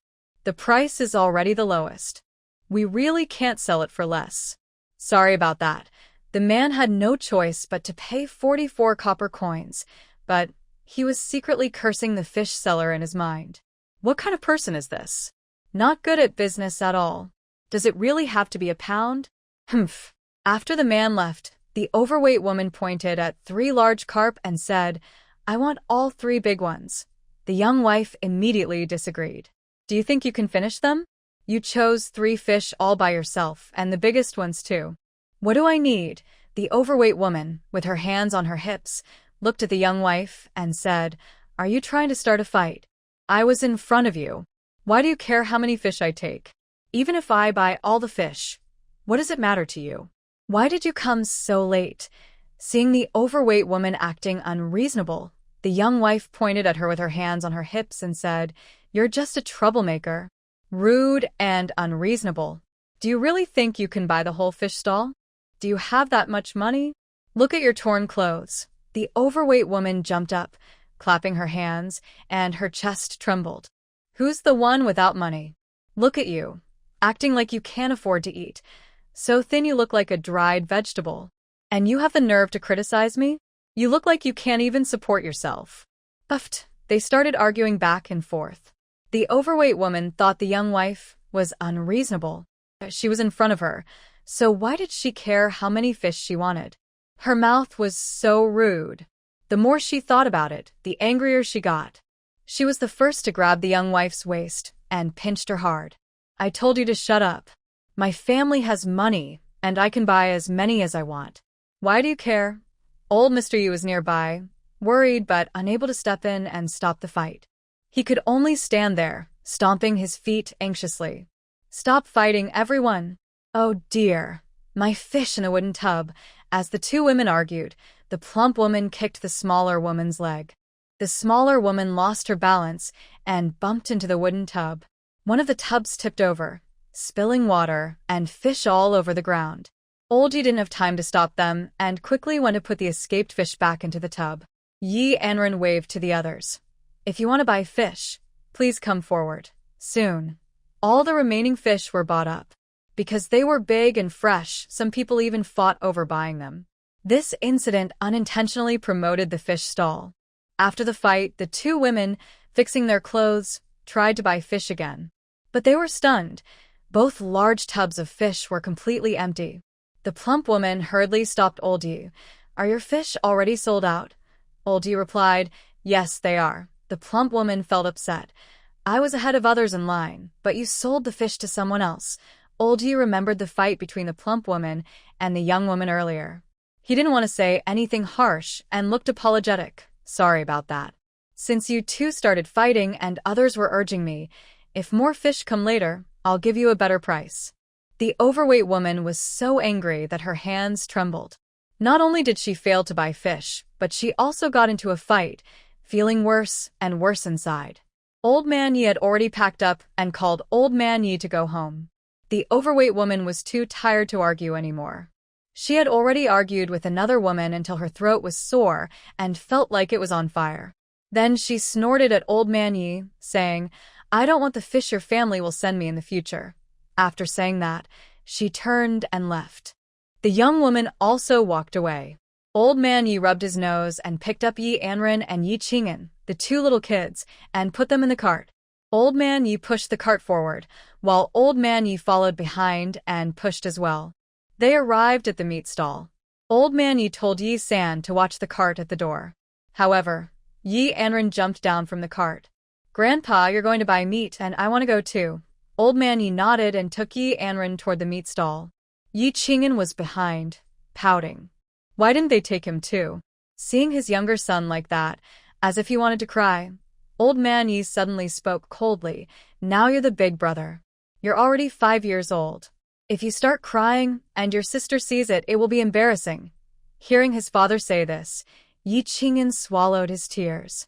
Old Man Yi reached the stall and pointed at the pork belly, asking the butcher, "How much is your pork per jean?" The pork seller looked at Old Yi, who was patched up with many men's, and beside him, a very cute little child was pulling along a small piglet. The child's clothes were of good material, with no patches at all. It seemed this family was not one to favor boys over girls. He said to Old Yi, "5 flavor pork costs 16 copper coins per jean. How many jeans would you like?" Old Yi listened to the price of 16 coins per jean and frowned. It was 15 coins before. Why is it so much more expensive now? The seller shook his head. You know how things are these days. Prices haven't really gone up much, but in the future, they might get even higher. Old Yi thought for a moment. "Give me 3 jeans, at 15 coins per jean. Is that okay?" The meat vendor quickly waved his hand. "That's not possible. Prices are fixed. But if you buy more, I can give you some large bones for free. You can make soup for the children at home." Old Yi nodded. "All right then. Give me 3 jeans." Meanwhile, Yi Anran was staring at the various pig offal on the table, drooling. The smell of marinated pig intestines was very tempting. And pig intestines get tastier the more you chew. She pointed at the pig offal and asked the meat seller, "How much for a set of pig offal?" The seller, hearing the child's sweet voice, looked at the pig offal and said, "Pig offal is usually given away for free. If you buy it, it costs about 2 coins per set." Yi Anran was a little surprised to hear this, as 2 coins per set was quite a lot. Yi Anran tugged at Old Yi's sleeve and asked, "Grandpa, can we buy 2 sets of pig offal to take home?" Old Yi heard this and laughed out loud, patting Yi Anran's little head. "Buy what? The shopkeeper always gives some for free at the end." After saying that, he looked at the shopkeeper, who was weighing meat. The shopkeeper responded, "That's right. Since you bought so much, I can give you 2 more sets of pig offal as a gift." He then cut some pig liver for Old Yi, took 2 sets of pig offal and several large bones, and wrapped them in oil paper. He also packed the 3 jean of pork belly he had weighed into another oil paper package. Old Yi said thank you and handed over some coins. Then he turned around with Yi Anran and left. Old Yi wondered how to cook pig offal. It smelled strong, and their family was doing better now, especially since they earned quite a bit from selling fish. Because of the little one at home, life had improved a lot. He thought about buying 2 sets of pig offal to take home, but he guessed his wife might scold him. Meanwhile, Yi Anran was jumping happily along the way, thinking of other plans. Since each set of pig offal only cost a few coins, she could start a small business selling pig offal herself. "Little one, why are you so happy?" Yi Anran looked up at Old Yi with her head tilted. "Grandpa, today we sold all our fish easily, and the shopkeeper even gave us 2 sets of pig offal as a gift. I have a way to make pig offal very tasty. Maybe in the future, our family could set up a stall in the city to earn some money." When Old Man Yi heard this, he immediately stopped walking and looked down at Yi Anran's small face. What? "Dear, are you saying you want us to do business? That's not easy right now." There was an old woman in the village who sold cakes at the dock. "I heard just buying a cart and making a table cost about 100 or 200 coins. But she didn't make any money. She lost everything." Hearing about the dock, Yi Anran's eyes lit up. "Grandpa, are you saying there's a dock in the city?" Old Man Yi replied, "Yes, we have a small village, but it's not far from the county town. There's a big river. They built a dock there, and many people go there to transport goods. One day, I'll take you to see it. It's lively, and there are many stalls. Stalls there don't charge money, unlike in the city, where you have to pay. But those men are not willing to spend much." They usually just eat some cakes, so many people sell cakes at stalls. For Old Man Yi, setting up a stall to sell things was just a small business. But his family are farmers who work in the fields, so they've never done small trades before. He thought it might not be suitable, but Yi Anran had some new ideas in her mind. Most people going to the dock are loading and unloading goods, but there are also some passengers leaving by boat or staying nearby. Yi Anran looked at Old Man Yi and asked, "Grandpa, does the dock still carry passengers? Do those who take the boat also come down to rest, or do the wealthy people from our town go there to ride the boat?" Old Man Yi replied, "Of course, there are still passengers and there are quite a few people over there." Yi Anran was thinking that when the weather gets hot, she could sell some cold jelly or tea. Selling at the dock is fine, and selling in the town is also good. After thinking it through, Yi Anran looked at the paper-wrapped package in Old Man Ye's hand and felt very happy. Old Man Yi didn't know that the little girl was already planning what kind of business to start. He placed the package on the cart, and Old Third carried his daughter onto it. Yi Anran watched her father pulling the cart in front, and she sighed happily. "Dad, when we start our business, I will buy you an ox cart, so you won't have to pull it anymore." Old Third chuckled. "Yes, yes, yes. When our good girl grows up and makes money, she will buy her dad an ox cart." Old Man Yi glared at Old Third and said, "Buying you an ox cart? Why not say you'll buy a carriage for yourself? Your face is really thick." Old Man Yi didn't really mind about the matter of buying a bullock cart for the obedient child. He just casually mentioned it after Yi Anran said something. For Old Man Yi, a bullock cart was something only families with good conditions could afford. Just one ox might cost several taels of silver. Even if he sold his old bones, he couldn't buy a single ox. The ginseng for the obedient child was kept as a future dowry, and before, the obedient child had sold a whole 180 taels of lingji for their family. Thinking about building a house and paying for the children's education, this money naturally couldn't be spent. But Yi Anran thought about doing business and earning more silver. Old Man Yi felt that the little kid was very young but worried a lot. Yi Old Third pulled the cart and suddenly saw a vendor selling candied hawthorn sticks by the roadside. He stopped and went to the vendor, saying, "Give me a stick of candied hawthorn." Yi Anran suddenly stood up from the cart and said, "Father, I want 4 sticks." Old Man Yi shook his head and said, "Obedient child, just 1 stick is enough. You eat it yourself. Your 3 brothers don't want any." Yi Anran pouted and looked upset. "No, my brothers should have some too. When I earn more money in the future, Father, buy some for my brothers as well." Nearby, Yi Qing'an watched with bright eyes and instinctively swallowed. He wasn't that useless, but seeing those big, red candied hawthorn sticks, he couldn't help but swallow his saliva. But still, she politely spoke, "Sister, the brothers won't eat it. You can eat alone. The brothers don't like sour and sweet things." Yi Anran was unwilling and insisted that Yi Laosan buy it. Yi Laosan looked at the candied hawthorn seller and said, "Give me 4 candied hawthorns." The seller quickly handed over 4 skewers, worried that the old man on the cart might come over and say he didn't want so many. Each skewer cost 3 copper coins. When Yi Laosan paid, he felt like his heart was bleeding. Seeing that Laosan had bought them, the old man didn't say anything more but felt heartache. Are candied hawthorns really tasty? Although called candied hawthorns, the sugar coating is very thin. The sour fruits inside are all picked from the mountain, and they are free. Laosan thought that a skewer costing 3 copper coins wasn't worth it, but then he remembered the children hadn't eaten it before, so he let it go. Yi Anran and Yi Qing'an sat in the cart, holding their candied hawthorns and licking them small bites. Yi Qing'an had been eating a skewer all along, and he hadn't finished the first one yet. Yi Anran had already finished her entire candied hawthorn. She looked back at Yi Qing'an and asked, "Brother, why are you eating so slowly?" Yi Qing'an was very proud and said, "I want to take it back to show the other children in the village."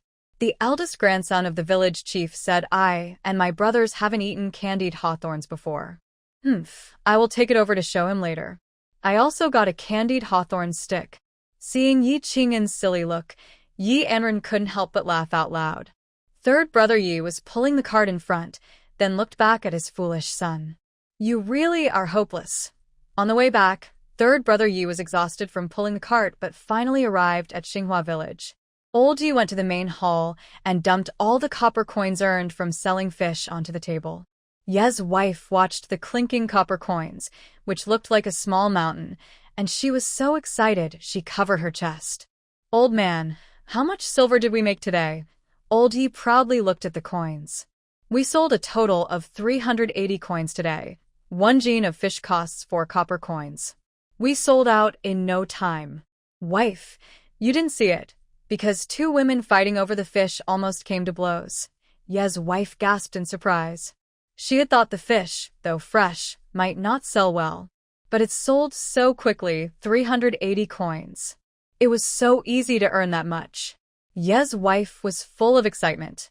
As farmers, they worked all year without much savings. Usually, they could only barely support their family. She started stringing the copper coins one by one. Old Mr. Yi just remembered the pork belly he bought and placed a large piece on the table. Dear wife, I bought this pork belly. It cost 16 cents per jin and I bought 3 jins. The other shopkeeper also gave us some big bones and pig liver. Mrs. Yi responded, but she sniffed the air and frowned. Husband, this smells like it's gone bad. Old Mr. Yi then remembered his granddaughter wanted pig offal and quickly placed another wrapped package of pig offal on the table. Mrs. Yi carefully sniffed it and immediately wrinkled her nose at the strong smell. Husband, what's inside this? Old Mr. Yi looked at Yi Anran nearby, then pointed to the wrapped package. It's pig offal, Mrs. Yi, hearing it was pig offal, glared sharply at her husband. Why did you buy this? It smells terrible. Who would eat that? Even if there was nothing else to eat, no one would want pig offal. With this money, it would be better to ask the shopkeeper for an extra bone to make soup for the children. Yi Anran stepped closer to Mrs. Yi and tugged her sleeve. Grandma, don't scold Grandpa. I asked for the pig offal. I have a way to make it not smell and taste really good. When it's ready, you'll definitely like it. Seeing that her beloved granddaughter wanted it, Mrs. Ye's anger faded.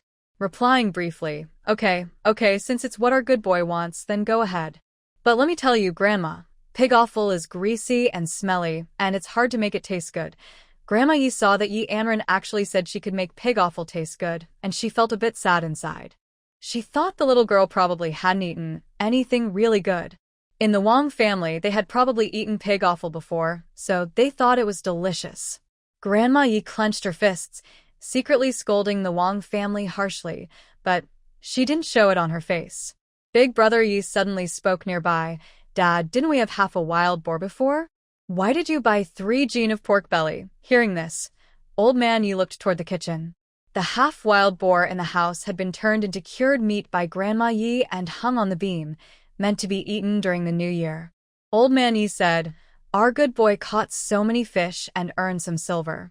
Naturally, we should buy some meat to reward him. Grandma Yi waved her hand. The cured meat just finished curing, so we can eat it slowly later.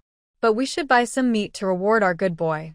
Next to them, Yi Qing'an held a candied hawthorn stick and looked at Grandma Yi. Grandma, I'm going out to play with my brothers. Grandma Yi glared at her little grandson. Go where? It's almost time to eat, but old man Yi turned to look at his little grandson. All right, you can go out, but come back early. Dinner will be ready soon. Yi Qing'an nodded heavily and followed his 2 older brothers out of old Ye's house. Old lady Yi glared fiercely at her husband. You just spoil them. It's almost mealtime, and you're buying each of them a candied hawthorn. When old lady Yi said this, she noticed Yi Anran's hands were empty and frowned, her face darkening. Husband, what do you mean? Why only buy for the grandson? What about the granddaughter? Where's her candied hawthorn? After saying this, she pinched old man Yi hard on the waist. Old man Yi shouted in protest. Wife, it doesn't matter if they don't have one, but our good girl can't be left out. I didn't forget to buy it. She finished hers already. Yi Anran, standing nearby, nodded her fuzzy little head. Grandma, I ate mine on the way here. Brother didn't want to eat his. He said he wanted to bring it back to show the other kids in the village so they could also enjoy candied hawthorns. That's why he didn't eat much of his. Hearing this, old lady Yi turned her head toward the kitchen, but inside, she felt a bit sour. Their family isn't wealthy. The children can't even have a candied hawthorn. Yi Anran thought she was fine, so she also turned to go outside. From a distance, she saw her 3 brothers holding candied hawthorns, loudly talking among the children. When Yi Anran walked slowly closer, she finally understood what Yi Qing'an was saying. Yi Qing'an held up his string of candied hawthorn and looked at the village chief's young grandson. Wang Tong, did you see? This is the candied hawthorn my grandpa bought for me. Before, you said my family couldn't afford them. Now, every child in our family has one. He licked the candied hawthorn with his mouth, and the children around him stared, their mouths watering. These treats were very precious, especially the ones sold outside, which reportedly cost 2 or 3 copper coins each. His family naturally wouldn't buy them, since the money for one could buy a pound of black flour. Yi Qingcheng also shook his head and waved his candied hawthorn, showing it off. Only Yi Qingwen, a bit older, didn't boast like his 2 younger brothers. He turned and saw his aunt's younger sister. He pushed through the crowd and walked over to her. "Sister, you're here too," Yi Anran replied. "Nothing much at home, so I came to take a look."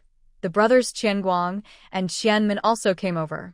Yi Qing'an squeezed out of the crowd of friends and looked at his sister's back at Qianguang and Qianmin. He tilted his head and snorted coldly. Some people just aren't as lucky as us. Our family has a lucky star sister, and we have plenty of meat and grain to eat. Look, Grandpa still has spare money to buy us candied hawthorn. He held out his candied hawthorn and bit into it hard. Qianguang and Qianmin, the 2 brothers, watched eagerly, especially Qianguang, who glared fiercely at Yi Qing'an. Qianguang thought to himself, if he were still a child of the Yi family, maybe he would also get a candied hawthorn. Unfortunately, he had become a member of the Qian family. Qianmin looked on with envy and wanted to grab the treat, but Yi Qingwen blocked him. What? You still want to take it? Yi Qingwen pushed Qianmin harshly. Qianmin immediately fell to the ground, rubbing his eyes and crying loudly. Wow, wow, wow. Candied hawthorn. I want a candied hawthorn. Liu Xiuxiu was holding a wooden basin filled with dirty clothes, planning to wash them by the river. Suddenly, she heard her precious sons crying. She forgot about the basin in her hands, which clattered to the ground, and rushed forward. She saw her son being pushed to the ground, crying loudly. Quickly, she picked Qianmin up and held him in her arms. What happened? Who bullied you? As she spoke, she looked fiercely at the children around. Her gaze settled on the children of the Yi family, narrowing her eyes, suspecting they had bullied her son. Qianmin pointed at Yi Qingwen and complained, "Mother, it's him. It's him who pushed me just now. Ouch, my bottom hurts." Liu Xiuxiu heard this and immediately stood up from the ground, ready to slap Yi Qingwen. Yi Qingwen instinctively dodged to the side. Anran watched Liu Xiuxiu's aggressive attitude. Immediately, she shouted, "Everyone come see. The grown-up is hitting the child. The adult is bullying the kid," Yi Anran's delicate voice called out, and many villagers nearby gathered around. Since they had benefited from Ye's family before, especially the little lucky star of Ye's family, some people, even if they didn't understand exactly what was happening, looked worried and rushed over. "What happened to little lucky star? Who bullied you?" Yi Anran pointed at Liu Xiuxiu. "It's her. We were just playing, and she, as an adult, tried to slap my brother." Seeing this, the villagers all started scolding Liu Xiuxiu. An old woman stepped in front of Yi Anran. "I say, you from the Qian family, why are you so mean? An adult hitting a child." Liu Xiuxiu crossed her arms and looked at the person in front of her. "You old fool, do you even know what's going on? You're just blaming me. It was clearly the children from Ye's family bullying my 2 sons. Look at my son, he's been hit." She then pointed at Qianmin, who was crying hard. Qianmin's tears weren't just from being pushed to the ground and hurting his bottom earlier. He was crying now because his mother had finally helped him up, and he said Yi Qingwen from Ye's family pushed him. Suddenly, she stopped helping him and rushed straight to Ye's children, ready to hit them. Poor Qianmin, he gave a quick kiss and fell back to the ground, hurting his little bottom again. Liu Xiuxiu was cursing loudly by herself, but the villagers surrounding her started insulting her back, spitting saliva onto her face. Seeing that the situation was getting worse, Liu Xiuxiu quickly pulled her 2 children and hurried away. On her way home, Liu Xiuxiu kept talking. Just because I got some benefits from the family? A bunch of country bumpkins with no ambition. Liu Xiuxiu knew that no matter what she said, it was useless and just a waste of breath. There were so many mouths in the village, and she couldn't argue with all of them. Yi Qing'an saw Liu Xiuxiu leaving with Qian Guang and Qian Min, looking like a victorious rooster. He held up the remaining 2 hawthorn candies on a sugar-coated stick and shouted loudly, "You don't have any candies, haha." Qian Guang and Qian Min, who had already walked a bit ahead after Liu Xiuxiu pulled them, also heard Yi Qing'an's words. Qian Guang felt very angry inside, but tears started to flow from Qian Min's eyes. He tugged on Liu Xiuxiu's sleeve and said, "Mom, I want to eat candies too. Please buy me some, okay? You didn't take us out of the Yi family before, but now they have candies too. I want to eat candies." Liu Xiuxiu gave Qian Min a heavy slap. Eat, eat, eat. Do we have money? You just want candies? If you had any ability, you could learn to make herbal medicine like Yi Anran from the Yi family. If you were as lucky as her, you wouldn't have to worry about not having enough to eat. Qian Min listened to his mother and pouted. People are lucky stars, but we're not. After the 3 boys from the Yi family showed off in the village, they finally took Yi Anran back home. But as soon as they stepped into the Yi house, they heard the voice of a stranger. Yi Anran stretched her neck and saw an old woman sitting in the yard, along with 2 women. The old woman was from the neighboring Wang family village. She held Ye's wife's hand and said, "Listen to me. Your 4th son is already 20 now. At his age, if he doesn't get married and have children soon, he might become an old bachelor. Look at these 2 women I brought today. Take a good look and see if they match him. If they don't, I can find others. Don't worry about the bride price. I won't ask for much." Ye's wife looked at the 2 women brought over. They seemed a bit older than her youngest son. Ye's wife was a little unhappy, mainly because the 4th son was quite good-looking. Although he was already 20, he was usually obedient and respectful. Now, because of the little treasure, life at home was getting better and better.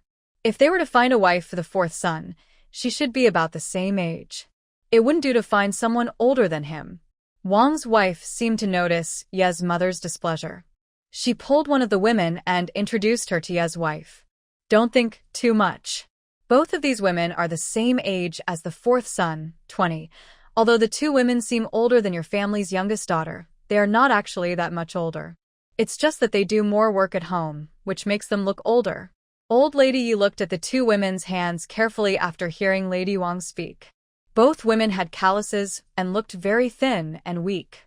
Thinking about Lady Wang's words, it seemed their parents might not be very kind or caring. Otherwise, how could a girl from a good family stay unmarried until she's 20 and still work hard at home?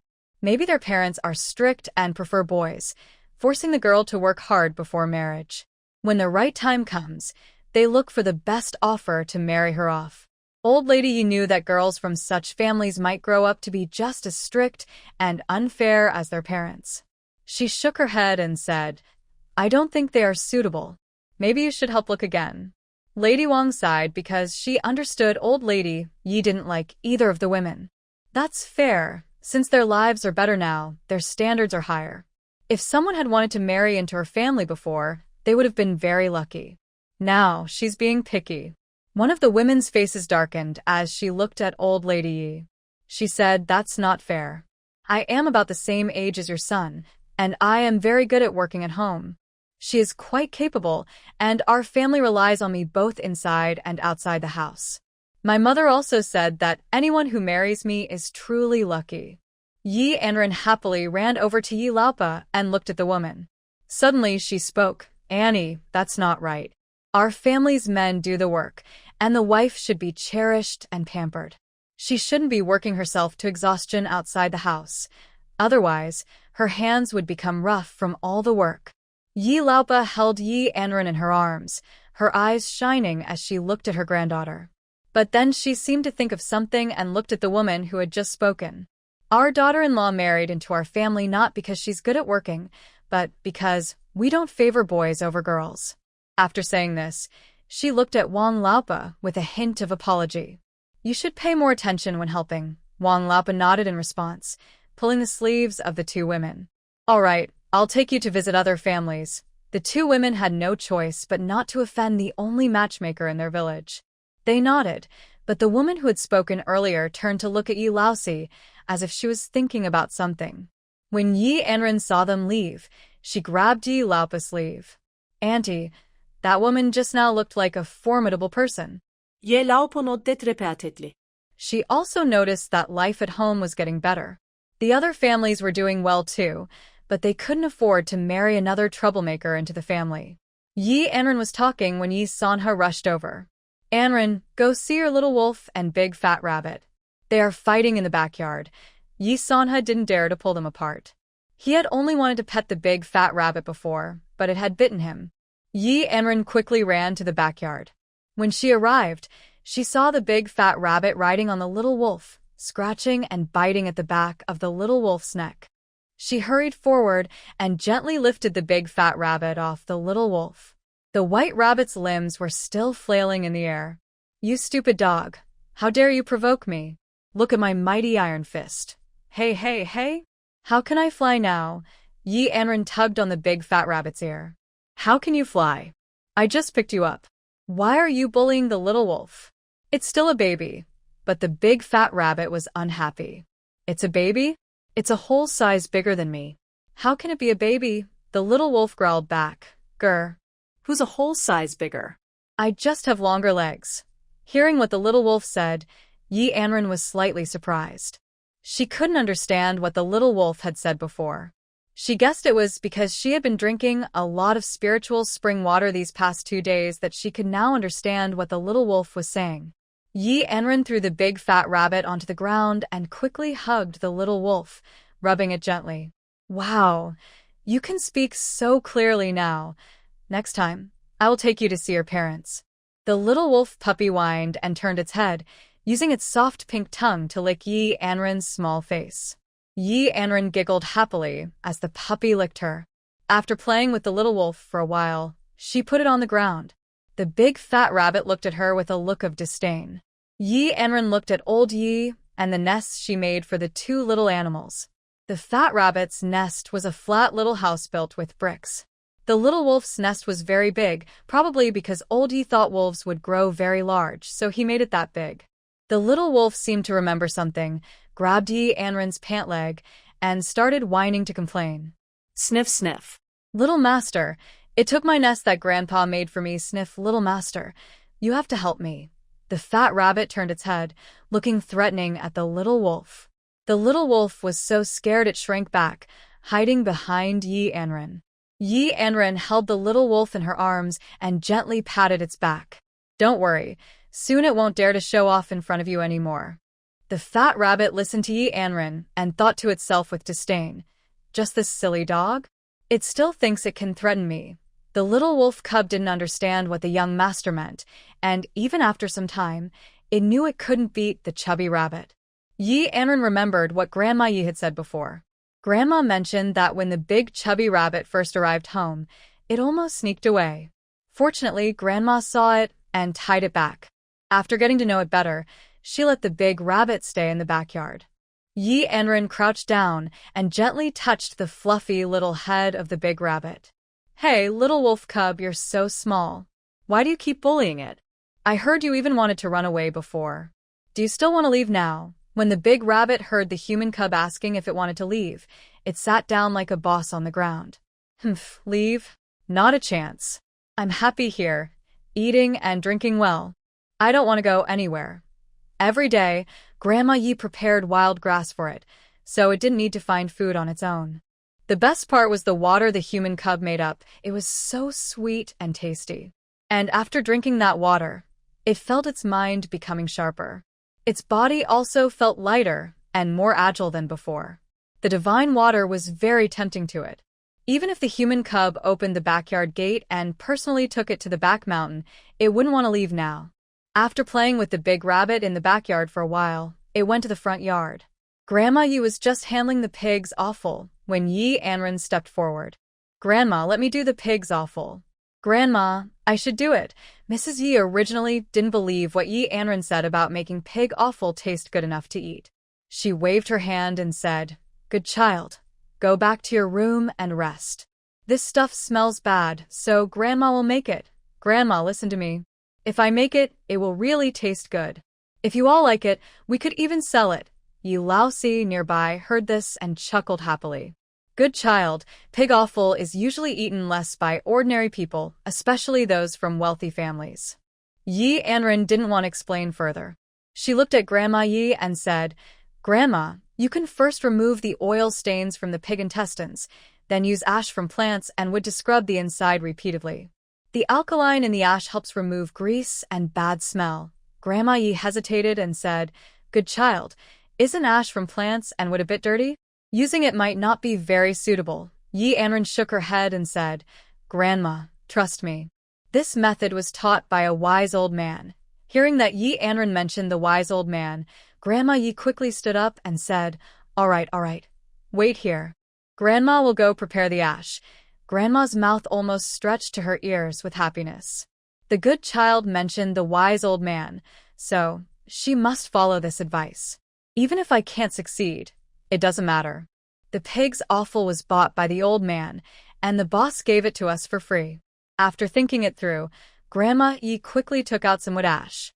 Yi Anran was with her, gently rubbing the pig's offal with her small hands. She remembered the spices like star anise, cinnamon sticks, and bay leaves. "Grandma, to make pig offal, I need to buy some bay leaves, star anise, cinnamon sticks, and other similar things." Grandma Yi was slightly surprised and said, "Sweetie, you might need to go to the city to buy those. We don't have them here in the village." Although Grandma Yi felt a little sad, she fully supported whatever her granddaughter wanted to try. She thought about asking Yi Xiuxiu to go to the city and buy everything needed. "Sweetie, go call Uncle Fourth.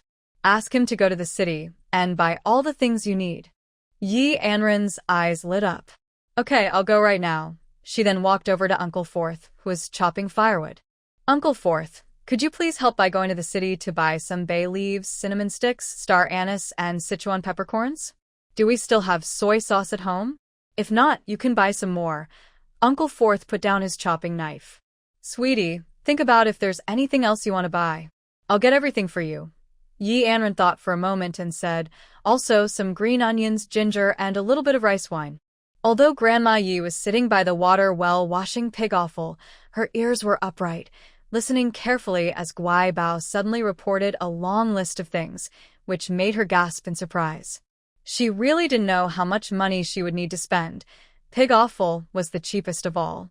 Yi Xiuxiu didn't care what Yi Anran wanted to do. As long as Guai Bao wanted something, he would buy it for her. Grandma Yi washed her hands in a wooden tub, wiped them on her pants, then turned and went into the house. She took out a silver coin or two from inside and handed it to Yi Xiuxiu. "Xiuxiu, you go quickly.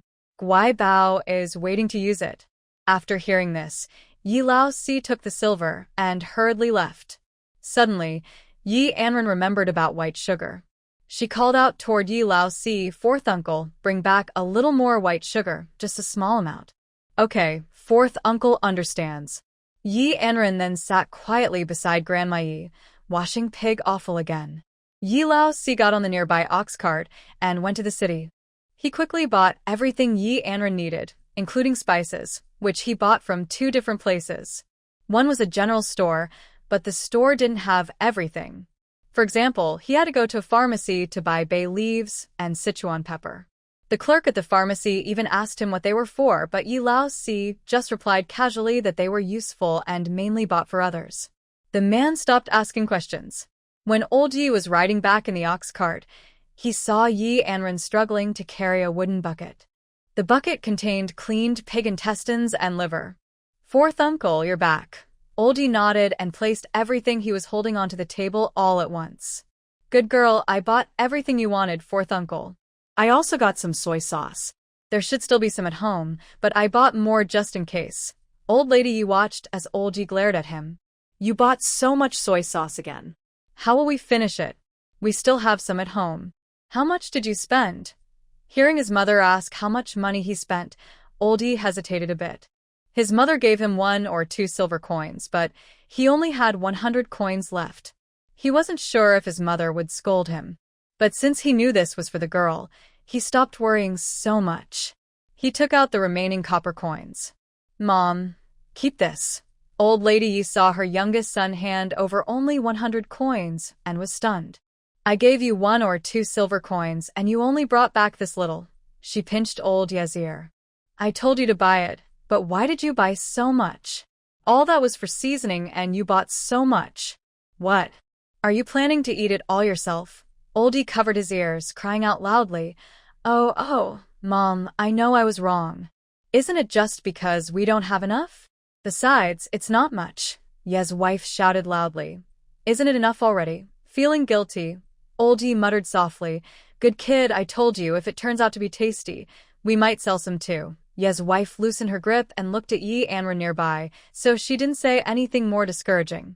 Yi Anran had already started scooping cold water into the pot with a ladle. Because she was short, she was standing on a small stool. Seeing that the little girl was busy, Ye's wife didn't have time to scold old Yi anymore. She picked Yi Anran up from the stool. "Sweetheart, if you accidentally bump or hurt yourself, Grandma will be very worried. Tell Grandma what to do, and Grandma will help." Grandma Yi said this and also took the water ladle from Yi Anran's hand. Seeing this, Yi Anran sighed. Her short stature really limited what she could do. "Grandma, first add more water, then put in the green onions and ginger. And all the other ingredients. Oh, and pour a little rice wine, then boil it once." Ye's wife responded and started cooking according to Yi Anran's instructions. She glanced at old Yi, who was standing nearby looking clueless and stiff. She kicked him lightly. "Why are you just standing there? Hurry up and start the fire." "What? Do you want the little one to do it herself?" Old Yi understood and sat in front of the stove, lighting the fire with a firelighter. Yi Anran quietly waited nearby until the water boiled, then spoke. "Grandma, remove the surface foam." Grandma used a small spoon to skim off the foam in front of the stove and changed the water. When the water boiled again, she added the pig offal, a little salt, scallions, ginger, star anise, bay leaves, cinnamon, and Sichuan peppercorns. Turning to fourth Uncle Yi, she said, "Turn down the fire a bit, fourth uncle. Slow braising in an iron pot for about half an hour should be enough." Fourth Uncle Yi nodded. Then Yi Anran thought about adding some soy sauce to the pig offal, noting that ancient soy sauce was a bit lighter in color. Grandma was busy and kept moving around. Yi Anran carefully explained all the steps again. After about half an hour of braising, Grandma poked the pig offal with chopsticks and felt it was soft and tender. "Good boy, when the pig offal is soft, you can take it out." Grandma sees it's already tender, so it's time to remove it. Yi Anran nodded. "Grandma, take out the pig offal and soak it in the braising liquid to make the flavor richer, and the braising liquid can be used again. After we finish the 2 sets of pig offal today, we can ask Grandpa to buy more pig offal and braise it again." Grandma's eyes lit up. "Good boy, if that's the case, then we can reuse ingredients like bay leaves and star anise many times." At this point, Grandma no longer worried about using too many seasonings. She thought braising 2 sets of pig offal would use a lot of spices, but luckily, they could be reused. The smell of pig offal in the kitchen drifted into the main hall and courtyard, and the other rooms could smell it too. 3 little boys hurriedly came to the kitchen door. They tilted their fuzzy heads and looked inside. Old Yi-san also came out of his room and walked into the kitchen. "What are you cooking? It smells so good." Old Lady Yi scolded him with a bad tone. "You're never around when I'm working, but now your nose is so sharp when it comes to food." Old Yi-san chuckled. "Mom, isn't fourth brother here? We don't need so many people." He was talking, but his eyes kept flicking toward the wooden bucket. At first, he thought his family was boiling pig offal, which is usually very smelly and gross, so he definitely wouldn't eat it. But now, the smell was so tempting that he went over to look at the half-filled wooden bucket. He instinctively swallowed hard. It really smelled delicious, but just thinking about the taste of pig offal from years ago made him feel like gagging. Back then, every family barely ate any meat all year. Farmers couldn't handle eating meat often because their bodies weren't used to it. Some people would go to the meat stall and buy a big pile of pig offal with just a copper coin, then bring it home to share with their family. The old Yi family was the same, but the boiled pig offal was extremely smelly. Just smelling it after it was cooked made people want to vomit, let alone eating it. Still, they had to force themselves to swallow it. Using the special method with the clever treasure, the pig's offal made looks and smells very delicious. Just looking at it makes people want to eat, unlike before when it looked unappetizing. Yi Qing'an saw that her father had already come to the wooden tub and was walking over quickly. Because she moved too fast, she accidentally bumped her head against her father's leg. Yi Qing'an rubbed her small head and looked up. "What is that, Dad? I want to see too." Yi Laosan picked up Yi Qing'an. "This is the pig's offal made by your sister." When Yi Qing'an heard it was pig's offal, she shivered a little. She remembered last year's scene of eating pig's offal and suddenly lost her interest. Ye Cheng Fronet. Grandma's pig's offal doesn't taste good. Don't let sister eat it. For Yi Cheng, since his sister had earned so much money for the family, why should she eat pig's offal? Pig's offal should be for us to eat. Yi Anran spoke up. Everyone will eat it. The pig's offal is different from what the brothers ate before. You'll see when you try it later. Just smelling it is very fragrant, and it tastes even better when you eat it. The three little kids looked full of hope. It was indeed different from the previously fishy and stinky pig's offal. Zhao Meiji and Wang Xianger also came over. "Mom, I can smell the delicious aroma from far away." "Yes, Mom. I just got back, and outside, people are asking what tasty food we made today. The smell is spreading all over the village. Later, you'll see when you try it." The clever treasure said her method makes the pig's offal taste really good. Old Master Yi hesitated and wanted to speak, but held back. He had seen his wife and the obedient child using ash from herbs and plants to clean the pig's internal organs. He guessed the smell was from the seasonings they bought from the pharmacy and grocery store. The smell of pig's internal organs is hard to describe, but it probably hasn't changed much from before. Wifey waved her hand and said, "Don't just stand there. Let's go to the main room and try it." Everyone nodded, some holding bowls, others with chopsticks. Just then, old Master Yi returned. When the whole family sat at the table in the main room, they looked at each other in silence. On the table was a large bowl with the braised pig's internal organs, cut by Old Lady Yi, but no one dared to start eating. Old Lady Yi signaled for Old Master Yi to try first, but he pretended not to see and looked at Old Fourth Yi. "Fourth, try this. It's the pig's internal organs made by our obedient child. The smell is really wonderful." Seeing everyone hesitating and not starting, Yi Anran was the first to pick up her chopsticks to try, but suddenly Old Lady Yi stopped her. "Obedient child, wait a moment. Let Grandma try first." Old Lady Yi didn't want to try first herself, but since the obedient child wanted to taste it, she thought, "It looks good and smells nice. If it tastes as bad as before, fishy and terrible," she worried the child might get a stomach ache. What should she do? The little one was still so young. If he got a stomach ache, it would be a big problem. Grandma Yi picked up a chopstick and put it in her mouth, closing her eyes. Instead of the usual foul smell of pig offal, she sensed an indescribable flavor, something she had never tasted before. Normally, rural families cook by adding some oil and stir-frying or stewing simply. Sometimes they add soy sauce, but that's rare. Usually, they only use salt and oil, with no other seasonings. Now, with this seasoned flavor, Grandma Yi didn't know how to describe it. She widened her eyes and looked sharply at Yi Anran. In her heart, she thought, "This thing is truly a delicious treat." She only dared to think this silently. She had wanted to ask if this was the kind of taste that immortals eat. But everyone was at home, and if she said such things aloud, especially if the children overheard and spread it outside, it might cause trouble for the obedient little one. Grandma Yi also remembered what Yi Anran had said, the teachings from the fairy old man. That fairy old man had actually taught obedient little one, so maybe someday she could cook for the emperor. When Grandma Yi thought of this, she shook her head vigorously. What would she cook for the emperor? Obedient little one was a girl, not a boy who could become a royal chef.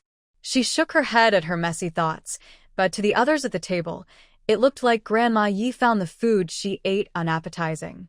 Everyone at the table was disappointed, especially old Third Yi. He had heard his daughter say that if pig offal was cooked well, it could be sold in the city. Old Man Yi had already made up his mind to start a business, but before it even began, it was suddenly cancelled. It's impossible not to feel disappointed. Old Lady Yi also sighed nearby, saying, "The color looks bright, and it smells so good, I almost want to swallow my tongue. Why does it taste so bad?" She thought to herself that since it was made from pig offal, no matter how well it was prepared or how good it looked, it couldn't change what it was. Old Lady Yi suddenly turned around and glared at Old Man Yi, who said it tastes bad. "What are you mumbling about? Made by our clever girl, pig offal can't possibly taste bad. Do you think it's the same as the stinky pig offal you ate before?" All right, everyone try a piece," she said. Hearing her words, everyone picked up their chopsticks and took a bite. Yi Qing'an chewed happily, his eyes shining. Grandma, the pig offal tastes so good. So this is what my sister called pig offal? It's completely different from the pig offal I ate when I was little," he added. Old Lady Yi listened and burst out laughing. "What? Now that you're grown up, you still remember the pig offal you ate 2 years ago?" Yi kângan nodded seriously. "Yes, I remember. When I put that pig offal in my mouth, I almost gagged for a long time," he continued, "and I couldn't swallow it. But my mother said I had to eat it, or I wouldn't have any energy. If I didn't eat, I'd get sick." Grandma Yi was quite surprised by her grandson's memory. Even though so much time had passed, he still remembered everything so clearly. Yi Anran saw that everyone approved of her plan to sell pig offal, so she fully explained her idea of starting that business. Old Mrs. Yi was surprised to hear that her granddaughter wanted to take pig offal to the dock to sell to boatmen. But she felt a little nervous inside. They were just farmers, never really involved in business before. Her biggest worry was losing money if the goods didn't sell, or causing trouble, or just losing money. Third brother Yi was very excited. "Sweetie, I believe what you said.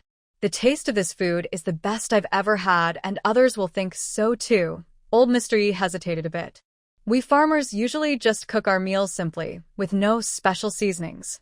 But I've heard that restaurants use all kinds of spices to make their dishes taste so good. I wonder how our pig offal compares to the food in those restaurants." The whole family was talking about starting a business. Suddenly, Yi Anran spoke up. "Grandpa, Grandma, since we're going to start a business, it probably won't just be pig offal. Maybe we should buy a cart pulled by oxen. That would make things much easier." Fourth brother Ye's eyes sparkled. When the men heard about an ox cart, their hearts beat faster. That was a real ox cart. Only wealthy landowners or very well-off families had one. People like them, who struggle all year just to get by, rarely dare to dream of owning a cart. Old Mr. Yi hesitated at this moment. Sometimes he scratched his head, sometimes he tapped the table, and sometimes he took out his pipe. "Good kid, if we buy a grown cow, it might cost around 10 silver coins. Maybe we can rent a cart first, just for a few days. Once our business is steady, we can think about buying a cart.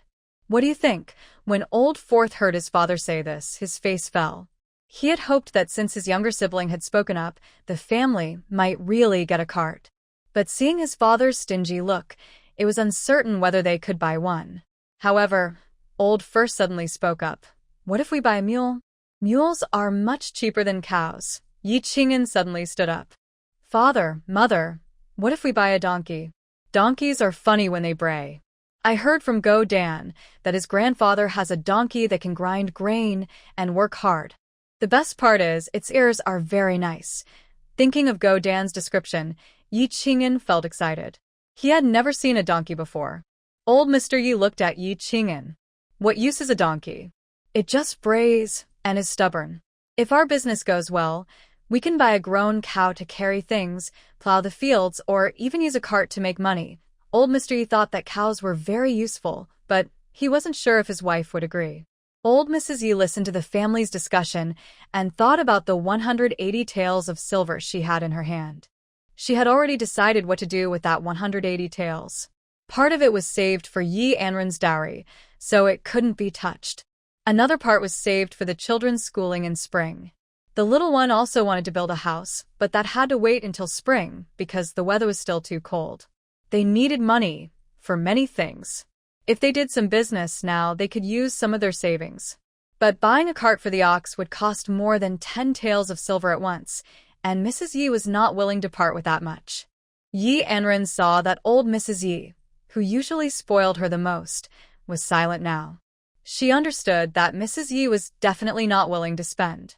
She went to old Mrs. Yi and tugged at her sleeve. "Grandma, let's buy a cow.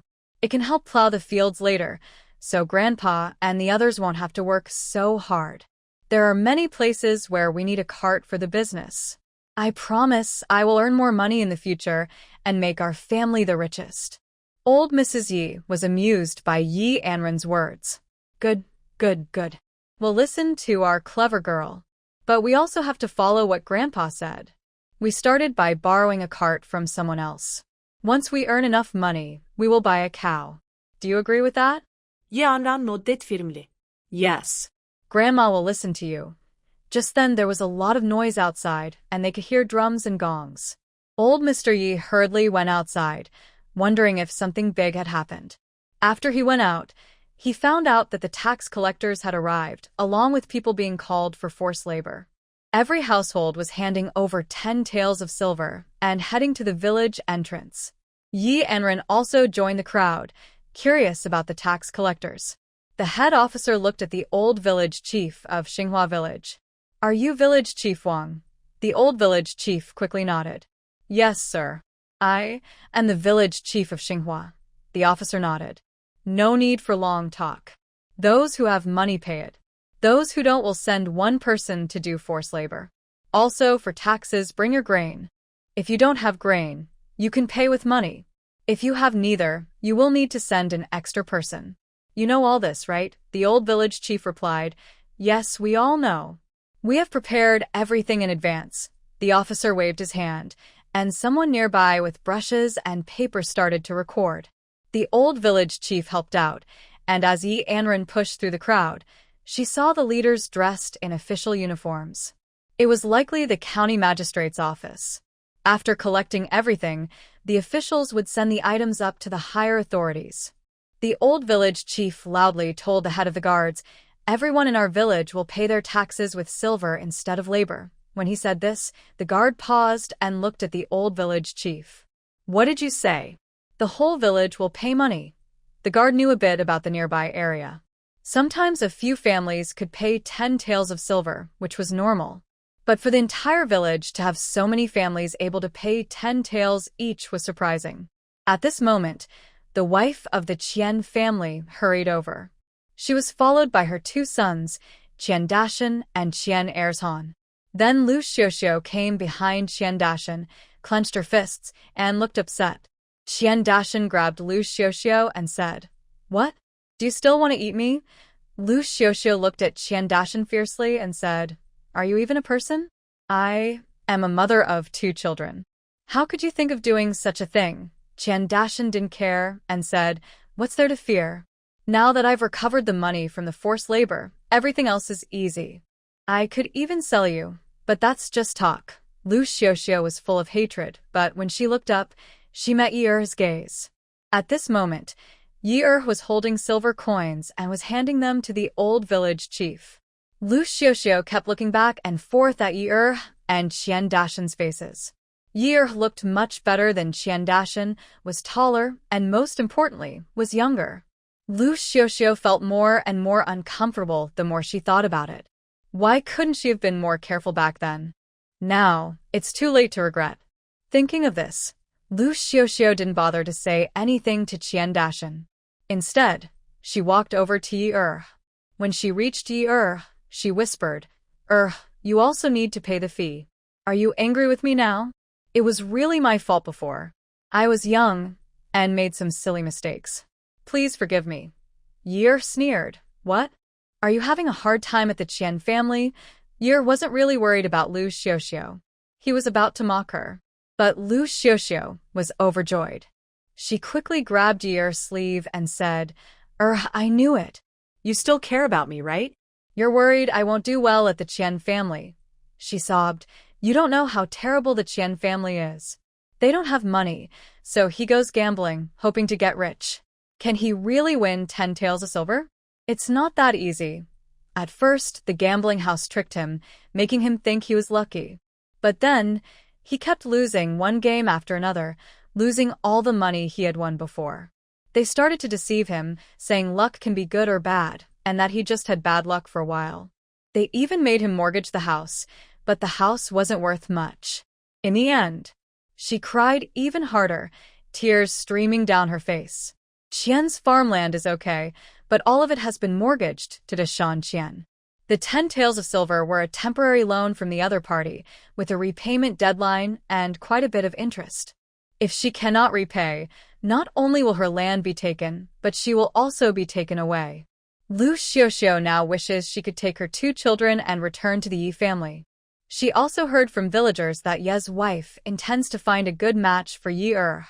If Yi really falls for someone, the Yi family will have no place for her anymore. Given the Yi family situation, if Yi remarries, he would likely abandon his new wife or divorce her. She might as well be the one. They've been married for many years, and their feelings are quite deep. Liu Xiuxiu believes she can win Yi's heart. Hearing Liu Xiuxiu crying and talking like this, Yi's mouth almost stretched to the back of his head. Oh, really? Knowing you're having a hard time makes me so happy, he said. Liu Xiuxiu was confused by Yi's words. She thought she was having a hard time, so why was he happy? Anran poked her head out and looked at Liu Xiuxiu. Don't you understand? My second uncle doesn't have you. He's doing very well now. When our house is built, Grandma says she will find a lovely girl for second uncle to marry. Liu Xiuxiu listened as Anran, a girl she considered a troublemaker, cheerfully talked about building a house and finding a good wife for Yi. She desperately wanted to shout at her and send her far away. She was so angry, she could hardly stand it. Meanwhile, the old village chief and all the villagers had finished paying their grain and labor taxes. After checking the household registration in Xinghua village, the officials waved their hands and left for another village. Liu Xiuxiu narrowed her eyes and clenched her fists. No, she must go to her sister's house early tomorrow morning. Just seeing the troublemaker from the Yi family made her feel sick. It was unfair. What they called a lucky star was nothing but a disaster in her eyes. Since Anran arrived at the Yi family, her dirty secrets with Qian Dashan had been exposed, and she was kicked out of the house. To Liu Xiuxiu, Anran was nothing but a bad luck charm. She brought no happiness to her. Old Madame Yi turned to leave and saw Liu Xiuxiu and Yi standing face to face. She wished she could slap Yi, who was useless. She was surprised that he was still calm enough to talk to Liu Xiuxiu. She wanted to tear apart Liu Xiuxiu's ugly mouth right then. Yi had caused her family a lot of pain. It also made the Yi family look bad in the village. Mrs. Yi approached Yi, holding Anran's small hand in her own, and turned to look at Yi. You useless person, Just stay here and chat. She then pulled Anran along, looking angry as she left. Anran tilted her little head and said, Grandma, don't be angry. Second uncle was upset about the Qian family's daughter. She hurt second uncle before, and now that the Qian family's daughter isn't doing well, we should make second uncle happy, right? Grandma ye pinchet ye Anran's little nose. Alright, you're quite clever. Meanwhile, Yi wanted to leave, but Liu Xiuxiu stepped in front of him. No, you can't go. You must give me a clear answer today. I heard that after your house is built, they plan to find a wife for you? Since you want a wife, why not choose me? If you agree, I will immediately leave the Qian family and live happily with you. I won't think about anyone else outside. Liu Xiuxiu thought about returning to Old Ye's house. Old Yi and the 2 children still had feelings for her, and she believed they would continue to treat her like their own daughter. She then tried to persuade him, saying, they still call you father, and even after many years, they will treat you like their real father, taking care of you in old age. When Yi heard Liu Xiuxiu say these words, he was very angry. Anran, on the other hand, went back with Grandma Yi. She also planned to prepare more pig offal tonight. thinking about selling it in the city or at the dock. After paying his taxes, old Mr. Yi hurried to the only carpenter's house in the village, thinking that since he was doing business, he should order a small table or something similar. He explained his needs to the old carpenter, who replied, "Done. Don't worry, I will make it for you. Come back later to pick it up, or you can also come tomorrow morning," he added. Old Mr. Yi nodded, and then left. Meanwhile, Liu Xiuxiu was clinging to Yi, refusing to let him go. Until Liu Xiuxiu realized that Yi's heart seemed as cold as stone. No matter how much she tried, she couldn't warm it. She suddenly broke down and cried loudly. "Sniff, sniff, you heartless person. I've been with you all these years, and our 2 children have called you Dad for so long. Don't you have any feelings at all? Is that how you treat our family of 3? Do you want to see me humiliated and mistreated by Deshawn? Are you heartless? All those good times we had, were they just pretend?" Yi looked at Liu Xiuxiu, who was acting like a scolding wife, pulling at his leg with messy hair. Instead of getting angry, he chuckled softly, even laughing out loud. For Yi, seeing Liu Xiuxiu suffer such a tragic end was incredibly satisfying, more than scolding or hitting her. He then kicked her hard and said, "Bah! Stop saying useless things. The things you've done have made me lose face in the village. He is the one who caused the trouble of raising 2 wild children all these years. Now he still wants me to be the fool and keep paying? Let me tell you, stop dreaming. Whether others want her or not, how I live is none of your business. All of this is your own choice, and you can't blame anyone else." Yi finally vented all his frustration in one go. Without looking back, he headed back to the Yi family, leaving Liu Xiuxiu crying on the ground. Dashan saw this from nearby and angrily approached Liu Xiuxiu, hitting her face from side to side. "You wicked woman, my mother was right. Even if you married me, you'd still be thinking about other men outside. Women like you, who are unfaithful, should be punished. I only didn't chase you away because I felt sorry for you, letting you into my family. And now you're shamelessly flirting with Yi again? What? Do you also want me to look like a fool?" Liu Xiuxiu was beaten so hard she saw stars. What kind of things had she done? Yi used to be such an honest man. Why didn't she want to live a good life with him? Instead, she was secretly involved with Dashan. Now she remarried into Dashan's family and is being treated like this. Liu Xiuxiu wondered if this was her punishment. The punishment came so quickly and so harshly that she couldn't accept it. Dashan was somewhat violent, especially when thinking about Liu Xiuxiu's difficult family. A few days ago, Liu Xiuxiu's parents surprisingly came to her house, saying that although she had remarried, they still needed some silver from her family. It was quite ridiculous. Liu Xiuxiu still owed money to Yi, and her family was supposed to pay her silver because it was agreed upon by the village head. Now Liu's family was coming to ask for money, but Dashan naturally refused. One main reason was that Liu's family was asking for money.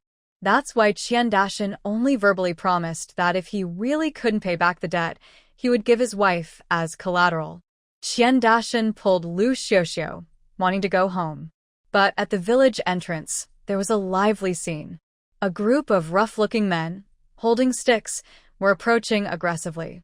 The women at the village entrance were still talking about how lucky little Fuxing from the old Yi family was, as he helped the children avoid forced labor. From the corner of his eye, he saw these big men with sticks, and the young women were not afraid either. Seeing so many people, his heart skipped a beat. He wondered if it was the people from the old Yi family causing trouble outside. Especially little Fuxing, who was from the neighboring Wang family village. If the people from Wang village found out that because of little Fuxing, everyone in their village didn't have to do forced labor, it wouldn't be surprising if they came to cause trouble.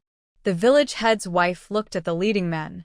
They were dressed in fine clothes, definitely not from the neighboring Wang family village. The village chief's wife clenched her fists and took 2 steps forward. "Do you know why you are here in our village, brave heroes?" she asked. "And you, holding a stick, have you offended someone in our village?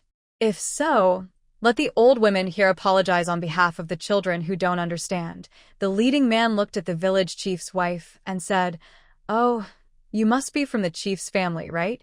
She quickly replied, "Yes. I've already sent someone to call my husband. He will come soon. Please calm down first. Come, sit with us."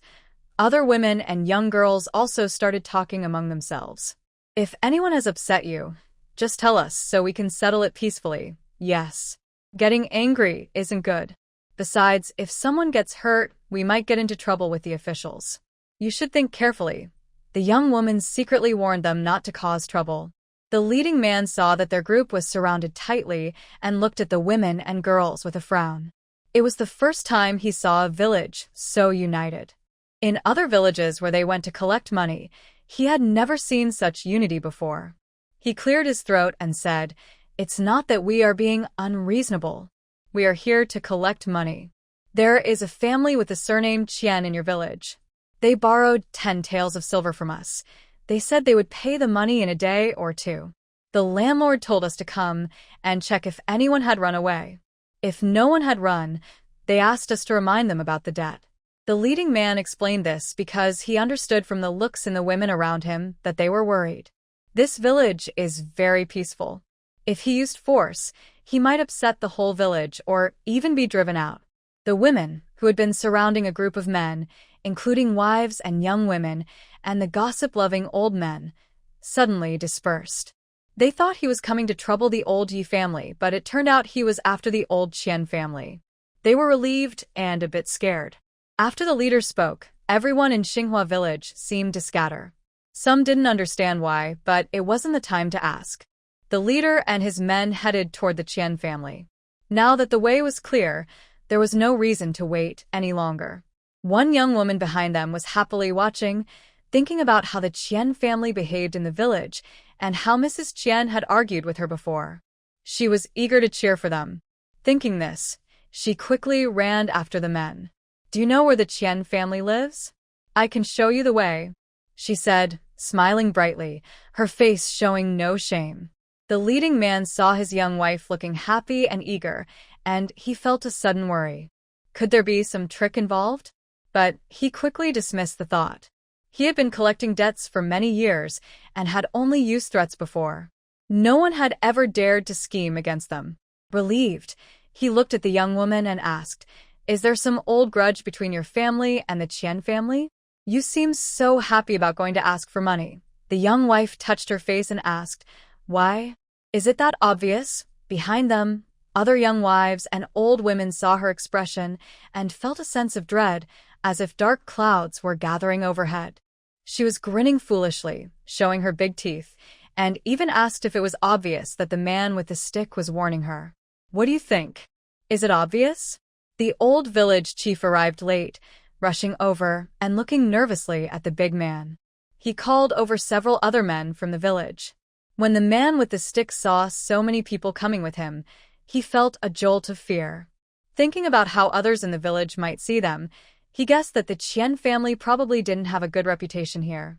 Otherwise, the united villagers wouldn't have immediately made way for them.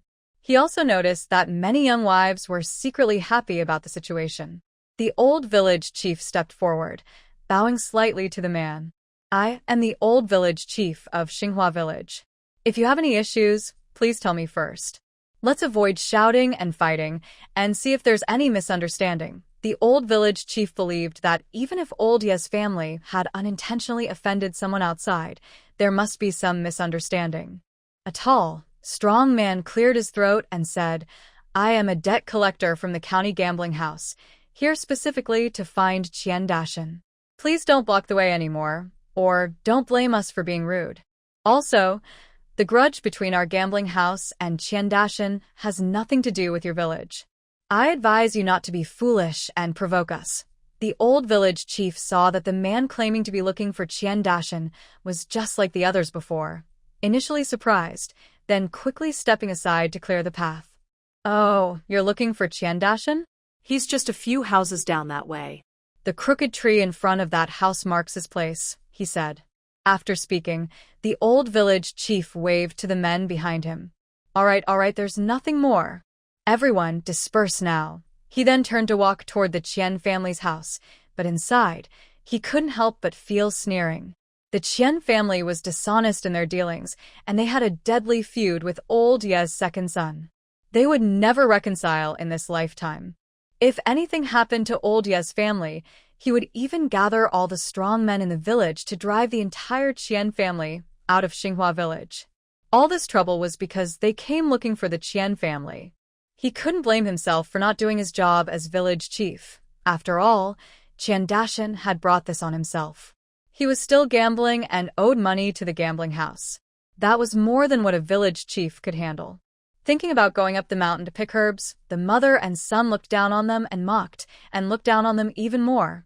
They also said that the men in the village only dreamed during the day and would end up serving forced labor and dying in battle. Now, not having money, they borrowed silver and paid 10 taels to avoid forced labor. What happens next is no longer his concern. After thinking this through, the old village chief happily turned to go home, thinking about his small bowl of sweet water. He hoped his 2 greedy grandsons wouldn't finish it all at once. One of the young wives, along with a burly man, headed toward Qian Dashan's house. Many children in the village were running around, talking about how Qian Dashan owed money at the gambling house, and someone had come to collect. When they shouted this, most villagers came out to watch the fun. For them, finally, a big burden in their hearts was lifted. The village was lively, and they didn't want to miss it. So most villagers came out to watch. Old Lady Yi was still in the yard, and Lady Qin hurried over, saying, "What are you busy with? Hurry and go to old Qian's house to see the fun." I heard the people from the gambling house came to collect debts. Old Lady Yi immediately put down what she was holding, curious, and headed toward the door. Yi Anran hurried over to Old Lady Yi and said, "Grandma, I want to go out and play too." Grandmother Yi held Yi Anran's small hand and said, "Let's go, I'll show you something." When they left to go to the old Qian family's house, Granny Yi turned her head and asked, "What's going on? Is there still gambling at the Qian family?" Old Granny Qin nodded heavily. "Who said not? It's that Qian family's eldest son, Dashan. I heard he borrowed 10 taels of silver outside, probably to pay for forced labor. In my opinion, he deserves it." When Little Lucky Star went to the mountain with the village men to pick herbs, you weren't there waiting with us at the village end. You don't know how vicious Dashan and his mother spoke. They said they wanted the men from our village to do forced labor, and all of them would die fighting. They even said that Little Lucky Star, just a small child, couldn't possibly find herbs, and that his words were as poisonous as venom. Now his family is being chased for debt, and I guess most of the villagers will go to watch the show. Grandmother Yi snorted coldly. People with such evil thoughts, when something happens at home, no one will think of helping them. Humph. The 2 old ladies kept talking back and forth until they finally reached the Qian family's door. Many villagers had gathered outside the Qian house, listening carefully to the commotion inside. When the villagers saw Little Lucky Star coming, they all made way, thinking he was too short to see inside. Yi Anran happily ran to the Qian family's door. Inside the yard, several men were holding sticks and pointing at Dashan. "Qian Dashan's 2 days have passed. Is it time to repay the money? If he can't pay back the land at home, your wife will have to use it as collateral for us." Seeing the men pressuring him, Qian Dashan stepped forward a few steps. "That's not what you said before. You clearly agreed to give me more time. Why are you here demanding money just 2 days later?" The leading strong man chuckled. "People always repay their debts. If you delay, you'll owe more interest. We're just trying to help you. Pay back the money early and you won't lose much. If you keep delaying, your land and wife will be used as collateral for our gambling house." "That won't be enough." Suddenly, Liu Xiuxiu spoke up. "I have nothing to do with him, Qian Dashan. I want to leave now." After saying this, she turned around, looking disappointed and angry at Qian Dashan. "Trying to sell me to the gambling house? Humph. Not happening." Liu Xiuxiu usually only cared about herself. Now, hearing that Qian Dashan might have used her as collateral, she refused to be sold. She would rather leave, even if it meant leaving her 2 children behind. She was still young and could find another man to spend her life with. If she was truly sold, who knew what she would face afterward? Old Mrs. Qian shouted coldly, "Nonsense. How can you say you want to leave just because? You're my son's wife. He won't agree to this. Mrs. Qian understood the situation well. If Liu Xiuxiu insists on leaving and actually goes through with it, what will happen to their big mountain? The land they own isn't worth more than 10 taels of silver. Qian Dashan had already mortgaged his wife to the gambling house, which only agreed to lend 10 taels of silver in exchange. If Liu Xiuxiu leaves, the gambling house won't come after her anymore. But what about their family? How can they come up with the silver? Qian Dashan was not worried at all. He looked at Qian Erzhan standing among the crowd. Why is mother afraid? We still have Erzhan, right? He should at least give 5 taels of silver. The other 5 taels, even if Liu Xiuxiu leaves me, what about our land? Even if it's not enough, we still have 3 taels of silver. You can give that too. Qian Dashan had planned everything carefully. Otherwise, he wouldn't have dared to borrow 10 taels of silver directly. Qian Erzhan widened his eyes. Big brother, what do you mean? You borrowed the money yourself, and now you're asking my family for it?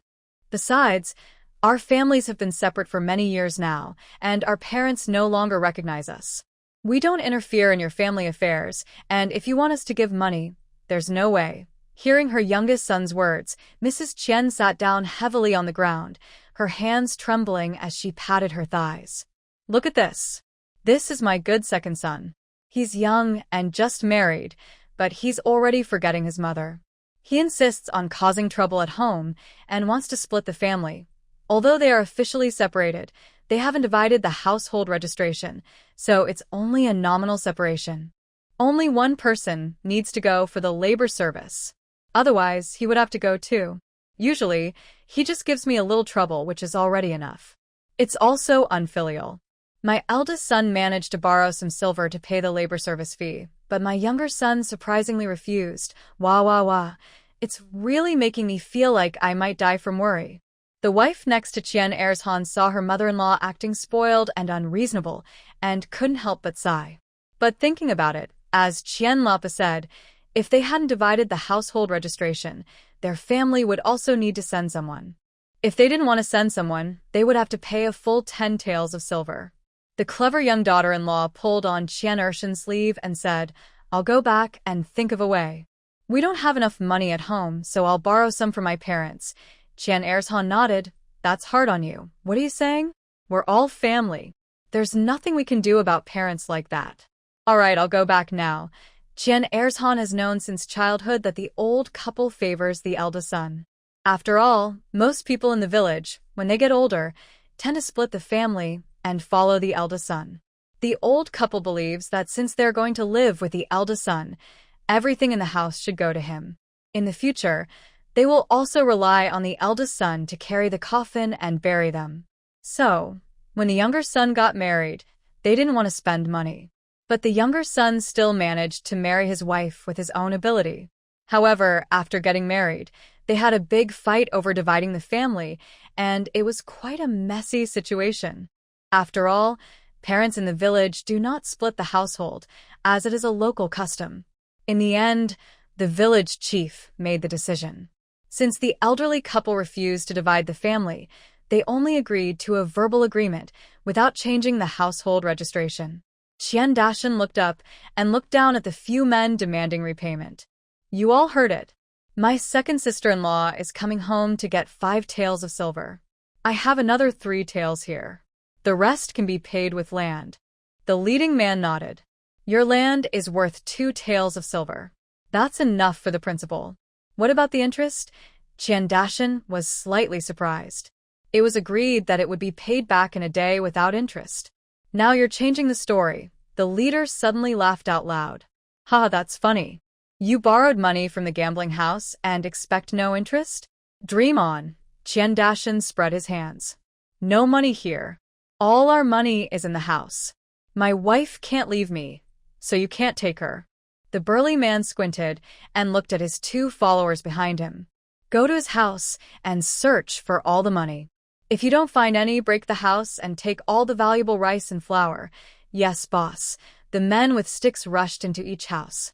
Qian's wife wanted to stop them, but it was too late. She could only sit in the yard and cry loudly. One of the younger brothers took out a tael of silver from the brick house of Mrs. Qian and happily presented it to the tall, strong man. Boss, look, they're cheating. Just a tael of silver.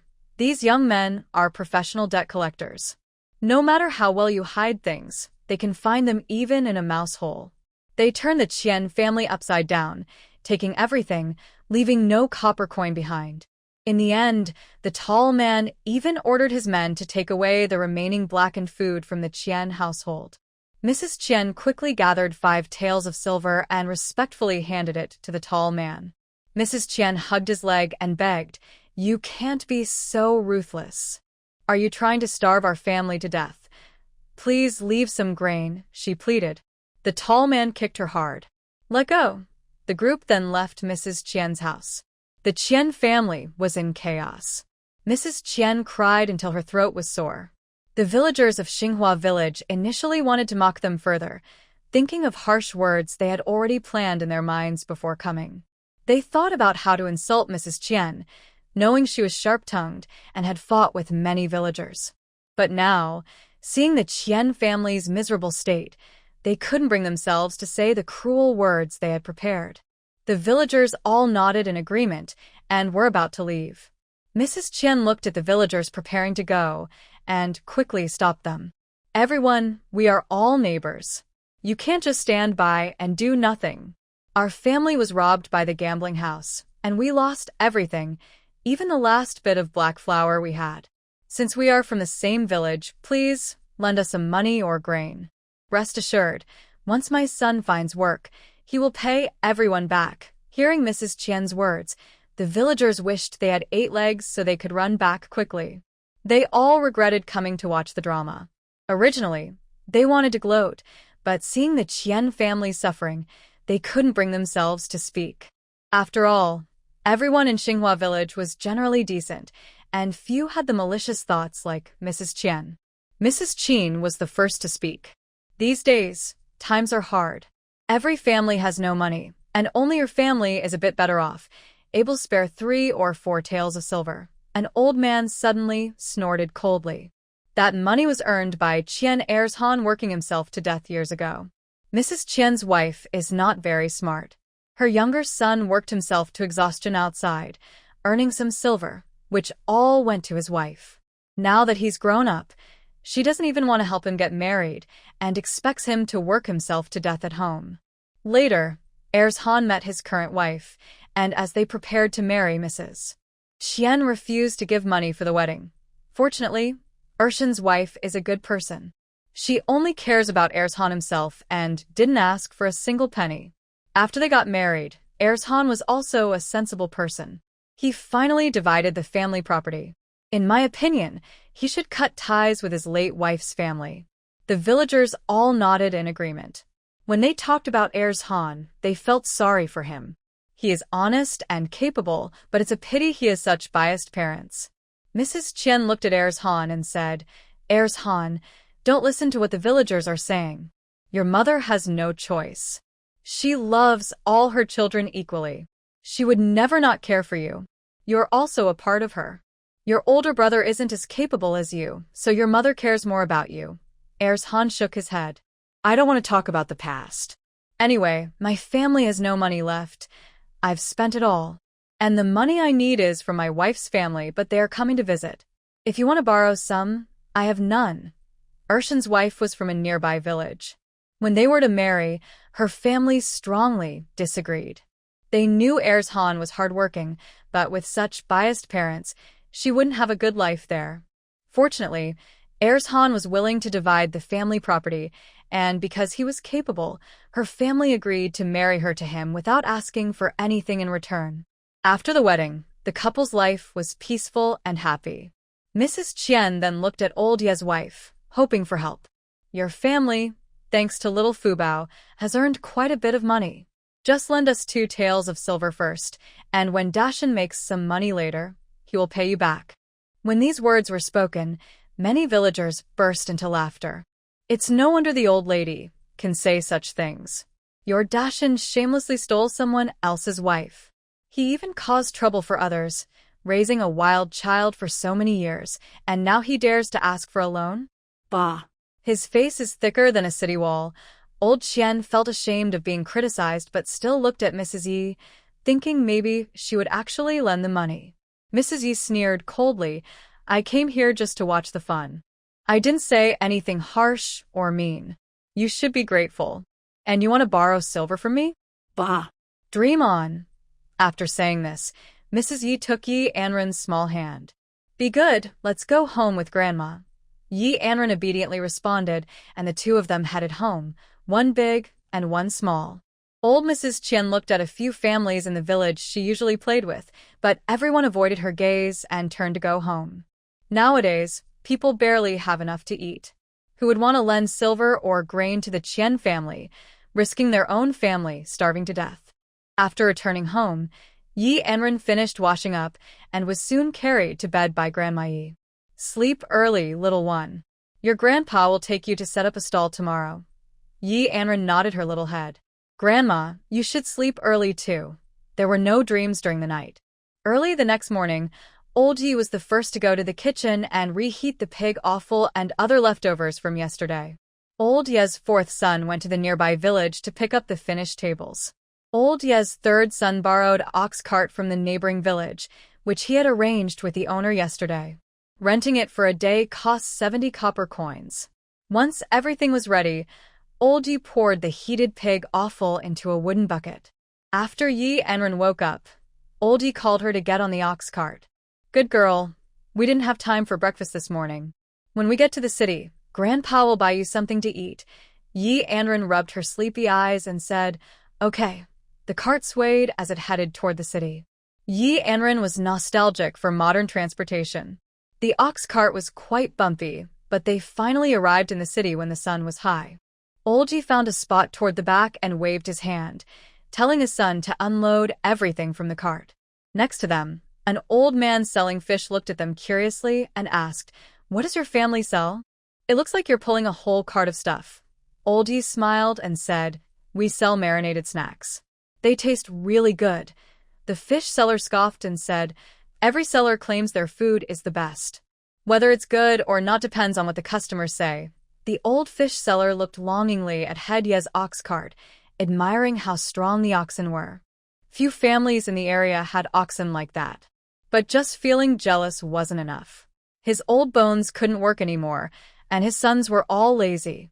He still did all the fish catching himself, spending days at the river setting traps, only catching a little. His sons just stayed at home, wasting time and waiting for things to happen. Watching the strong, quick-moving men from other families, the old man sighed with envy. Head Yi saw his sons setting up a table and looked at Yi Anran. Sweetie, come on. Grandpa will take you for a walk around this street. It's still early, so not many people are out shopping. Let's go get some breakfast first, okay? Yi Anran nodded happily and obediently followed Head Yi. Xinghua village early in the morning, Liu Xiuxiu saw the Yi family leaving the village in a cart pulled by oxen. She asked around and found out they were going to sell some things.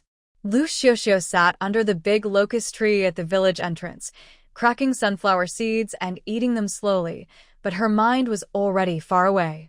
One of the young wives nudged Liu Xiuxiu with her elbow. Your big brother has paid back all the money. He probably went to gamble again, right? Liu Xiuxiu's face immediately darkened. That young woman had touched on a sore spot. What are you talking about? My man is smart. If he hadn't gambled beforehand, would they have lent him so much money? My husband is very clever. You can't imagine how smart he is. Look, he borrowed some money and returned it in just a few days without losing anything. The best part is, my husband doesn't have to go to work as a laborer anymore. When the young wife saw Liu Xiuxiu proudly talking about this, she frowned and said, The second wife of the Qian family, along with Mrs. Qian, spent everything they had. They even gave away all the land they owned, getting 10 taels of silver so easily. People who don't know might think they earned it honestly. But since everyone in the village is familiar with each other, she didn't want to offend, so she just smiled politely. Liu Xiuxiu's eyes flicked as she looked at the young wife, giving a sneaky look.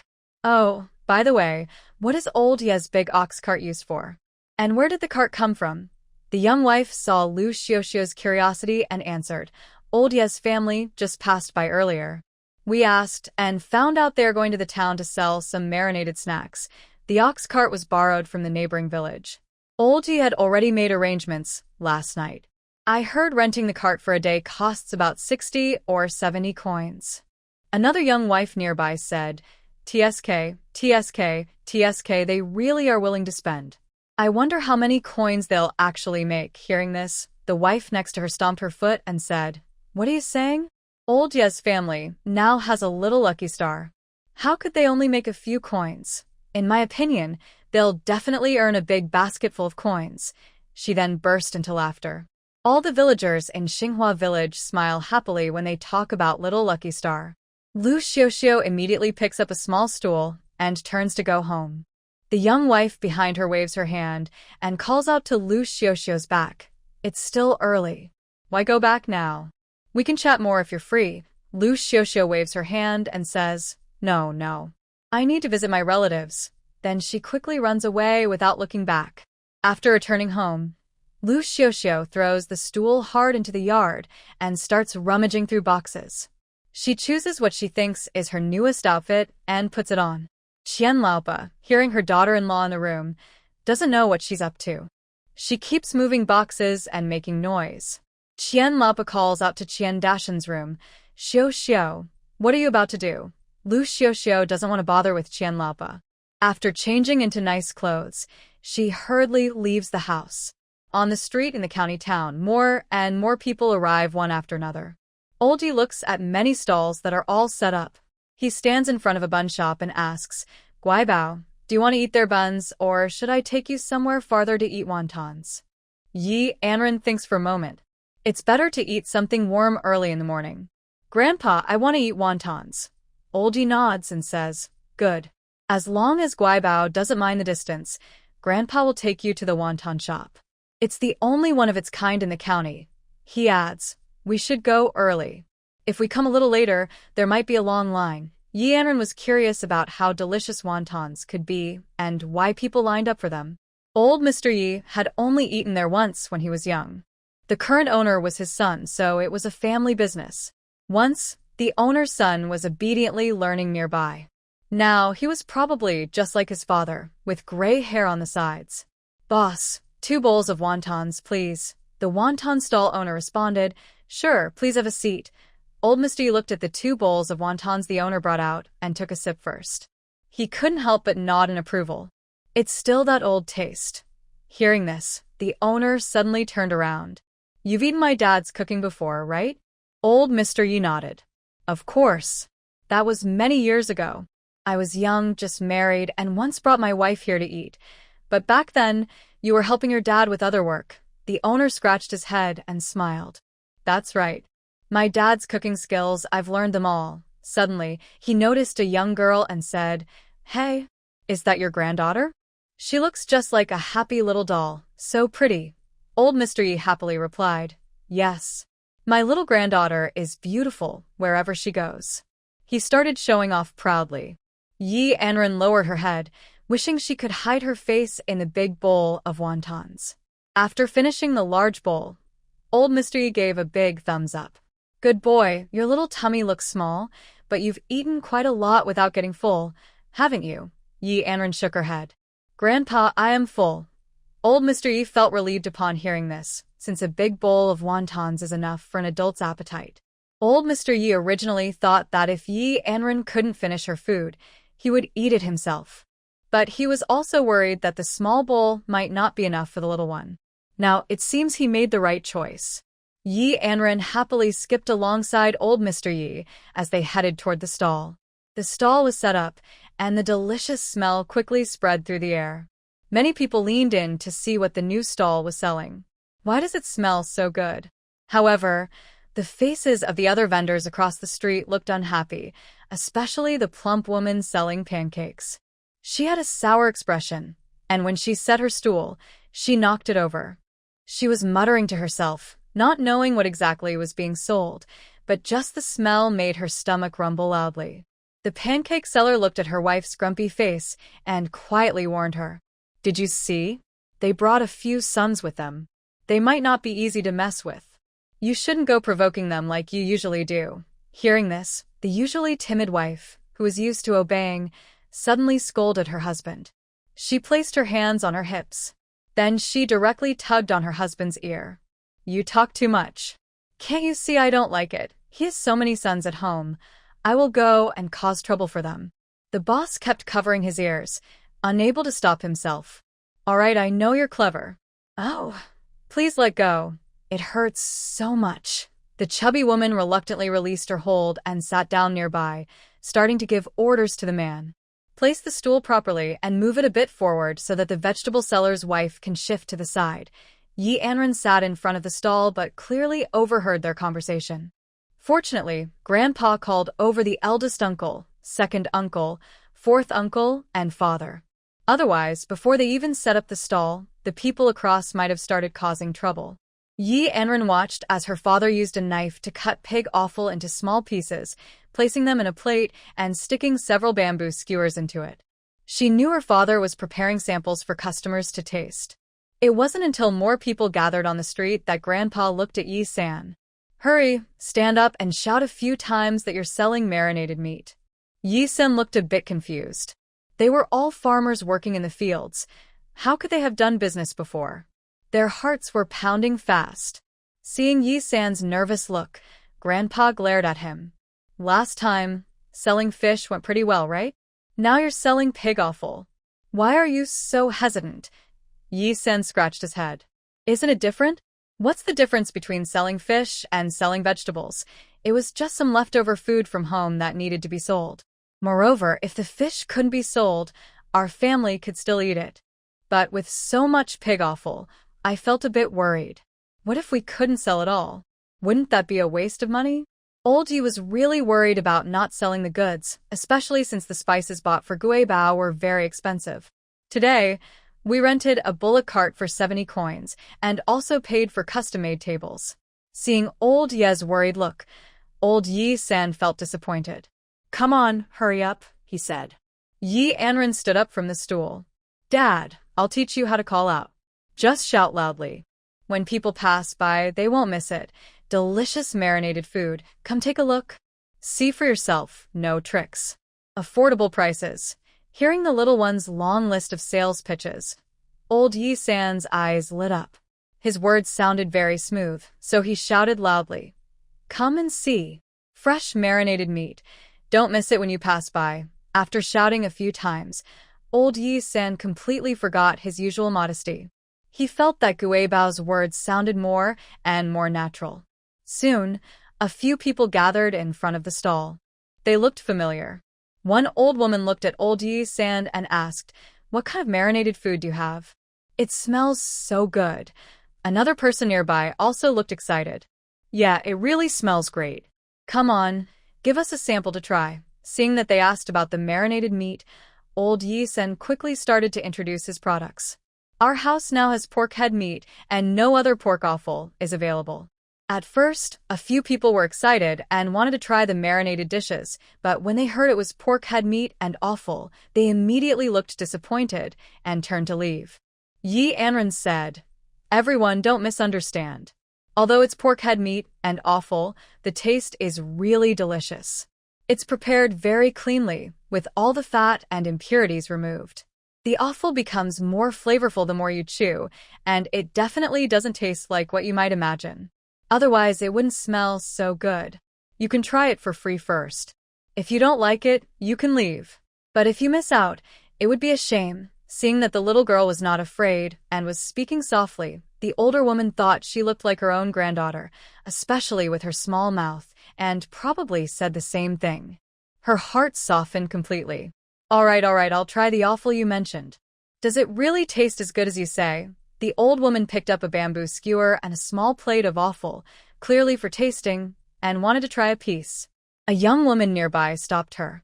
Mom, let your daughter-in-law try it first. If it's good, then you can try it too, but the old woman shook her head. You all have suffered so much. Before we became better off, life was hard. I've tried the most unappetizing pig offal before, but it smelled so good this time. The little guy said it was cleaned well. All right, I'll taste it. The old woman didn't stop her daughter-in-law from trying, and she took a small piece of pig offal and put it in her mouth. As she chewed carefully, her eyes widened. It tasted completely different from the pig offal she remembered from the past. Back then, every family was poor and couldn't afford meat. They would buy small amounts of pig offal from the butcher for just a few coins, enough to cook a meal for the whole family. Sometimes, if they went late, they couldn't even get any. Meat was rare, and they couldn't go years without some meat flavor in their diet. Their bodies wouldn't tolerate it. So, they endured the smell and cooked it for the children to eat. Later, when life improved, the meat vendors stopped selling pig offal, and most people just gave it away or shared it. The young woman nearby saw her mother-in-law silent and became worried. What's going on? How does it taste? Is it bad? Spit it out quickly. The old woman's eyes were red, and she said, It's not bad at all. You should try it. The flavor is really wonderful. Then she looked at old Thirji and said, Give me 2 portions to take away. Old Thirji responded quickly, cutting the pig offal into pieces, packing it into a paper bag, and tying it with fine hemp string. He handed it over to the man standing with the old woman. The man took out some copper coins and started to pay. Nearby, an old woman, after tasting pig offal, couldn't help but feel emotional. She thought, if I had this skill before, I could make pig offal so tasty. My husband wouldn't have to eat and then spit it out. Thinking of that scene made her feel a little sad. The man next to her asked, How much for a portion of pig offal? Old Yi-sen felt a bit guilty, but still told the agreed price, 10 copper coins per portion. As soon as he finished speaking, the man asking the price loudly said, What? 10 coins for one? That's so little. You're selling it for just 10 coins. The old woman behind him patted her son and said, It's worth it, it's worth it. Once you taste it, you'll understand. Hurry up and pay. Reluctantly, the man counted out 20 copper coins and handed them over. He couldn't help but think, pig offal is something no one really eats. It's just for remembering the hard days gone by. But spending 20 coins? Even if we had money, we shouldn't waste it like this. Still, seeing his mother happy, he didn't want to argue. As they left, he muttered, Forget it. Let them earn it. After they left, Yi-san happily jumped around, holding the 20 copper coins. Father. Look. I sold 20 coins worth of pig offal for just a little. He kept laughing foolishly. Old Mr. Yi looked at his third son with a look of disapproval, but his fourth son wasn't much better. He was staring at the 2 large wooden tubs filled with pig offal and pig heads, counting on his fingers and muttering to himself. If all this sells out, how many portions will that be? How much silver will we earn? He wondered, counting for a long time but unable to figure it out. Suddenly, the third son leaned in close to the fourth son and said, Fourth brother, if you can't figure it out, take off your shoes and add your toes. Listening nearby, Anran chuckled happily at their father's teasing of his fourth uncle. Across from the pancake seller, the old woman had been listening carefully since someone asked about the prices at the Yi family stall. She wanted to know what exactly they were selling. When she first heard it was pig offal and pig heads, she scoffed outright. She wondered who would buy or eat such things. But surprisingly, someone did. They spent a whole 20 coins to buy some pig offal. What a joke. Old man, look over there. Someone really bought that stuff. Do you think city folks don't recognize pig offal? She asked. The old man shook his head. I don't know. Isn't pig offal usually smelly and gross? But the smell coming from their stalls smells so good, I almost want to swallow my tongue. Liu Xiuxiu was riding in an ox cart, panting as she finally arrived at her friend's house. Looking at the fence and the yard, I knocked on the door. Brother Lu Ling, are you at home? Inside, the young woman heard the noise outside and quickly opened the door. When she saw Liu Xiuxiu, she immediately hugged her in her arms. Sister Xiuxiu, why did you come? Did you come to see me because you missed me? Lu Ling's face was full of emotion. Before she got married, only Sister Xiuxiu was willing to play with her in the whole village. After getting married, Sister Xiuxiu still thought of visiting her, and she came from so far away. Liu Xiuxiu took Lu Ling's hand.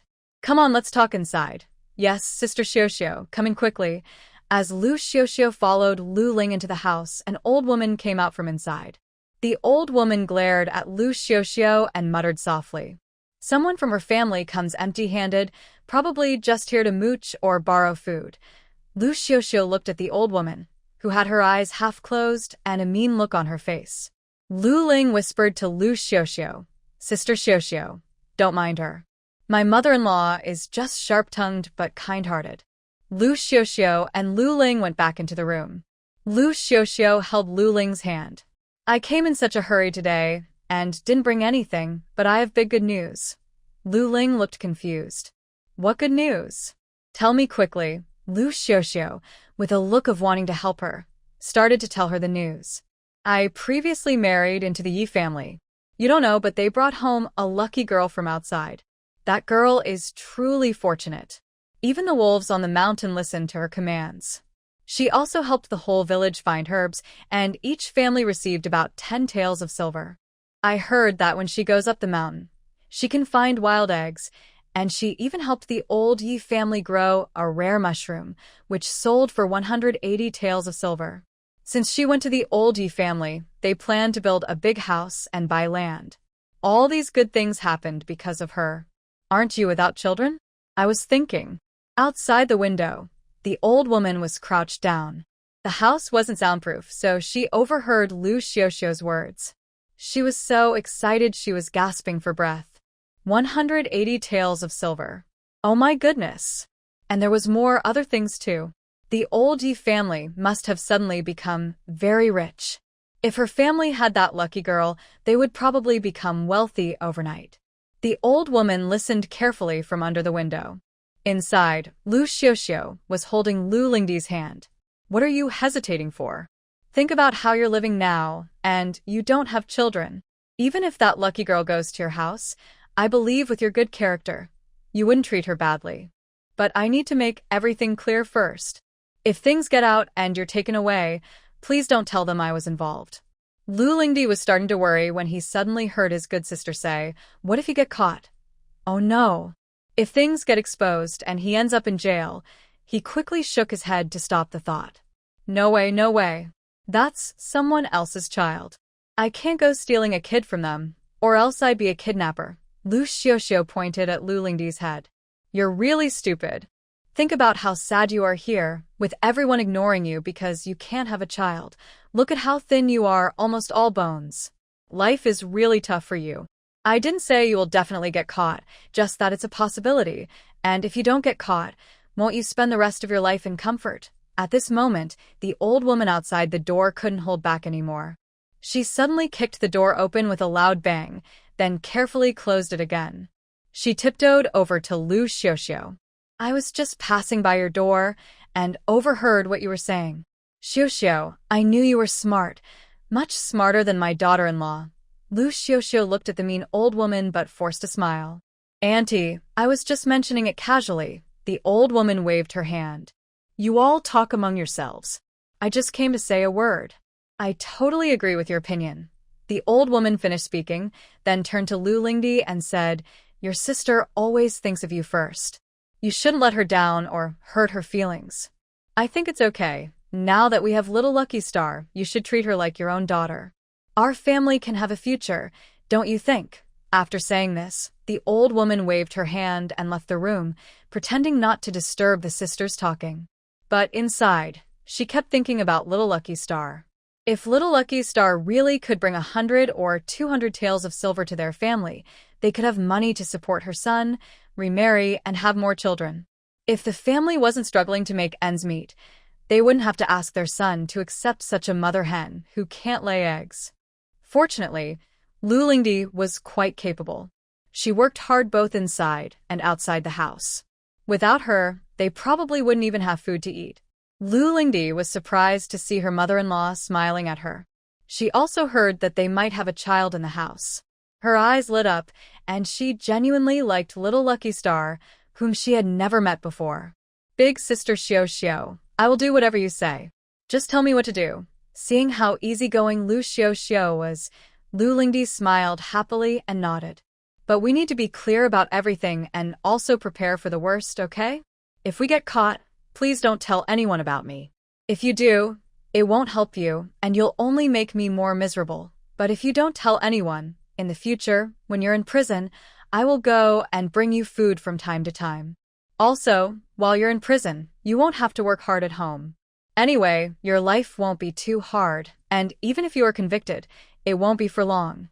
Liu Xiuxiu has to think carefully about everything. After all, that little lucky star is truly fortunate, but she isn't sure if she can win her heart. She doesn't want Lu Lingdi to fail in his plan and end up getting involved herself. Lu Lingdi nods seriously. Sister Xiuxiu, don't worry. Even if I get caught, I will never reveal your secret. I know everything you do is for my good. You even saved my life before. If it weren't for you, I might have drowned in that small river long ago. I don't even know who pushed me into the river while I was just washing clothes. Luckily, Sister Xiuxiu passed by, or else I might have lost my life. Liu Xiuxiu quickly tries to comfort him, but her evasive eyes show she's feeling guilty. Alright, those are all in the past. You're the only good sister I have in the village. If this plan is discovered, I will never betray you. Liu Xiuxiu nodded repeatedly as she saw how obedient the young girl was. But when she thought about things from many years ago, she felt strangely guilty. Back then, she was in a bad mood, and her family couldn't afford to buy food. She saw Lu Lingdi washing clothes by the small river, and out of instinct, she walked over and kicked her into the water. Then she turned around and ran home. But after a few steps, she saw another boy. The boy looked at her angrily, and she was afraid he would report her for hurting someone. She also worried that Lu Lingdi might drown in the river. So she turned back, pulled Lu Lingdi out of the water, and Lu Lingdi was very grateful. From then on, they became the best of friends. Lu Lingdi's parents knew that their daughter was saved by Liu Xiuxiu, so they gave her a small bag of black flour as a thank you. When Liu Xiuxiu finished explaining, she stood up. There's no need to wait until later. Today, their family is going to the county town to sell marinated meat. I don't know if the business is good. If it's busy, you can take the chance to quietly take that child away. Lu Lingdi nodded, and they agreed to go together, leaving the house. At the door, an old woman handed 5 copper coins to Liu Xiuxiu. You didn't say anything earlier. There's no food at home, and since you're going to the town with Lingdi, use these coins to buy some cakes. Don't think I didn't do my best to give you a little. Liu Xiuxiu smiled warmly and took the 5 coins. Auntie, you're too kind, she said. I am good friends with my younger brother's wife, and our relationship has always been close. Thank you, Auntie, for the copper coins. If everything goes well, you can stay at home as the lady of the house. Please don't forget me in the future. The old woman nodded repeatedly. Yes, yes. If things turn out well, you will be our family's benefactor. I will never forget you. Liu Xiuxiu smiled warmly and took Lu Lingdi away. The old woman watched their figures leave and happily patted her thigh. Usually, the old woman is very stingy, but today she took out her last 5 copper coins to give to outsiders. This was because she had overheard villagers talking about a small lucky star in a distant village called Xinghua Village. They said that because of this small lucky star, the entire village was excused from forced labor. She secretly wondered why such good fortune hadn't come to her family. If it had, her younger son wouldn't have to do forced labor. The old woman thought she wasn't a very good person. After gaining the small lucky star's favor, if the star drove her away, she would have to tie it up with a chain. Such a lucky thing shouldn't run away. Even if it didn't work out, it wasn't her idea or her doing. She didn't personally catch the star. But if she did catch it, she would be the one enjoying the benefits. Endless money. She could also send the small lucky star to the mountains to find herbs. When she had enough money, she planned to build a big blue brick house, marry off her eldest son, and kick out the useless hen that doesn't lay eggs. The old woman laughed happily as she thought about it. In the city, Old Yi was still loudly selling his goods, and more people gathered on the street. At this moment, a man approached and looked at Old Yi. Is there anything I can try for free? Let me taste it. Seeing that someone finally arrived, Old Yi quickly picked up a plate of pig head meat nearby and used a bamboo skewer to pick out 2 pieces, offering them to the man. Try it quickly. Our marinated meat is really special. The man was not polite. He took the bamboo skewer from old Yi, put the meat in his mouth, chewed, and found it especially fragrant. Is this pork? How do you make it? It smells so good, old Yi explained. It's made from marinated pig head meat. It's perfect with drinks. Come and get a portion. The man, who had been smiling happily just a second ago, turned pale when he heard it was pig head meat. What? You mean this is what? Pig head meat? Did I hear that right? Pig's head? The man trembled as he put the bamboo skewer on the table, his face full of disbelief, then changed to a look of wanting to be told it was a joke. Old Yi nodded heavily. Yes, pig's head. But it's just as tasty. And the flavor is even better than regular pork. What do you think? Though it is pig's head, are all the parts of the pig except the skin just meat?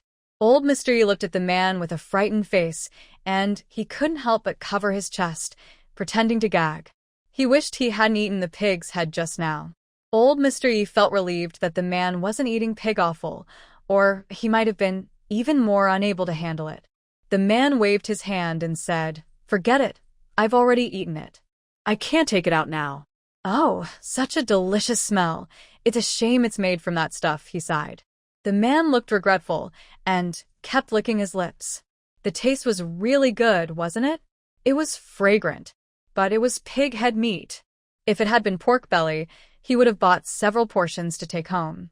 But if he left now, he would feel sad because he had already tasted that delicious bite. Anran stepped forward quickly and looked up at the man. Uncle thinks the taste is good, right? This kind of food is perfect with drinks.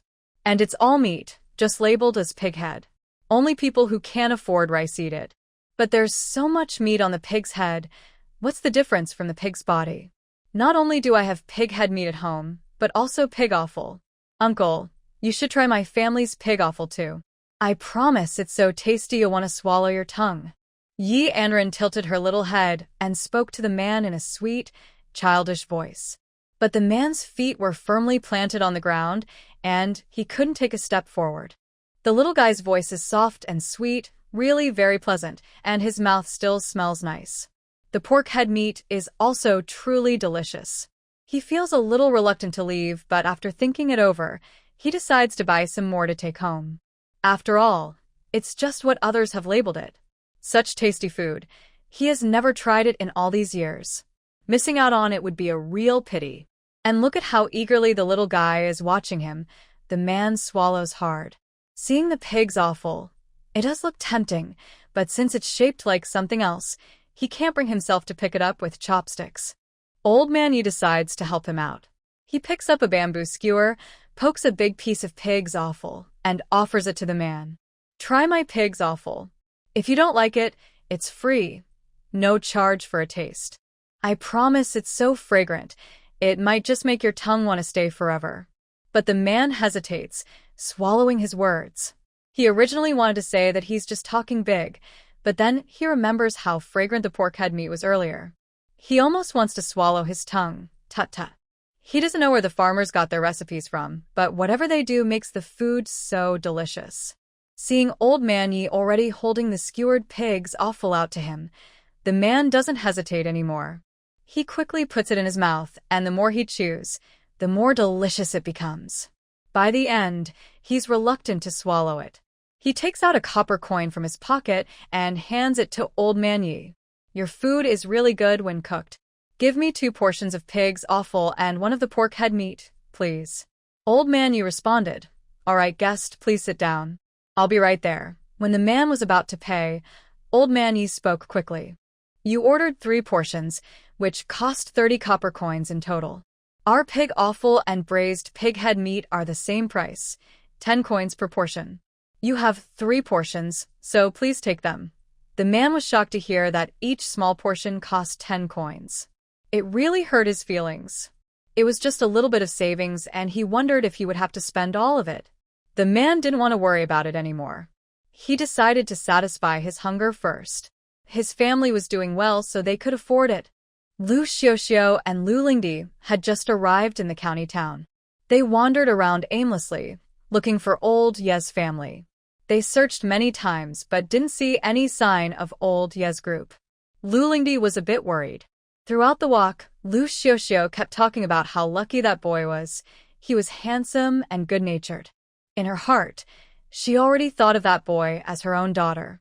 Especially when she and Xiuxiu left, her mother-in-law looked at her with hopeful eyes. If she returned empty-handed, she was afraid she wouldn't be able to explain to her mother-in-law. Her mother-in-law was usually a strict woman. If she found out she hadn't completed this small task, she would probably scold her for a long time.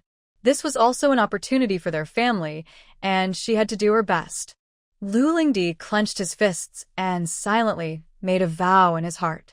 Liu Xiuxiu looked at the busy stall in front of her and frowned.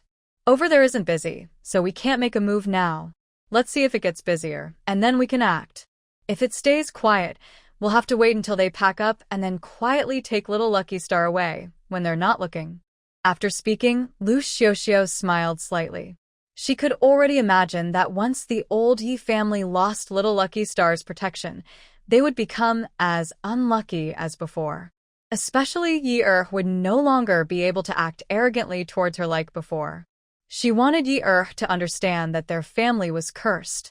Liu Xiuxiu looked down on Yi because the ancestors of the old Yi family had been blessed, and their grave was blessed with good fortune.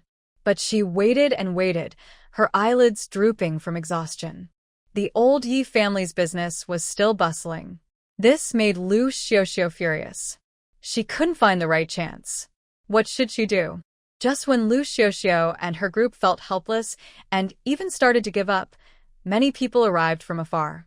Among them was a lively young woman waving her hand, leading other women as they hurried toward the old Yi family stall.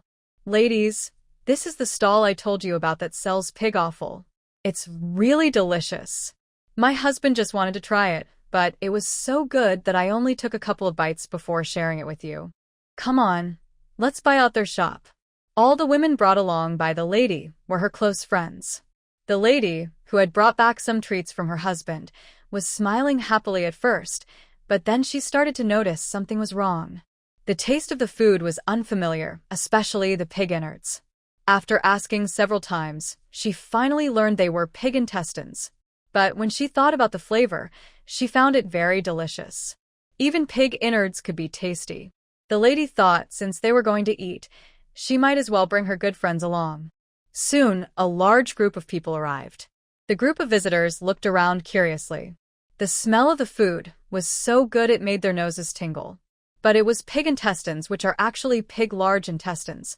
The lady who brought them led the way and stepped forward to look at Old Third Yi. Boss, can we let the girls try some first? Old Third Yi quickly nodded. He took several prepared bamboo skewers and handed them out. Try whatever you like. Taste both kinds and see which one you prefer. Each woman held a bamboo skewer. One brave woman took a piece of pig head meat and put it in her mouth. She immediately squinted and said, "This is really good. No matter what it is, it's all meat from a pig. If you don't like pig innards, buying some pig head meat to take home is also a good idea. It's much tastier than what the cook at home makes." I've never tasted anything like this before. When the woman spoke, the others quickly followed suit, all eager to try a piece of pig's head meat. 2 pieces of pig's head meat. Then, more people tasted the pig's offal, and they all wanted 2 servings each. Meanwhile, Old Man Yi and his group were busy, running around in a flurry. Many passers-by saw the crowd gathered around Old Ye's stall and came over to see what was happening. Old Man Yi was hurriedly cutting the pig's offal, while Old Man Yi 3 was packing the meat, and Old Man Yi 4 was busy collecting money. Yi Anran, being small, sat back in the ox cart. Old Man Yi occasionally looked back to check on her, seeing the little girl sitting quietly beside the cart. Her tiny feet swung in the air, and he finally relaxed a bit. He was worried that if he got too busy, Yi Anran might run off and be caught by someone else, especially since she looked so cute. And since she was so young, if someone picked her up and covered her mouth, they wouldn't see her, and she might be taken away by human traffickers. Old Man Yi 3 also looked back now and then, feeling reassured that his daughter was well behaved. He also glanced at his father, who was often watching her. But more and more people gathered around the stall, especially when someone loudly announced that the braised meat was free to taste, and if it wasn't good, it was free. Old man Yi 3 was cutting the meat and saw a man standing not far from him. The man was speaking loudly and confidently, with a voice loud enough to be heard across half the street. The burly man tilted his head and looked at old man Yi 3. "Wasn't it you just said that? Free tasting, if you don't like it, it's free. I'll help promote it. Your family's braised meat smells really good. If there was some wine, I could drink half a gin." The strong man laughed loudly as he spoke, but it made everyone in the Yi family feel uncomfortable. Yi Anran watched the busy stall with a smile, resting her chin on her hand. Liu Xiuxiu sensed an opportunity. The Yi family stall was surrounded, but little Lucky Star sat quietly. She rolled her eyes and patted Lu Lingdi nearby. "What are you still hesitating for? Now's a good chance. Quickly cover the child's mouth, hold him, and run away. Once you're in that small mountain village, no one will be able to find the child again." Liu Xiuxiu was confident, her excitement hard to hide. She even hoped the Yi family would decline quickly. She wanted to see if Yi could live better than her, and she even thought about building a new house and marrying again. How ridiculous. Liu Xiuxiu thought about how the once obedient Yi, who used to come when called and leave when dismissed, was now so bold. It was all thanks to little Lucky Star giving him confidence. Now that life was better, he didn't try to help her, but instead cruelly mocked her. Humph. If that's the case, then everyone shouldn't expect things to go well. She wanted to stir up trouble. Thinking of Ye's family and little Lucky Star saying Yi wanted to marry a beautiful girl, Liu Xiuxiu felt a surge of hatred, gnashing her teeth. And she wondered why little Lucky Star relied on the Yi family, but didn't help her. Even the villagers, including little Lucky Star, paid attention to her, but they still left her behind. Lu Lingdi saw the opportunity and rushed out immediately. Although she was nervous inside, she could see a bright future ahead, and old Ye's family was very busy. The stall was crowded with people, not to mention a 3-year-old little girl sitting comfortably in a cart, swinging her little feet. Carrying the child was easy, wasn't it? Lu Lingdi stepped forward, first grabbing Yi Anran's small arm, then trying to cover her mouth. Seeing the woman rush over, Yi Anran didn't think much of it. Her stall was doing well, and sometimes women came to her, thinking she was cute and touching her face. But this woman was holding her arm tightly. Yi Anran rolled her eyes, looked at the crowd ahead, and smiled. But at this moment, Lu Lingdi had already covered her mouth. Lu Lingdi instinctively looked at the stall. Seeing no one turning around, she happily thought she had succeeded. She hugged the child and turned to run. But after a few steps, she felt a sharp pain, like being pricked by a needle, and instinctively loosened her grip on the child's mouth. Yi Anran immediately shouted loudly, "Help! Someone is kidnapping me." Old Yi was still busy cutting pig offal. When he turned his head, the little girl on the cart was gone. I heard a sound again, and with a loud bang, a knife fell onto the table. Someone pushed through the crowd and rushed out. I saw a woman nearby, holding her young granddaughter, looking very anxious. She was trying to cover the child's mouth to keep her quiet. When Yi Laosan and others heard the little girl say in a soft voice that there were human traffickers, they all rushed out of the crowd. Shoppers also reacted quickly. When they heard about the traffickers, everyone with children was furious and wanted to stop them. Lu Lingdi suddenly felt something was wrong and tried to run away. But old Yi quickly stepped forward and kicked the woman hard. He hurriedly took Yi Anran out of her arms. Seeing his granddaughter almost taken by the traffickers, old Ye's eyes filled with tears. "Sweetheart, it's Grandpa's fault. I was so busy with work that I almost let someone take you away." Yi Laosan and others arrived and saw that the little girl was safe in her father's arms, so they relaxed. But when they saw the woman trying to run, they kicked her hard in the back. Yi Laosan never thought he was a good person. He believed that if he didn't hit women, he wouldn't be a man.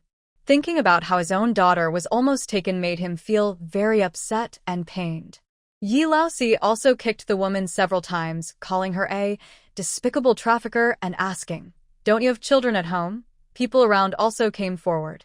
Some women grabbed and scratched Lu Lingdi in anger. They are all mothers. How could they watch their children be taken away in public? Lu Lingdi kept shouting, I thought it was a relative's child. I must have mixed them up. I really did. I'm not a kidnapper. I'm just an honest farmer. People around didn't believe her. Usually when a kidnapper is caught, they say it was a misunderstanding, right? They saw clearly. After the baby cried, the woman tried to cover the child's mouth and then ran away. How could it be a relative's child? She didn't even say a word before grabbing someone else's kid and running off. That's impossible. They didn't think they were fools. Yi Anran, in old Ye's arms, softly said, She's a kidnapper. She even covered my mouth and looked at me fiercely. Boo-hoo, I'm so scared. The little girl's cute appearance made the people shopping at old Ye's stall feel angry. The baby was really adorable. If she had been taken by a kidnapper, who knows what they might do to her? Old Ye held the good child tightly and looked at the woman. What's the use of saying so much? Since you've already taken the child, it can't be a misunderstanding. Enough talking. Third and fourth, take her to the county office. Nearby, Liu Xiuxiu hid in the crowd, scared. Especially when I heard old man Yi loudly say that he would take Lu Lingdi to the county office, I was worried that if the magistrate questioned him, Lu Lingdi might betray her. But now just running back is useless. I need to find out what really happened. If Lu Lingdi doesn't listen to her and really betrays her, she won't be able to go home. I must leave quickly, but if Lu Lingdi hasn't betrayed her, she can feel a little safer. Old Man Yi San and Old Man Yi Si were escorting Lu Lingdi toward the county office. Old Man Yi Er and Old Man Yi Er were at the stall, continuing to sell pig offal. Although Old Man Yi was holding the obedient child, his heart was pounding loudly. If his wife found out what happened in the city today, she might hang both their son and him from the ceiling beam and give them a good beating. Anran suddenly remembered grandma's temper. If the little old lady found out, she probably wouldn't let her go to the city again in the future. She waited to shout until the woman had picked her up, thinking that catching her in the act would make it impossible for the traffickers to deny it. Grandpa, you can't tell Grandma. Don't make her worry. Also, I am clever. I waited until the woman picked me up before shouting. Old Man Yi immediately stopped, looking disapproving. Obedient child, your safety comes first. Catching that person isn't that important. If you are truly silenced and kidnapped by human traffickers, how can you survive? Old Mr. Yi kept muttering all the way and finally arrived at the county office. Old Third Yi stepped forward and told the officials that they had caught the traffickers on the spot. Lu Lingdi was being held by Old Fourth Yi, her eyes darting around as she thought of a plan. If she really got taken to the county office, she might not only be beaten but also forced to betray her accomplices and end up in prison. Her whole life could be ruined. She thought, why not just run away? Go somewhere else. Who knows who I really am?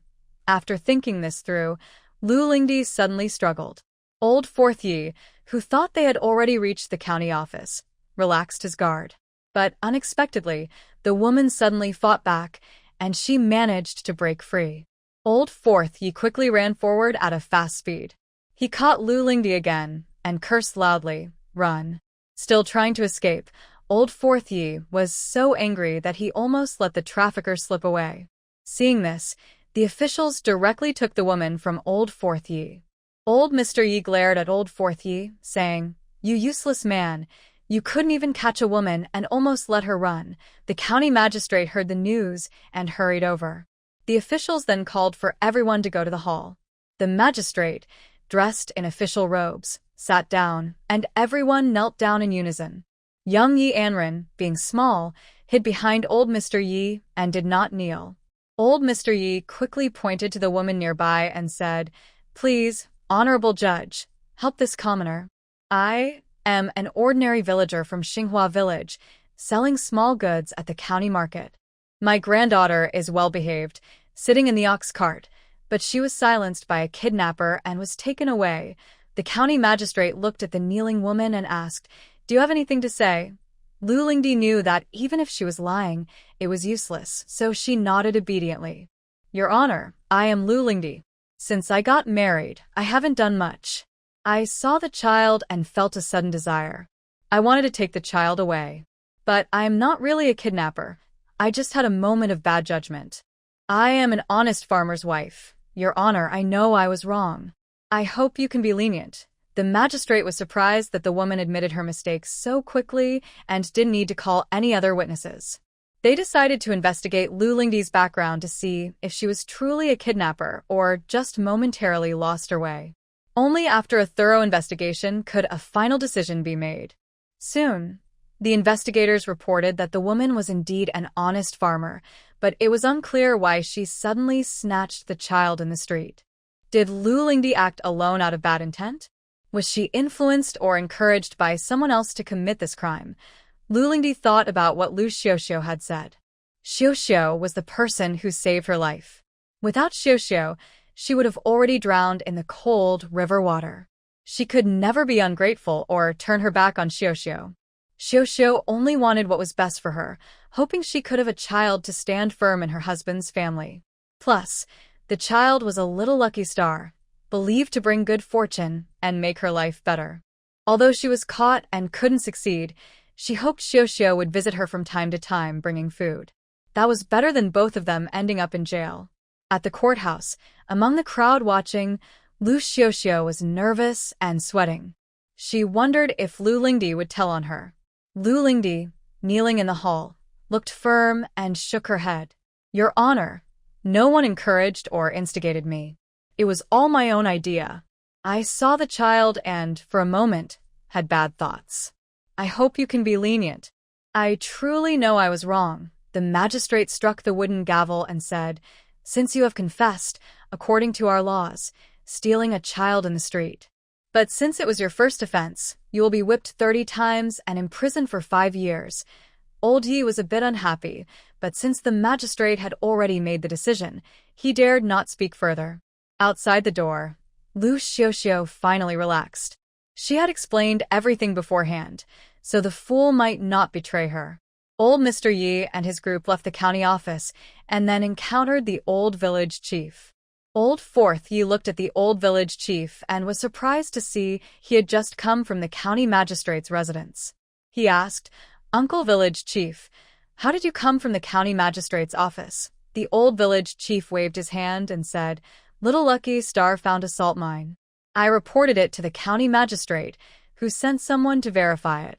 They confirmed it and specifically asked me to come here. He continued, the county is about to start mining salt soon, and they even waived our village's taxes for the next 2 years. Hearing this, old Mr. Yi was very happy, especially since the taxes were usually very high. The old village chief looked at the little one in old Third Ye's arms and smiled. Thanks to our little lucky star. By the way, how is your business going? Old Mr. Yi took the old village chief's arm and said, Business is okay. We are about to run out of what we sell, so we'll go back together. The village chief nodded politely, and everyone headed toward the stall. When they arrived, the 2 large wooden barrels of pig offal and pig heads had already been sold out. They quickly packed up their things. More people were coming, and old Mr. Yi looked apologetic. I'm really sorry.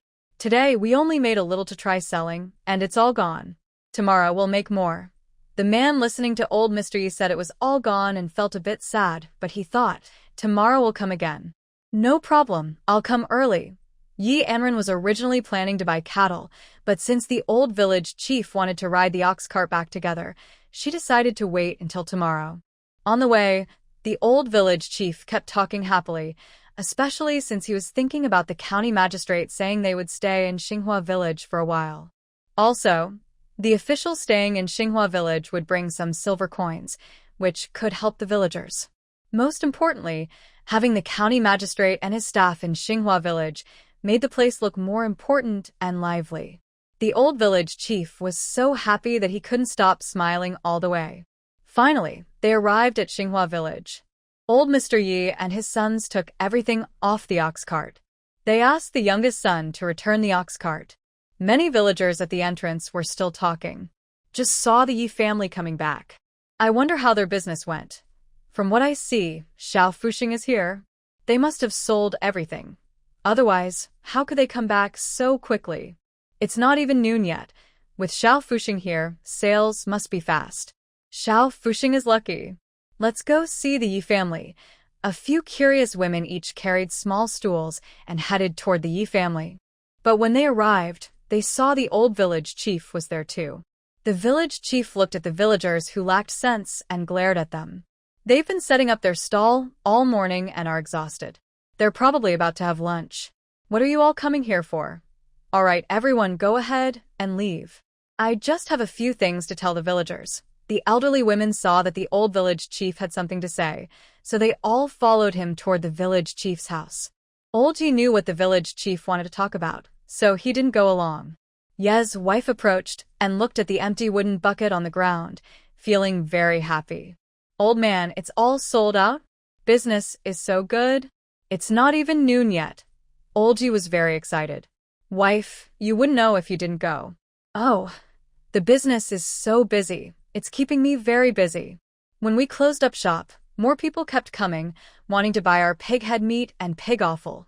After saying that, Old Yi patted the cloth bag he carried, which jingled with coins inside. Seeing this, Ye's wife quickly went to close the door, then pulled Old Yi into the main hall, where the whole family was sitting. Old Yi poured the coins from the cloth bag onto the table. Everyone looked at the pile of coins, which looked like a small mountain, and gasped in surprise. Although Old Yi had gone out to sell things, the family felt a bit nervous. This was truly their first time doing business. They didn't know what to expect, but seeing so many coins made everyone happy. Ye's wife covered her chest and looked at Yi Anran, remaining silent for a while before speaking. How much did you sell each portion for? How can it be so much? Although old lady Yi hasn't counted the coins yet, seeing so many copper coins clearly indicates that pig offal is not cheap. Yi Anran spoke. Auntie, we agreed on the road that pig offal and pig head meat are each 10 coins per portion. Old third Yi added. 1 portion isn't much, less than half a jean. Hearing this, everyone at the table gasped in shock. Old lady Ye's mind only had 2 words. Greedy merchant. Less than half a jean for 10 coins? A whole set of pig offal only costs 1 or 2 coins. Old man Yi looked at his family with a shocked expression, a proud smile appearing on his face. Don't forget, this pig offal was made by Guibao. Naturally, it tastes excellent. All right, everyone, start counting the coins quickly. Let's see how much money we've made. We'll have lunch soon. Also, from what the village chief said, the county magistrate is expected to bring officials here later to stay in a few households. Next, we will go deep into the mountains to mine salt. Old lady Yi responded, and the family hurriedly began counting the coins, counting 10 at a time, then bundling the small stacks into groups of 100 coins each, and stringing them together with a rope. 200 coins. Old lady Yi shouted loudly, startling old man Yi. He was about to speak, but old lady Yi tightly grabbed his arm. 1 liang equals 200 coins. That's so much. Oh my. If we keep selling like this, our family will become rich. After saying this, Ye's wife didn't care about her husband's expression. She turned around and hugged Yi Anran tightly, giving her many kisses on her little face. You're such a lucky star. I love you so much. The others in the family were also happy and looked at Yi Anran with very gentle eyes. Yi Anran felt a little shy under everyone's gaze. Auntie, I'm going to play with the little wolf in the backyard. Later, I'll get some water for the wolf. I also need to tell the wolf that the county official will take people to mine salt in the deep mountains. They should be careful and avoid too many people. Old man Yi opened his mouth to say something but was pulled back by Auntie Yi. All right, good child, go ahead. After Yi Anran left, old man Yi pouted and said, Auntie, it's not good for such a little 3-year-old girl to go alone into the deep mountains, but Auntie Yi looked at her husband with disdain. The back mountain is dangerous for us, but for our good girl, it's like her own backyard. She has divine protection. Whatever she wants to do, let her. You can't hold her back. When Yi Anran reached the backyard, she hugged the little wolf and shook it gently. The little wolf looked happy and felt warm from the human cub. The chubby rabbit was so angry that its fur stood on end, and it stomped its feet hard on the ground several times. Little Wolf caught a glimpse of the angry rabbit's expression. It tilted its head and rested it on Yi Anran's neck, looking very content. While holding the little wolf cub, Anran suddenly remembered the sweet potatoes and vegetables grown in the black soil of the space. She hadn't taken care of them these days, so she didn't know what they looked like now. She put the little wolf on the ground and went to the front yard, returning to old Lady Ye's room. While everyone in the house was busy washing pig intestines and pig head meat, she locked the door of the room and turned to the space. A few days had passed, and the black soil was messy again. The sweet potato vines seemed to have climbed somewhere far away. Anran squatted down and pulled out the sweet potato vines, revealing several huge sweet potatoes. She used her mind to carefully extract all the crops from the soil. All the crops were taken out of the black soil and stored in the warehouse. She also took many seeds from her previous life, planning to evenly scatter them on the black soil. Suddenly, seeds flew everywhere and then fell back into the soil. After finishing everything, Anran clapped her hands happily, thinking it was great that she could use her mind to let the seeds plant themselves. Otherwise, she would have to work hard with her small arms and legs. How long would that take? After completing all this, she left the space again. The county magistrate, along with a group of guards, first spoke to the old village chief, then led everyone into the deep mountains. After Anran left her room, she went to the backyard, planning to pick up the little wolf and go to the mountain. But when she stepped into the backyard, she was stunned by what she saw. The little wolf was lying on the ground on its back, with a big rabbit sitting on its belly. The rabbit's front paws kept hitting the little wolf's face, making loud slapping sounds. The little wolf was crying pitifully. Anran quickly ran over, grabbed the big rabbit's ears, and rescued the little wolf. The big rabbit was very upset. It turned its head, secretly thinking that humans shouldn't always hold the little wolf in their arms.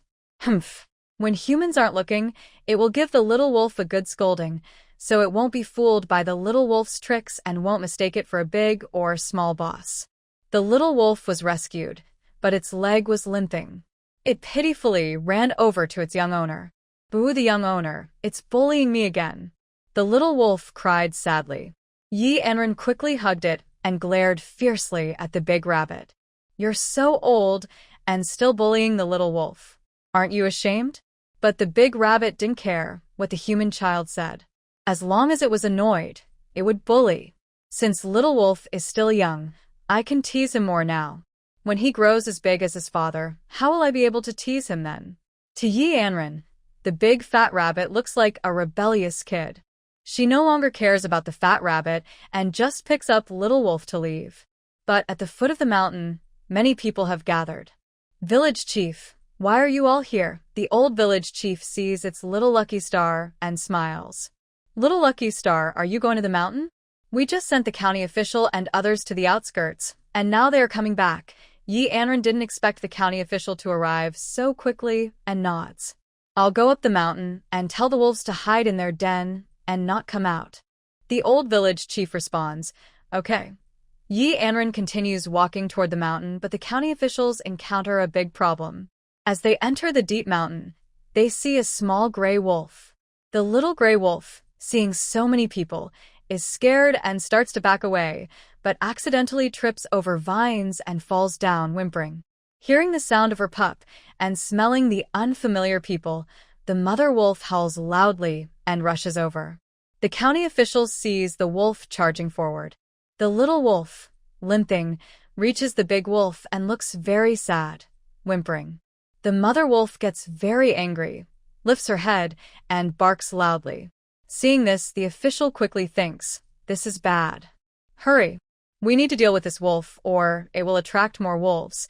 There is only one wolf now, and it can be easily dealt with.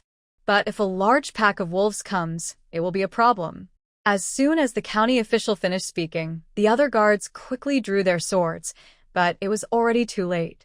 The nearby bushes were sparse, and suddenly several more wolves appeared. The official felt nervous. Today, he might have to stay here. The old village head of Xinghua village came to report that there was a salt mine in the mountains. After reporting it, they were ordered to start mining immediately.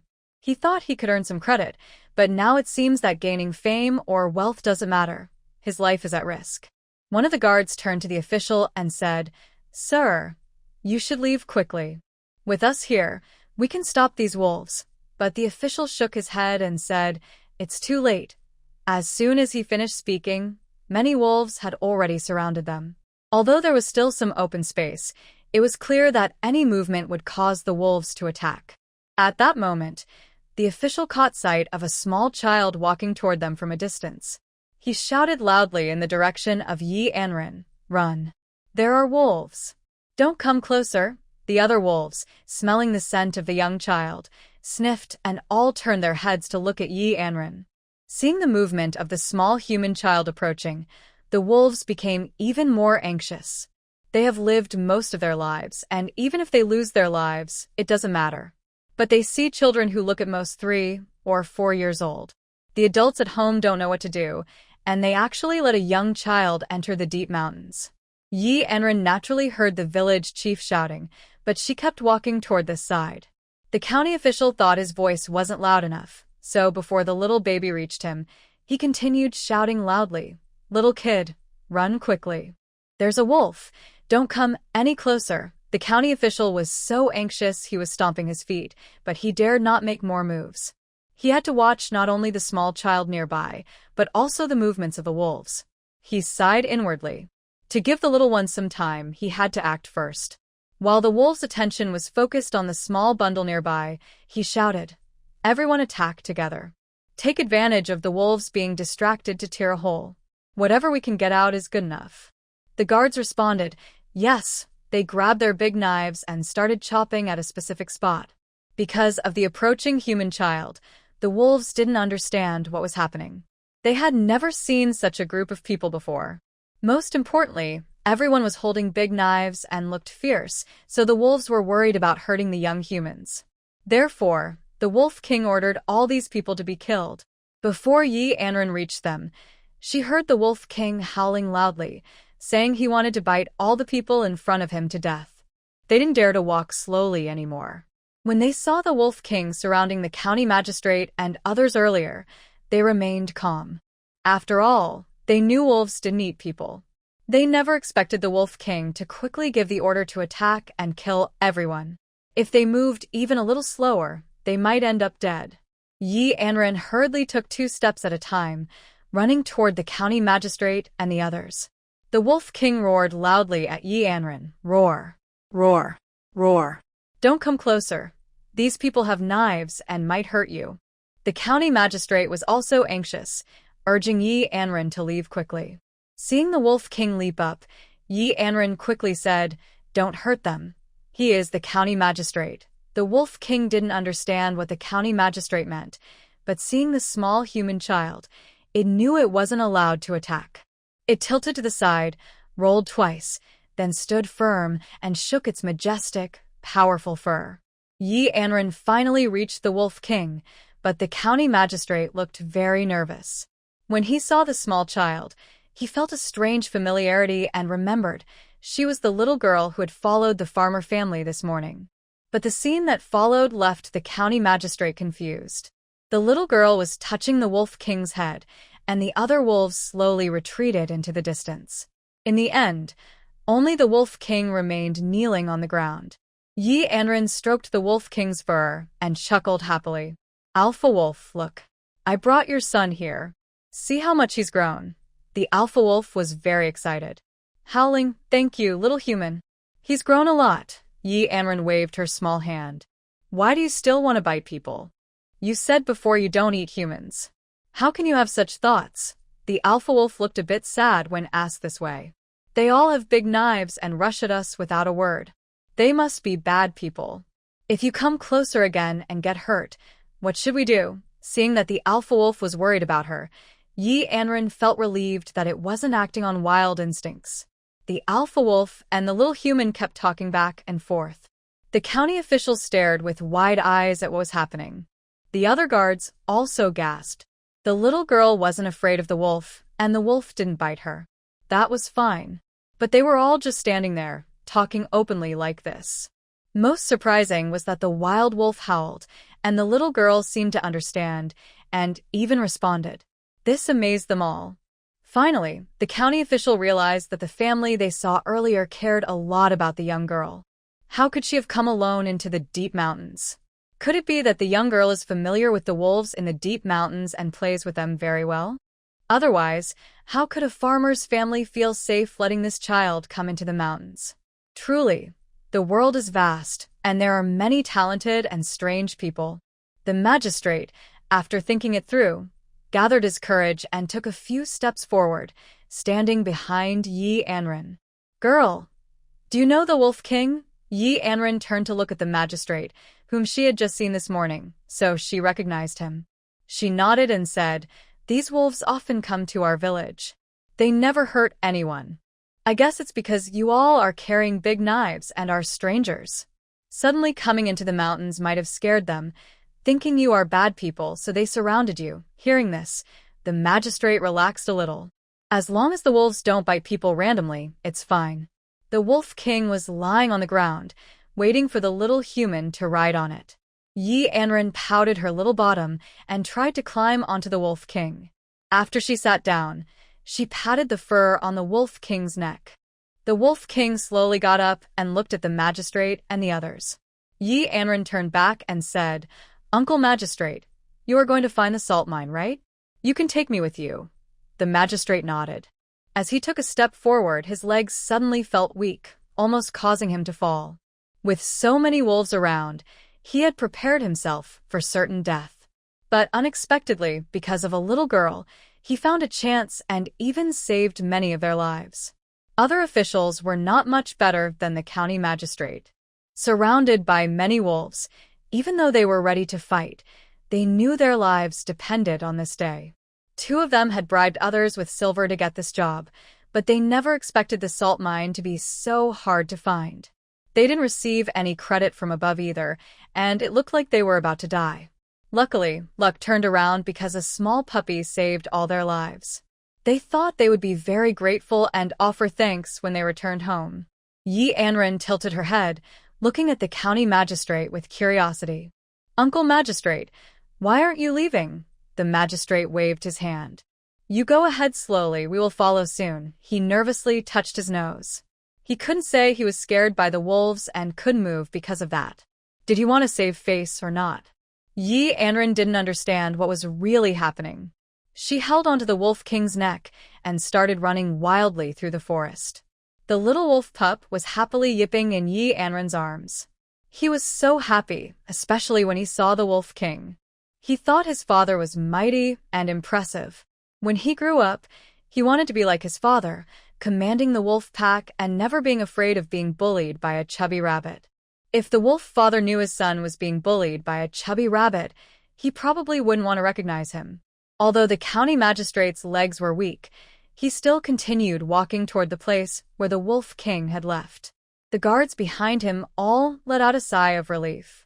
Today was really too dangerous, and if someone told others what happened today, probably no one would believe it. The magistrate finally found the salt mine according to the map given by the old village chief of Xinghua village. When he saw such a large salt mine, he was so excited that he rubbed his hands together. The scholar beside him laughed loudly. "Your Excellency, look, if we start mining and report the salt, we will definitely make a big achievement." The magistrate also felt grateful. Luckily, the villagers of Xinghua village discovered it. Otherwise, such a big salt mine in the deep mountains would have gone unnoticed. Wouldn't that be a pity? Salt mines are not abundant. The magistrate looked around and even saw tiger footprints nearby, which made his heart race. He really hoped the wild wolves wouldn't leave, or else another tiger might come. Their plan to mine salt might have to be delayed. As soon as the magistrate had this thought, he saw sparse grass nearby, and suddenly a fierce tiger leapt out. It caught everyone off guard. Just as the tiger landed in the grass, another tiger jumped out. Just as Magistrate Zhang opened his mouth to speak, the 2 tigers glanced at them with their eyes, then hurriedly chased after the wolves heading away. Magistrate Zhang's legs, which had finally stopped trembling, started trembling again uncontrollably. The scholar next to him covered his chest and stammered, "Your Honor, the deep mountains are really quite frightening. So many wolves and tigers." Do you think we can successfully mine the salt? Magistrate Zhang sighed. It's already reported. The higher-ups said that even if it costs us our lives, we must extract the salt from the mine, because salt is very valuable, especially with so much of it. He couldn't help but sigh inwardly. The people above wanted to make things easy for themselves. Just let us develop the salt mine and hand it over to them. But they sit back and enjoy the benefits. There's no choice but to keep going forward, tough as it is. As Magistrate Zhang approached the salt mine, he saw a young girl from Xinghua village sitting on the back of the Wolf King, with 2 tigers lying nearby. The scholar saw that Magistrate Zhang still dared to move forward and quickly grabbed his sleeve. Your Honor, there are tigers ahead. Are you really going to go through like this? Magistrate Zhang shrugged. What choice do I have now? Besides, those tigers don't seem like they would attack people. Let's go and see what's going on first. Hearing this, the scholar was afraid but could only follow closely behind Magistrate Zhang. The other guards didn't dare to say a word. Anran saw that the county magistrate and his men had finally arrived. She pointed to the salt mine in front of her. Your Excellency, this is the salt mine we found. And don't be afraid to come closer. These wolves and tigers will protect you. When Anran said this, the county magistrate was so excited he almost jumped for joy. He thought to himself, this girl from Xinghua village is not simple. She can talk to wolves, and the wolves even carry her around. She must be talented. I was right to bet on her. Don't call me Your Excellency anymore. Little girl, what's your name? Just call me Uncle Magistrate. Seeing that the magistrate was so friendly, Anran nodded and said, My name is Anran. I live at the end of Xinghua village. The magistrate nodded. Good child. Can you tell me if you understand what they say? Why do they listen to you? Anran pretended to be innocent and clueless. The wolves and tigers in the mountain are very good. They are kind to the people of Xinghua village. They won't hurt us, but outsiders might be different. They can't understand what the wolves say, but they can probably guess what they mean. She continued, the wolves understand us too. Luckily, I arrived just in time. Otherwise, you all might be in trouble. What Anran didn't say was that the Wolf King had already ordered his pack to attack everyone in front of him. The magistrate saw that the little girl didn't finish her sentence, but understood her meaning. Fortunately, she arrived in time.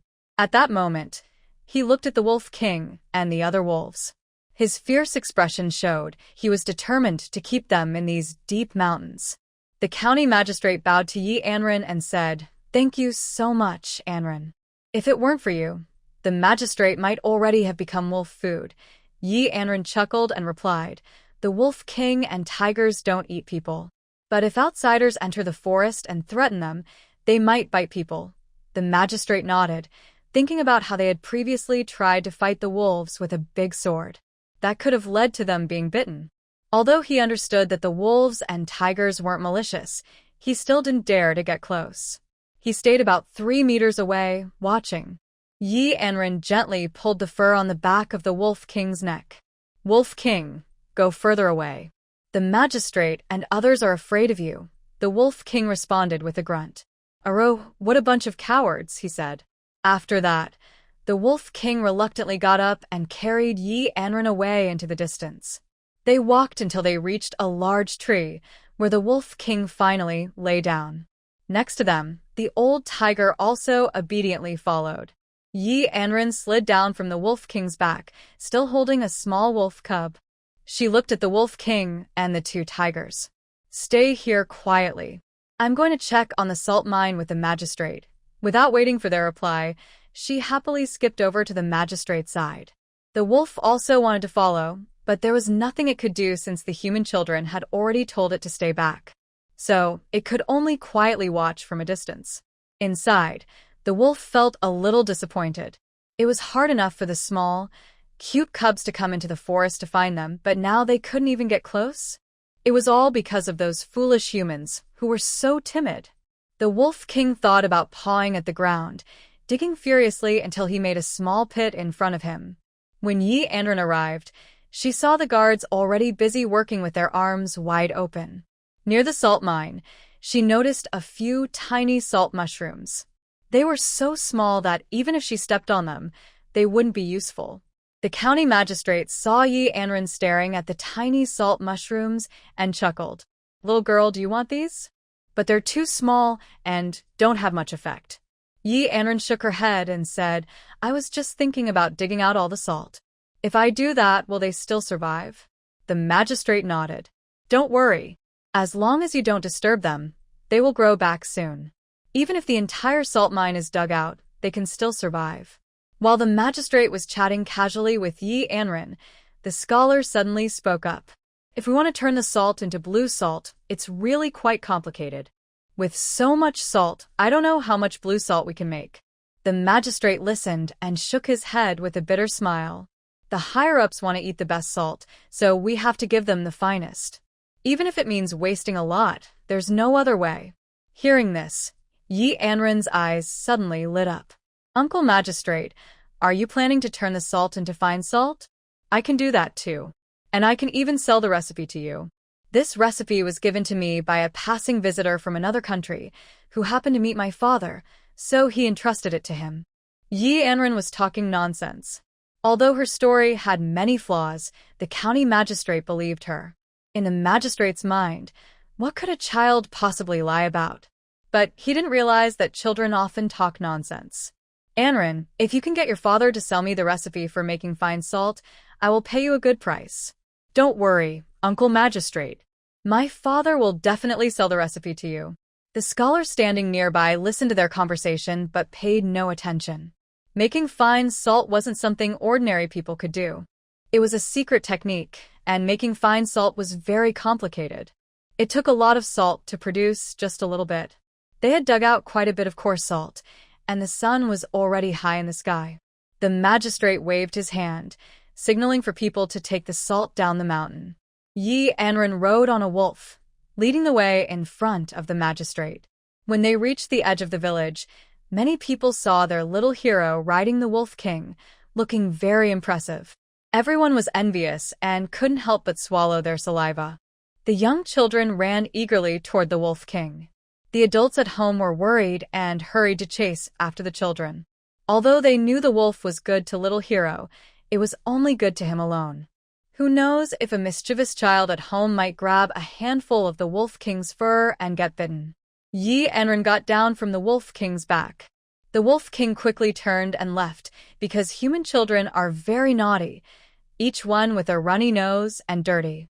They are not worth comparing to Yi Anran, so the Wolf King, fearing trouble, hurriedly left. After greeting the villagers, Yi Anran ran quickly toward home. As soon as she entered the yard, she saw Old Man Yi. "Dad, you should go to the city first, take a walk in the afternoon, and come back in the evening." Old Man Yi didn't understand her meaning. "Daughter, what do you mean?" Old Lady Yi and her husband also came out.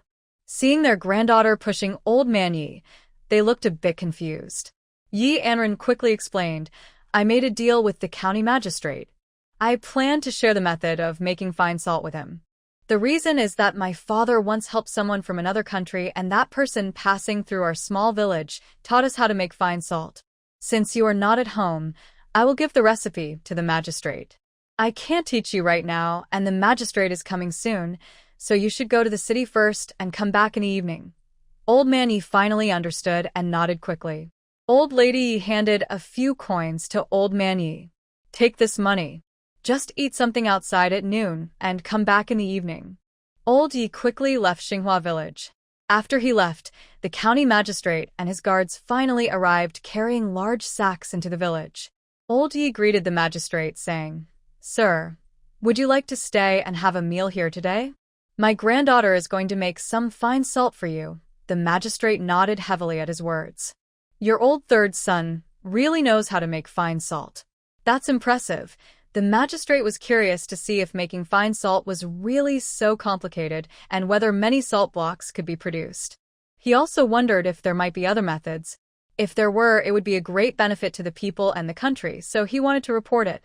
Yi Anran rolled up her sleeves and said, "Uncle Magistrate, my father's gone to the city for something, but he taught me how to do this before. I can do it all. And it's very simple. Today, I will show you how." The scholar beside the magistrate, hearing her say this, immediately lost all hope. He didn't believe the girl's words in the first place, and now that she wanted to do the work herself, he was even less interested. Anran looked at old Yi and said, "Grandpa, please help by smashing the coarse salt first." Old Yi quickly nodded and said, "All right." Then he began to crush all the coarse salt. The shopkeeper beside him sighed and whispered to the county magistrate, "It's still just a child." She thought that crushing salt blocks into fine salt would make it fine salt. The county magistrate waved his hand and said, "Don't speak too soon. I think the young girl has potential. Maybe, just maybe, she's right. Perhaps foreigners passing by taught her how to make fine salt. If it's fake and doesn't work, that's okay. But if it's real and we don't let her succeed because of our prejudice, then we would be the real wrongdoers in this great dynasty." Hearing the magistrate talk about these things, Anran smiled slightly. To be honest, the magistrate was quite kind. Only after old Yi crushed the salt blocks into smaller pieces did Anran say, "Grandma, add 3 times the amount of clear water, put it in the pot, and stir until it dissolves completely to make salt solution." She also explained, "Grandma, you need to prepare some gauze to filter the salt solution twice." When she said this, she explained to the magistrate, filtering helps remove dirt, small stones, and other impurities. The magistrate nodded repeatedly, listening carefully. Seeing that Grandma was filtering, Anran pointed to the pot and said, "Grandma, pour the liquid into the pot, then start the fire. Heat the pot over low heat. During this time, gently stir with a spoon to prevent the bottom from burning due to local overheating."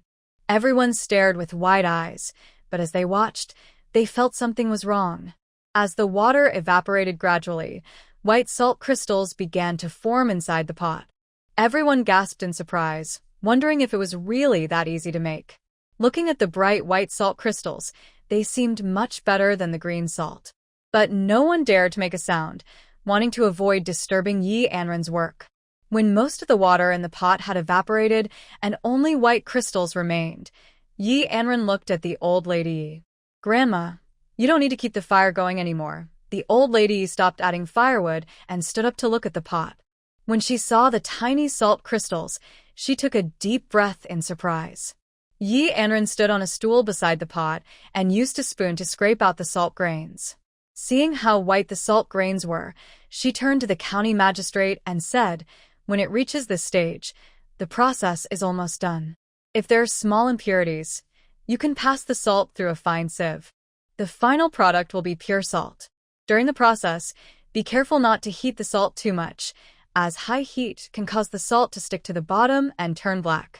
Blackened salt affects both purity and taste. Would you like to try some, magistrate?" Hearing this, the magistrate pinched a little salt and put it in his mouth. When the salt touched his tongue, he widened his eyes. There was no bitterness or astringency. It had no strange taste at all, just pure salt flavor, much better than the fine salt he had tasted before. The scholar nearby, lost in thought, also took a small amount of the salt from a bowl and put it in his mouth. He immediately became excited. "This is fine salt. And just now, with such a small piece of salt block, I was able to make a whole bowl of salt. This is incredible." The shopkeeper didn't know how to describe his feelings. He was so excited he couldn't speak. The others in the Yi family were also very excited, but didn't dare to show it too openly. Outside the kitchen, the old village chief covered his chest, feeling dizzy and confused. The old village chief kept thinking, could Anran really be like old Madame Yi said, fairy child? The county magistrate's eyes kept shifting between Anran and the bowl of fine salt. With this simple method to make fine salt, it wouldn't waste much salt. In the future, the price of salt in the Great Dynasty could definitely go down. Anran rubbed her small arm and looked at the county magistrate. "The magistrate will soon be able to get the detailed recipe, and you can write it down." The county magistrate suddenly remembered his promise to the little girl in front of him and slapped his forehead. "Anran, your method for making fine salt must be worth a lot of silver coins. But the magistrate only brought 10 taels of silver today. He said, I'll give you this first. If there are rewards later from above, I'll give you more. Is that okay?" When Anran heard that the magistrate was only giving 10 taels of silver, she was a little surprised. The magistrate was really quite stingy, wasn't he? After all, He was the magistrate of a whole city, yet he dared to give her only 10 taels. But she didn't say anything and just nodded politely. "Thank you, magistrate." The county magistrate hesitated and gently touched his nose. He understood that this kind of remedy definitely cost more than 10 taels of silver. But he had no money, and those 10 taels of silver were probably saved from his own savings over many years. In previous years, there had been droughts, and as the county magistrate, he naturally wanted to think more about the people. However, his salary was very small each year, and his official robes were patched and mended repeatedly. The robes were made from the same color fabric, sewn together with the same stitches, and he couldn't even afford new robes. His area was remote, and he considered himself an honest official who wouldn't take any silver from the people. All the taxes collected were handed over, without missing a single coin. He had never embezzled any money. Life was tough, and his only hope was to do more for the people and earn recognition from his superiors. He wanted to get promoted and live better, so his wife wouldn't have to suffer with him. If he didn't care about the people, life wouldn't be so hard. But he couldn't ignore their suffering. He would turn a blind eye, but he couldn't watch the people starve. During years of famine, he was the first to come forward and distribute porridge to help them. Old Mr. Yi probably understood this, and he pulled Yi Anran out of the kitchen. "Good girl. Our county magistrate is an honest official who never takes a single coin from the people. And if there is a natural disaster or human trouble, the county magistrate is the first to help and will even use his own salary to support the people. So, he probably doesn't have much silver money on him." Yi Anran listened to Old Man Ye's explanation and nodded deeply in understanding. "Father, I understand. It was just a small matter, and whether or not we give money doesn't matter." Old Man Yi finally relaxed, having clearly seen the surprised expression on the child's face earlier. The county magistrate quickly waved his hand, telling the clerk to prepare paper and ink and to record the prescription. The old village chief had been waiting nearby and spoke only after the magistrate finished. "Your Honor, several families in our village have already packed up, and the officers can stay temporarily." The magistrate nodded and clasped his hands in thanks. "Thank you, Village Chief Wang. If it weren't for your help, it would be inconvenient with so many officers coming and going." The old village chief waved his hand. "It's what we should do." At this moment, there was a commotion outside.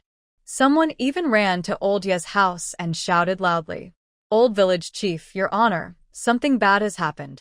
Many men from Wangjia village have come, saying they want to take our little lucky star and even demand Old Ye's family hand over silver and money." The magistrate frowned upon hearing this. What?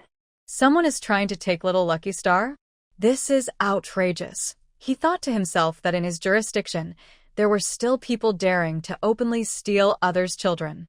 He had been considering that they had given less money before, but with him here, I need to find out what is really going on with Old Ye's family, especially regarding the money. The village chief thought to himself that he must quickly go and ask about the situation. He wasn't worried about outsiders from the neighboring village trying to take Little Lucky, since there are many villagers in Xinghua village. He wouldn't let the men from Wangjia village succeed. He was in such a hurry because he needed to go back and tell his eldest daughter-in-law not to pour another big bucket of manure again. The county magistrate was still here, and he believed the magistrate could handle this matter once and for all. His eldest daughter-in-law, who was quite strong, could do all sorts of things. He didn't want her to cause trouble again, like last time when there was manure at the village entrance for many days, and the smell was everywhere. Most importantly, many people who were watching got caught up in the trouble. He heard that some people even had their skin rubbed raw from the fuss. Now that the magistrate was here, he definitely wanted to go and see what was happening. He couldn't let his eldest daughter-in-law continue like this. Sure enough, as the old village chief expected, when he arrived at the door, he saw his eldest daughter-in-law struggling to carry a big bucket of manure with her eldest son, ready to leave. The old village chief was so angry, he pounded his thigh. "Why are you also causing trouble with her?" His eldest son quickly signaled his wife to put down the manure bucket when he saw his father. "Father, why are you back? That person is trying to bully our little Lucky, and we can't let her succeed. Last time, Many people from our village beat her, and she still hasn't given up. Now she's brought so many men to our village to steal her away. This time, she's beaten so badly that her parents don't even recognize her. The village chief's eldest son chuckled happily as he listened to his daughter-in-law speak. Dear, you're not right to say that. The old lady looks even older than our father. She doesn't have any parents left. The old village chief rolled his eyes and looked at his son. One person causing trouble is enough. But the eldest son also acts like a fool, which makes my head hurt just looking at him. All right. Put this big bucket of manure water back where it came from. What kind of look is that? After saying this, the old village chief quickly headed toward the village entrance. Yunlihua looked at the big bucket of manure water in front of her. Thinking about what her father-in-law said, she had just scooped it out. If she didn't use it, she couldn't just pour it back. Dezhu, are we really not taking this with us? What if the county magistrate's guards can't control that old troublemaker from the neighboring village? If they really try to take little Fuxing away, what should we do? Dezhu shook his head. When the county magistrate gets involved, the people from the neighboring village won't dare to fight back. And they definitely won't try to take someone in front of the magistrate. The big bucket of manure water will stay in the yard for now.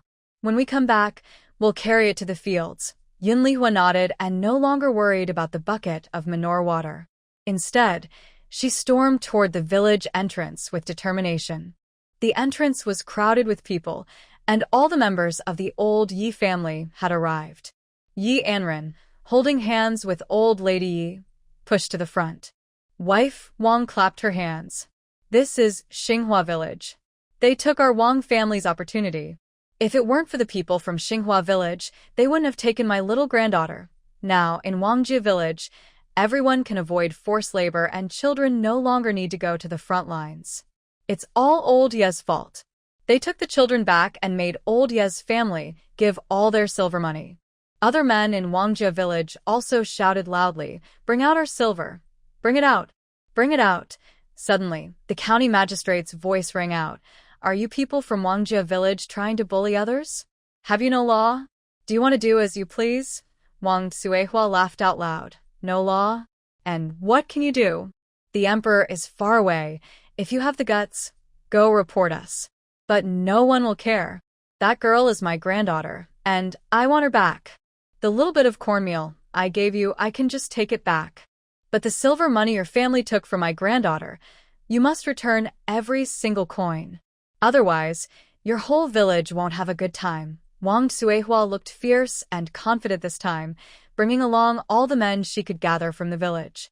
There were about 20 or 30 men.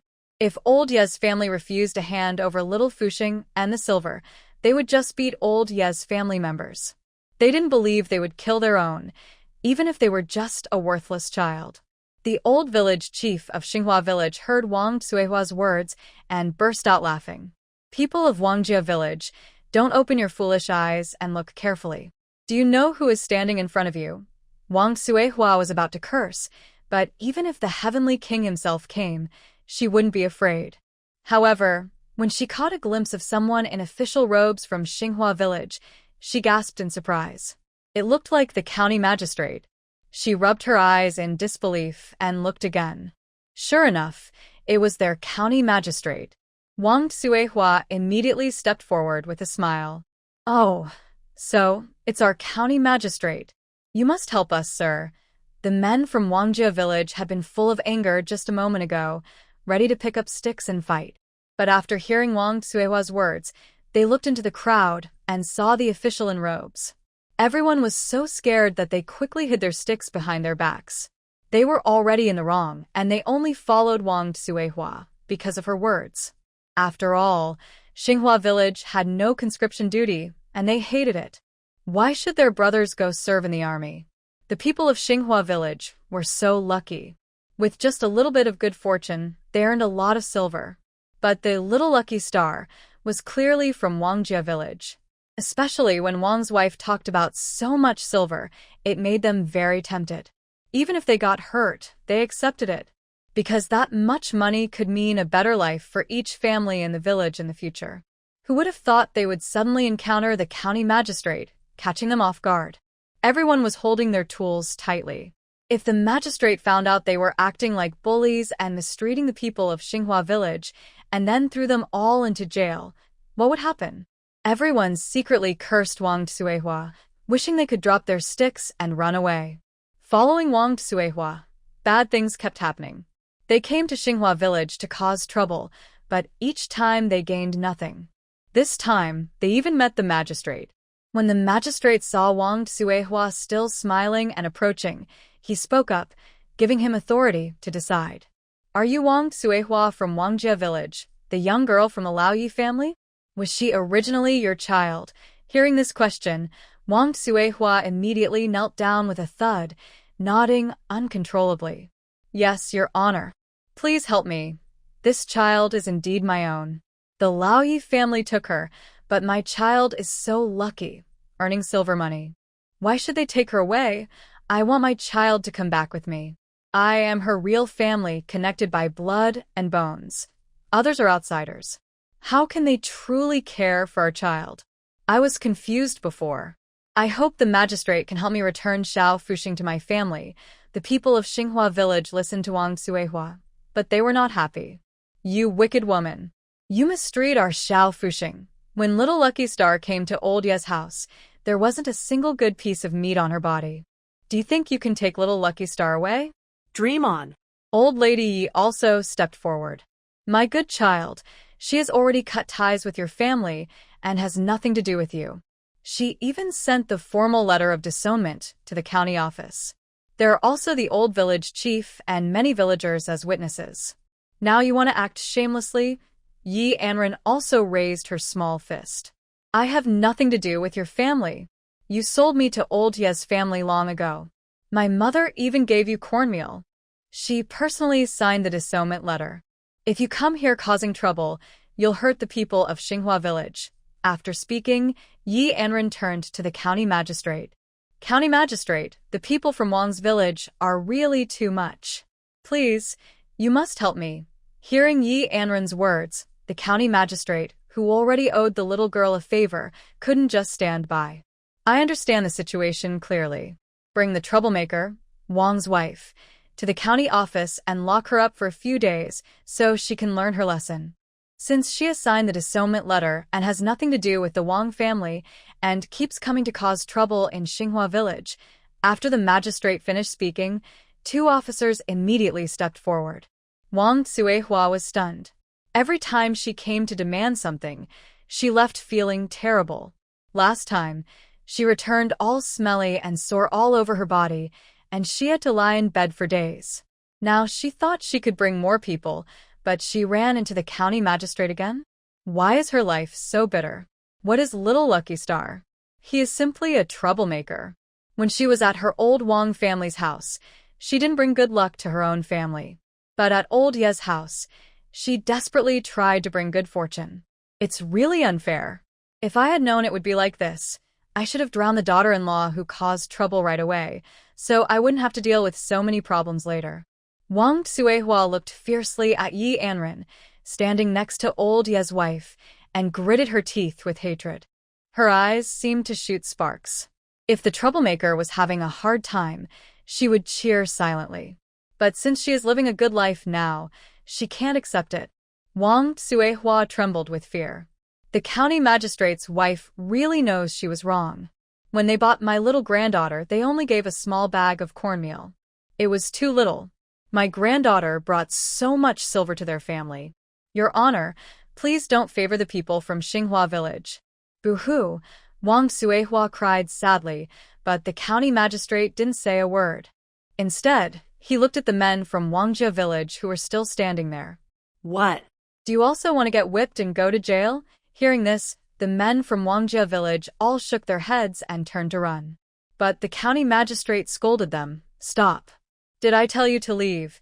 The men from Wangjia village, hearing the magistrate's words, immediately stiffened and stood straight, all turning to look at him. Your Honor, do you have any other instructions? The county magistrate sternly said, This time I will let you go.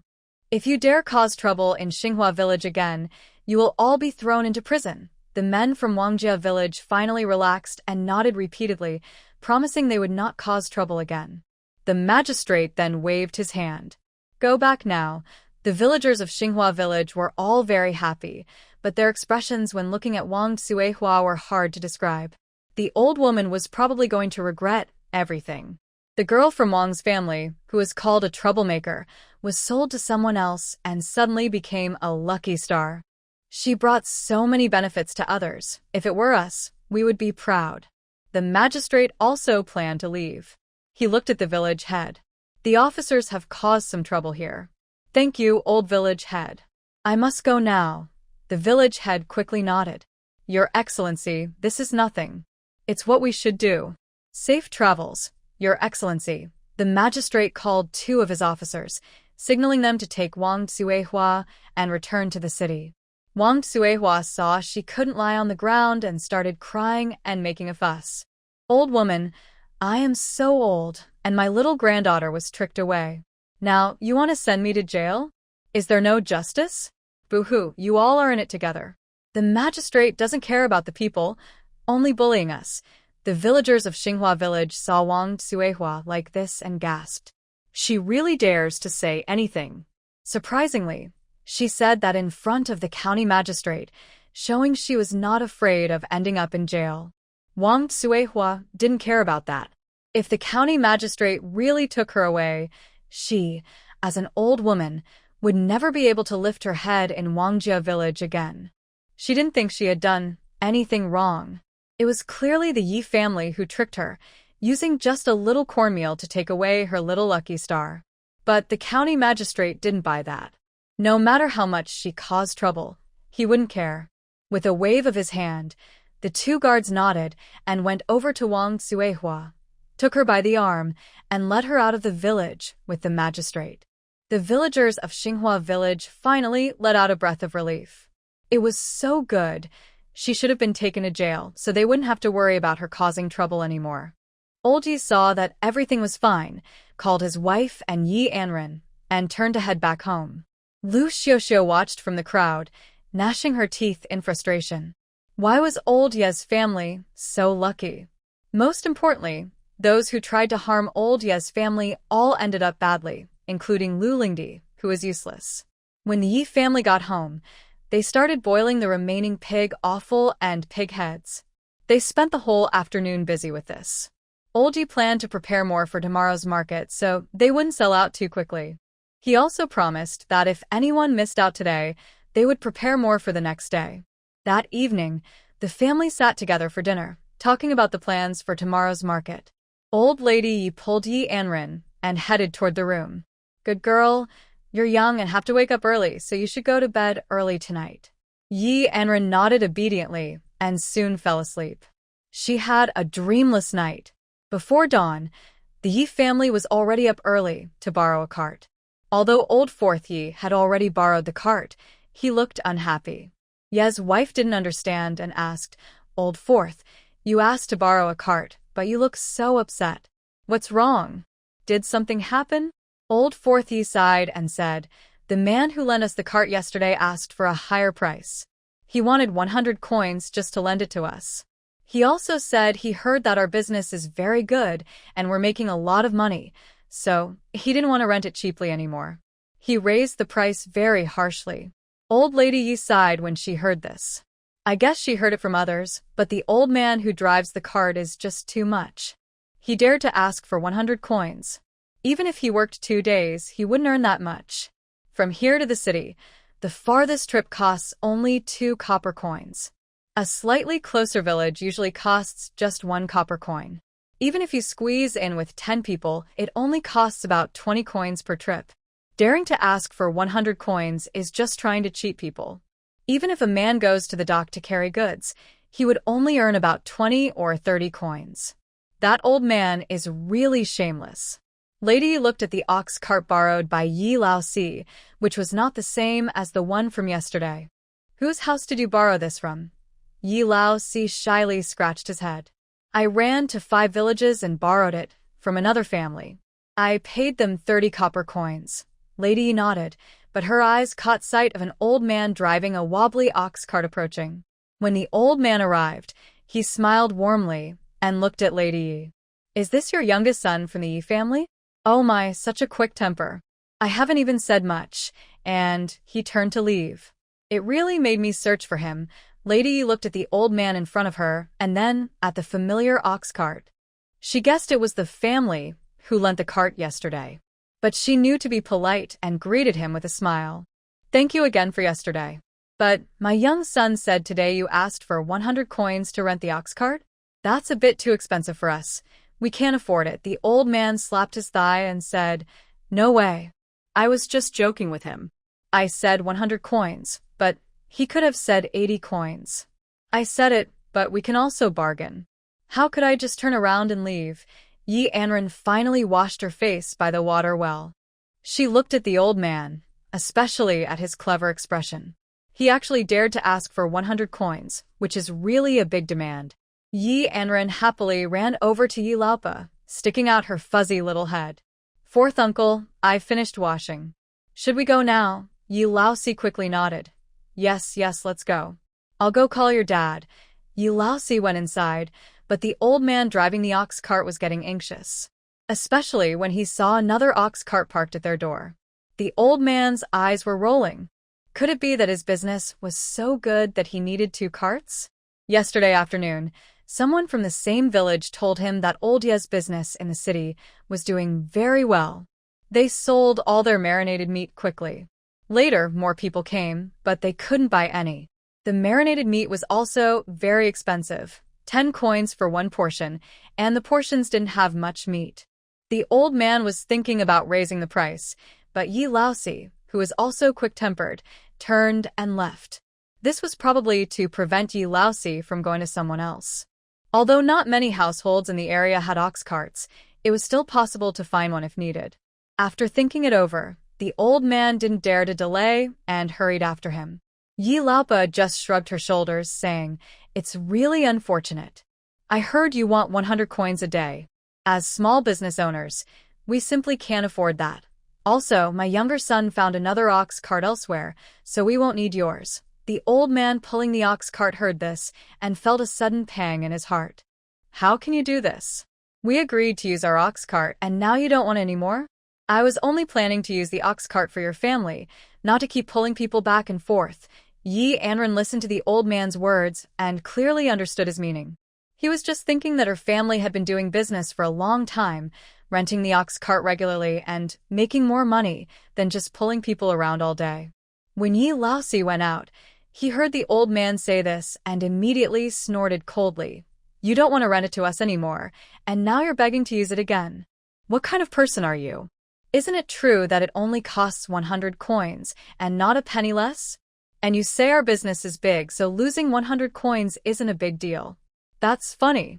We only sell pig offal for 10 coins, working hard and traveling far to the city to sell, and we have to prepare everything a day in advance. To you, it's like coins falling from the sky. Our family's ox cart is just not something we can afford. The old man's face turned red and then pale. If he had known, he wouldn't have spoken so firmly. Look at you brat. Your words are really unpleasant. I was just joking with you. How can you take it seriously? The ox cart, yes, we will continue to rent it to your family for 60 coins a day, agreed. If you don't need the ox cart today, you can leave it at your place for now and use it again tomorrow. All right, I'll go back now. When old lady Yi heard the old man driving the ox cart say that, she was immediately stunned. Old Fourth was reluctant to borrow the cart, and now he was sending it over. But the key point was that it cost 60 coins a day, which her family couldn't afford. Anran suddenly spoke up nearby. Grandpa, are you sure you got it wrong? Our family no longer needs your ox cart. The old man had already turned to leave, wanting to ignore the child's voice, but he couldn't help but look back at Anran with a gentle smile. Little girl, you don't understand the family matters. It's your family that needs the ox cart, and you can't just burn bridges after using it. On the first day, you set up a stall, and I lent you the ox cart at a very cheap rate. How can it be that once your family makes money, you no longer need ours? That doesn't make sense, right? Don't you agree? When the old man said this, he looked directly at old lady's aggressive expression, which made Anran feel uncomfortable. That's not right what you're saying. This morning, you refused to lend us the ox cart, And then you asked for such a high price. Our family can't afford 60 coins a day. You should look for others and let them pay for your ox cart. Also, we're planning to buy our own ox cart now. We won't be borrowing carts everywhere. When we borrowed your cart yesterday, it was only a temporary one-day rental, not an ongoing loan. The old man driving the ox cart was so angry his nose almost crooked. He turned to look at old Lady Yi, who nodded in agreement. The old man felt uneasy inside because his family's ox cart was bought with money borrowed from many people. Old Ye's family had only been in business for one day. How could they afford to buy an ox cart so quickly? Humph. He didn't expect old Ye's family to be such people, actually turning their back on him. He didn't plan to show any kindness either. Since they wouldn't have any more dealings in the future, he thought he'd better stand his ground, or he might get so angry he'd be sick that night. The old man snorted coldly. If you don't want to rent, then don't. I don't care if your family rents or not. You just started your business today and you want to buy an ox cart? Do you know how much an ox costs? I'll tell you, it's at least 10 or 20 taels of silver. Do you think your family can afford that? After saying this, the old man turned to drive his ox cart away. But Yi Anran suddenly laughed behind him. Whether they can buy it or not, just look and see. All day dreaming, and they're asking 60 coins a day to rent an ox cart. Ye's wife helped Yi Anran onto the nearby ox cart. Good girl, don't argue with him. For him, even a single ox cart costs a lot. It's normal to think it's expensive. Not everyone is as lucky as you, who can earn money. Don't be angry. Yi Anran nodded sweetly, shaking her little head. Grandma, I'm not angry. It's just that some people don't see the reality clearly and dare to ask for 100 coins a day to rent an ox cart. If it's 100 coins a day, in 10 days that's a silver tael. Soon they could even buy an ox. There is money that can't be used to buy cattle, so foolishly renting them is better. Old Lady Yi chuckled happily, while the old man who hadn't gone far gritted his teeth in anger. The Yi family was really too mean and sarcastic to him. He also knew that their price was indeed too high, but he heard from the villagers that this family made a lot of money, which made him envious. Otherwise, he wouldn't have thought of asking for such a high price. After the Yi family packed everything onto the ox cart, they set off grandly toward the city. Old Mr. Yi drove the ox cart, feeling very happy all the way. Old Fourth Yi was still upset about the small incident in the morning. Yi Anran tugged at Old Fourth's sleeve. Fourth uncle, you don't need to be angry. We shouldn't argue with him. After we sell the pigs offal today, we'll go to the market to look for a cow to buy. Fourth uncle, you must pick a good one. Old Fourth Yi nodded heavily. Yes, I will definitely pick a strong and healthy cow for our little treasure. Old Mr. Yi in front looked disgusted. Do you even know what a strong cow looks like? With your skills, how can you pick a good one? They soon arrived in the city. Old Mr. Yi drove the ox cart to the same spot as yesterday, but when they got close, he was completely stunned. He saw that the place where his family was yesterday had already been taken by others. Not only that, several more stalls had been set up nearby. Yi Anran smelled the faint, unpleasant odor in the air and frowned. She had a bad feeling about this. Old Mr. Yi got off the ox cart and went to the spot where they had set up their stall yesterday. At this moment, the spot was occupied by an old woman. Behind the old woman, there was a man and a woman. Their stall had a table with several large wooden barrels covered with lids. Old Mr. Yi didn't know what was inside. This spot was ours yesterday. Can you move a little to the side? He asked. The old woman crossed her arms and said, Move? Why should I move? Is this spot reserved for you? I arrived earlier, so this place is mine. Seeing that the old woman was not someone to mess with, and knowing that being polite was important outside, old Mr. Yi had no choice but to move a little to the side. When the old woman saw old Mr. Yi and his group move back, she puffed up her chest like a victorious rooster and looked proudly at her husband. They only set up their stall yesterday. How dare they try to compete with us? The Yi brothers quickly took down the large barrels of pig offal and marinated meat from the ox cart. Then they set up a table and placed their knives. They worked smoothly and quickly. Meanwhile, Yi Anran sat in the cart, swinging her little feet and watching her father and brothers busy with their work. At that moment, the barrel next door was also opened. The spot where Anran was sitting faced the wind, and the foul smell from the barrel directly reached her, making her cover her nose in disgust. She immediately jumped down from the ox cart and hurried over to old Mr. Yi. "Grandpa, what exactly is the neighbor selling? It smells so bad." Old Mr. Yi sniffed carefully and widened his eyes. "Dear, I smell something that really reminds me of the times when every family had no food and they made pig offal dishes." "Oh, maybe they're copying us and also making pig offal to sell," feeling a bit uncertain. Old Mr. Yi thought this and slowly walked over to the person. The old couple had already started working. First, they opened a big bucket of pig offal and marinated meat. Then they skillfully cut a small portion. Old Mr. Yi saw that they were indeed selling pig offal and marinated meat. Before he could recover from his surprise, he caught a glimpse of the neighbor's stall. They had also moved their wooden chopping board and knife aside. When he looked closer, it was clear they were selling marinated meat and pig offal too. Old Mr. Yi took a deep breath. The several new stalls he saw today were all copying his family's idea of selling pig offal. Yesterday's business was very good, so many people were tempted to try selling pig offal as well. The cost of pig offal and pig head meat was low. Many stall owners had figured out that if someone bought, it would be great. Even if no one bought, their own family could just eat it. Since the costs were already low, they used their own tables, which were simple square tables from home. But that old couple didn't think like that, especially the woman occupying old Ye's family stall. She not only bought a new table, but also a wooden bucket. "I am imagining that if my family's business were as good as old Ye's, it wouldn't be long before we could also buy a cart." More and more people are coming to the street, attracted by the new vendors selling pig offal. Some don't know about old Ye's shop and are browsing at the nearby stalls. People are especially excited because they heard that this street has delicious pig offal and pig head meat.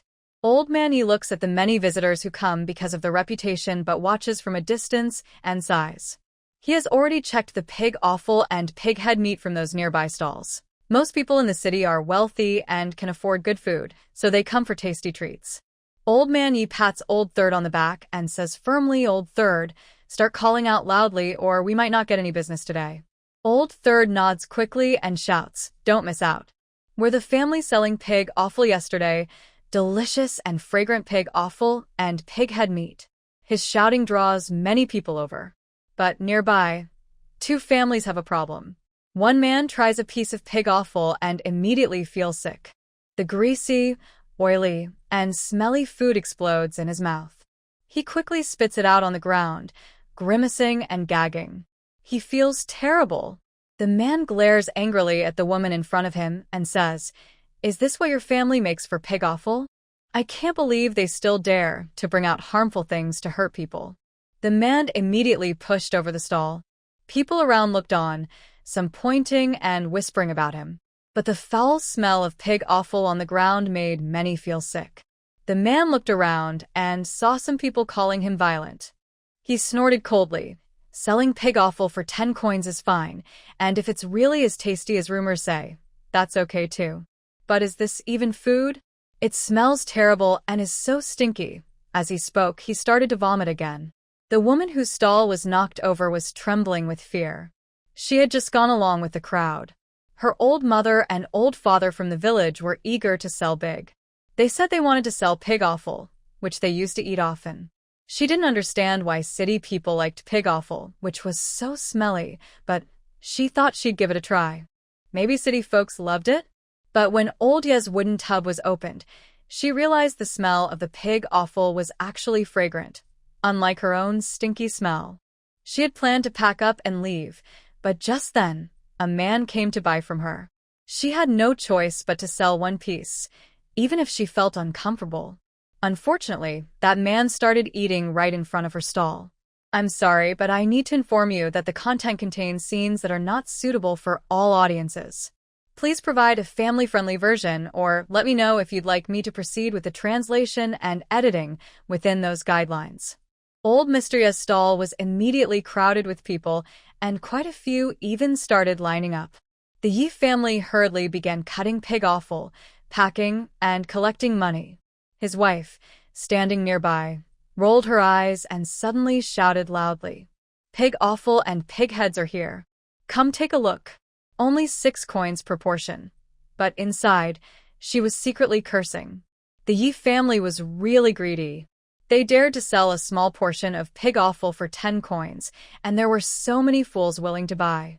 Her family sold it for 6 coins, believing they could attract all the people from the Yi family.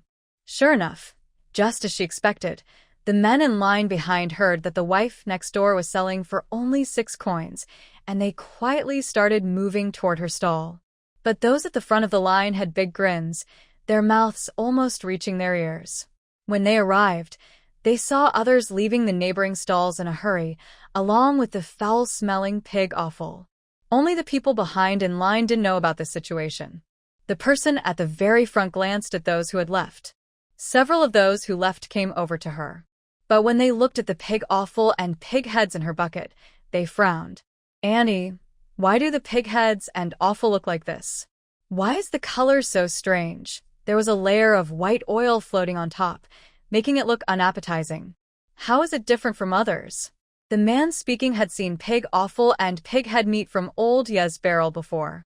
He looked at his wife's family and then decided to turn back toward Ye's side, continuing to wait in line.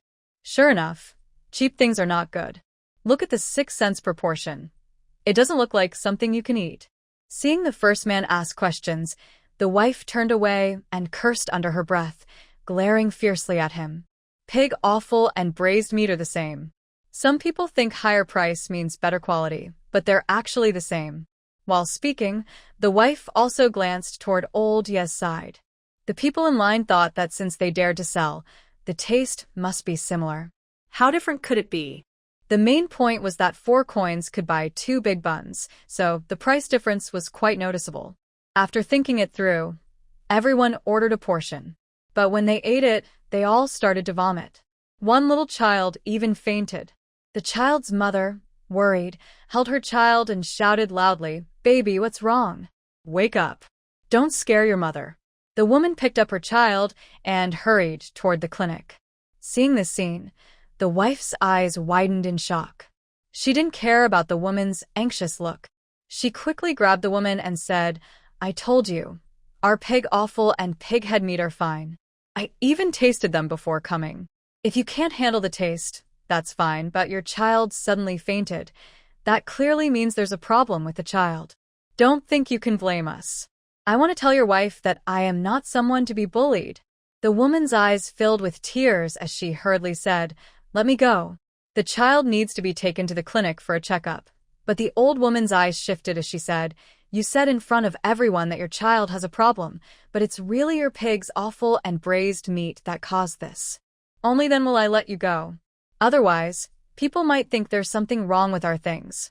Not far away, a man hurried over, looking at his wife holding their son with a pale face. The old woman was grabbing his wife's hair and collar, refusing to let her go. The man couldn't stand it anymore.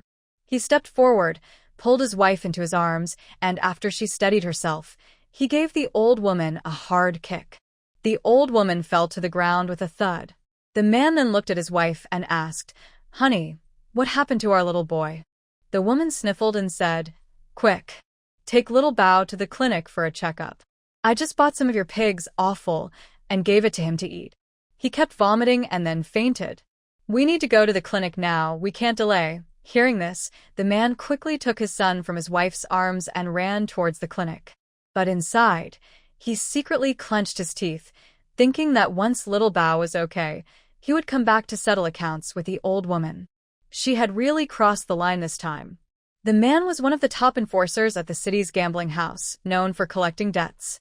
People called him Sang Biao. His most precious possessions were his wife and only son. Now his wife was being bullied by a village woman, and his son had fainted after eating something from her family. He didn't know what was happening, and he felt deep anger. The village woman got up from the ground, holding her waist and crying out in pain. She looked at her husband, expecting him to help her, but he didn't.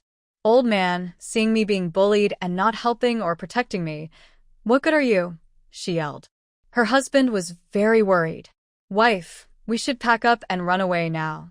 That man looked fierce and not someone to mess with. If we stay, he might come back and settle scores. But the wife was fearless. We're in the city now. Do you really think he's from the countryside? He wouldn't dare do anything to me in front of so many people.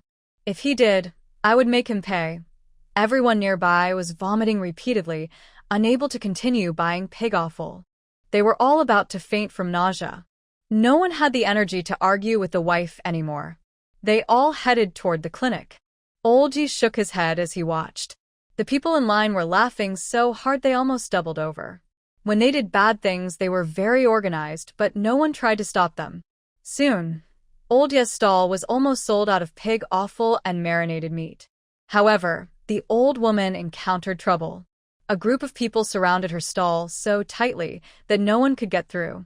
The old woman didn't seem to notice their expressions and cheerfully asked, "Everyone, don't worry.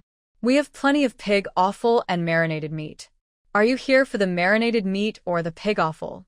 Please line up properly." Next to her, an old man was scared and crouched on the ground, trembling. In his mind, he cursed the old woman harshly. He used to think she wasn't foolish. But today, she seemed a bit slow in thinking. Were these people here to buy his pig offal? It was obvious they wanted to cause trouble. They even enthusiastically talked about the pig offal. The crowd, which had been aggressive, was now confused by the old woman's sudden scare. Could it be that she was mentally unwell? But whether the old woman was pretending or truly foolish, they couldn't let her go easily today. One woman, angry, pushed over a wooden bucket on the table. "You heartless person. My child is still so young, and you're selling such disgusting things? And you're standing in the spot where the family was yesterday, making me think it's still yesterday's stall. You are truly heartless. This is all food, and you are wasting it like this. Oh dear, you're really bullying your old wife." The wife said this while patting her thigh. She almost sat down on the ground in frustration, but seeing the tears streaming down the woman's face, she just found it funny. "What's wrong with your child? What does it have to do with me? I was just selling food, and others can eat it without problem. Why is it that your child eating it is a problem? Besides, pig offal has always had this taste. I've been eating it this way for years." What? "If I can eat your child, then I can eat this too? If you want to extort money, just say so." All right, old wife, I won't beat around the bush. Just pay up.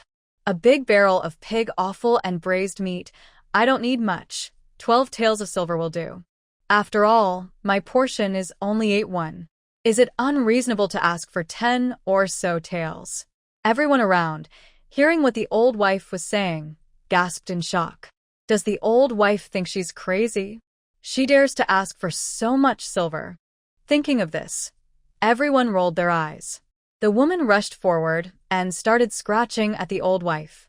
"You heartless person, doing such harmful things and even stealing someone's stall. Now you want me to pay you silver?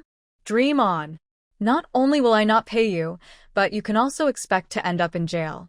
The old woman felt speechless and said, "I didn't put poison in the ingredients. Even if you don't like pig offal, it's all voluntary.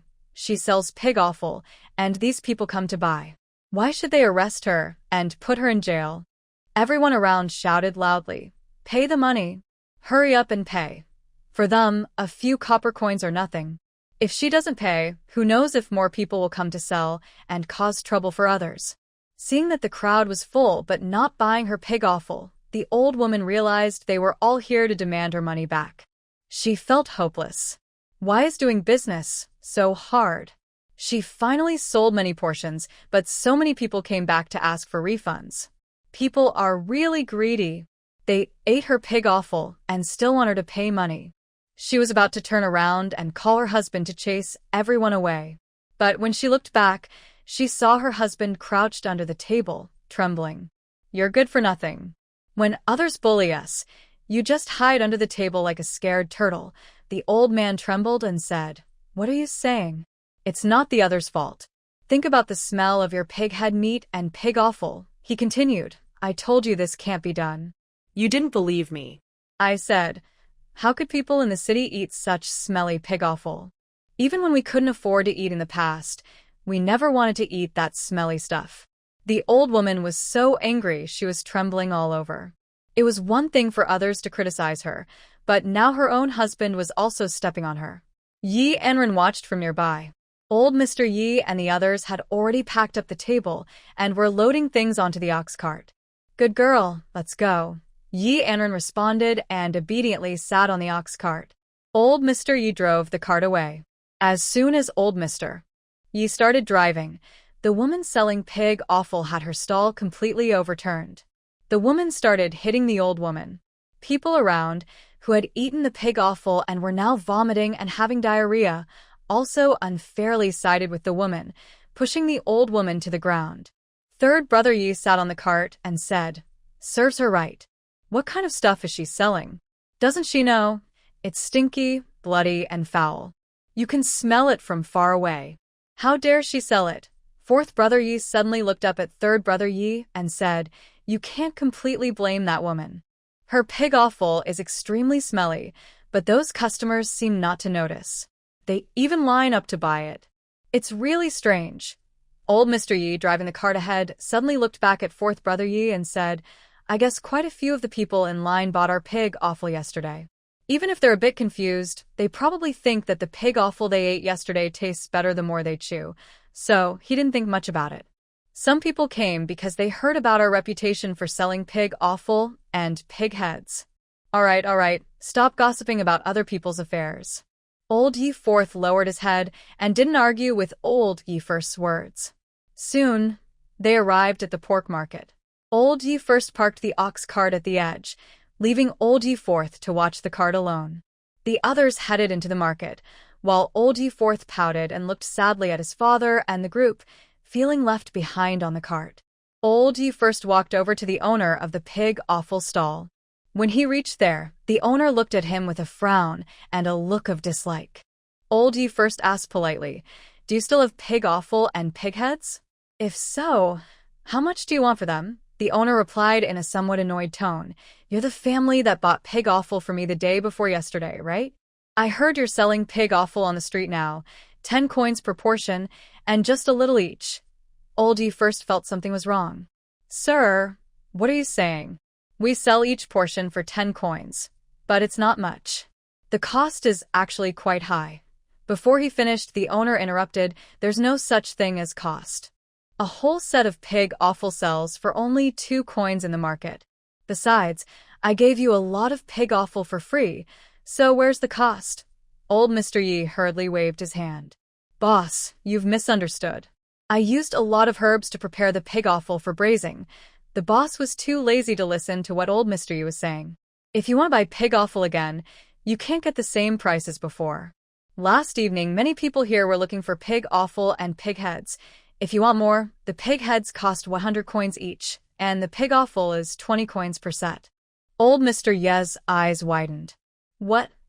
In the past, pig offal could be bought for just a few coins, and if you bought some meat at the market, they would give you pig offal for free.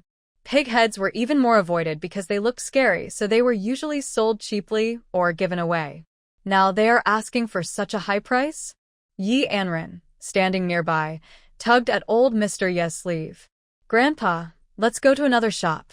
The boss, hearing this, suddenly sneered. "Going to another shop is the same. We've already agreed on the prices here, and it's not just you who needs pig offal and pig heads. Yesterday they wanted it, and it was their business yesterday. I don't believe they still want it today. Let's see what happens. Don't say that your pig's offal will only fetch a few coins later. Someone will still buy it." Before the boss could say anything, he pulled Old Yi quickly away from the stall. The boss just found it funny. Yesterday, many people said they wanted to buy pig offal. Later, some even offered more money and talked about doing business long-term. He believed that the large amount of pig offal and pig heads he left today could still be sold, and maybe at a higher price. Old Yi went to the stall across the way, but the person there also spoke sarcastically, saying the previous price was no longer valid. Yi Anran didn't want to buy more. She pulled Old Yi to leave, since they already had plenty of pork and related items stored. Just as they were about to leave, a woman hurried over and, stammering, asked Old Yi, Hello, do you need pig offal? I also sell it, Similar to before, just 2 coins for a set of pig offal and about 10 or 8 coins for pig heads. Old Ye's eyes lit up when he heard this. He looked at the woman, who appeared very nervous. Yi Anran nodded and said, "Grandpa, why don't we go to Auntie's stall and buy all her pig offal and pig heads?" Old Yi quickly agreed. Yes, yes, yes. The woman then took them to her own stall. Her stall was a little further back. Old Mr. Yi came over and took all her pig offal and 2 pig heads. He also looked at the half rack of ribs on her stall and said, "Please chop up all these ribs for me. My little granddaughter loves braised ribs." Hearing this, the woman almost smiled brightly. "All right, I'll do that right away." She was not foolish. When she went to buy vegetables earlier, she saw other stalls had all run away. Clearly, their businesses had failed. Since they failed, they probably wouldn't buy pig offal anymore. Now, only her family was still buying pig offal. She was happy to help out, and was glad she wouldn't have to give away her pig offal and pig heads anymore. Every coin was valuable, better to sell them than to give them away or throw them out. Plus, she had sold a whole half rack of ribs along with the pig offal and pig heads, so she made quite a bit of money. The more she thought about it, the happier she became, and she almost grinned from ear to ear. She cheerfully talked with old Mr. Yi until he finished chopping all the ribs, then packed them into a cloth bag. She handed it to Mr. Yi and said, "Since you ordered so much, my paper bag might not be enough. I'll use this bag for now, please don't mind. Oh, and I'll give you 2 large bone sticks for the kids to make soup." Old Mr. Yi nodded. "Thank you very much." He handed over the money, and then left with Yi Anran. Just as old Yi left, the owner of the previous household angrily came over. "I tell you, are you not thinking clearly, or are you just plain stupid? Why did you sell it so cheaply? Didn't I tell you before? Pig offal and pig heads should be more expensive, since so many people want to buy them." The woman looked at the man in front of her without any fear. Her husband was friends with the boss of the slaughterhouse. If her family sold more meat, the slaughterhouse people would prioritize selling pig meat to her stall. Her husband was a strong, rough man, so the man in front of her wouldn't dare do anything to her. The woman then crossed her arms. "How we do business is my own matter. And you came here before, but I never agreed to anything. Also, you should remember your roots. If I used to give things away or throw them out, now I can sell a few coins worth. Yet you're not satisfied and want a higher price. Do you really think those people who sell pig offal will come back to buy again? I saw it myself yesterday. Those folks looking for pig offal and pig heads at the market all packed up and left." Before she finished, the owner raised his head. "Of course, I know that, but what the woman said next made him freeze in surprise." She continued, "Some of those people had their stalls smashed by others, and some just ran away in a hurry. Clearly, the quality of what they made was terrible. But I suppose it's true. How can pig offal and pig heads be tasty? It was just the family who came earlier to buy. I don't know what trick they used to make pig offal so delicious. Do they think everyone can do the same? If everyone could, wouldn't they all be making good food?" After saying this, the woman looked at the shopkeeper with a look of disgust. "Why are you just standing there? Come on, move aside so I can do my business." The shopkeeper lowered his head and moved toward his stall, full of regret. Although pig offal only cost 2 coins per set, the old man had bought a lot earlier. He could have bought all their pig offal and even a pig head. A pig head might cost around 10 or 20 coins, shouldn't that be okay? But he just drove the people away, especially since he saw that family at the stall. They had bought quite a lot of ribs. That's money. Thinking of this, the shopkeeper wished he could slap himself. He realized that greed isn't good. Old Mr. Yi put the things he bought into the ox cart, ready to head out of town. But Yi Anran suddenly tugged on old Mr. Yi's clothes. "Grandpa, let's go see the oxen market."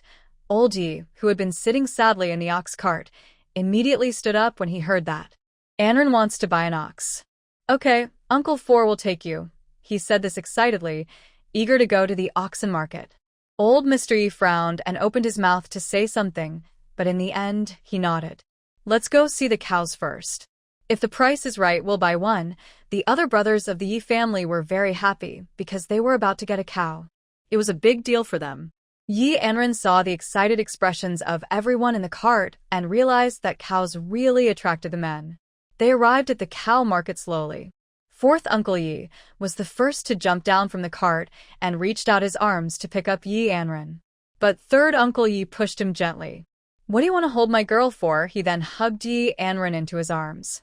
Fourth Uncle Yi touched his nose and pouted. "Why are you so stingy, third uncle? You didn't used to be like this. Little darling, can I hold you?" Humph. He turned his head away. Yi Anran giggled and said, "Fourth uncle is good too.